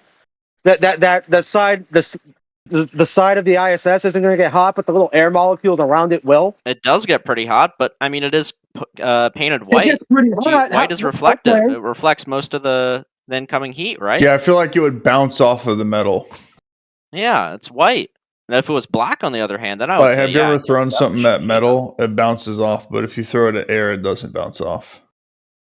Yeah, he just doesn't understand how bounces off the temperature works. object. He's like, what do you mean it goes fast? Temperature isn't just the average kinetic energy of molecules. Okay, so little gas molecules in so the smart? thermosphere get You to think you're so 8,000 smart? degrees. Now give us a demonstration of all your little bullshit that you just conglomerated together. Yeah, go ahead. Give me a demonstration of temperature. He still Yeah, needs to alright. give a demonstration of gas having a downward bias without invoking Gave you the dry ice demonstration of you opening the oven, hexachloride remember? sitting in a tank. I don't think that you've proven anything in this conversation so far, just to be No, you just honest. sounded like a coping idiot. What, you don't know what temperature is, and I just demonstrated that? No, you chanted now you're nothing coping. about physics. as an example of gas having directional bias. I know he knows nothing about physics. Yeah, you're coping. This is degraded into personal insult because you don't have a position that you can defend. Me? I don't have a position. Haven't we all been calling each other retards for the past like 45 minutes? Well, he doesn't know. But see, I'm calling him a retard, and I'm answering his stupid question and showing that he's stupid. Look how mad he He's is. just calling me a retard and not showed him- saying anything I else. embarrassed him in front of his whole But you're a VC. retard because you believe in the flat Earth. I mean, it's that simple. You fucking retard. Well, yeah, that's all Okay, you prove have. the Earth isn't flat. Then go ahead. Motherfucker, prove the Earth is flat. Yeah, you're the one that is making claims about why it's not reasonable to believe that the Earth is flat. So why don't Oh you man, take your Beans, burden you of gave Well, an it's proof? not escape. reasonable. It's not reasonable to Stop believe the talking Earth about is flat physics. because there's a lack of curvature. I never made the claim that the Earth is a globe. A lack of curvature is the reason the Earth is flat. You show me the measured curvature, maybe I'll start So considering wait, you're things not all over defending that the again. Earth is curved? No, I'm just shitting on the No, flat Earth. dude. He's It's the just trick that talking they try shit. to do No, because they what he's don't know doing is jack shit about physics. he's being an So they objective want to talk coward. Is about what he's doing. Yep. He's measuring shitting on one curvature. position, but not I'm just stating his own teaching you claims. physics. You Exactly. forgot about you forgot about dishonesty because he's very dishonest. So you have to add that into the Jamsy's equation. in here. Over there. Yeah, I mean, he obviously he's dishonest. So sad. I'm so dishonest that And I taught then they go Mr. to V2 epistemology about and begging temperature. the question. Yeah, Yeah. he doesn't know what temperature is. Well, So remember, guys. why is it important that people know he's saying, listen. He's saying this is happening in reality.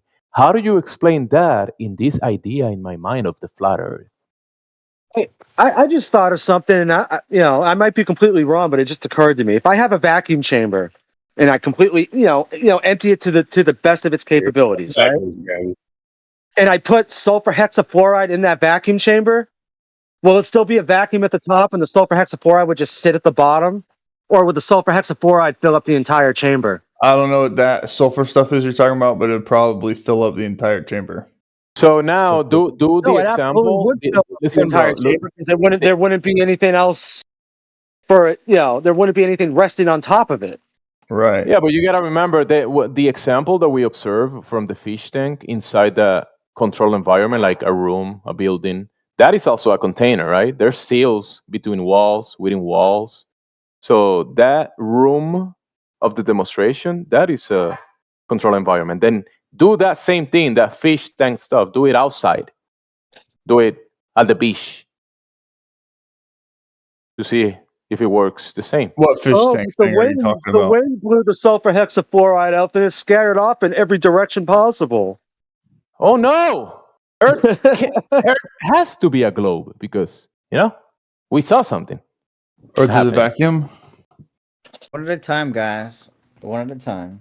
I mean, So what's your you crack the side of that fish tank that the sulfur hexafluoride's in, it's going to leave and it's going to go wherever it feels To like. the bottom of the floor, yeah, it's not going to go up. Oh, it's eventually going up in all directions. Once it gets outside, it gets lifted up in the air. You think it's going to start raining What back goes down? down must come up. That's what they say. Yeah, except for gas, right? Except for gas, which Except for sometimes goes gravity, down. because gravity is like always sulfur towards the hexafluoride, center. Well, gas Except doesn't go gravity. down. Gravity is always towards the center of the ball, because gravity causes balls. But since we don't have a ball, we don't live in a ball. Then I've never seen what a then? gravity ball before. What do you mean? Well, Ask trigonometry, man. He knows that. What was the point of that? Gravity's not a force.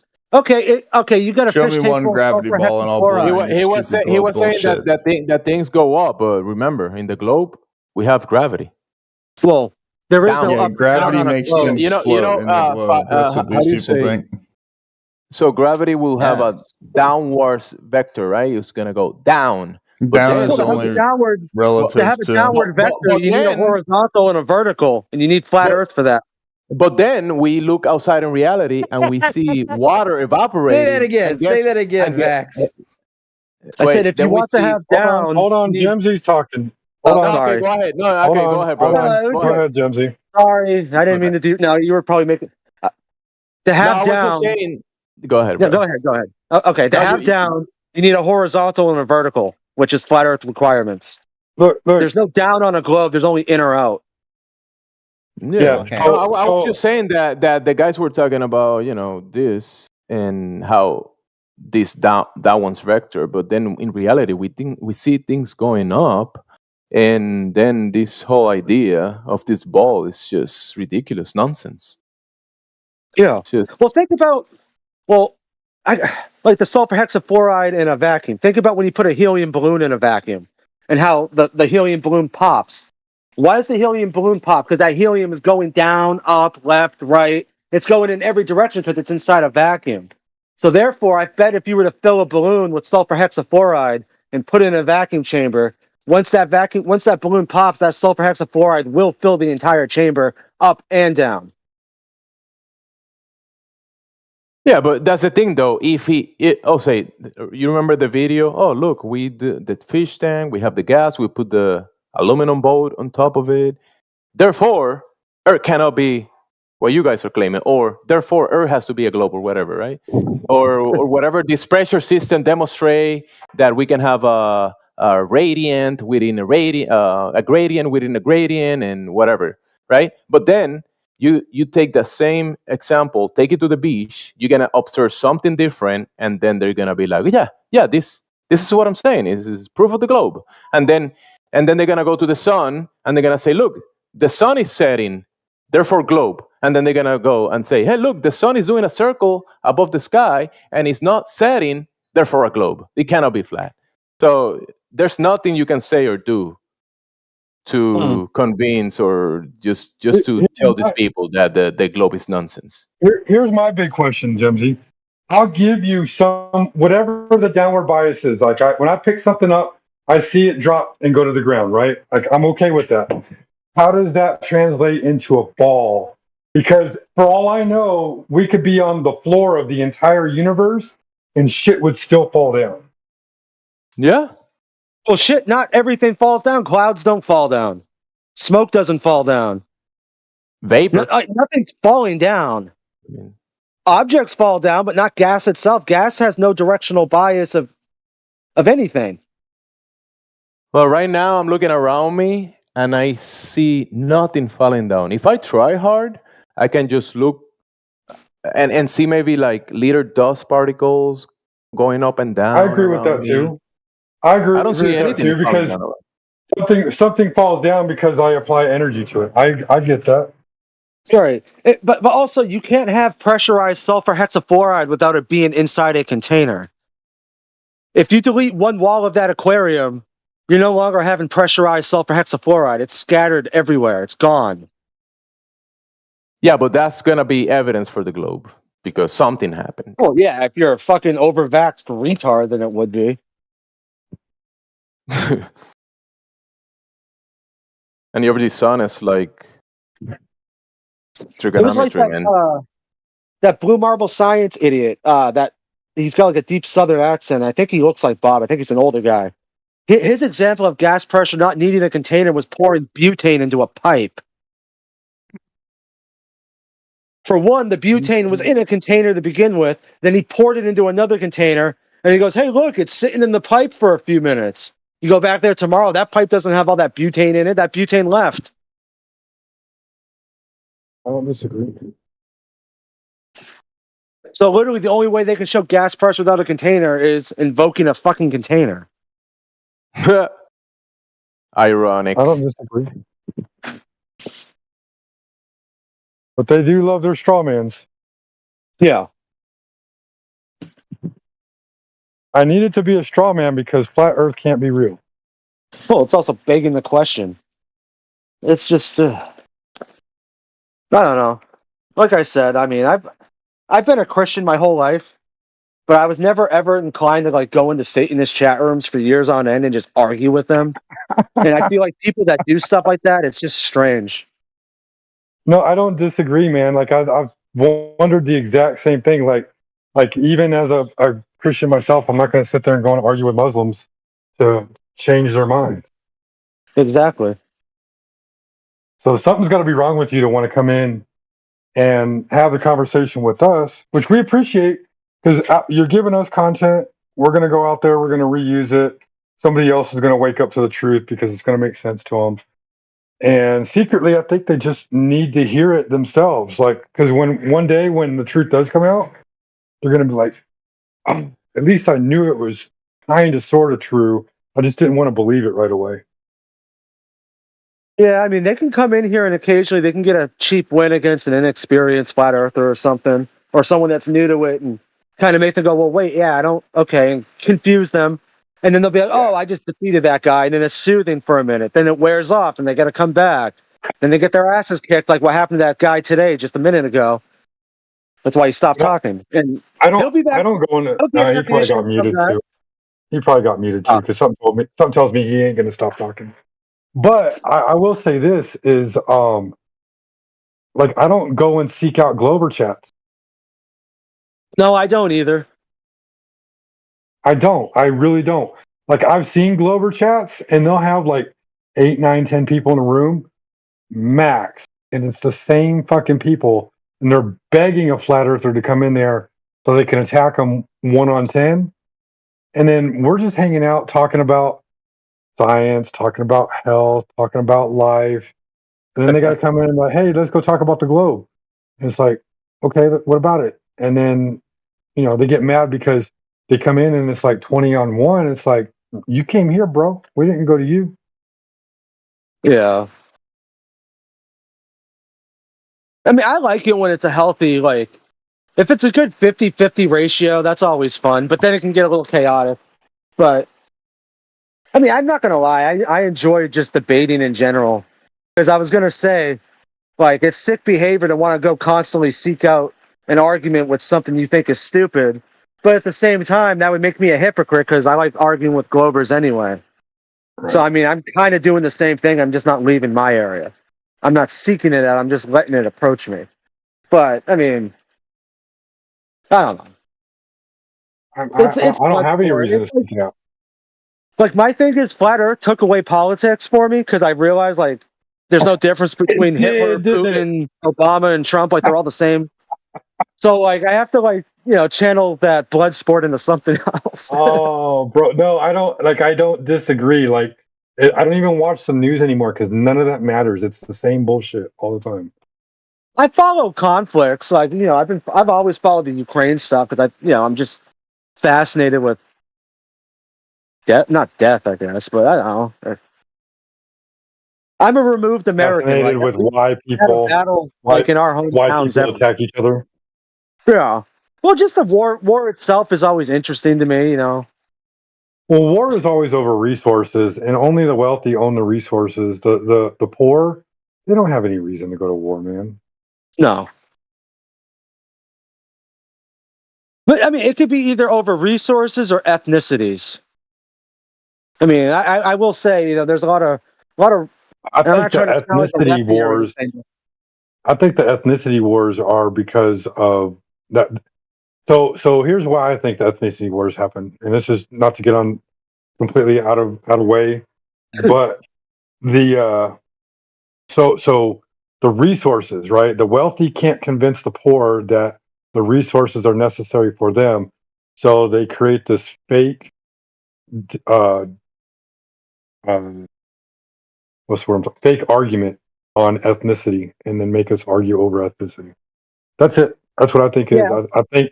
I think if everybody in the world spoke the same language, we would realize that we're all brothers and sisters, and it would solve like 90% of the world's problems. Like the whole stupid Ukraine thing. It's on some level. It's Ukrainians think they're ethnically different than Russian. It's just retarded. I don't know, guys. What about Cain and Abel? Right, the first siblings potentially. That didn't last long. The first World War. He got mad, bro. Like, harmony. Bro, you gave a better gift to God than I did. I'm not trying to sound sacrilegious or like if it was me and my brother and we were Cain, and one of us would have killed the other one too. World War I, right, with a cane. I am the Highlander. There can only be one. Yeah.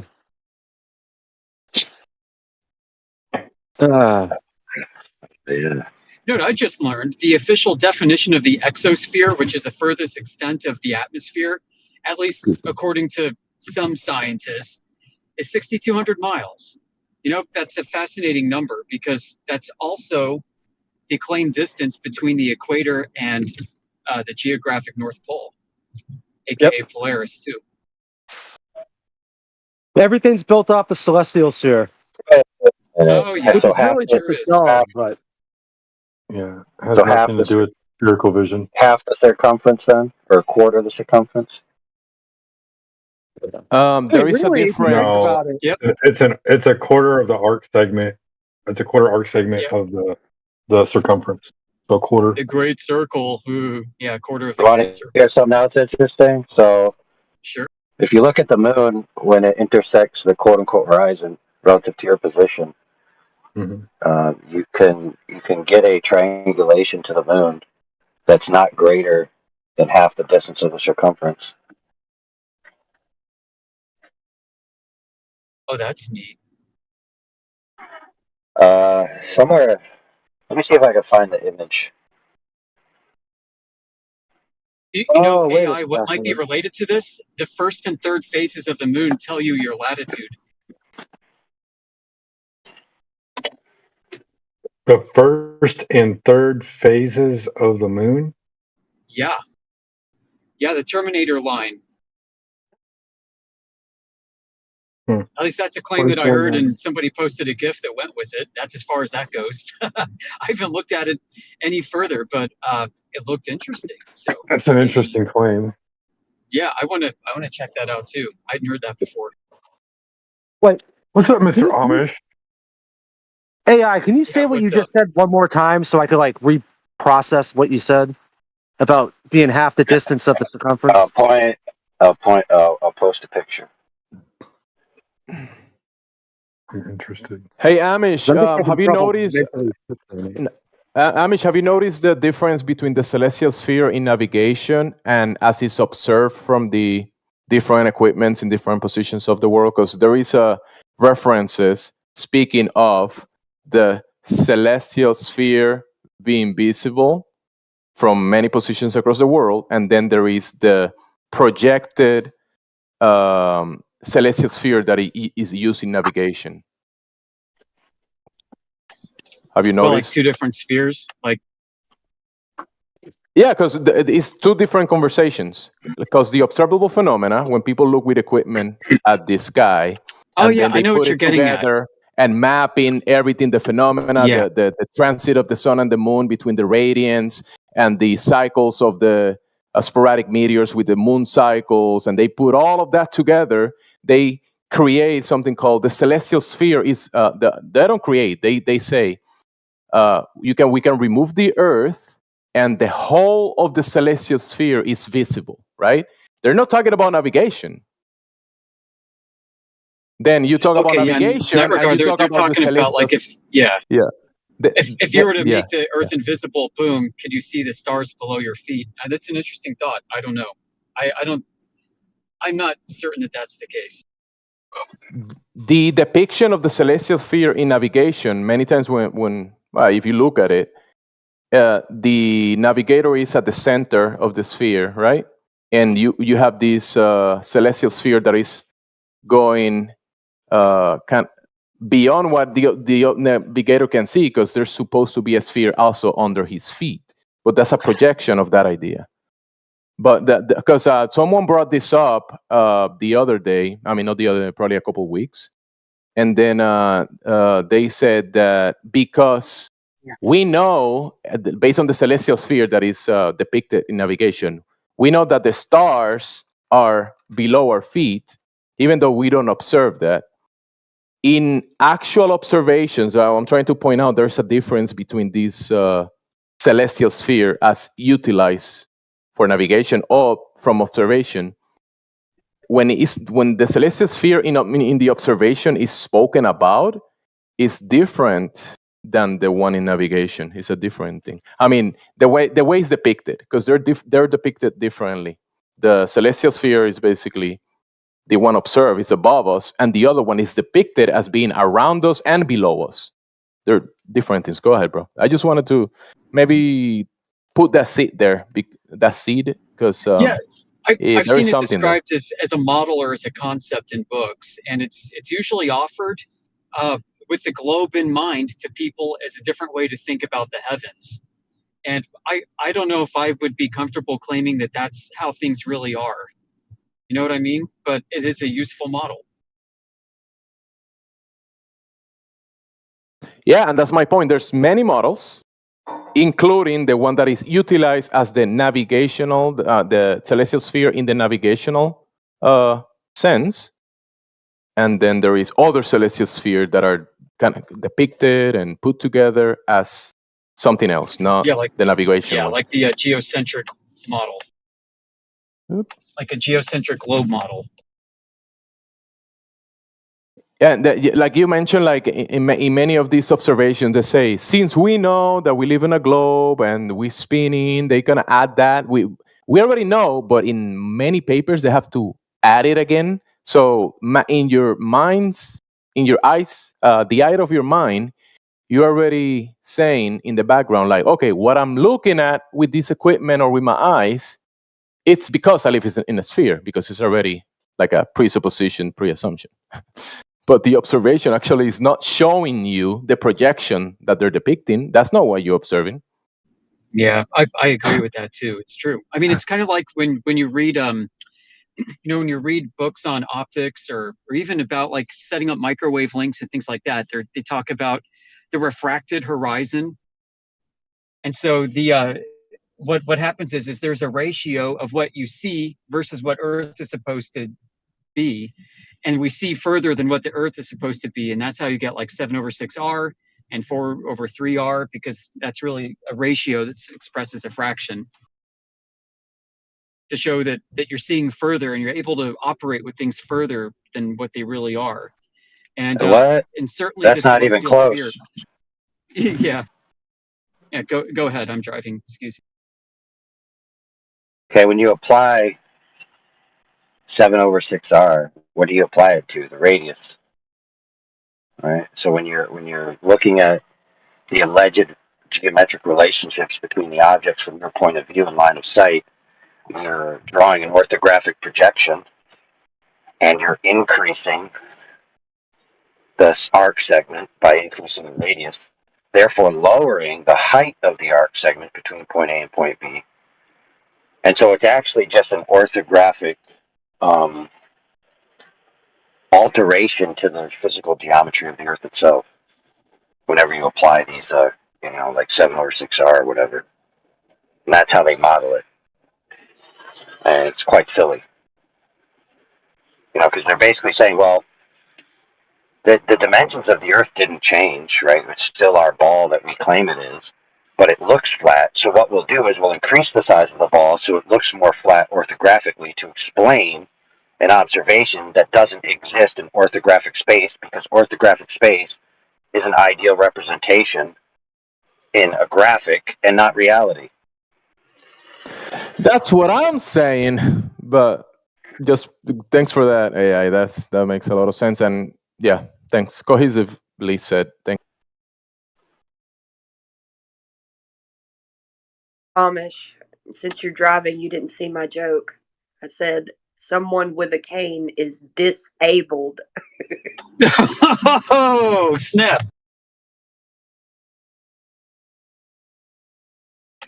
I bet you were a bad girl in Sunday school telling jokes like that. Oh man. That's a Cain and Abel is heavy theology, bro. Are you an ableist? It's heavy theology, bro. It's basically one of God's first lessons, that you're supposed to bring to him the sacrifice he desires, not what you decide is adequate. Right? Yo, I have a question for the flat earthers, if it's okay. It's okay. It's okay? Okay. So how do earthquakes happen in your scheme? Oh my goodness. Okay, let me tell you, it's very simple. So at one moment the ground is relatively still to its mean level of motion, and then the next moment it's relatively excited compared to its mean level of motion, and then it's shaking. The type of shaking that the Earth does we call a quake, and we put those two words together in a portmanteau: earthquake. But how do earthquakes happen? How do you explain it? Yeah, the ground moves. There you go. How? The ground moves. Yeah, the ground moves. What do you mean how? How, like I can shake I can shake a table, or So first it's not moving like the guy said. First it's not moving. Then when it starts moving and start shaking, doing that, then it's labeled as something else that it wasn't doing before. It wasn't moving, what and then it started causes it to shaking. move? So Earth shaking because How before it about wasn't this? shaking. Entropy. Yeah. Entropy causes it. There you go. Yeah. Yeah, What's exactly. entropy? Explain it. Explain it. You can say one word and. Yeah. So Michael Myers. So what happened? How do people know what's going on underneath the ground? In where? By begging the question. That's how. Yeah, I know, right? How do know?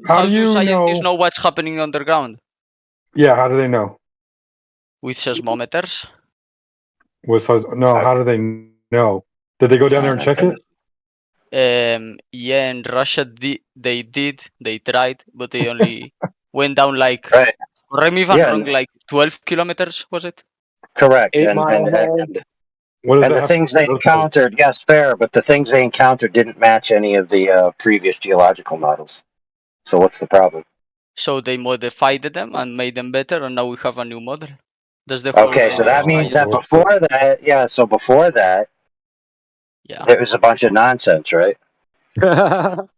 No, there were models that worked for the previous experiments, but they did No, new they didn't. ones. But they and weren't proved, true. oh, But they weren't this true. model- But they weren't It's true. literally the Correct? Can I scientific finish? process. Can I finish, please? That's what happened. Can you be honest? For You're example, with begging the with the question, atom man. model, with the atom You're model, begging, you're begging for the example. question.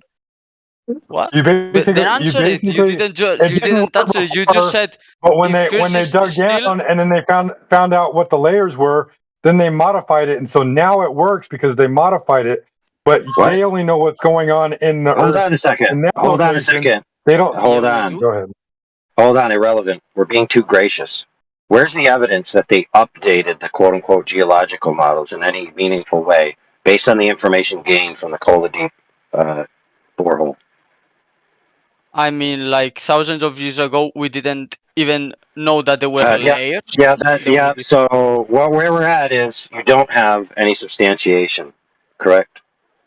Correct. Right. So your opinion of this is irrelevant since you But have nothing to present. it's not an opinion. It's an opinion, dude. It's an opinion. No, when in science we don't have opinions. Michael, you just said that it's not an opinion when you said this, and then you said 1,000 years ago that sounds like an opinion. No, we as a human species had the knowledge to the That's- point that that sounds okay, like an opinion. the earth that we stand on, it's like this, and then we did some experiments and we realized that they didn't fit the model, so we changed it and say Experiment. You are now in a this is category error. closer to reality. Hey, we're talking about measurements, not experiments. What are you talking about? Bro, in science, if you don't do an experiment and then you prove it, Yeah, it's but we're not talking about science. the shape of the Earth, and there should be measurements for that. No, you're not doing a how is the Earth a ball. You're doing a what is it, like what is, and you measure to see what is, and then that's geometry. You're not doing an experiment to say how is the Earth a globe. You're not doing that, are you? No, you are doing an experiment to see, okay, the Earth might be this like bunch of things. So let's start eliminating some things by doing experiments. For example, like the let me flat ask you Earth this. Hold on. has been disproved with many Michael Myers. experiments.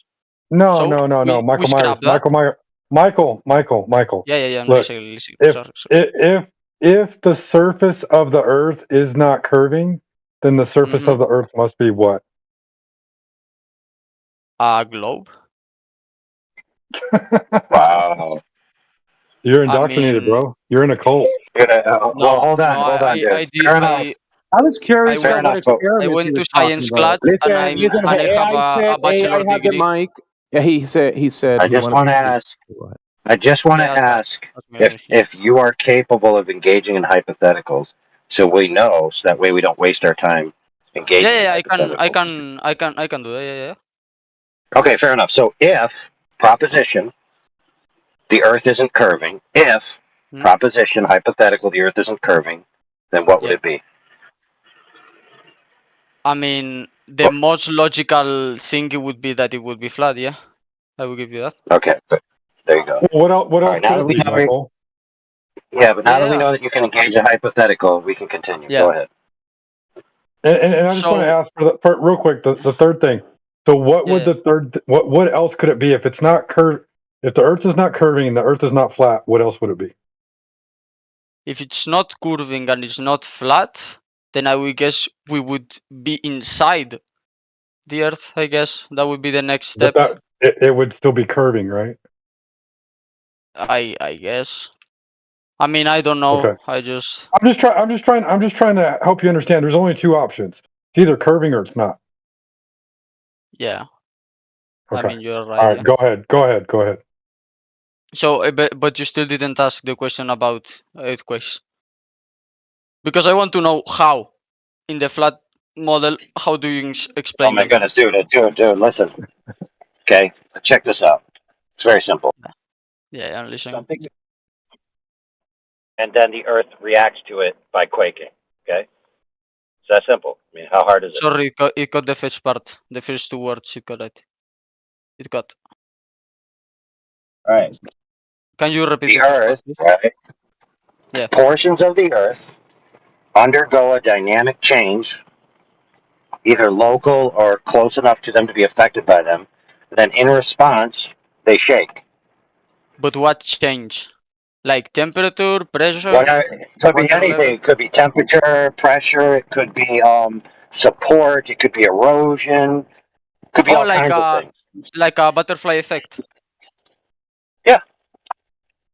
Like, for example, let's say a small aquifer opens up and begins to go into cracks that are in a large rock shelf, and they fill up over time. And then the high pressure temperature turns it to steam. Then it creates fractures, and then you get quakes. I mean, there's all kinds of reasons. I understand. Yeah. So yeah, So for example, if we made like a big tunnel, we would potentially create an earthquake, right? Something like that. Sure. Okay. At least on a local level, yeah, it may not be that great. But see, when you're talking about the overall structure of the Earth and things that could be, thousands of miles long, like structures or differentials in hardness or densities or pressures, or even lines, like some things are weak along lines versus weak across perpendicular to the lines, kind of like wood. Wood is strong with the grain, or against the grain, so it can split easy if you hit the grains directly. But if you hit them sideways, it doesn't split easy, right? Yeah. So that means that it's not just what's the cause of earthquakes, as if all earthquakes have a single ubiquitous cause, right? There could be a myriad of factors leading up to this particular earthquake that aren't the same for the next earthquake, right? Okay. And I wouldn't be able to know, just one more thing, I wouldn't be able to know unless I investigated that particular earthquake in a manner in which could validate the source of why it happened. Oh, okay. Okay, I have one point to make. In globe Earth, like the model, we have a way to predict earthquakes on the other side of the globe. Okay, so in rounded, I mean, I guess you all know how round Earth. Hey, can you Theory post that earthquakes model and happen, right? prediction model that you're talking about? Can you post that? Because you said we have it, I don't have it. So when you say we, I feel like you're saying you and I. I mean, yeah, like the But can globe, you like post the it so I the can have standard. it and I can say we have it? I mean, you can search it on Google, but I can. But you say you have it. Can you just post it so I can have it too? Yeah, sure. I mean, I was playing a game right now, but yeah, you can. So do you how do have you it or you represent don't have it? how do you represent a globe in 2 dimensions? No, bro. I want to have what you have. You said we have this globe model that predicts earthquakes. Can you please kindly post that globe model that predicts earthquakes? I mean, it's not a model like a drawing. Oh, so you don't it's have more a globe model that predicts no, earthquakes? No. It's Okay, like a geology explanation. So before you say you did, but now you say you don't. So which one is it? I mean, it's a model based on a. Oh, can you post it? Can you post the model here so I can look at it? Okay, what page? The model that you're saying that predicts earthquakes. The globe model. You said we have a globe model that predicts earthquakes. In the text here. Let me have to wait, mate. I mean, I don't know if I can. Let me tag you. It's Michael.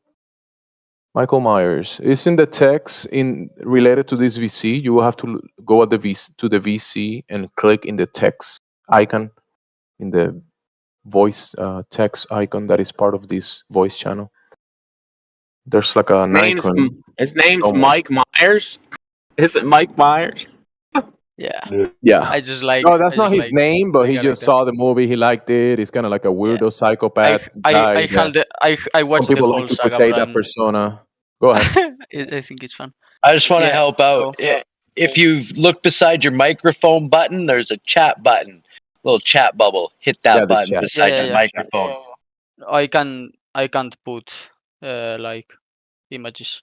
Some I people think I'm also too low level. posted like a model of the earthquake. You see, it has the house. You see Indio 007. He posted a model of the house, the trees, the ground. Yeah. I'm And seeing when it. he, when an earthquake happens, the ground starts like sliding or moving, and then you feel the It's the trembling, and you tectonic say, plates "There's an moving. earthquake." Yeah, but you cannot predict it with rounded model, right? The earthquakes. No, we I have mean, you the just know earthquake. they happen. Listen, bro. I'm trying to get you here on the same page. Yeah. So we have the phenomena happening. Earthquake. The ground is shaking, and the floor moved 20 feet below where it was, right? That happened, and now you're saying, "Oh, I have a model that predicts these earthquakes and explain how this is happening." Where is that? You're saying you have that? I mean, it's on the internet, and we got it taught in class.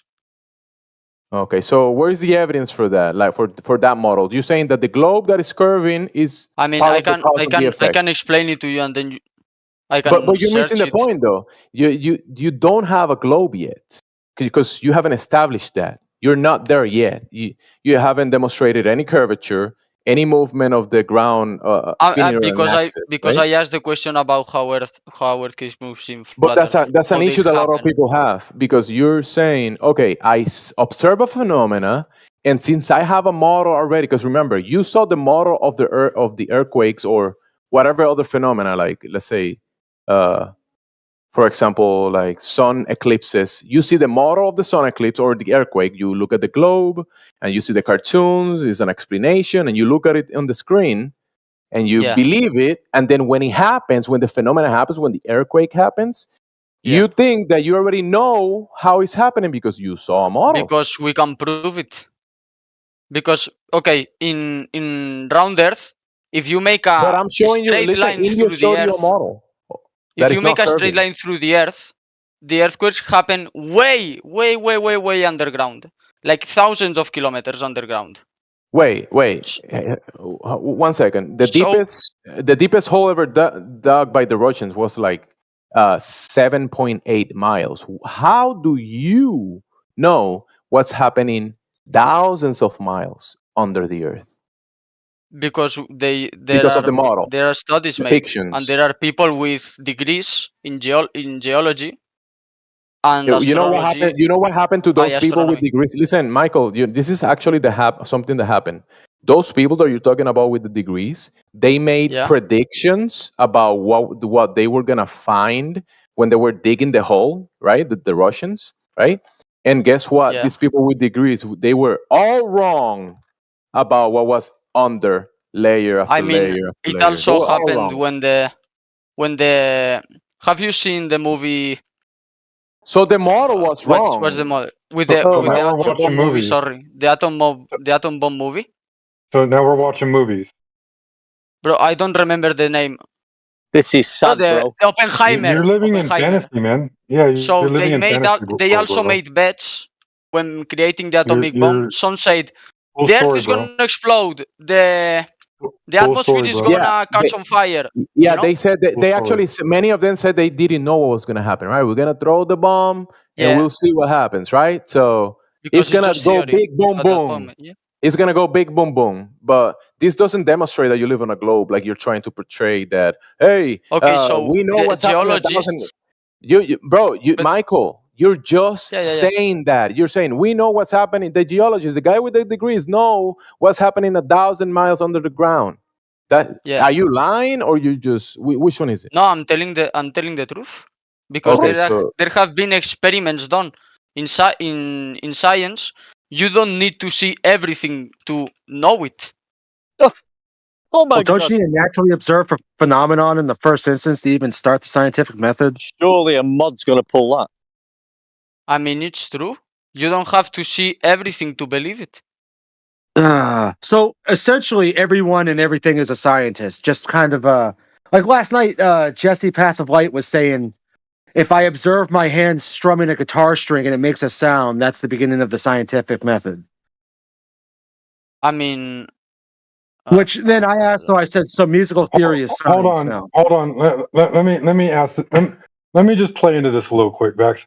I agree with you, Michael, whatever you want to be called. I agree with you. You don't have to see everything to believe it. You can believe whatever you want, bro. But if you want knowledge of it, you're going to have a demonstration. Yeah, I but you mean, can't claim for something example, that's not science to be science. how do you know that 1 trillion plus 1 trillion is 2 trillion? You don't count to 2 trillion. That seems kind of. What does Math 1 is trillion science apples too. look like? What does no? I mean, it's how not. Math is do we math. know? I guess that you don't guys believe in that atoms exist. I guess. How long would it take to count to 2 trillion? God, bro. Okay, I have another question. Wait, hold on, Michael. Let's start with the basis. Do you guys think that atoms exist? Yes or no? Michael, what's an atom? The fundamental unit of everything, of matter. Okay, what? That's not even the definition of an atom, dude, in the classical. Okay, because I can't define atom, it doesn't mean they don't exist. No, I mean, Michael, I'm asking going a question and you respond with another question. You're going off of because you don't know the answers to these things. You just believe them. You believe what you've been told. Because it has been proven, and I saw the logic, you the don't need to explanation, verify it? and I believe. Hold on, I'll tell you what it is. I'll tell you what it is. It's the smallest particle, right, that still maintains the property of the substance. So, for example, a gold atom. One gold atom is gold. Now, if you break that gold atom into its constituent parts, it's no longer gold. Yeah. So that's what it is. So you guys believe that atoms exist, right? Or you don't? Dude, think about it. If gold exists, and I know what gold is relative to silver, and I can divide gold up into smaller and smaller portions, then the last portion that still is possessing the ontology of gold would be an the atom last by thing of definition, gold right? is an atom. Yeah, you're There right. you go. So there's no belief required, right? I mean, how do you guys know that the atoms exist? I just told you. I mean, you gave me an explanation. It's not the definition.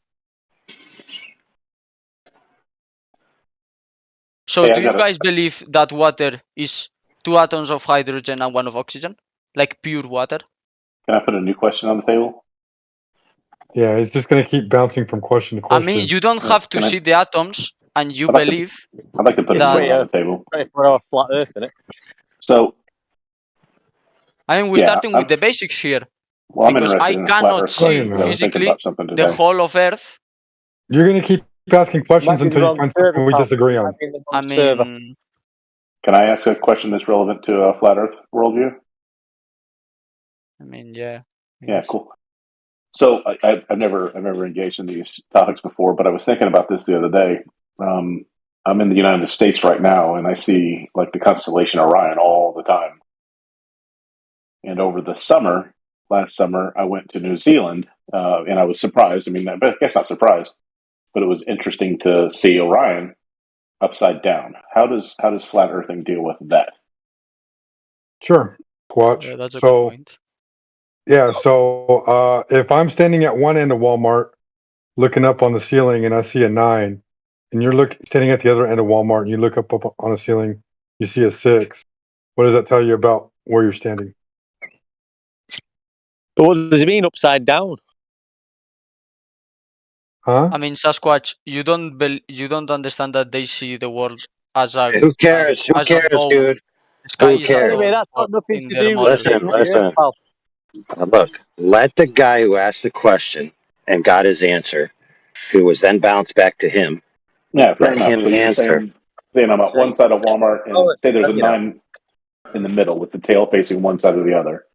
And you're saying if I'm at one end of Walmart, I look at it and it's a 9. If I walk to the other end of the Walmart, it's upside down and it looks like a 6. Right. So if Orion goes over what they call the equator, because the equator is an arbitrary imaginary line, right? Look up the definition of the equator. It's just an imaginary line that is supposed to be going around the circumference of the Earth. But for all intents and purposes, it's just an arbitrary line based off of the middle point between the Tropic of Cancer and the Tropic of Capricorn, right? So if Orion is traversing over the equator, and you are south of the equator in New Zealand, and you are north of the equator in North America, why wouldn't you see Orion upside down if you were south of the equator? Yeah, I think it's related to the distance that Orion is from us, right? That has nothing to do with what you asked. You asked why is Orion upside down in New Zealand, and I gave you the answer. The reason it's upside down in New Zealand is because the GP in the sky, the part where it's directly over your zenith, is north of you when you're in New Zealand and south of you when you're in North America. Yeah, I think that's what the flaw would be, though. But I'll see if I can work it. Let me ask one more quick question that I was thinking about, because you've got a one that I would have to think about answering. I think it'd be related to the distance, but is there a proof of a flat Earth? There's lots of demonstrations of flat Earth when there's a What lack of is the proof of a flat Earth? The proof would be a lack of measurable curvature. No, I don't. What is there a proof that it is flat? If you're proving that there is no curvature, yes. You would have to prove your radius value for Earth, and that's been falsified. Can I add something, please? The curvature of the Earth is Hold on, Michael. 12.66 centimeters per kilometer. Just a fast Google search. Yeah, but it's a exponential parabolic function. It's not linear. No, it is linear because it's a sphere. No, because then it would be a slope. Holy crap. No. Yeah, okay, listen, friend. Okay. Do you know what y equals mx plus b is? It's called the slope-intercept formula. Okay? So if there's no exponent in that formula, right, or none of those other permutations, you end up with a line, right? Not an arch. Okay, so the defining thing in curvature in that formula is a constant rate of change of slope. In other words, the slope can't be the same anywhere. It has to constantly be changing. Because the measure I just said is when you go 1 kilometer in front, you must go down 12.66 centimeters. Then you take that point and you use it as the new starting point, and you do that over and over again, and you get the perfect Okay, so curvature of but the Earth around the equator. Yeah. Well, that would only give you the differential at the one point. You still have to reference the previous point, right? So the first point is referenced back to the previous. The third point is referenced back to the 2. The fourth point is referenced back to the 3. The fifth point is referenced back to the 4, correct? And so each one has a cumulative effect of the priors. Yeah. Right. Otherwise, you have a slope, not a curve. Yeah, you will be right, yeah. Because you will be like a stair, but yeah. Yeah, I understand. Right. Good. But that's not how it's been measured. Though. Bro, that's how you measure. That's how curvature on a ball is measured. This is geometry, man. This is This is what y'all are always claiming, right? Y'all don't understand math. Notice it's geometry. Let's This just has nothing to do with pussyfoot around the science. globus all night long. So if the Earth is flat, how is that there are no pictures of the whole Earth? No, well, see, what you're wanting is a God's eye view of Earth. But what you did was you messed up your preposition, right? How does everything in the Earth work if the Earth is flat? That's really what you want to ask, right? So what you really need to realize is whatever is going on in the sky only works on a flat Earth because there is no measurable curvature. I Does that make just sense? told you. If there's 12 no measurable centimeters curvature, each kilometer. 12 centimeters down for each kilometer you go straight. right? But we have long distance observations that disprove that. No, you don't, because the Earth is round. What's the distance I to the mean, horizon? Wait, you're confusing me, Michael. I mean, the You're confusing me, horizon. Michael. You just Yeah, said the Earth is round, bro. Come on. yeah, the Earth is round as a bro. globe. But I have a round table right here, and that's not a globe. I have a globe on top of it. So the No, globe for me, listen, Michael. For me to be able to have a globe in my house, the requirements of that is we establish a horizontal frame of reference. We put the first brick, right? The first brick or the cement. We gotta lay it based on the horizontal, right? And then we do again and another brick after another brick, and then at the end of the week, once we put all the bricks together, we lay we do the floor, we put the wood, we put the tables, the round table, and then I can put a globe on that motionless round table. Because the Earth around the air and everything in the You Earth mean sphere? is spinning at the same speed. That's the claim, bro.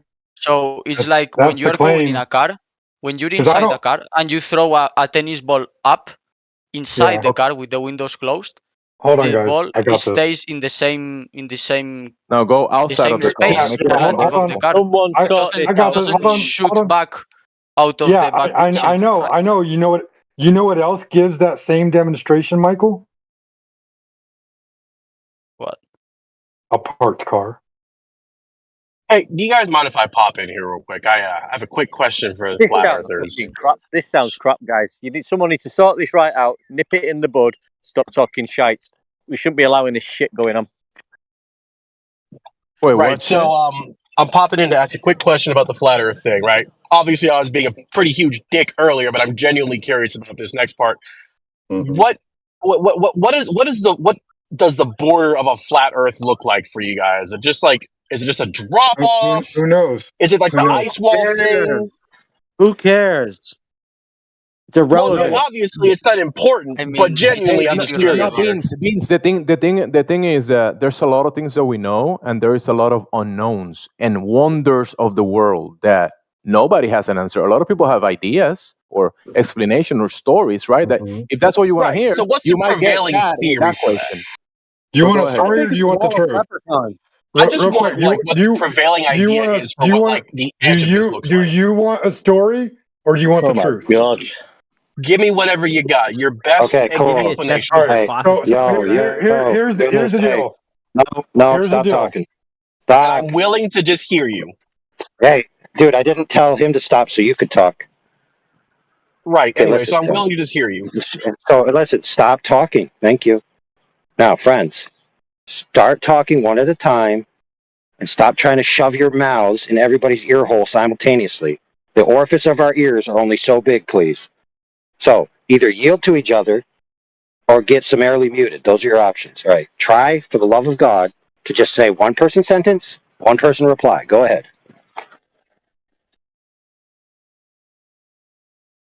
All right. Can he ask the I wanna question take a- again? Because I'm lost again. Go ahead. Was that me? I'm just yeah, Beans. Ask your question again. Okay, cool. So the whole flat Earth idea, right? Obviously, with the theory of a flat Earth, there should be an end to this, like, I don't know, would you call it a disc maybe? What does the edge of that look like? Is it just like a complete drop off? Is it like the ice wall thing? Because I've been Googling this for the last like 30 minutes out of Bro, can I curiosity, take and I'm this? just genuinely curious what you believe in. Oh, Hey, Jemsy, I'd like to go after you if that's okay, No, go Jemsy. ahead. Do your thing. I'll speak to him up. All right, so I'll be real quick about it. All right, so from my personal experience, you can't have gas pressure without a container. So my assumption based off of the axiom of gas pressure requiring a container is that we are contained. So you live in a giant terrarium. Where the edge is, I have no idea. The idea that you think that you could walk to the edge, jump off the edge, and fall into space forever and ever. How would you fall down into space after jumping off of a flat Earth edge? That's my What you question to asked, you. it's the same question as what's at the edge of the universe, or what is at the edge of reality? That is the same question you're asking. Correct. Yeah, like if the universe is ever expanding, what's like going on the part that it hasn't expanded to yet? Silly. Everyone can have their own opinion. Actually, it's a natural question because people, when they start questioning, let's say, cosmology, because, we got cosmologists from, let's say, our ancestors and many other groups. So people are going to have this question. Then there was the established cosmology, which is the globe, right? Everybody believes we live in a globe, whatever. But then now the guy came here and he finds out that people are actually questioning that cosmology. So now he wants to replace it, right? Because that will be kind of like the next step. What is it? If it's not that, show me what it is then. He mentioned a flat disk, the ice wall, all of these things that are in the... Now, if I Google flat Earth, I'm going to see an image of a disk in space, right? And he's asking about that. But that's the problem. What is it, Beans? We lack the frame of reference and outside God's eye of view to be able to tell you this is how it looks from the outside. Right. So, like, my bigger question, I guess, is, you know what? Fuck it. I'll take that as the answer. That's fine. Because we do know things around us, right? We established the horizontal to, I don't know, make a structure, make a building. So at the end of the day, I can put my 75-inch flat, round TV on the wall. But I want to make sure the image is not sideways, right? It's actually horizontal. So when I'm looking at the movie or whatever, it's based on my horizontal frame of reference. That is also, from my understanding, based on our vestibular system, right? Which is a liquid in our inner canal and a whole lot of other things. And it's kind of establishes that horizontal. So when you build a structure, that horizontal, we know that stuff. Then your neighbor does the same thing. He establishes the horizontal. He puts the brick down. Then he puts his TV he puts the water level, the bubble level, and he stays within the horizontal. Even though your neighbor might be 20 feet below your house on a drop, or maybe higher than your house, right?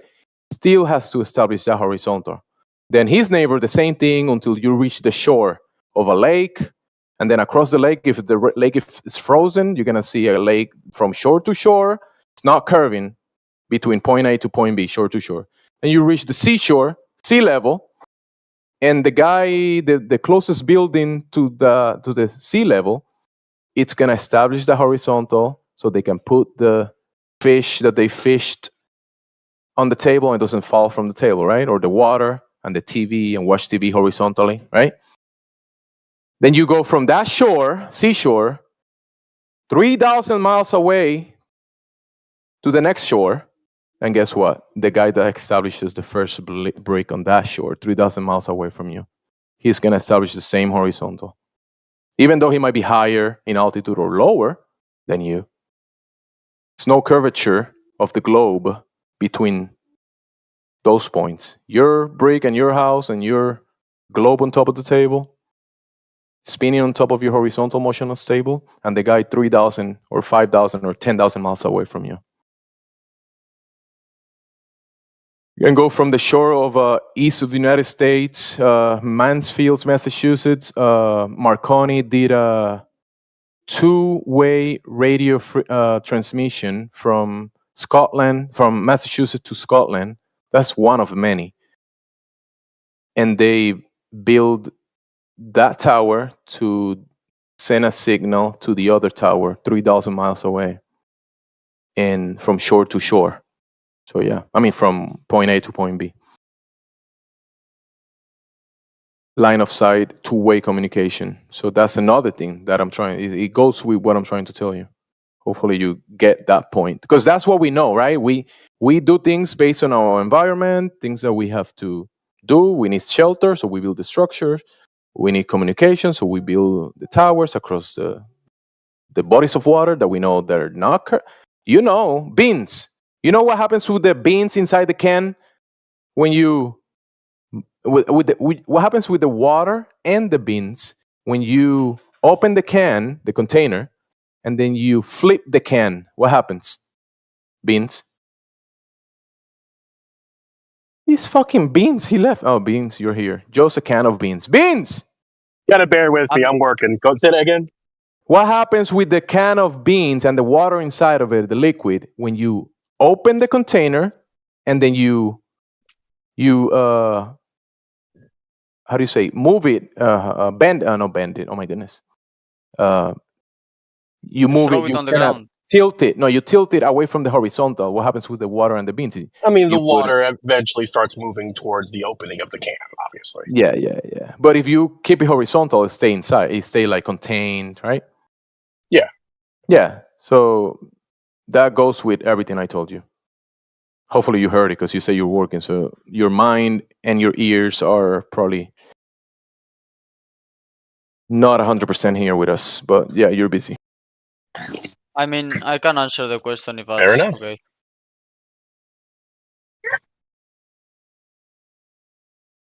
Who has a question? I mean, I said I can answer the question if that's okay. Go ahead. Say what you gotta say, because I'm still. What was I the mean, question? I missed it. Sorry. Water. I mean, it is about the water, or the fact that the things that we use are not curved. Like, for example, rulers are straight and not curved. Is that the question? I don't think there's a question on the table about that. But what do you want? What are you trying to say?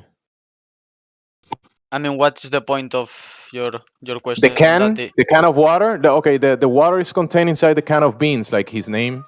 Yeah, it Bean can or stays, whatever. even if you tilt it, it stays like horizontal to the Yeah, and then it's gonna, to the if you ground, tilt right? it enough, it's gonna flow away from it, right? Outside of Yeah, it. it's gonna Right? overflow. Yeah.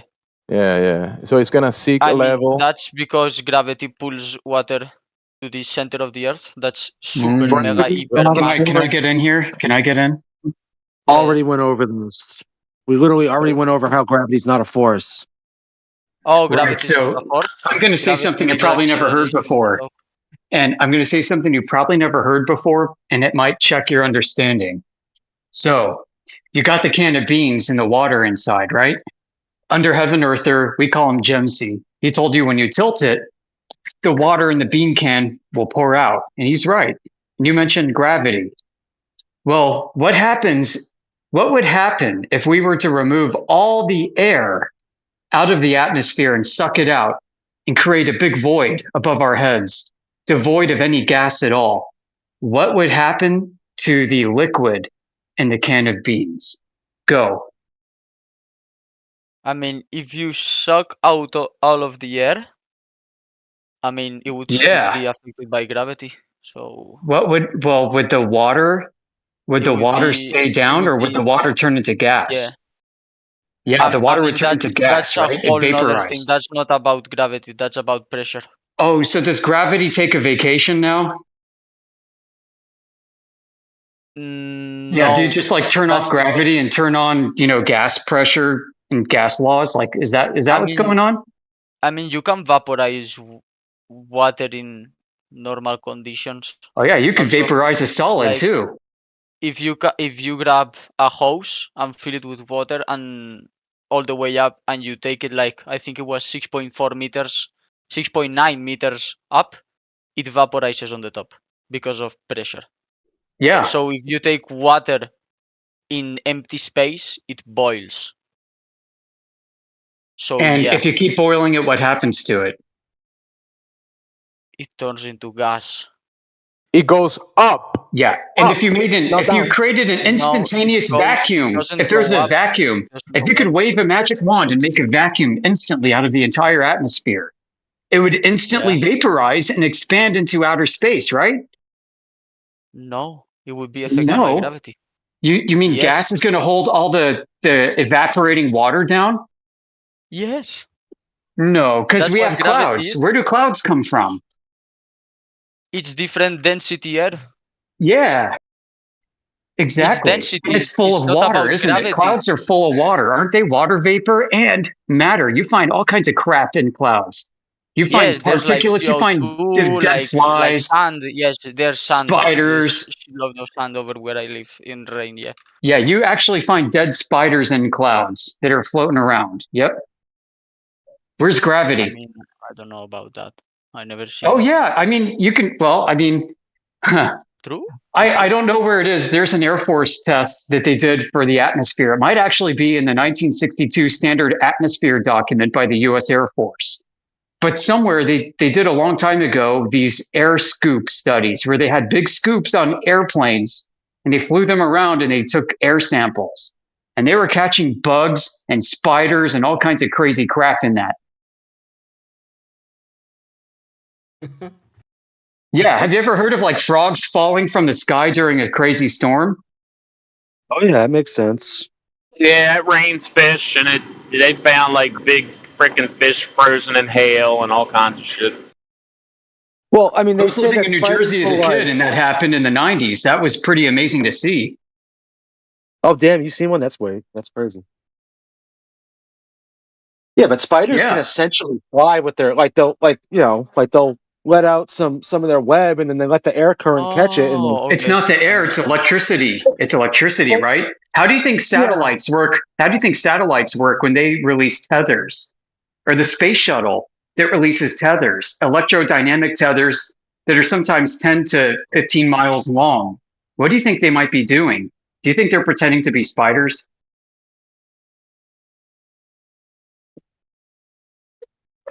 Is it possible that all of space technology itself operates a little bit differently than what you were taught to believe? I mean, that's a whole different question. Yeah, well, where's gravity? It's the same question. It's the same question, my friend. It's the same question. Where's gravity? You don't need it. Gravity has been proved even before we Oh, imagine about going out into space. Yeah, okay, so what's the scientific cause of Isaac gravity? Newton dedicated his whole life to that theory. I'm giving you examples of where it's not even used in space applications. It's not used practically. Okay. Are We're you talking saying relativity, right? You are saying that gravity is not used in space operations? Yeah, I'm talking relativity. Relativity is another whole fucking thing. It's it's not gravity? Relativity is not gravity, you're saying? It's something else? When you go subatomic, physics don't apply there. It's a whole other thing. So when we take all the air out of the atmosphere and the waters of the ocean boil off and vaporize into outer space, what happened to gravity then? I'm gonna tell you. Do you know why Pluto was it? Pluto that's not now considered a planet? RIP. You mean the Disney dog? Or oh wait, Pluto? Yeah. What about it? The planet. Yeah. RIP Pluto, because it's gas. It's whole fucking gas. If you went to Pluto with a spacesuit, let's say, you wouldn't touch Earth. You wouldn't touch solid ground. Why? Because Cool it's gas. story, That's bro. not even correct. Cool story. It's not it's even correct. If you don't, if you guys If you don't, could go, you could see I'm right. If you would only go to Pluto, you would see I'm right, flat earther. So go to Pluto. Cool story. I mean, it has been proven though. No. Show me a gas I cannot go to space right now and grab. You keep saying it's been proven. I've yet to see any proof. Show me a bowl of gas. Where's your proof? Okay, I'm going to have to do an Owen Benjamin and honk a clown horn at you every time you make a baseless claim. I want you to show me a ball of gas inside the vacuum chamber in a lab, please. A ball of gas in a vacuum. You can't because there's Yeah, there's that's the there's bullshit that Earth's you are gravity, claiming. Yeah, that's the brother. bullshit that you are claiming. You have Yeah. to. The gravity will be created, but by the gas Right. molecules, like it was created in Pluto. Because Everything has gravity, bro. Yeah, and you guys are claiming the sun is producing helium in a vacuum, and what's When happening to that helium, huh? Bro, inside the star, there's no vacuum, bro. It's all matter. Oh yeah, that's right. So where's gravity? Inside the star, everything has gravity. Gravity, everything. So what causes gravity? What is the cause? Let me talk. Okay. Can you talk about the cause? When you drop a pen, the Earth is pulled to the pen by a quintessential small amount of an Armstrong. No. It is. And gravity is a oh my goodness! Is a quark. It's one of those small particles that make an atom. It's a particle. No, when I drop a pen, the pen falls because it is denser than the air. Abuela. So you asking the letter A? The pen falls because it has to fall. Where's my abuela? Because it has to. Stop. Just stop the bullshit. So when I drop a helium balloon, the helium balloon will rise because the helium balloon is less dense than the air around it. When I drop a pen, the pen will fall to the ground because the pen is denser than the air around it. When I drop the pen and if there is a bucket full of water between the pen and the ground, the pen will not fall to the ground because the pen is less dense than the medium of water, which it will fall on the surface. If the pen I changed the pen from a wooden pen to a metallic pen with the same weight but more density, the pen will sink. So no, it's not gravity, it's just the density and buoyancy equilibrium.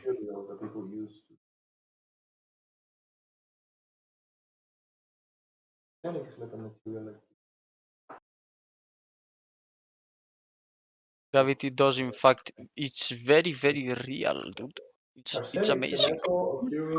Yeah, we can give gravity to you, and you still don't have proof of curvature or a ball or a globe or anything. Why do things accelerate when you drop them? Why don't they just go in the same velocity? I don't know. Why do things go up? Why do things go up like gas in a vacuum? Because of density. I just told you. Yeah, relative density is not gravity, is it? It's like when you make a boat. It's air inside the boat that makes it float. Yeah, relative density. We like relative density. If you want to define gravity as relative density, we can see eye to eye on that. It's not density. Though. It's not density of matter. No, because it's not a plane. Everything is not a plane. It's all spheres. In physics, that everything is made out of spheres. Spheres, like. No, I mean in your mind, yeah. So in your mind, like if you want to do like a Gaussian sphere around a point charge or something, yeah, that's all reified concepts to do the math of what you need to figure out, like, I don't know how much energy there is at that particular location relative to the point charge. And when you draw that sphere, that's, like in your mind, right? So like when Gauss came up with that technique, it was all just a shortcut for your brain. Same with the solar system nonsense. I'm going to say right now.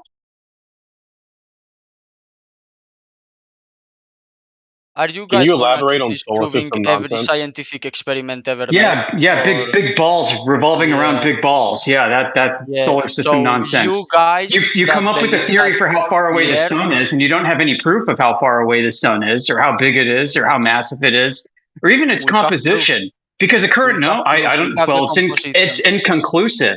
I mean, right now, all the heliophysicists, you know what they're debating about the sun? The heliophysicists? The heliophysicists are debating whether or not the sun is made of metal, a liquid metal, and not just any liquid metal, but a plasma form of metal. So we've got some crazy stuff going on. Dr. Eric P. Dollard from Sonoma State University, he was given almost unlimited funding to study the sun throughout an entire solar cycle. You know what he said? The sun is hollow inside. He said the sunspots are looking at holes in the sun, and the sun is this big, black, dark shell inside. and there's all this activity on the surface. You know what he said the sun is? It's a fucking transformer, transforming energy from another dimension. This is a heliophysicist. So you want to call us crazy? That sounds like crazy crack to me. Doesn't it sound like crazy crack to you? No, the crazy one, he is the one who's claimed that the downward acceleration is caused by gravity, but the helium balloon, when it's accelerating up, what's that? Reverse Right. gravity? Yeah, so you Right. don't have any scientific consensus on your side. Hold on. Fair point. However, there's too many questions on the table for one person to be able to address anything in a meaningful way. That's why this kid is getting chaotic, right?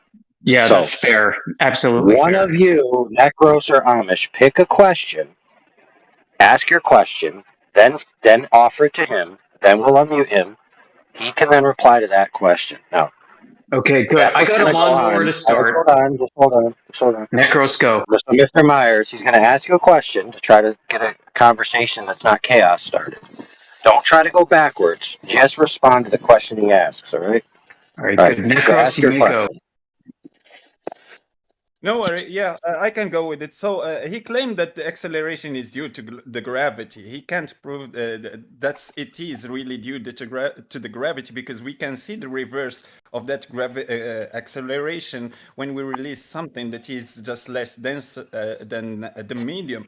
We witness a ball when we take a basketball and put it inside a pool and sink it down. When we release it, we just see an upward acceleration. When we release a helium balloon, we see that upward acceleration.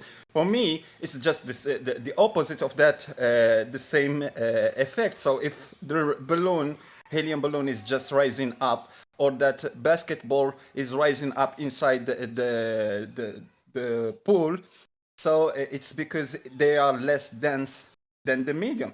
So the reverse of that will be just things falling down because they are denser than the medium. All right, you ready for him to respond?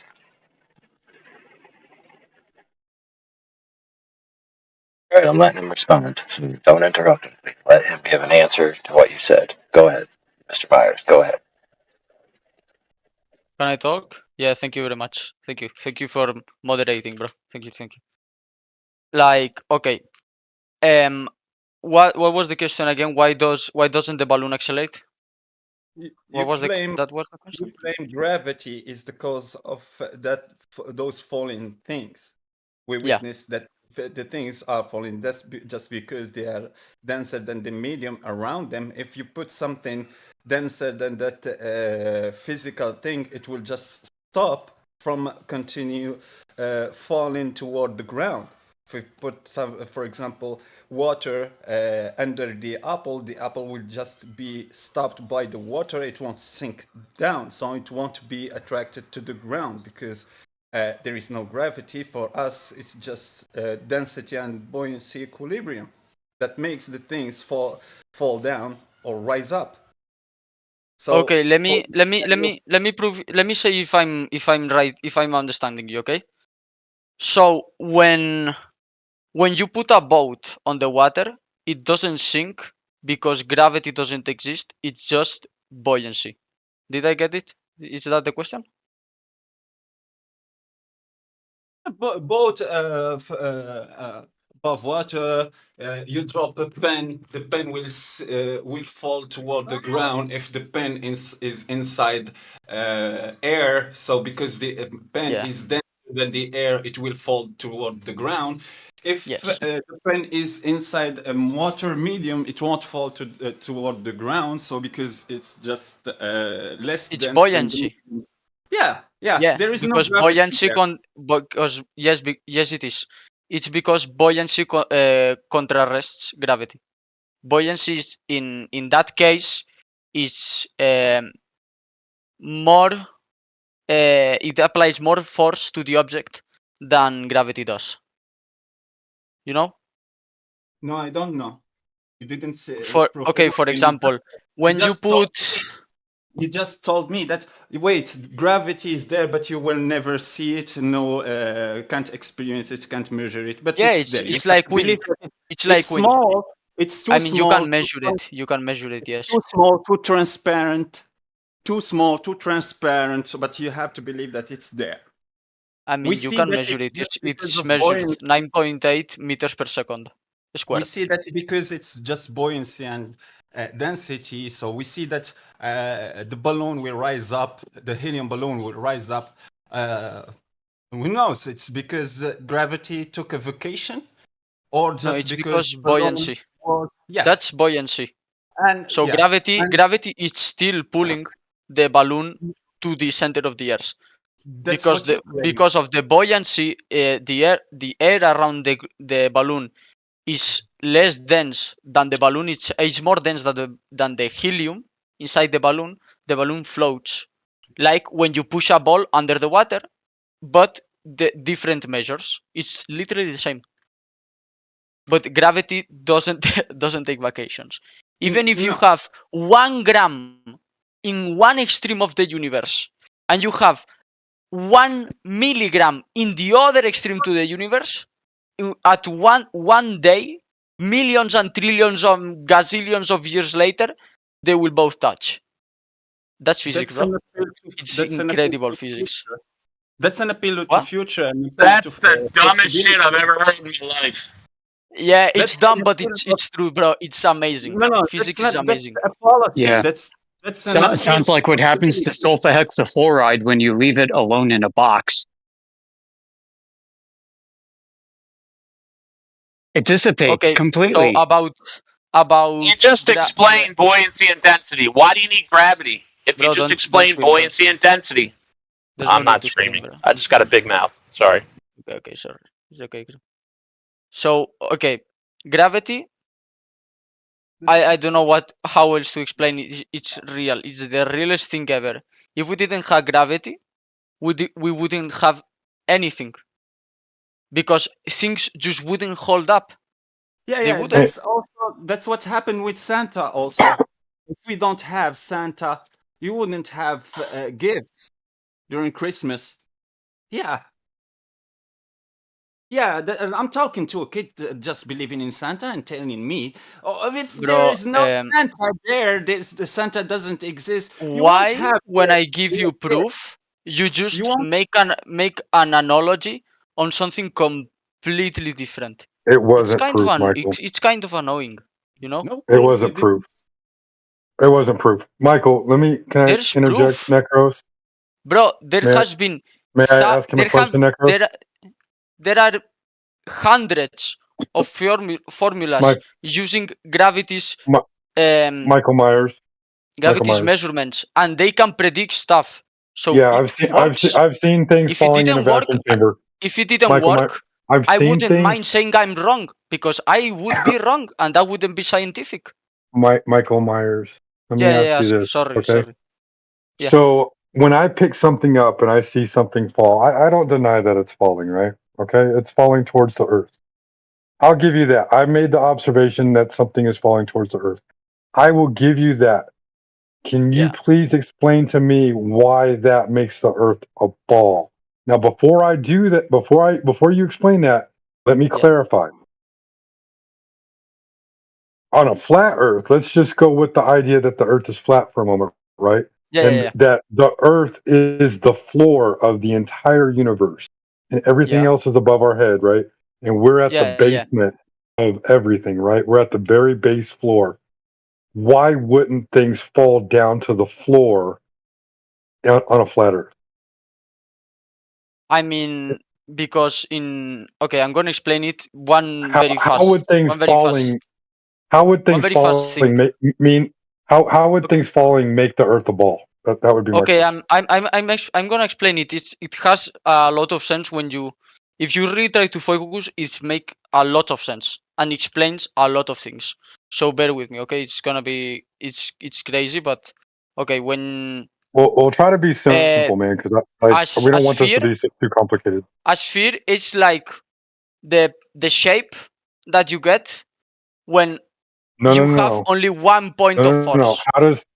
How does things falling down? Hold on. How does things falling I'm gonna down explain it. make the I'm Earth gonna a explain ball? it. Gravity is a force that attracts all matter, like a magnet. I'm gonna explain it like a magnet. So when Okay, you real have a quick, real quick, magnet, real quick, real quick. You're making a yeah. positive claim there. You're making a positive claim. So if you're going to make a positive claim that gravity is pulling everything inward to the center equally from all directions, which it doesn't on the globe Earth because they have something called geodesy and nothing is evenly pulling towards the center of Earth. But we'll sidetrack that for now, okay? So my question to you is, how did everything come together in the beginning to begin with and then create its own gravity? Bro, that's an amazing question. Okay, so there is this formula of the gravitational pull that is I don't know if you can search it. You can search gravity formula. I understand gravity formula, 9.8 meters per second Okay. squared. No, the formula, not the constant. The formula. F force F equals equals ma. G, the constant. No, F equals G times m1 times m2, both m's divided by d squared. Ooh, so do you deny Einstein? That's the force. Do you deny That's Einstein? The force. Are you an Einstein denier? No, because Einstein did not do astrology. Well, he did quantum physics. Why don't you quote his definition of gravity? Go. I'm trying to Why don't you provide that formula instead? Amish, I'm trying to listen what AI said about answering one question at a time, because both questions at a time it's very, very hard and all right. Well, there are two stressful. answers to this. Einstein and Newton are two answers Bro, to this. I'm You should still answers. answering Go ahead. the prior question. Yeah. Okay. so Okay. Good. I'll wait for you to give me the Einstein answer too, because you gave me the Newton answer. I want to hear you talk about Einstein. I'm gonna answer it later. Okay. Try to give us the short answer, Michael. Good. But just so you know, Gravity forms a ball. Gravity forms a ball. Like How? when you play with Play-Doh and you want to make a ball, how do you push? All sides equally. So gravity affects in all planes at all times, in all spaces, basically. Everything is attracted to everything. So when everything is attracted to everything, you get a ball. And when you attract like the center of the Earth is a molten metal sphere. How do you know it's that? molten because of the immense amounts of pressure and the forces that are in the center of the Earth. Yeah. What about the sun? So when you make a ball, it's the same thing. When you make a ball, all things are attracted at the same height, are attracted equally, basically. So that's why things fall, because Earth has been made a ball thanks to gravity. But before it was gas, then it turned into solid. Then it turned into liquid. Then it turned into solid that we have now on the outer layers. But Man, I've got a good follow-on question. Gizbo, if you could humor me, Gizbo. Wait, did I explain? Humor me for a second. Myself to the guy that asked me about how? Okay, hold on, Michael, hold on, Amish. So I just want you to know, Michael, you didn't. You begged the question every step of the way because you have no demonstration of any of those steps other than things falling down to Earth. Go ahead, Amish. That's because I've got a great question. So you mentioned that gravity causes gas to coalesce into balls. I would like a demonstration and a citation for showing how gravity is responsible for, now listen carefully, the isochoric compression of gas due solely to gravity. Iso what? Isochoric. The opposite of what molecules do in a medium, or even in a vacuum if it's gas, which is dispersed. We're talking about a heat compression of gas molecules. I mean, when... Yeah, that's a problem, isn't it? Okay. I know you can't demonstrate. Nobody, not a single person has ever demonstrated this. to be the case. I mean, can you and it doesn't meet out in thermodynamic systems. It doesn't like if you diagram the heat exchange and work exchange in thermodynamic systems, you don't have gravity doing any of the work like this. Can you repeat isocoric? Isocoric what? Isocoric compression of gas due only to gravity. It would be like if you were to take, like, would this work out for you? Oh, Michael? you mean like, so if we took a container, if we took like a known container of gas and put it within a vacuum, right, like outer space, and then just kind of shatter that container, it would stay into a ball shape. Oh, do you mean proof, right? okay to the Amish guy? Do you mean that when you compress a gas, it turns into liquid? Is that what you mean by isobaric? Gases cool off, and what happens to cooled gases? Do they turn into liquid? Yeah. Cooled gases turn. Okay, so what happens with the heat compression due to friction? I mean, when you mash the molecules so hard against each other, they clump up and they make a liquid. Yeah. So you got gravity. I mean, your claim is gravity's doing this, right? Your claim is that gravity is doing this, right? Not temperature. Not temperature, but gravity. Amish, okay. I know you are very angry, but can you let me answer? We're not angry, I'm not man. angry. I'm just trying to hold you to a question. Okay, but then let me answer, please. I said again, I said before, sorry, that in atomic level, gravity does not play a role because it's a mass so insignificant that it does nothing. When I mean nothing, I agree. Gravity does nothing. You can pretend it's not even there because it may not even be there. Gravity does nothing. That is a perfect quote. There's no molecular theory of gravity.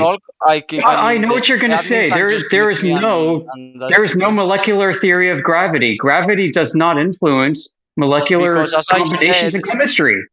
That's what I said. Congratulations, bro. Yeah, I know. I agree. Gravity doesn't exist, does it? To molecules, it doesn't. So why do we have a ball? Why do we have a ball Earth if gravity doesn't affect how molecules assemble? Because it affects mass in general. Wait, mass in general? Aren't molecules made of mass? Oh my god. Oh my god. Oh my god. Yeah, that's a problem, isn't it? For God to figure out. Yeah, you got a big problem. That was some incoherent gobbledygook. Oh my god. I love the spiral. I am listen, the tears are delicious. I'm drinking the Globy tears right now, man. They taste so good. You just brought that guy to God. He's praying. Oh my god. Listen, I'm halfway. You come to Jesus, my friend. Yeah. I have to finish mowing the lawn. I'm going to be mowing. I can't talk now. I'm sipping a beer, enjoying my pre-break mowing session, and then I'll break afterwards. I love you, my friend. I'll be mowing. I can't talk. So have fun with the rest of the panel. I mean, if you are not gonna let me explain, it's kind of hard to defend myself, you know. Most of the room knows like strong force, weak force, electromagnetic force, no gravity. It's cool, man. You're finding out. That's cool. You can answer yourself. I'm listening. I want to hear your answer to all of this, and I'm going to step away now. I mean, how do I compress 300 years of physics in 2 sentences? It's kind of hard. You don't have to teach me 600 years of physics. Just teach me what the mechanism is behind gas and gravity having an isocoric compression relationship. I haven't figured that out either. Neither has anybody else. Not a single Nobel Prize winner, that's for sure.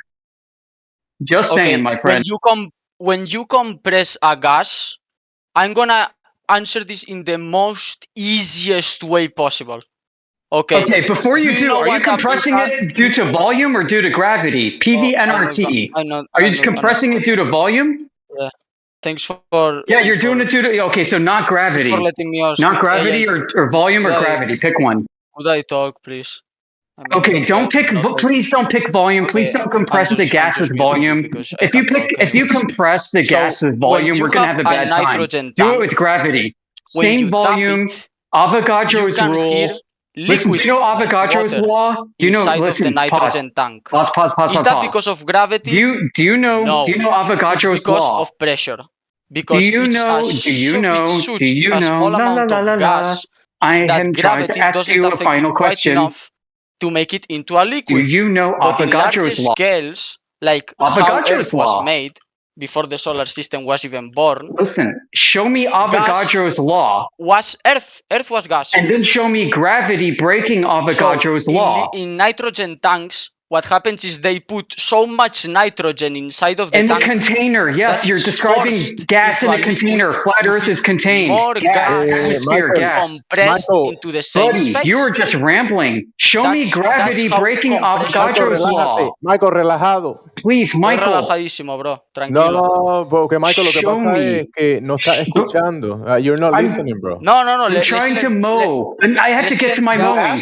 I want you to show me gravity breaking Avogadro's law. Okay, let's relax. Let's relax. I muted him because I couldn't speak. Holy cow. I muted him because I couldn't speak. And it was annoying. You're not supposed to speak right now. I'm asking you a question.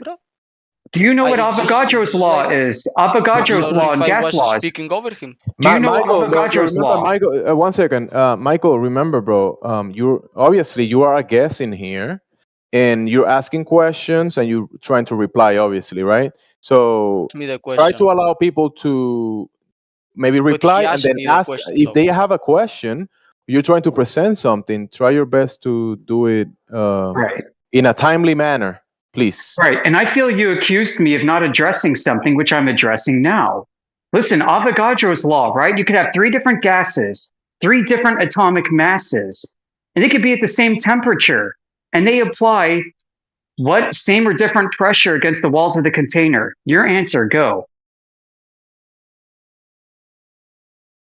Okay. If they're the same molar mass, they have the same pressure against the walls of the container. So you have to demonstrate is how gravity breaks Avogadro's law. Hold on, buddy. Avogadro's law. No, listen, no. Okay. You told him to go as soon as he began. I'm trying to clarify. Sorry, I'll step back. No, but you it's gotta okay. give him a chance, bro. Okay, Avogadro's law. Oh, holy shit! It has been a fucking long time since I saw that. Yeah, shit. I know. Okay. Oh shit. Oh, the trauma. Okay. PVT. Okay, so when. Fuck, I don't remember this shit. Okay, there was. It has been. Let's go practical. When you touch the surface of a nitrogen tank, is it cold or hot? It's cold as fuck, right? Yeah, it depends on the outside temperature, right? It's cold, but what difference does it make? If you... It's relative.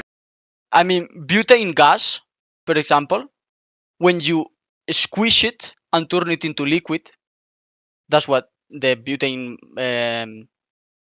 the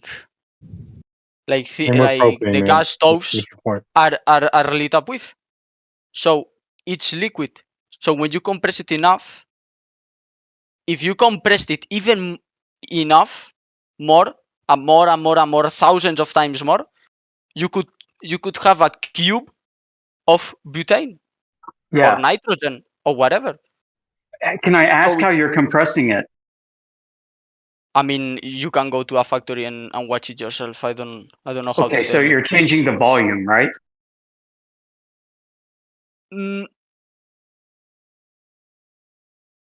Michael, do you know the volume? Yeah.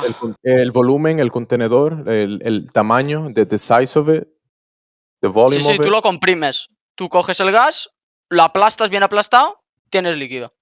So you're Easy using a peasy. container and compressing it based on the volume of the container. No, you compress the gas. So when it's like when you fit a lot of people in a train, they get squished up in the same volume. Yes, and the you difference have more is the matter amount of in the same people volume and the size of the train, right? How many people, right? and the in volume. train. Yeah, if you And- need and the- less, that- you need that's less the amount of people the in the gas, same the amount train. of people. The size of the train is the volume, right? Yeah. Free volume decreases. So if the amount train of was matter. bigger, there'll be more space less for less pressure. Yes. Yeah. What is the available free space of outer space? Infinite. It's expanding. Yeah. So now think about PV equals nRT, the ideal gas law. Now substitute the variable V. The V volume is now infinity. V Yes. for infinity. What happens to all gases in this system? Kaboom. No, they go infinitely cold. They fill infinity. The gas fills the available volume, right? Kaboom. I mean, in space, that's with a confined space, by the way. That's not. Yeah, like, now you want to bring in space. gravity. So you have to now prove that gravity breaks and violates Avogadro's law. Avogadro's law and gravity don't mix. I'm gonna tell you again. Avogadro's law is for small systems. Not a star. You have infinitely. Okay, at what point does the system change? At what size or volume? I mean, at what bro, volume I cannot point tell does you. this start? Yeah, at 1,001 kilometers of show space, this. it goes bigger. I cannot tell you that, bro. That's, nobody you have to ask a can. physicist for that. I'm not a physicist. I know. I'm a dumb fuck with a. Let me tell you, nobody has an answer. There's not an Michael, answer. I can tell you're not a dumb fuck, bro. Don't say that, 'cause I can tell you're not one of those. I agree. I've enjoyed our conversation, my friend. I enjoy talking to you. Okay.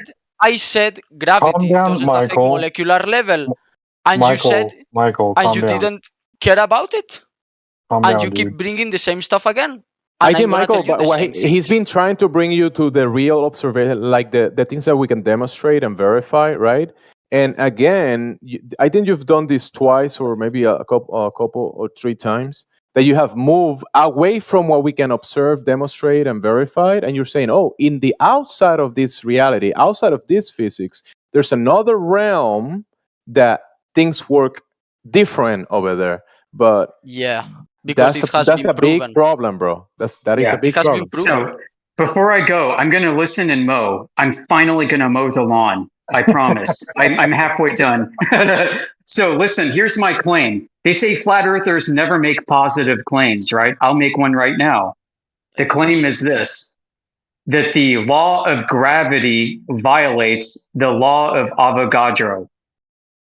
No, it doesn't, because Avogadro doesn't apply to gravity. Great. Well, it should. If it applies to mass, it applies to gas. If it applies to mass, it applies to gas. Where is mass? Debate and deliberate. Have fun. Let me put it to you in a simpler way. What he's trying to explain to you, Michael. So basically, what he's saying is you have the infinite vacuum of space, and then just by chance, some gas molecules come together and form bigger molecules and bigger molecules and bigger molecules, and they continue to form. And this is all due because of gravity, if I'm not mistaken, right? Gravity is the cause of everything being pulled together to form these large planets and large stars, right? I mean, you're asking not so easy questions.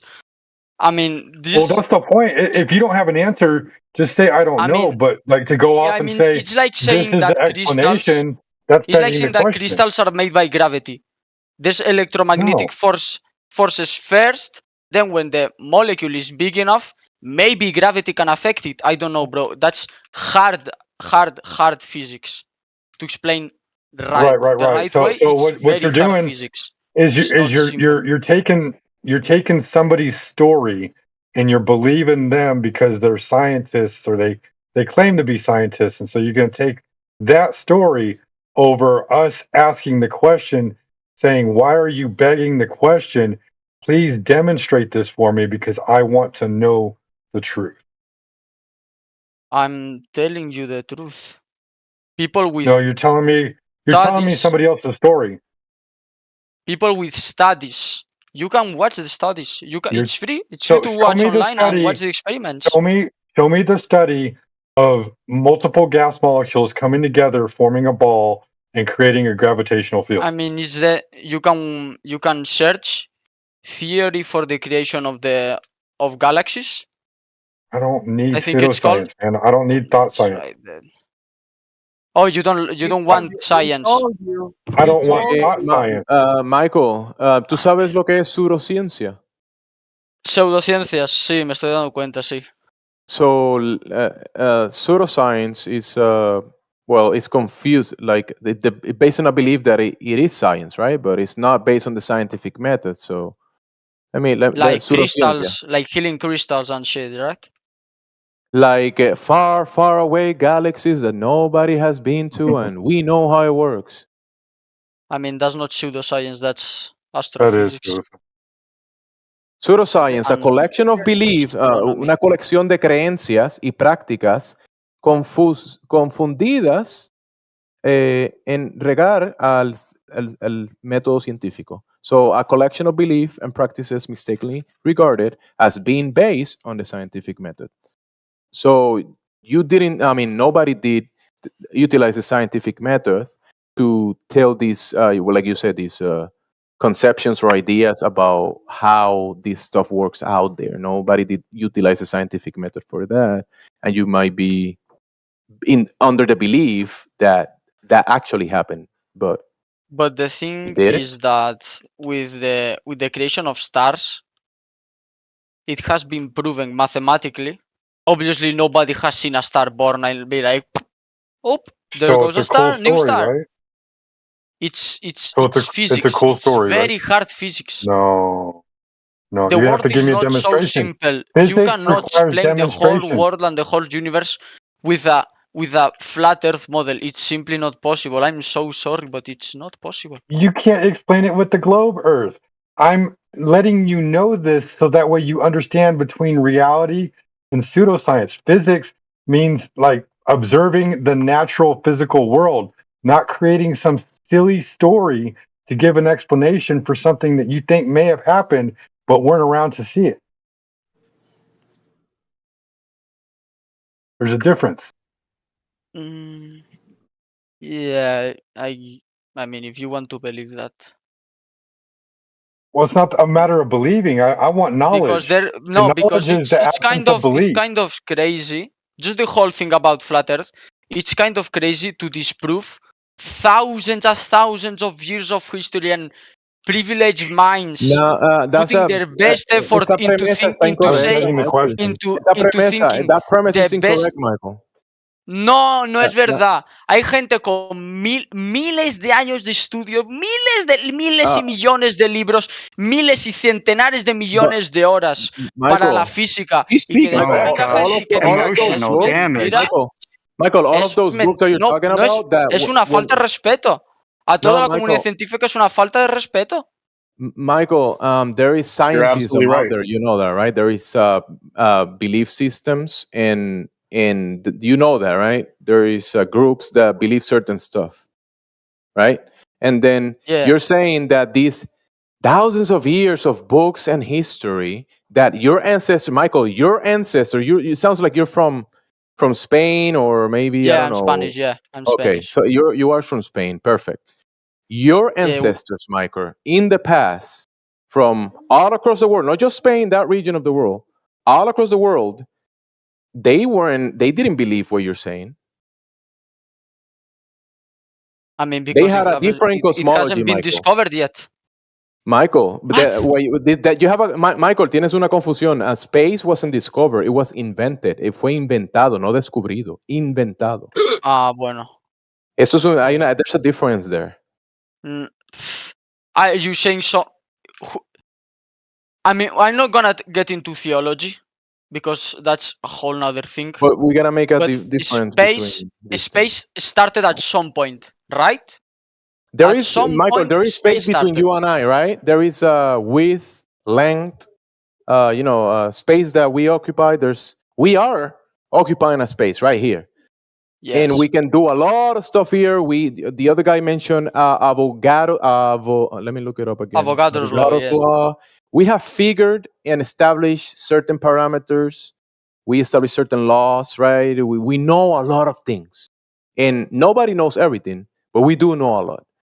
But then there is the story side of things, the belief side of things that people can make stories out of things they Yeah. never experienced, never seen, never tested, never verified, but they still can make stories about it. And then when you put it down on books, you could be reading a book that is 1,000 years old, and if it's a story that you cannot verify it in reality, like in the realist level, if it's a story, I mean, you take it as that, as a story, right? Oh, but if there's a book that, if it's a book that is 1,000 years old, and it says that if I apply fire to water, it's gonna boil. That's totally fine, right? No, I don't have an issue with that. But this what you're claiming that we're throwing away generations of knowledge, that's just wrong, Michael. No, it's right. Nobody here is doing that. Because we have been learning. The point of science is making a claim, proving it. If it goes right and you can prove it, and it's a progress, we take it as a true. As a What true happens if you for the make a moment. claim and it's proven wrong? For the moment, we take it as true. And then if a new model comes and can I ask a resolves more question? questions than it answers, it's a new truth.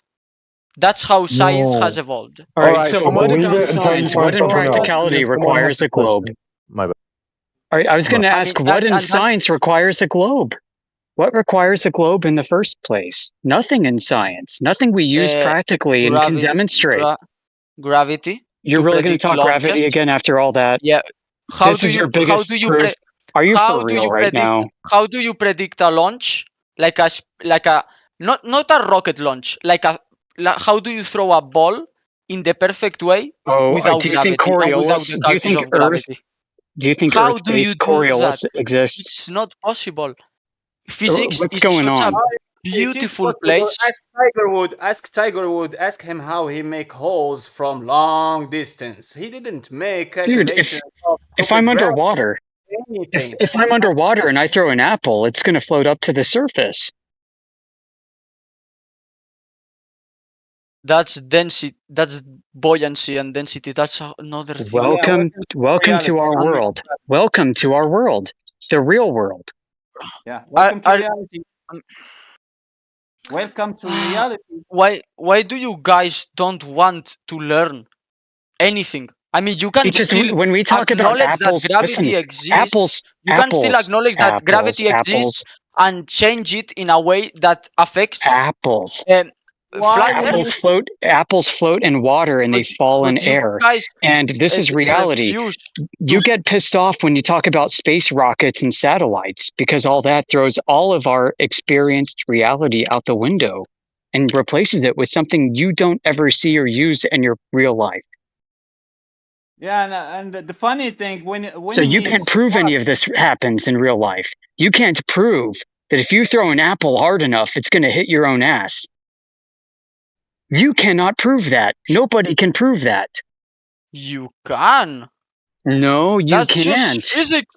Then prove it. Bro, astrophysics. All right, show me, how do I verify their claims are real? How do satellites work? How do satellites stay in orbit? Oh, great. I'm glad you brought that up because we talked about this before. We have evidence. No, let me talk. Centripetal forces counter gravity. So they move laterally infinitely. Infinitely no, but for a long time. First, they have balloons and they have electrodynamic tethers like the spiders that we were talking about. I can pull up Google patents and I can show you plenty of electrodynamic tethers for satellites. Yeah, where they're riding the B waves, they're riding the magnetic field lines of Earth and they're going perpendicular to them. And they're just going around and around and around all the time. And they claim that magnetic tethering does this. Oh, wait. You're saying magnetism exists? Not me. Wait, I'm not claiming that. They claim that. Wait, I have another question. Michael, before you ask your question, I want you to know this. We already know how you think satellites work. The idea that something could be flying around. Work. How I know? How you think? You don't know. You've never launched a satellite. You've never been up to verify that the satellite is up there. I don't have to see to know. Real quick. So the idea that something could be flying around a ball and falling at a specific rate into which it appears that it's floating is really absurd. Yeah, it's absurd, but it's true, bro. That's the beautiful thing about physics. You believe You it? are guys missing on so much. It's We incredible. know your model better than you do, bro. Well, you clearly don't, because if you did, you would 100% believe it and be amazed by the amount of things you Believe can it. see in There he goes. He space. believes it.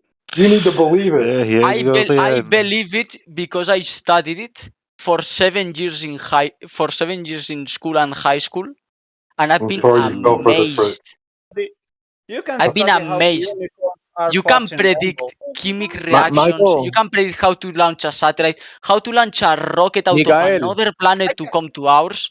It's incredible, dude. Mikael, Yo aprendí el heliocentric, esa idea, yo la aprendí en varios lenguajes, in multiple languages. I learned it in Spanish completely for 30 years, and then I also, during the middle of my ages, I learned the whole story in English, bro.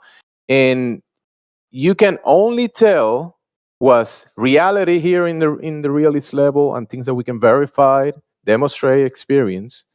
And then there is the story of what you're trying to portray, that because some experts say so, therefore so. Yeah. Your That's not how enthusiasm, reality works. your enthusiasm is Listen, not directly from fundamentals of reality, your. fundamentals, my bad, Amish, forgive me. The fundamentals of our experience and what we experience, the things that we can verify, that stuff has been there in place before you and I, Michael, before the Spanish language or the English language. Okay, Michael? That's a good point. So after you and I learn it and then we forget about it and then we move on and we pass, the fundamentals of reality are going to still here. So, and men are going to make more stories, Michael. Okay? In English and Spanish. So I know you learned it in Spanish and now in English, and it's like a double spell that is in you at the moment. But eventually you will grow out of it, Michael. Okay? Don't worry about it. Thank you, No, bro, Jamesy. That was really good. Okay, I just wanted to say one thing. Yeah. Okay. So just because you're enthusiastic about science and space doesn't mean that it's real. If you can imagine something very hard and very clearly in your mind, it doesn't mean that it exists that way at all. So when it comes to NASA's claims, what we are interested in are claims that can be verified and demonstrated in reality. It doesn't mean that we have to individually demonstrate that with our own resources in our backyard. What I mean is that somebody else, an independent third party, can go out and do what they claim to do. And I'm going to assert right now that based off of available evidence, that nobody else except for the claimants that are involved can do this. And there's not a single independent experiment or demonstration of NASA's claims about the globe Earth and its heliocentric position. How do satellites work? I hope I can use GPS. You want to talk about GPS right now? How much do you know about GPS? Do you know about COCOM requirements? I have no idea about anything about GPS except for the fact that it works. Okay, so you think you know how it works. I know that kind of know how it works. I have no idea how it works. Yeah, so they use optical masers inside the satellites to vibrate a cavity using cesium gas, which vibrates at a known frequency, and they use that to create their atomic clocks in order to have precise measures of time. Did you know that? How do you know if you haven't seen it, bro? Well, this is their claim. I'm telling you what their claim is. I don't claim it to be true. Look, if you don't know what their claim is, then you can't argue any of this with me. Then you need to just sit looking down at my dogs and right listen. now, and I'm looking at the Earth I'm on. One second. Glucose, my bad. Glucose, you asked a question. Amish was trying to reply to you. Michael, there's open mic, so Amish is replying to the other guy. So just sit down for a second, and then if you want, maybe keep. Right. Yeah, I just stopped my lawnmower to deal with this guy because I think he's trolling. But I can easily start up my lawnmower and keep going if he's going to troll. I'm trying to figure out. I think this guy's trolling you. I'm telling you that I know more about GPS systems than you do. And if you're going to argue GPS systems, you're going to have a bad time. Well, GPS works, does it not? I know how it works. Do you? No. I don't need to know how it works. I need you to confirm Okay, that well, it guess works. what? Guess what, kid? I know how it works. And it doesn't require a globe. And I can explain it to you if you care to listen. I want to listen. Okay. Do you know about the globe's coordinate reference system that they use in GPS? Okay. Yep. So basically, they convert everything from a ball onto a flat plane. And the flat plane is what they use in reality to give you your coordinates. Did you know that?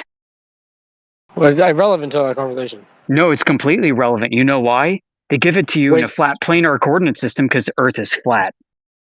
Wait. But you need a satellite to be flying in your little device, your Garmin. Oh, to communicate with a satellite. Tell me about the path of the satellite then. You have no idea what is really going on with the signals and the transmission and the entire network and the network topology of GPS transmissions. You have no idea what that looks like, do you? Well, basically, your little Garmin sends up a thing, tries to find the signal from the nearest satellite, compares it with another satellite, and boom, bada bing, bada boom, you got your distance. Yeah, you got your I know. direction. Everybody can read that in their TomTom or Garmin instruction manual. I'm explaining to you how these things actually work. Do you want to listen or not? Can I ask you some guided questions first? Fine. Okay, are there satellites in the sky related to GPS? There is a GPS program that involves things that people call satellites that people think are orbiting Earth. Yeah, but so if not orbiting Earth, can you paint to me the relationship with the Earth, flat or round, whatever? I think it's flat. I think it's flat. Can you have any evidence? Do you have any evidence that it has a relationship to a globe Earth? Well, yeah. I mean, the satellites fly around. They fly around. Yeah, they fly around. Okay. Can you go deeper than that? In orbit. Can you go deeper than they orbit? Can you talk about their orbits? Real quick, glucose. Round. You can do a circle. You can a drone can do a circle above your head, right? So but the drone requires energy the whole time. No. I'm not talking about the drone. Real quick, a bird. Can I answer? Yeah, go ahead. Glucose. Okay. So if you were to observe a geosynchronous orbit of the Earth from above, we're talking from above the geocentric north polar point of Earth. Okay. You would see a circle. Right? Yeah. Yeah, it's flat. Circles are flat. Yeah, but then you wouldn't see There's no way that was. You probably only see down to the tip of England or something. Well, okay. Yeah, in the globe Earth model. Which I know. You can see the entire Earth from 25,000 miles away. This is in the satellite industry. They call this a full disk, in quotation marks, a full disk view of Earth from a geosynchronous or geostationary. Yeah, but you're not really answering the question here. The real question is, what? How do those satellites stay in the air? How do they navigate their path? How do they do so without lots of fuel? Ooh, I've got some really good ideas on that. And let me tell you what, if you care to fully understand what this is, you're going to look at it too. Do you care to find out? Because apparently you don't know. I very much care. Good. Why don't you look into it? Oh, you're gonna cop out that way? You look into it? I'm not doing your research for you, bro. I can tell you what I think, but you're not going to believe me, right? Well, hold on. You're the one with the questions. Are you okay? Yeah, I want to believe you. Well, who has the question here? You Me. Or Amish? Me. Okay, so who's going to do the research? You? Amish. No, you. You're the one with the question. You're going to have to fact check everything I say, right, Glucose? You have to fact check me, right? No, I don't fact check. I believe whoever's competent. You believe. I want you to fact check. I don't want you to believe a single thing I say. I want to believe you. I want you to fact check and not believe. I don't want to fact check. I want to believe. Okay, listen. Can I ask how satellites work? Or... Listen. I don't want a believer. I want somebody who knows. Glucose Guardian, if you're not willing to find out and actually know, then I don't want to talk to you. I want to talk to somebody who is interested in knowing and not believing crap. Because you know why we're in this problem? You know why people believe in the globe? It's because they believe crap. They don't actually know things. All right, I'm going to mow the lawn. I'll be right back. Okay, have a good time. Don't chop your toes off, buddy. How do the satellites work? Yeah, I thought that gravity exists in the flat Earth model by the Earth always accelerating at 9.8 meters per second. Is that true? No, that's gravity. We launch. How does gravity work? Gravity. It's not. It's very hard. But basically, so in the globe mass attracts mass. model, you put something in a well, it doesn't have to be a geostationary orbit, does it? It just needs to be in a constant free. It needs to be in orbit, right? So you all understand how that works. But if it's not a globe Earth model and you accept the satellites, it sounds like you've got an explanation for that, which sounds really interesting to hear. Yeah, how does it work? I mean, like, how does getting things in orbit work in a flat Earth model?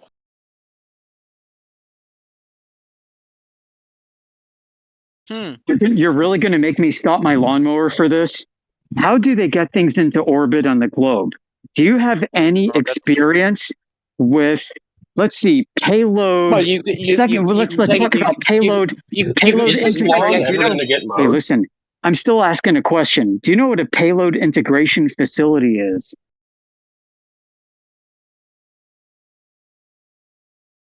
No. Okay. Yeah, the answer is no. So you have no idea what you're asking about right now. So do you want flat earthers to give you the truth? Do you trust flat earthers to tell you what this is? Not really.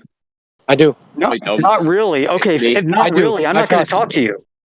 That means, are you going to explain or you are just going to say, you don't know this? Oh, I can explain it. Listen, I'm not going to bring up something I don't know how to talk about. If I don't know how to talk about it, and I'll tell you if I don't know how to talk about it. Then explain it. Okay, there are only a few payload integration facilities in the United States that I know about that you can look up. And guess what? You need to have an above top secret clearance to work there. So people there can't tell you what they're doing, which means you can't independently verify what they're doing, which means you cannot bring any of the claims to the table about what they do because you're not allowed to know about them. But there's a formula. So space, government oriented and defense oriented space science is somehow classified, so you can't believe it. Well, what about the European it absolutely is. I can show you job postings from SpaceX requiring above top secret clearance. Okay, so you can't believe thing about like Newtonian physics or no. I believe all that. I believe all of that. Right. I believe all of physics. Right. I accept it. What I don't accept is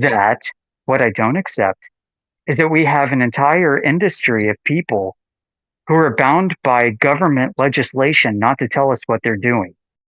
Yeah, but you don't think about that. I listen. Above top secret it's like saying because you are not told how to make nuclear weapons, they don't work. It doesn't make sense. It's a little bit like that, yeah. No, listen. No. I'm talking SpaceX jobs that you can find online that are posted. And if you have the qualifications, you are required to have above a top secret clearance and polygraph, sign non-disclosure agreements, and never tell a single soul about what you do for a living. Elon Musk's company. That may very well be the correct case. It's interesting that you know so much about what the security. Yeah, I know. You have no idea. You have no idea who I am, do you? No, of course I don't. You have no idea who I am. You have no idea who I am. One thing I do know is you're a fella on a sub-thread of a Discord channel talking about flat Earth. So I know that. Do you want a Nobel Prize? Do you want a Nobel Prize for that? So I imagine I don't think the Norwegian royal family would be particularly interested in that level of deduction, to be honest. No, I think they will because the Norwegian family is actually hosting the Illuminati meetings every year. I thought that was in. I don't think it's in Norway, is it? I'm joking, dude. Come on. All right. No. Okay. Well, good. There we Bro, are. anyways, you haven't explained Jeez how Louise. satellites work in a flat Earth model. Still, you haven't explained it though. I told you two things. They use balloons and they use magnetic tethering by their own documents on NASA. In a flat Earth. The security can't be that good, can it? If you cracked it. Well, maybe it's not Yeah. a national security issue. And maybe you dumb tards continue believing the globe even though NASA doesn't talk about it. Hey, we haven't insulted Hey, listen, you. Be respectful, bro.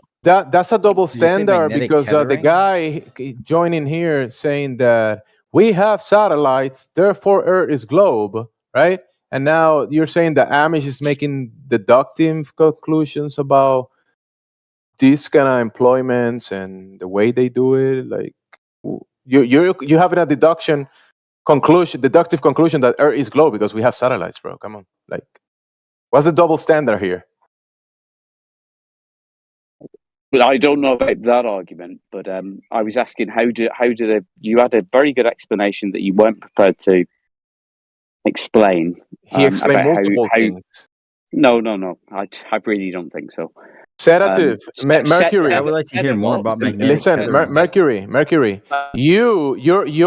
Your logic was okay. We have satellites, therefore globe. That was like that was a short version of what you said with three more words, right? Whatever. But now Amish explained multiple things in relation to the whole. He did explain about the gases in the ship. That's not true. What I said, what I asked was, I can understand how satellites are. Well, I don't think I even went that far, but I can understand how satellites are supposed to work in a globe model. You put it. I was curious of the explanation that it was stated that you had about how they work on a flat Earth model. And I asked, what is that? And then what happened was a series of people saying, we're not going to explain that. You don't deserve that to be explained to you. And then we had a nonsense conversation. Who said that? No, we told you what we think. We told you what the official story is. The official literature is that they use magnetic tethering and balloons. Tethering balloons, yeah. That really doesn't explain a great deal. That really doesn't Okay, well, explain a do you great want to deal. go into detail? Because I can go into detail a little Amish, bit. I have a question. Sure. Are they like Yes, please. meteorological kind of balloons? I'd like to understand what you mean by magnetic tethering and balloons and how that works with satellites. Can I get an acknowledgement that this is none of my claims? I don't claim any of this. This is what NASA says is possible and what they're doing. Can I say something real quick, Amish? Can I say something real quick? Sure. So, Sedative Mercury, I just want to explain something to you real quick. Just because you don't have a full explanation of how something works doesn't mean that it's insufficient. But I would like to hear the. I would say that differently, but tethering and balloons. Let me make a clarifying statement. Hey, Parsifal, I'm not the one making the claim. NASA has multiple documents about magnetic tethering. Bro, Can I make a clarifying statement real quick? Explain it? Can I make a clarifying statement real quick? If I could. I'd like to respond to you if I could. I'll let you respond to him. I just want you to understand something real quick. So, in order for satellites to work on a ball, you need a ball first, right? So if we don't have a ball and the Earth measures flat, if we don't have a great explanation on how it works perfectly on a flat Earth, that does not negate the fact that it works on a flat Earth. Does that help? Right. I'll let you go. Yeah, on that makes perfect sense. Yeah, Yeah, somebody it does. finally somebody said something that makes sense.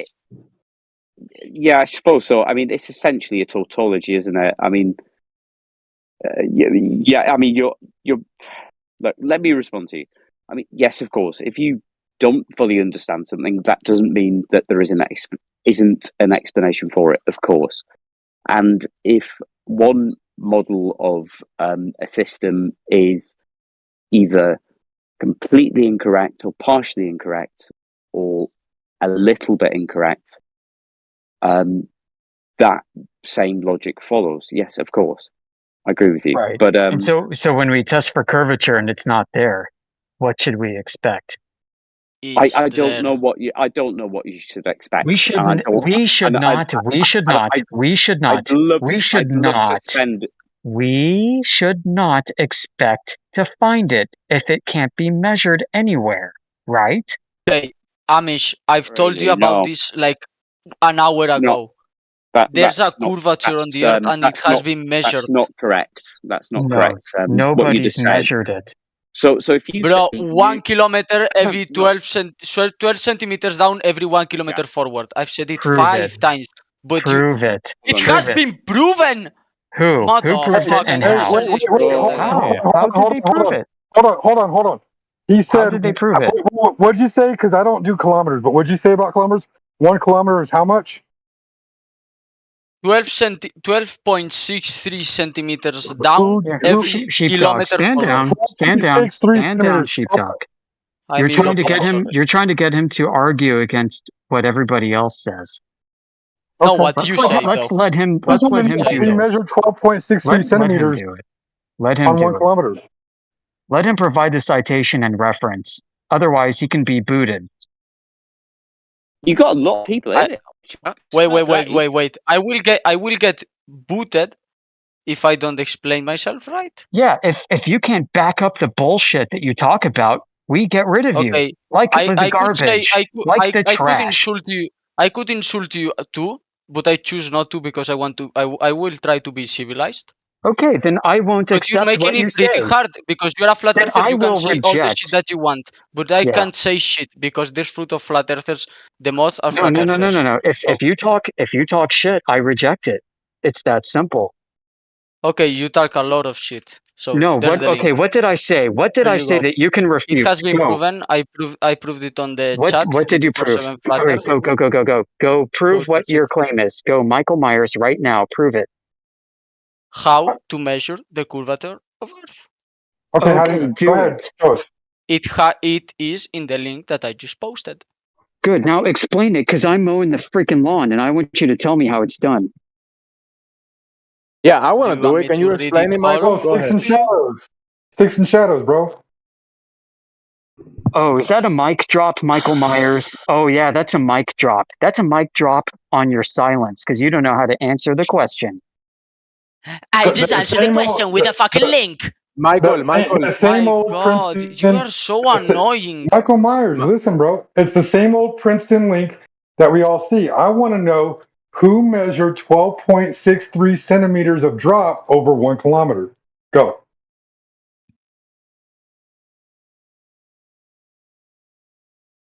I'm searching it. Just wait a minute. Yeah, Michael, because we have the link, right? I've seen this link before. We have the presentation of the idea. Earth is globe, and this is a presentation of the globe and how it's done. Now, who went out there in reality, like away from this link? They shut down the computer, shut down the phone, and went with a measurement devices to measure this on the link. There's a link, and you can calculate. There's a link over there. It's in Spanish. No, the calculation is done in the computer, bro. In the computer.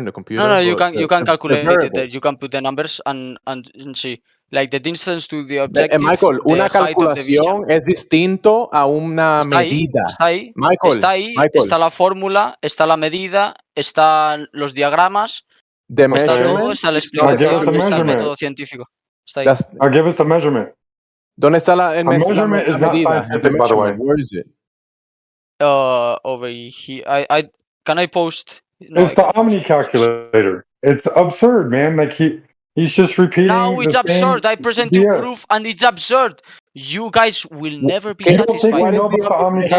Never satisfied. Explain the Omni calculator. Explain it to me. The Omni calculator. Go ahead. It's over there. It's all explained here. We've seen this stuff before. Can you explain? Do you comprehend it? ¿Tú lo entiendes? Nosotros lo entendemos. Yo lo entiendo. Do you? Lo entiendo de puta madre. No entiendo. Porque yo esto lo he estudiado. Bro, Así shut que, up. en plan. Okay, then I shut up. No. This is an important point, actually, Michael. No, don't tell him to shut up, please, kindly. Because this is important that he's going to have to realize that the links that he's posting, he haven't even read them. He said that a long time ago I did. Do you have a cohesive argument based on this evidence that you're posting? How I know that the Earth is curved? Okay.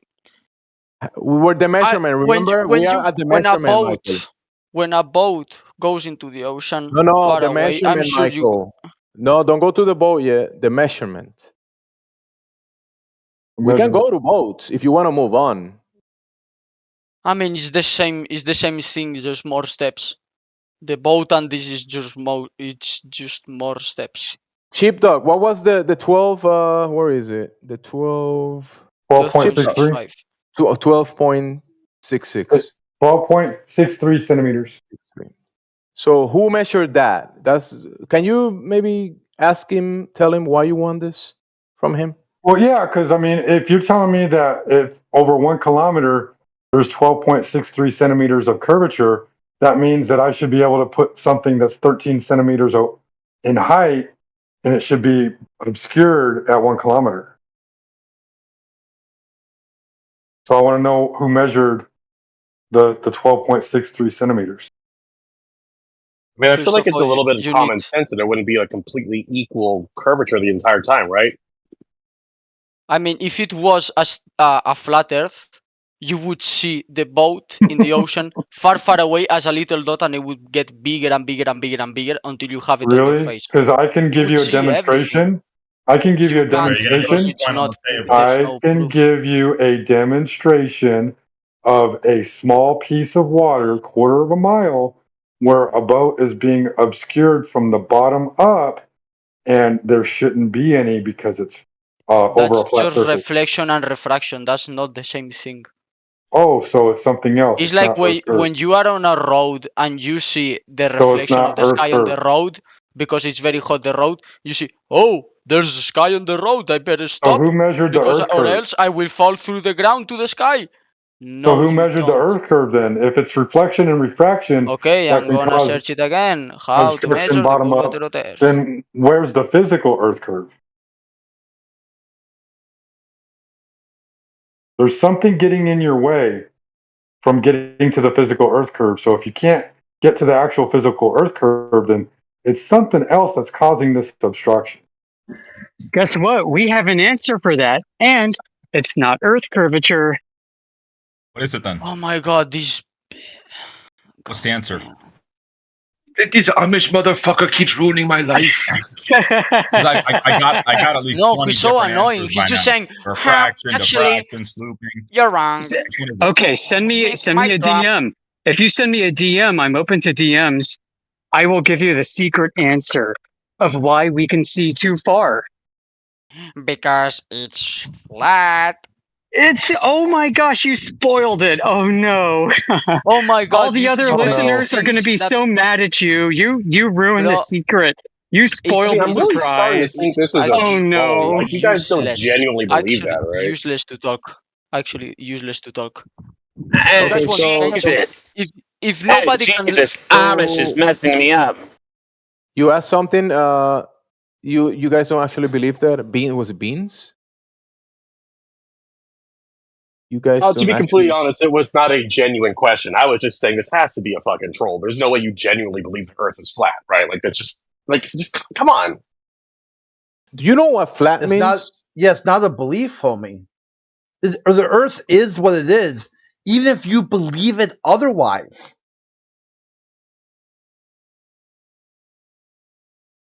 Yeah, he thinks flat's probably a shape, like a disc or a cylinder.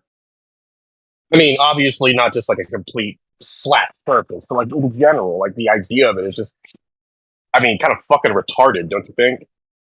That's what they told you in school. Remember, flat Earth means someone is retarded. Remember, you learned that. If you look right now, if you Google flat Earth, conspiracy theory. So now you have labels to attach to people, right? Now, if someone says Earth is not globe, you said that's a flat earther. And he's retarded. So you're gonna omit everything that he has to say about the topic at hand and whatever he has to say after that, right? Well, it's even better. If the Earth is so retarded to think it flat to be retarded, then where's all this globe proof that takes all easy? It's easy to understand. Where's the measurement of curvature? Where's the measurement of rotation? Studied this for thousands of years. How is this that hard to understand? Literally, the human race. Means when you say we, all the human race. You and I? No, the mouse in his pocket. Water sticking to spinning balls is retarded. Just pretend to be dumb here, and we can do that. Beans, fine, do you know your ancestors? Beans, your ancestors around whatever region of the world you are, and your ancestors from your parents that came from whatever region of the world they came from and moved to, all across that region and regions across that region and all across the world, your ancestors didn't believe what you believe right now, the globe. Right, because that's the scientific method. We eventually have a better understanding of the world around us by coming up with ideas and growing through that. Yeah, it's not a scientific. We own the scientific method. You cannot use the scientific method to prove Earth is a globe. There's nobody who can do it.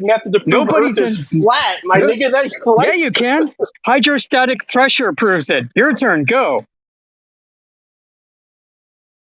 Common sense. Yeah, that's what I hear a lot of times. People will say, just because my floor is flat, and just because a basketball court is flat, and a football field is flat, and just because the pool is flat, and just because a lake is flat, and just because the ocean and the deserts are flat, doesn't mean the earth is flat. I hear that a lot, Goya. This has got to be a fucking troll. There's no way. How could it be a troll? Just factor yourself out and you're safe.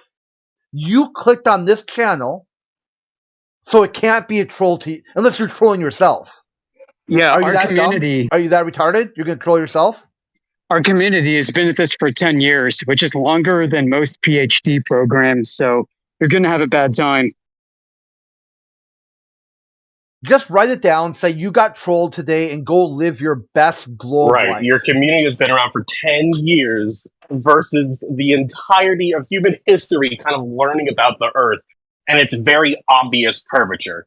Right, yeah, 10 years really trumps everything. Jamesy mentioned to you already previously that the entire history, all human history, your ancestors didn't believe what you're saying is true. So, if you're stacking up years to be proof, then the Earth is flat. If it's just like how many people and how long did they believe it to be the case makes it true, then the Earth is flat. Just by that standard.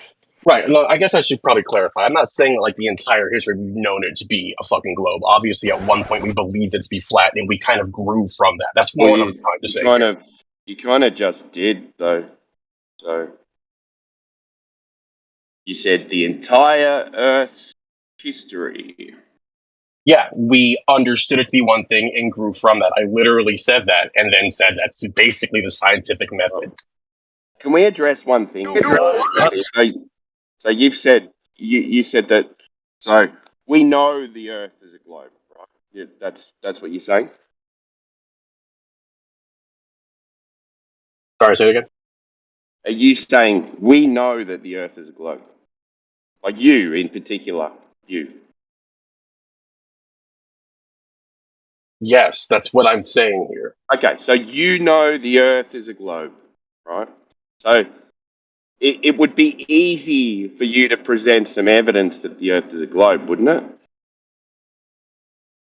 Presumably, but I'd rather hear evidence that the Earth is flat. Okay, honestly. But let's just go down this road for a minute, yeah? Because the claim is that the Earth is a sphere, so that means curving water and shit like that.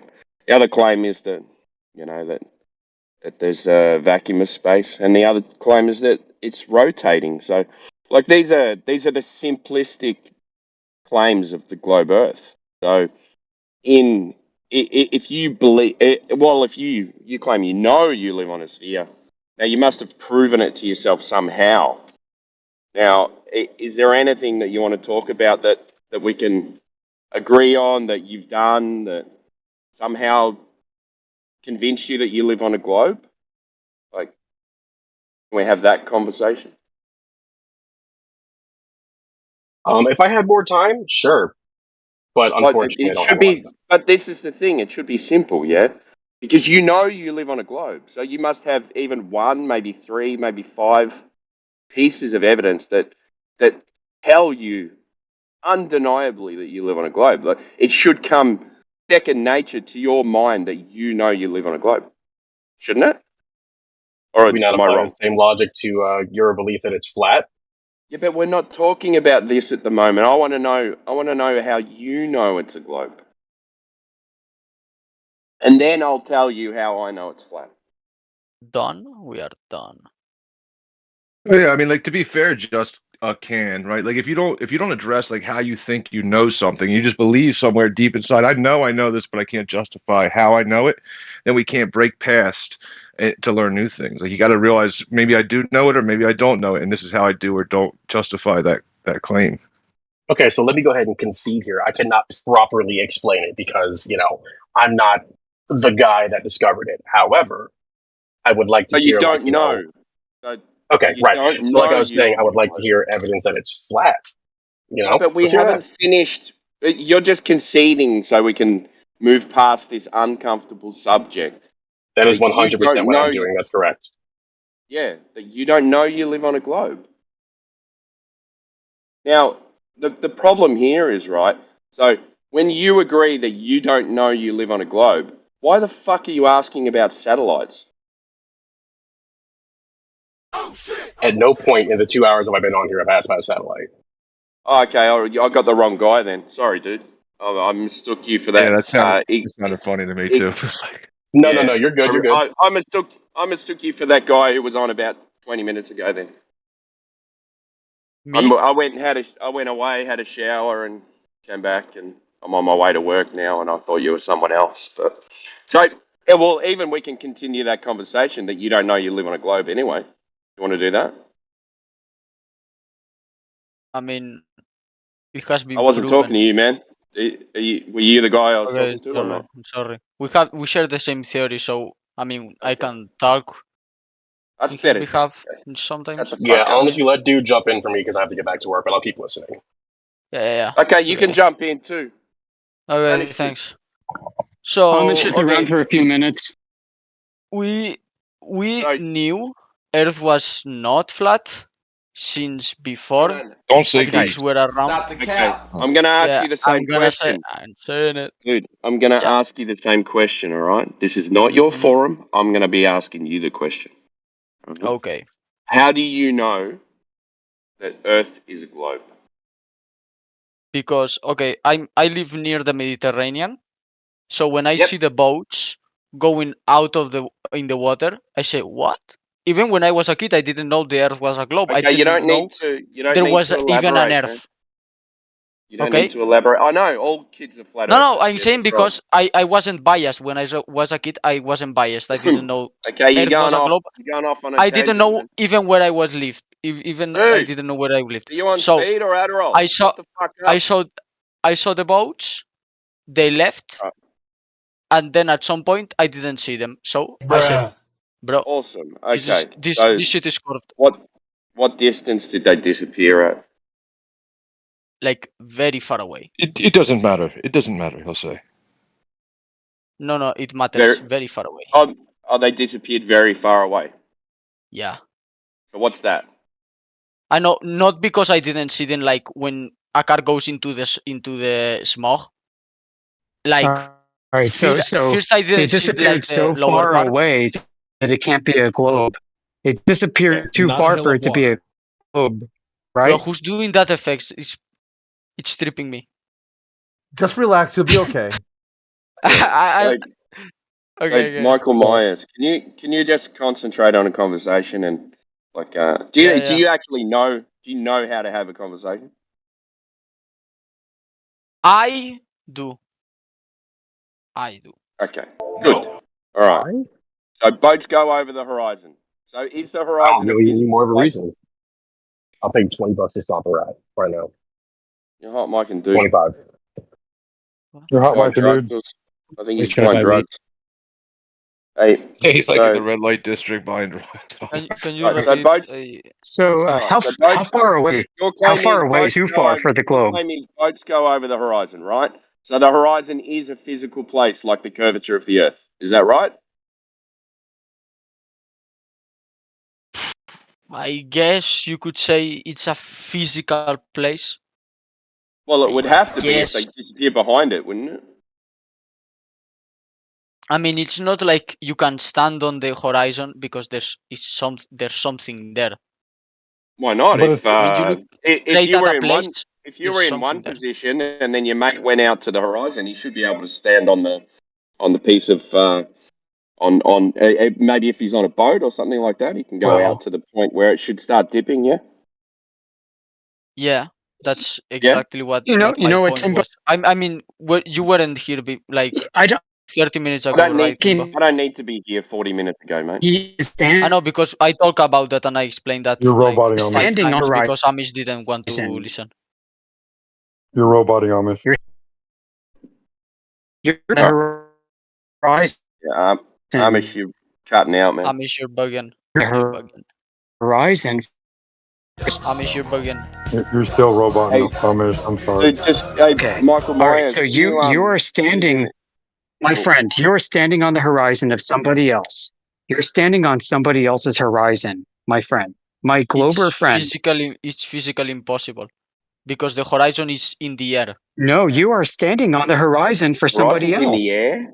No, You are it's at not. somebody else's horizon When right you now. look straight, if you Yes, you are. laid You on are the at beach, somebody else's horizon. no, if you laid on the beach and you looked straight into the water, like in the Michael, in the if you surface were of the water, if you were you might standing only 3 see. miles away from me, if you were standing 3 miles away from me, you would be standing on my horizon, and I would be standing on yours. Yeah, If I you mean, live on my a you are boat. head standing would, at somebody else's horizon, my head Michael. would be. Michael, you are at the horizon. I mean, You're at he the asked me a horizon for question and somebody you're else, talking over Michael. me. I want to answer to someone. I'm Maybe trying the to kangaroo guy, clarify. maybe the Well, sheepdog, or maybe you, but not the three guys at once. I know. All right. So Okay. maybe then just Well, clarify and define it. you're Right, the talking fourth, through what and I'm then the saying, fourth and I'm one. trying to I mean, three clarify guys this. talking This is a again. very clear point. Yeah. This is the Fucking hell. clearest point you could have. There's no clearer point than this. You are at the horizon for somebody else, Michael.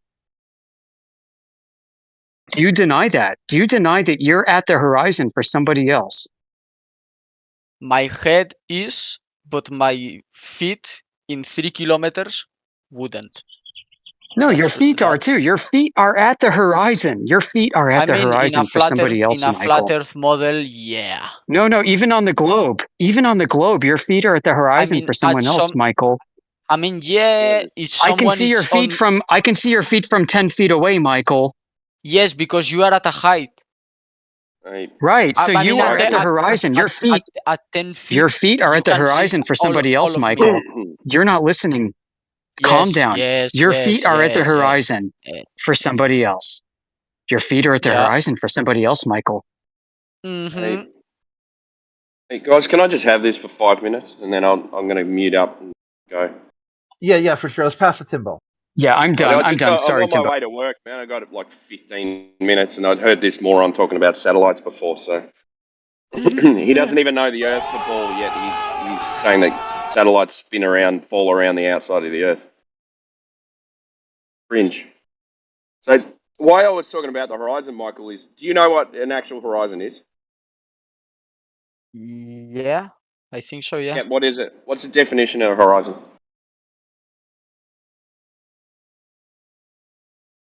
I mean, yeah. Just the definition, man. I mean, it's like the farthest point you can see. Yeah, everybody knows the definition. The ground. Yep. All right, where the ground where the sky and the earth meet. Yeah. Where it appears to meet. You got to remember that word. Appears to meet, right? I mean, that's what I can see. Yeah. No, the actual definition. The farthest point on the ground that you can see is the horizon by definition. Yeah, no, I'm talking about an actual definition. It says apparent. So where it appears to meet, that's where it is, right? So it's not a physical place. You agree with that? No. You don't agree with that. Depending, Maybe can you look up? depending where you stand, Shut the the fuck horizon up, is. you clown. Look up. I That's why mean, I asked you to look up the definition, and then we wouldn't have to argue about it. Can you please look up the definition of okay. horizon? Do you want me to read it to you? Yeah. Go ahead. Horizon, visual limit of the terrestrial surface where seemingly Earth and sky Thank meet. you. That's the Exactly. first definition. The second definition, Seemingly. visible Is that a visible word? space of the globe's surface, confined inside the horizon. That's the two Okay. So definitions. which one are we going with? Are we going with apparent or actual? Which one do you want to go with? I mean, with the first one. You want to go with the first one, the apparent one. Yeah. So the horizon is not the edge of the sphere. Bro, who's doing that? So the horizon is not the edge of the sphere. Is that what you're saying? I mean, for me, for my POV, for my point of view, it is. Yeah. That's Okay, it is all I now. can see. Okay, so it's a hard edge to the sphere. Could we disagree on something so we can talk about something? That's all I can see. The furthest All right. point I can see is the So horizon. it is the edge of the sphere. No, a sphere has no edge. Oh, well, it Whoa. does if it's going over a horizon. Hold on, friend. No, Hold on. that's from the no. point of reference. Hey, This listen, is a bro. AI real is quick. 1v1. It's 1-on-1. Oh. Well, that's boring. All right, go ahead. Continue, by all means. I mean, All right. you're talking So about it the is. horizon, but not making any point. So is the horizon a physical place or is not a physical? I Simple mean, question. yeah, it is. It is. Okay, so that place, if you're 1 foot off the water, should be 1.22 miles away. Now you're saying you see boats go over the horizon, right? That's a physical place, right? What about when they don't go over the horizon? What about when you see too far? We've got a image taken from a video where we can see the horizon beyond 10 miles.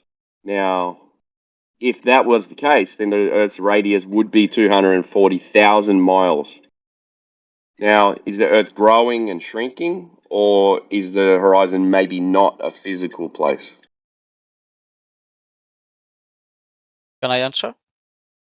Yeah, that's why I asked you a question. I stopped talking. When you are at a high, you see further. Wrong answer.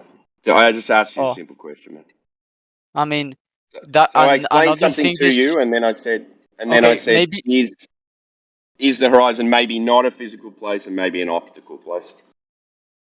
I mean, in water, there's refraction and reflection. So there may be optical illusions. Okay, that's not what I asked, though, was it?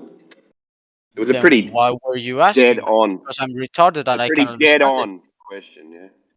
Well, repeat it because I'm retarded. What? Repeat the question, please, because I'm slow. I'm not wasting my time anymore with this guy, so someone else can take over. Bye bye. ¡Hey, hola! Habla conmigo. Buenas. Bueno, en plan, pregúntame lo que sea. So, I'll be back. I gotta address something. My bad, bro. Hijo de puto. Wow. Yeah, Very I was nice. interested. I mean, that's what I asked Timbo to do, and I thought, and he was trying to do it with you, man. It's just you want to be difficult for some reason. Just define it. Like, what is the horizon? Define it.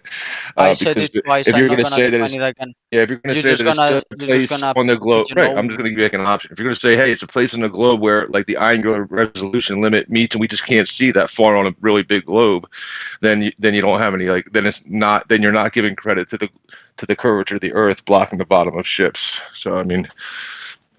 Yeah, and it was also going to go to the radius measurement, but he's not going to let me get there. So I'm not going to waste my time. I mean, the radius measurement of the Earth. Yeah, because that's how you get the distance to the horizon is the radius measurement of the Earth. So Yeah, of that's course. the only reason you get it. So Yeah. yeah, not For a example, measurement. It's a yeah. For example, calculation. on the moon, Yeah. the horizon is smaller. Not the moon, dude. Right? Not the moon. The Earth. Well, No one's talking about the moon. So if how the do you Earth get the Earth's radius? Because you need that to get your horizon mark. So 1 foot, 1.22 miles off. So you got a radius measurement or what? Yeah, the radius of the Earth has been measured like thousands of years ago. So Okay, yeah. how'd they do that?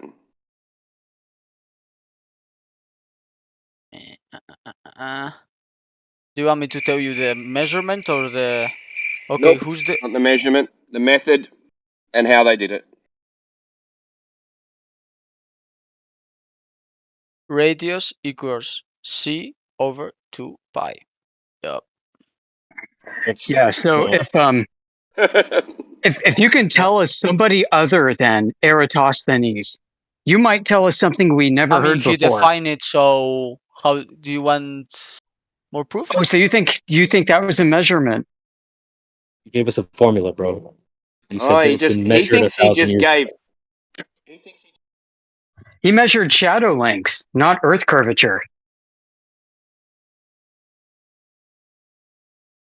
Well, the whole exercise is to show that you don't actually know how you know that the Earth is a sphere. You don't know. mean, I guess you're right. Holy shit, I'm wrong. Earth is flat. No, it's not. That Nobody shouldn't knows. bring you to Earth is flat. It should just bring you to you don't know how you know the Earth is a sphere. No, you're right. Don't worry that's about right. it. Physics don't apply. Don't worry about it being No, flat. physics do apply. That's why it's flat. Because physics apply, Earth is flat. Earth is flat. Yeah, Oh, it you're never was trolling, bro. round. You're trolling. Yeah, he's a moron.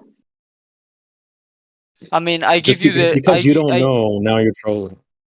Yeah. I'm just trying to help I you don't understand know. what you thought you know, you don't know. I don't know. Now you're. So even though I don't know, I'm still in the right. Oh, like the thing, like what somebody pointed out to you is that the things that you're using, like even if you're like, oh, Eratosthenes, like a distance from Alexandria to whatever it is, the other place, right? That's a linear distance, a straight line, a flat distance, right? And then you're going to say, all right, well, I used a straight line distance between A and B to measure a shadow length, which is another straight line and another straight line. I mean, you got a bunch of straight lines on this globe, but you can't get those. You can't get those on the globe, so you got an issue. Physics, when if you're gonna get your lab table out and everything, you're gonna set it up horizontally and then work your experiment on it. Like, you're gonna find out that something goes up and something goes down, which is gonna be perpendicular to horizontal. So I mean, it's all requiring the same thing. AR, you say something? Yeah, I just wanted to go back to the point I wanted to make earlier. So an edge is a noun. The outside limit of an object area or surface, a place or part farthest away from the center. So the outside limit furthest from the center. Now, if that doesn't describe the entire surface of a sphere, I have no idea what does.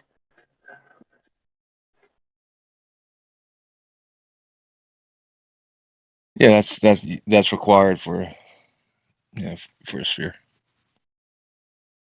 Yeah, because the guy was saying before that spheres don't have edges. Yeah. How many edges does a manifold have?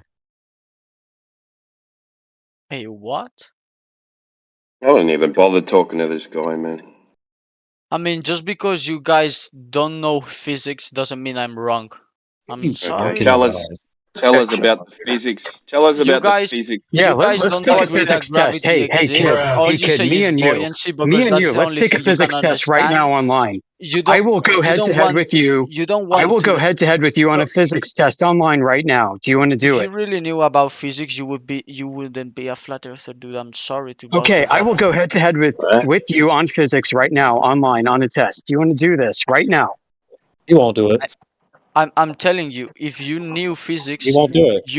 you wouldn't be a flat earther. I But he freaking won't love do it. it. I eat and drink and breathe physics. Let's do it right now. Let's do a test together. If you You know won't physics, do you it. take the test. You won't do it. Nah, I don't think so. Exactly. Yeah, you don't know Dude, Okay, physics. good. I don't even need to know any physics, bro, and I can defeat your statement. I don't know. I don't need to know any physics, bro.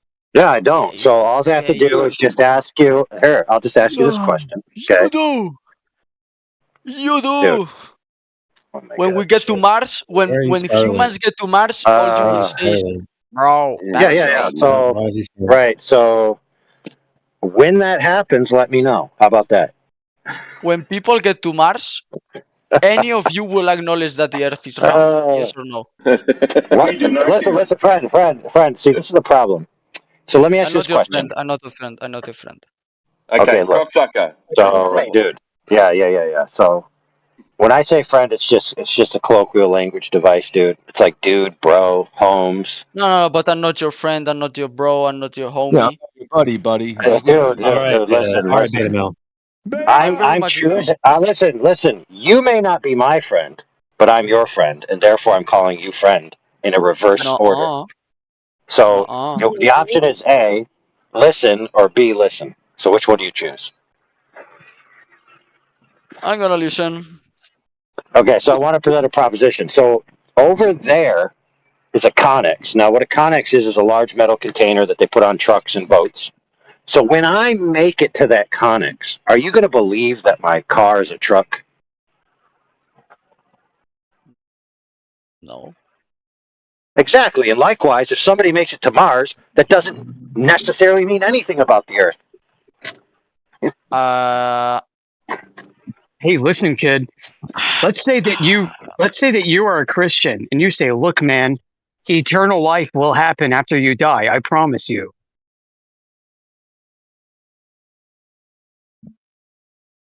So? If you can go on a rocket to Mars, I promise you. I mean, if you can go to Mars with a rocket from You Earth, can't. You can't. you can. You can't. You don't even know Earth. You don't even know There's if a Earth's a rover ball in yet. Mars, and we have pictures. And You still don't even know if Earth's a ball. not I have even pictures of pictures heaven. can tell I have you pictures that of heaven. Mars, you can get to Pictures of Mars. heaven. Not even pictures, not even Pictures. videos, not even a I drone have flying in Mars. pictures of heaven. Nothing. Nothing. I've seen You guys pictures of just heaven, my kid. don't I've seen want pictures to of heaven. learn. Pictures of heaven. You guys, I've seen pictures of heaven. I don't even think anyone could be that negligent about knowledge. Yeah, I've seen pictures of heaven. Anyone. Pictures of heaven, kid. Okay, kid. I don't care. Yeah, That I've doesn't seen mean pictures of heaven. God damn it. Take a back seat, Mike. Yeah. I think you need a break, dude. Yeah, Earth is flat. Yeah, the Earth is flat. Gotcha. Yeah. He's trolling to the point where he's switching accents. Can we just? I got owned. I just got All right, Yeah, the visual is actually kind of funny. Mods. I got owned by the flat earthers. Knowledge is nothing. Mods, what are we doing here, guys? Mods, mute me. Listen, Mute me but- like you always done. Mute me. It's not you getting owned. It's just the entire philosophy that they have. They had What us do you all want to do, thinking that the Stevie? Earth is a globe spinning in outer space. It's just that's getting owned. You adopted it. I adopted it. It's just not the case. It's not like you, as a human being, have diminished in any way. Okay, what the fuck does that? He's not going to talk anymore, man.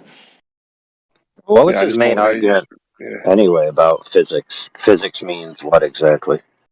Physical world?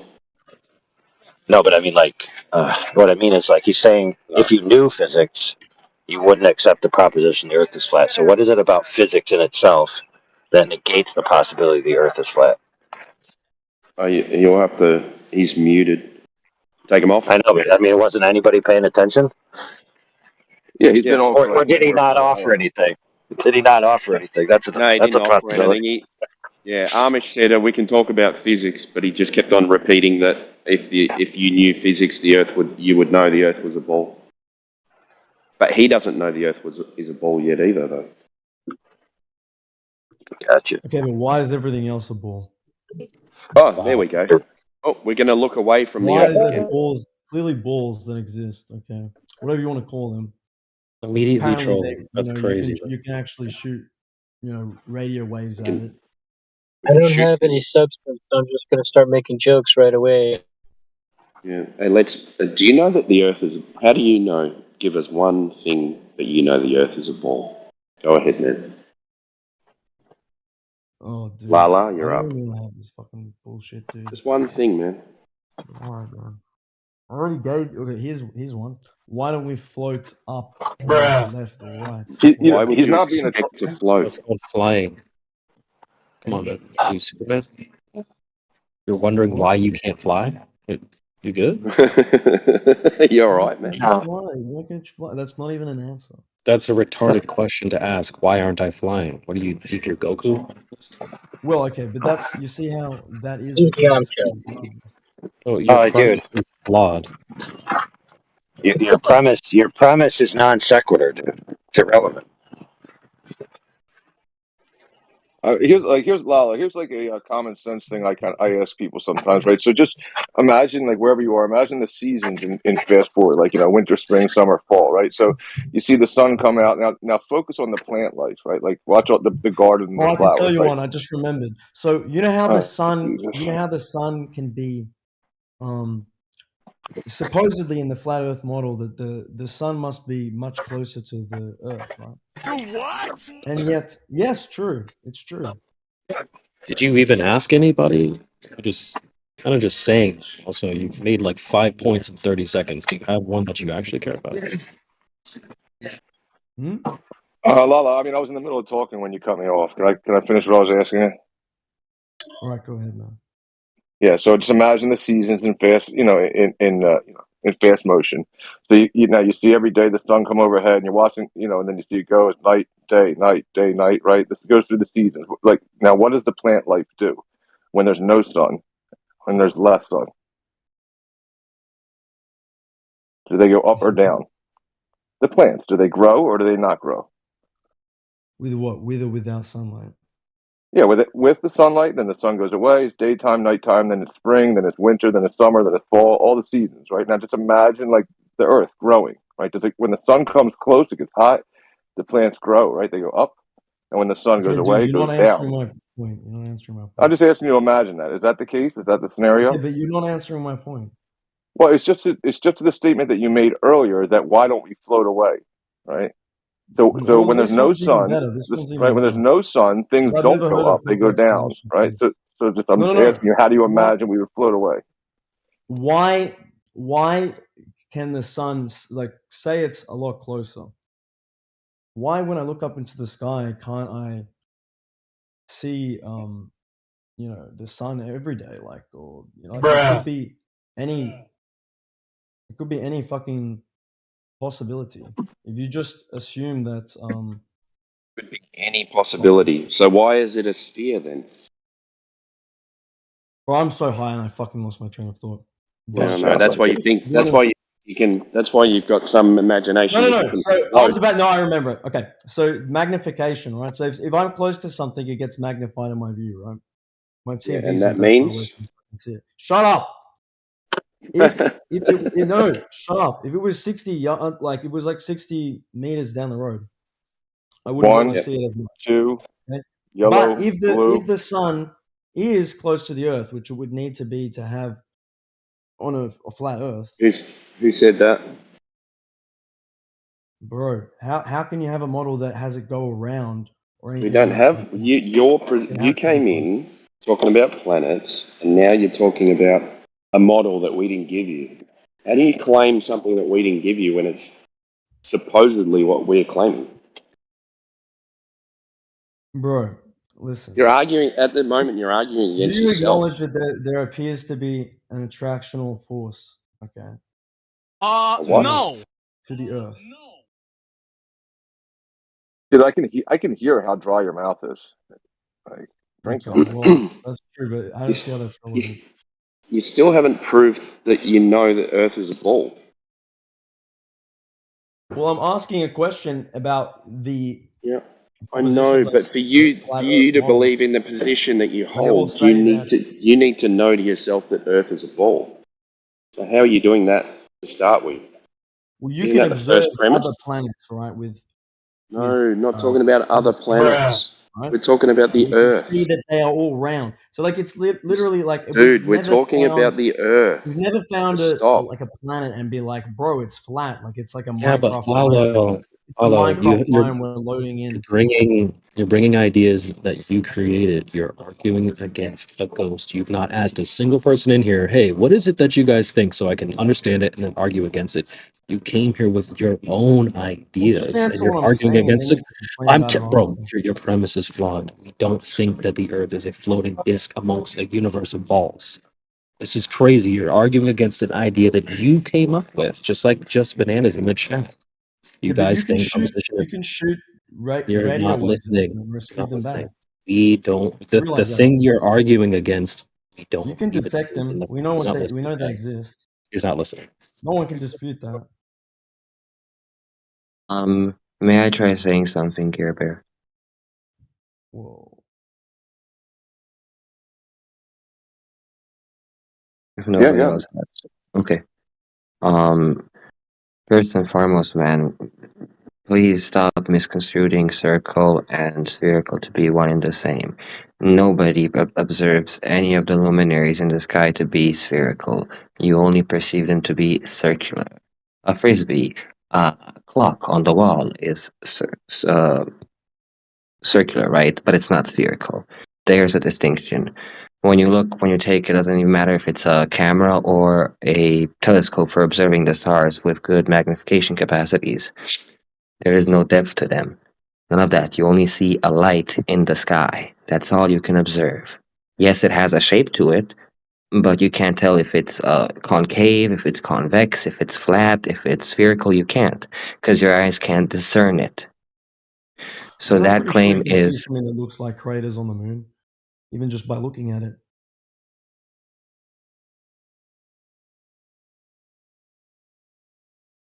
Otherwise, was it just randomly created? I don't know, just randomly has these like, just looks suspiciously like that. I don't know. It has these cycles and stuff, and like every once in a while, one will like cover up the other one. Isn't the claim from your side that it was randomly created anyway? Yeah. It's not Well, like, you see, do you when... understand the problem? Okay, so let's say there's a flat Earth. Okay, right now there's a sun. Okay, now. Yep. Okay, you notice how like sometimes the sun goes up, right? And Up? then the sun, no, just then the sun appears to go down, right? Appears to. But Yeah, you use the depending right words. Good on depending you. on when you are and where you are. Okay, but if the world is flat and there's a sun, you should There, you always asked the be able right to see question it. there. You got the Do you right question understand? there. You Is should okay, always you be got able it. to see the sun. Oh, you That's the got it. issue with So, all right. So the claim is the Earth is flat, right? no. The claim is if the Earth was flat, Can we talk about it that wouldn't make surface sense for that that we reason. live on? Or we're going to keep going in the sky? Let's talk about that. I wouldn't if I was him. You wouldn't want. I wouldn't talk to the guy because you had a contention. That's your view. You're struggling with the relationship between the sun and the ground, right? No, I explained it perfectly well, and no one has been able to dispute what I Oh said. yeah, I understand. I mean, I kind of knew that's what you wanted to ask, but rather than people, allowing it to be asked and answered, they just steamrolled all over you. And to this point, they still haven't, treated you like, fair play, in my view. So Yeah, I'll answer your question. technically speaking, he was just a bully, Well, maybe I missed that part. I mean, the way he acted. That's usually this kind of arguing ends up in strife. He was shushing people and telling them to shut up, and yeah. Okay.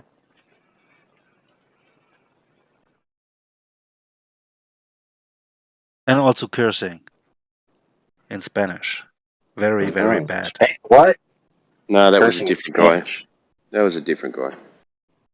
Are you sure? Wait, so no one can explain why you don't always see the sun. Is that not Like the possible? Yeah, P yeah. So and rather than such? who You cares, sure? dude? Yeah. So I didn't seize control of the conversation about the nature of the question, so you could tell me about the person's attitude, right? So does anyone want to honestly answer his question? Yes or no? I can honestly answer it. Okay. So the question on the table is: if the Earth is flat, why can't I see the sun at all times? All right, that's the question. Go ahead. So first and foremost, light spreads out in all directions, and it like dissipates the further it goes out. Light isn't something that goes infinitely, especially within a contained system which has atmosphere and density and a whole bunch of other things within the atmosphere. The light of the sun isn't strong enough to penetrate to all the way across the entire surface of the Earth. Okay. Secondly, the density of the atmosphere itself. It's the same principle when you have crystal clear glass. You can see through it, but after layer, it's not visible anymore. It becomes opaque. Same as with the atmosphere. Same principle. Okay? So that is why we don't always see the sun throughout the entire day. Secondly, when you said, oh, the sun appears to go down, right? That is correct. It does appear to go down.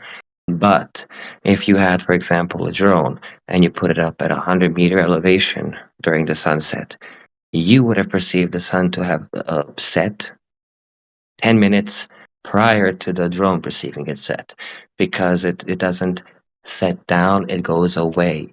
And then when the light can't penetrate everything in the atmosphere anymore, it becomes opaque, dissipates, and it's gone. It takes its light with itself. That's what happens. You are correct, sir. If that's the case, then why can you see other lights through the fucking atmosphere, you fucking dumbass? Again, ad homs do not show anything at all in the That was conversation. kind Ad of a homs don't retarded say. point, man. I'm sorry. First and foremost, that statement is also quite retarded, because when you go up with drones or with cameras, whatever, in the atmosphere, you don't actually see any stars ever, except the sun. So, explain to me then, why do you see them down on Earth and not up there? Why do you Where's the see them logic there? down? See If what? outer space truly does exist and the stars are out there, when I'm out of the Earth's orbit and in outer space, I should still be able to perceive those sent stars, but you don't, and never will. Isn't that interesting? So, It's almost according to you, what from what time would you not see that? What are you talking about? was I don't know. So Terminator Overlord, was I incongruent with what I just explained and said, or No, that makes perfect sense. okay? What Thank is you. it When you're making? on the ground, you see a bevy of stars, but a lot of high altitude footage doesn't have any stars in it. What? Are you fucking stupid? Dude, this is a fact. Not only that, but even the astronauts who allegedly have been to a place where they should be able to see stars have conflicting stories about what they saw. Yep. Oh wow, Yeah, bro! that's I the never knew thing. That's that. like they got a great I'm out so either way. surprised that It's I like, even knew that. It was like something I would know about. And it's quite interesting that hundreds of thousands of people that have bought an Nikon P900 or P1000 and gone and done star observations and observed planets have all seen the exact same thing: is lights that appear to be underneath water that vary in color. Some are change between two colors, some change between all colors of the rainbow and the spectrum, some are static in nature, some are very chaotic. But there is, you know, Or is this people like are going some to say, "Oh, it's just a lens. It's just a lens spreading? flare or something else." When in reality, that is the nature of our existence.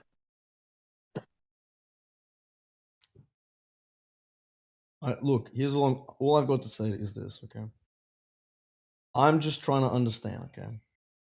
Because this doesn't make sense. you guys can admit there's an issue when you have an object that's hovering. Let's say, I'll give you an example. Okay, I'm shining a really big flashlight from way above, and I'm lighting up everything in a certain direction, right? Anything that's on a XY axis. Okay, you see the problem how when that object disappears, and it doesn't make sense. Oh, the atmosphere is blocking it. I mean, you know that's bullshit. And then, if that's going on, then there needs to be some sort of rotation around the object, which would make sense. I don't know No, it exactly what you're saying, doesn't. but You don't. on a strictly XY axis, you wouldn't be able to see anything. It would be looking, horizontally. You need the Z, you need the Z. You got to change in height to check this out. You're gonna need the The Z. only time that you wouldn't be able to have any light would be if it was below, even touching any of it. Like if it was on the edge, like just on the edge. Yeah, that's the somehow trick. You're gonna have to moving have the around, Z axis like change either up below or above that that plane that you're forming with, right? So you're saying that the Earth is a globe, right? Because there's something physically blocking the light in the distance because you're going above or below something, and that's the only But way to that's not not. see something. But even that itself is a bit flawed because you have Selenian eclipses which contradict that entire model. Yeah, we don't look down to the stars. We look up to the stars. Unless, I mean, if you're looking down to them, that'd be pretty cool. And that would be like kind of like I guess something for your side. But yeah, we're looking up.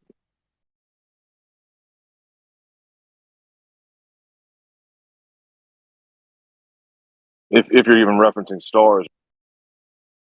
Are you talking to me right now, or?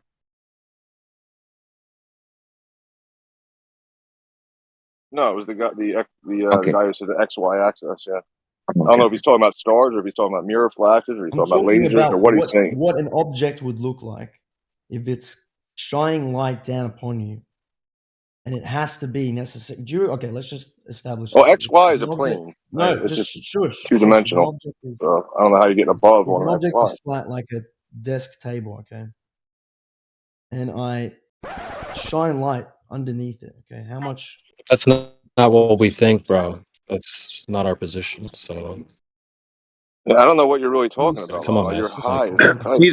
He's conflating. Okay, here's what he's doing. He's conflating the ball Earth with the disk Earth, which are both inaccurate models.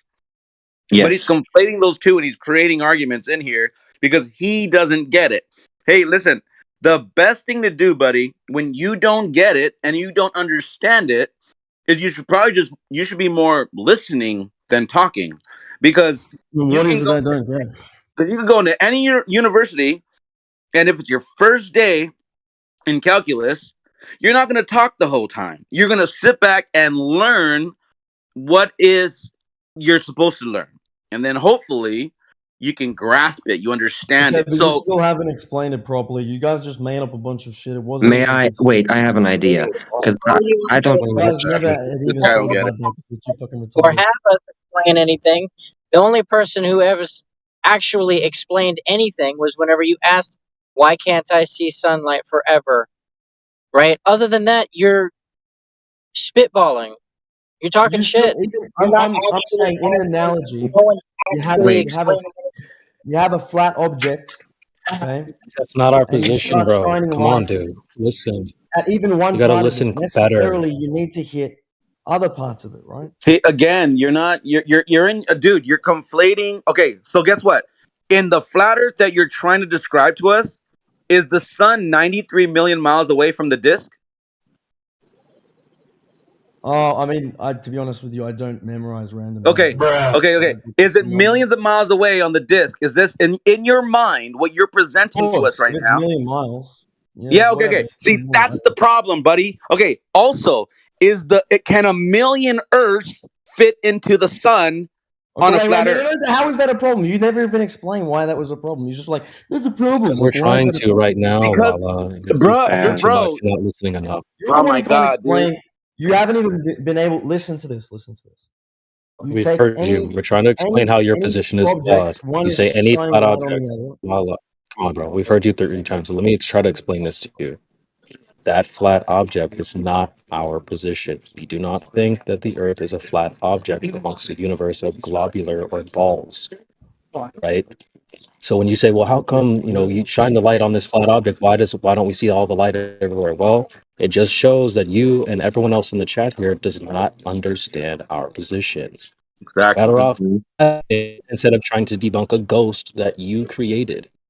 Go ahead, AI. So you're trying to get in there. Yeah. So if you have a known territory and you're saying the Earth is flat, then that means that the available territory is flat. So that's a planar surface, right? A face. And if you put a light above the face, right, and somebody says, well, that light should hit all portions of the face of that object because there's nothing impeding the light. Now, there's fundamental assumptions there, and that is that the light source is shining its light only directionally. Now, if I just remove that assumption, then the assumption that the light would hit everywhere isn't necessary, right? So Okay, so you all just you would need is a light source. So I'm do just you parsing think this that you out can like? logically. Do you think it's interesting though that you can tell significantly that the sun is far larger than the other objects? It Stop does the appear cap. to produce heat. It does appear to Wait, like be how do radiating. you, Like where are we you know getting things this that idea that radiate it's energy. Like if larger? I no listen, The if I sun is start a the same fire, size as the moon, if I start bro. a fire, I need to like Hold on, have some sort of Lala. chemical reaction to create energy. Do you agree? Before you start this spiraling off, can we just address one thing? No, it's not spiraling off. It's talking about physical laws here. The Like sun is the same I'm as not the talking moon, bro. physical. light, Yeah, that's light is apocryphon. We've already Who said disproved that? that. One Don't second. even doubt light that. is a Pause 1 The second. sun is 1 the byproduct. same second, size as the please. moon, bro. Get out of your Come on. bullshit. Wait, Apocryphon. did Don't you even say go that? there, bro. You don't want to go there. You don't want to go there, Dude, buddy. you don't want to go there. You don't want to I go already there. destroyed you on Yo, that. I already Apocrypha, can I destroyed you send on you a that. friend You didn't request, man? destroy shit, bro. What is You didn't fucking happening? destroy shit. Apocrypha, I sent you a friend request, man. I need to talk to you. I'm curious. Well, That boy made the claim. He Lala said, well, said you look that up the and you can sun clearly is see that the bigger than everything So else. It why does look are there bigger than phases of the everything else, moon then? but then the claim is Lala, that the sun bro. is actually smaller than everything else. So he doesn't believe his own globe claim that the sun, our sun, is smaller than these other stars. That's You know, interesting. What else you don't know you what? Also, see on why would your everyone model, lie? Lala? How would everyone get together? So the Soviets No, agreed but to let Lala, bro, you the love to Soviets would have move had to on agree to let so fast. the U.S. like fake the moon landing and then Bro, let them get Why? away Lala, with it, Think about it this even way, though though, I think friends. it's Why pretty should unlikely that Lala they would stay let on that point? happen. Why should Lala stay on point?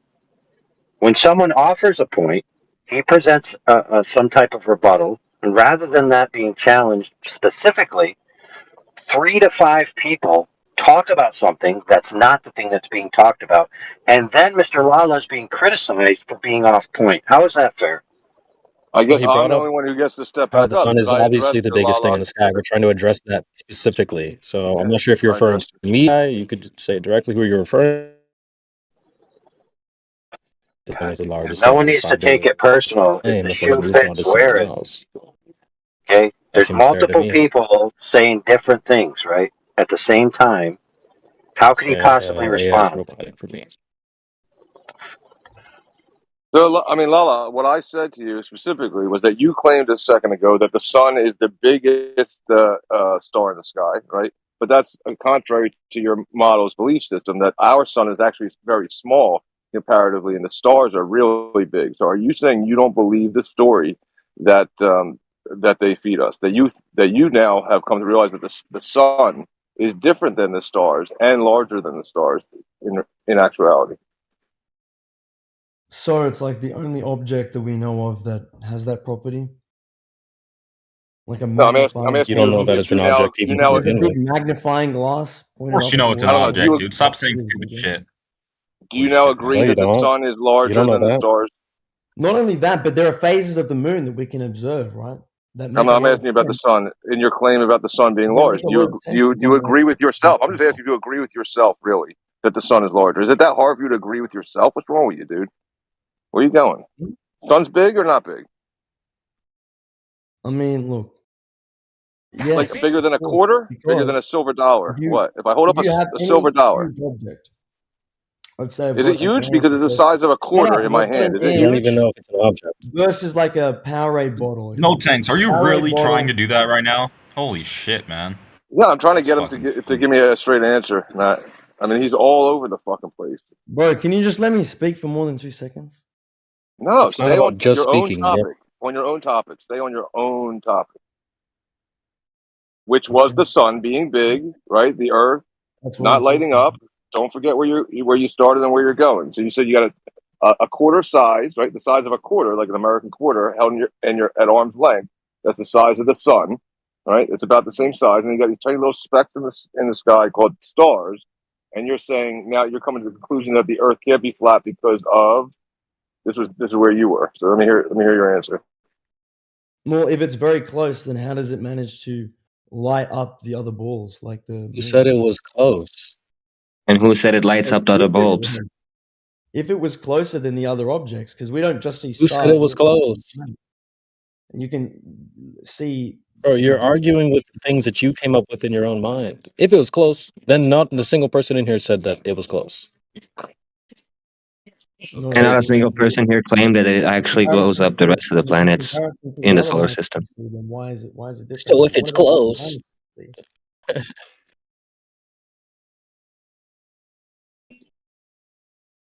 crazy, bro. And it's also not the biggest thing in the sky. I mean, name another object that's larger that just appears It in the looks the sky. same as the moon.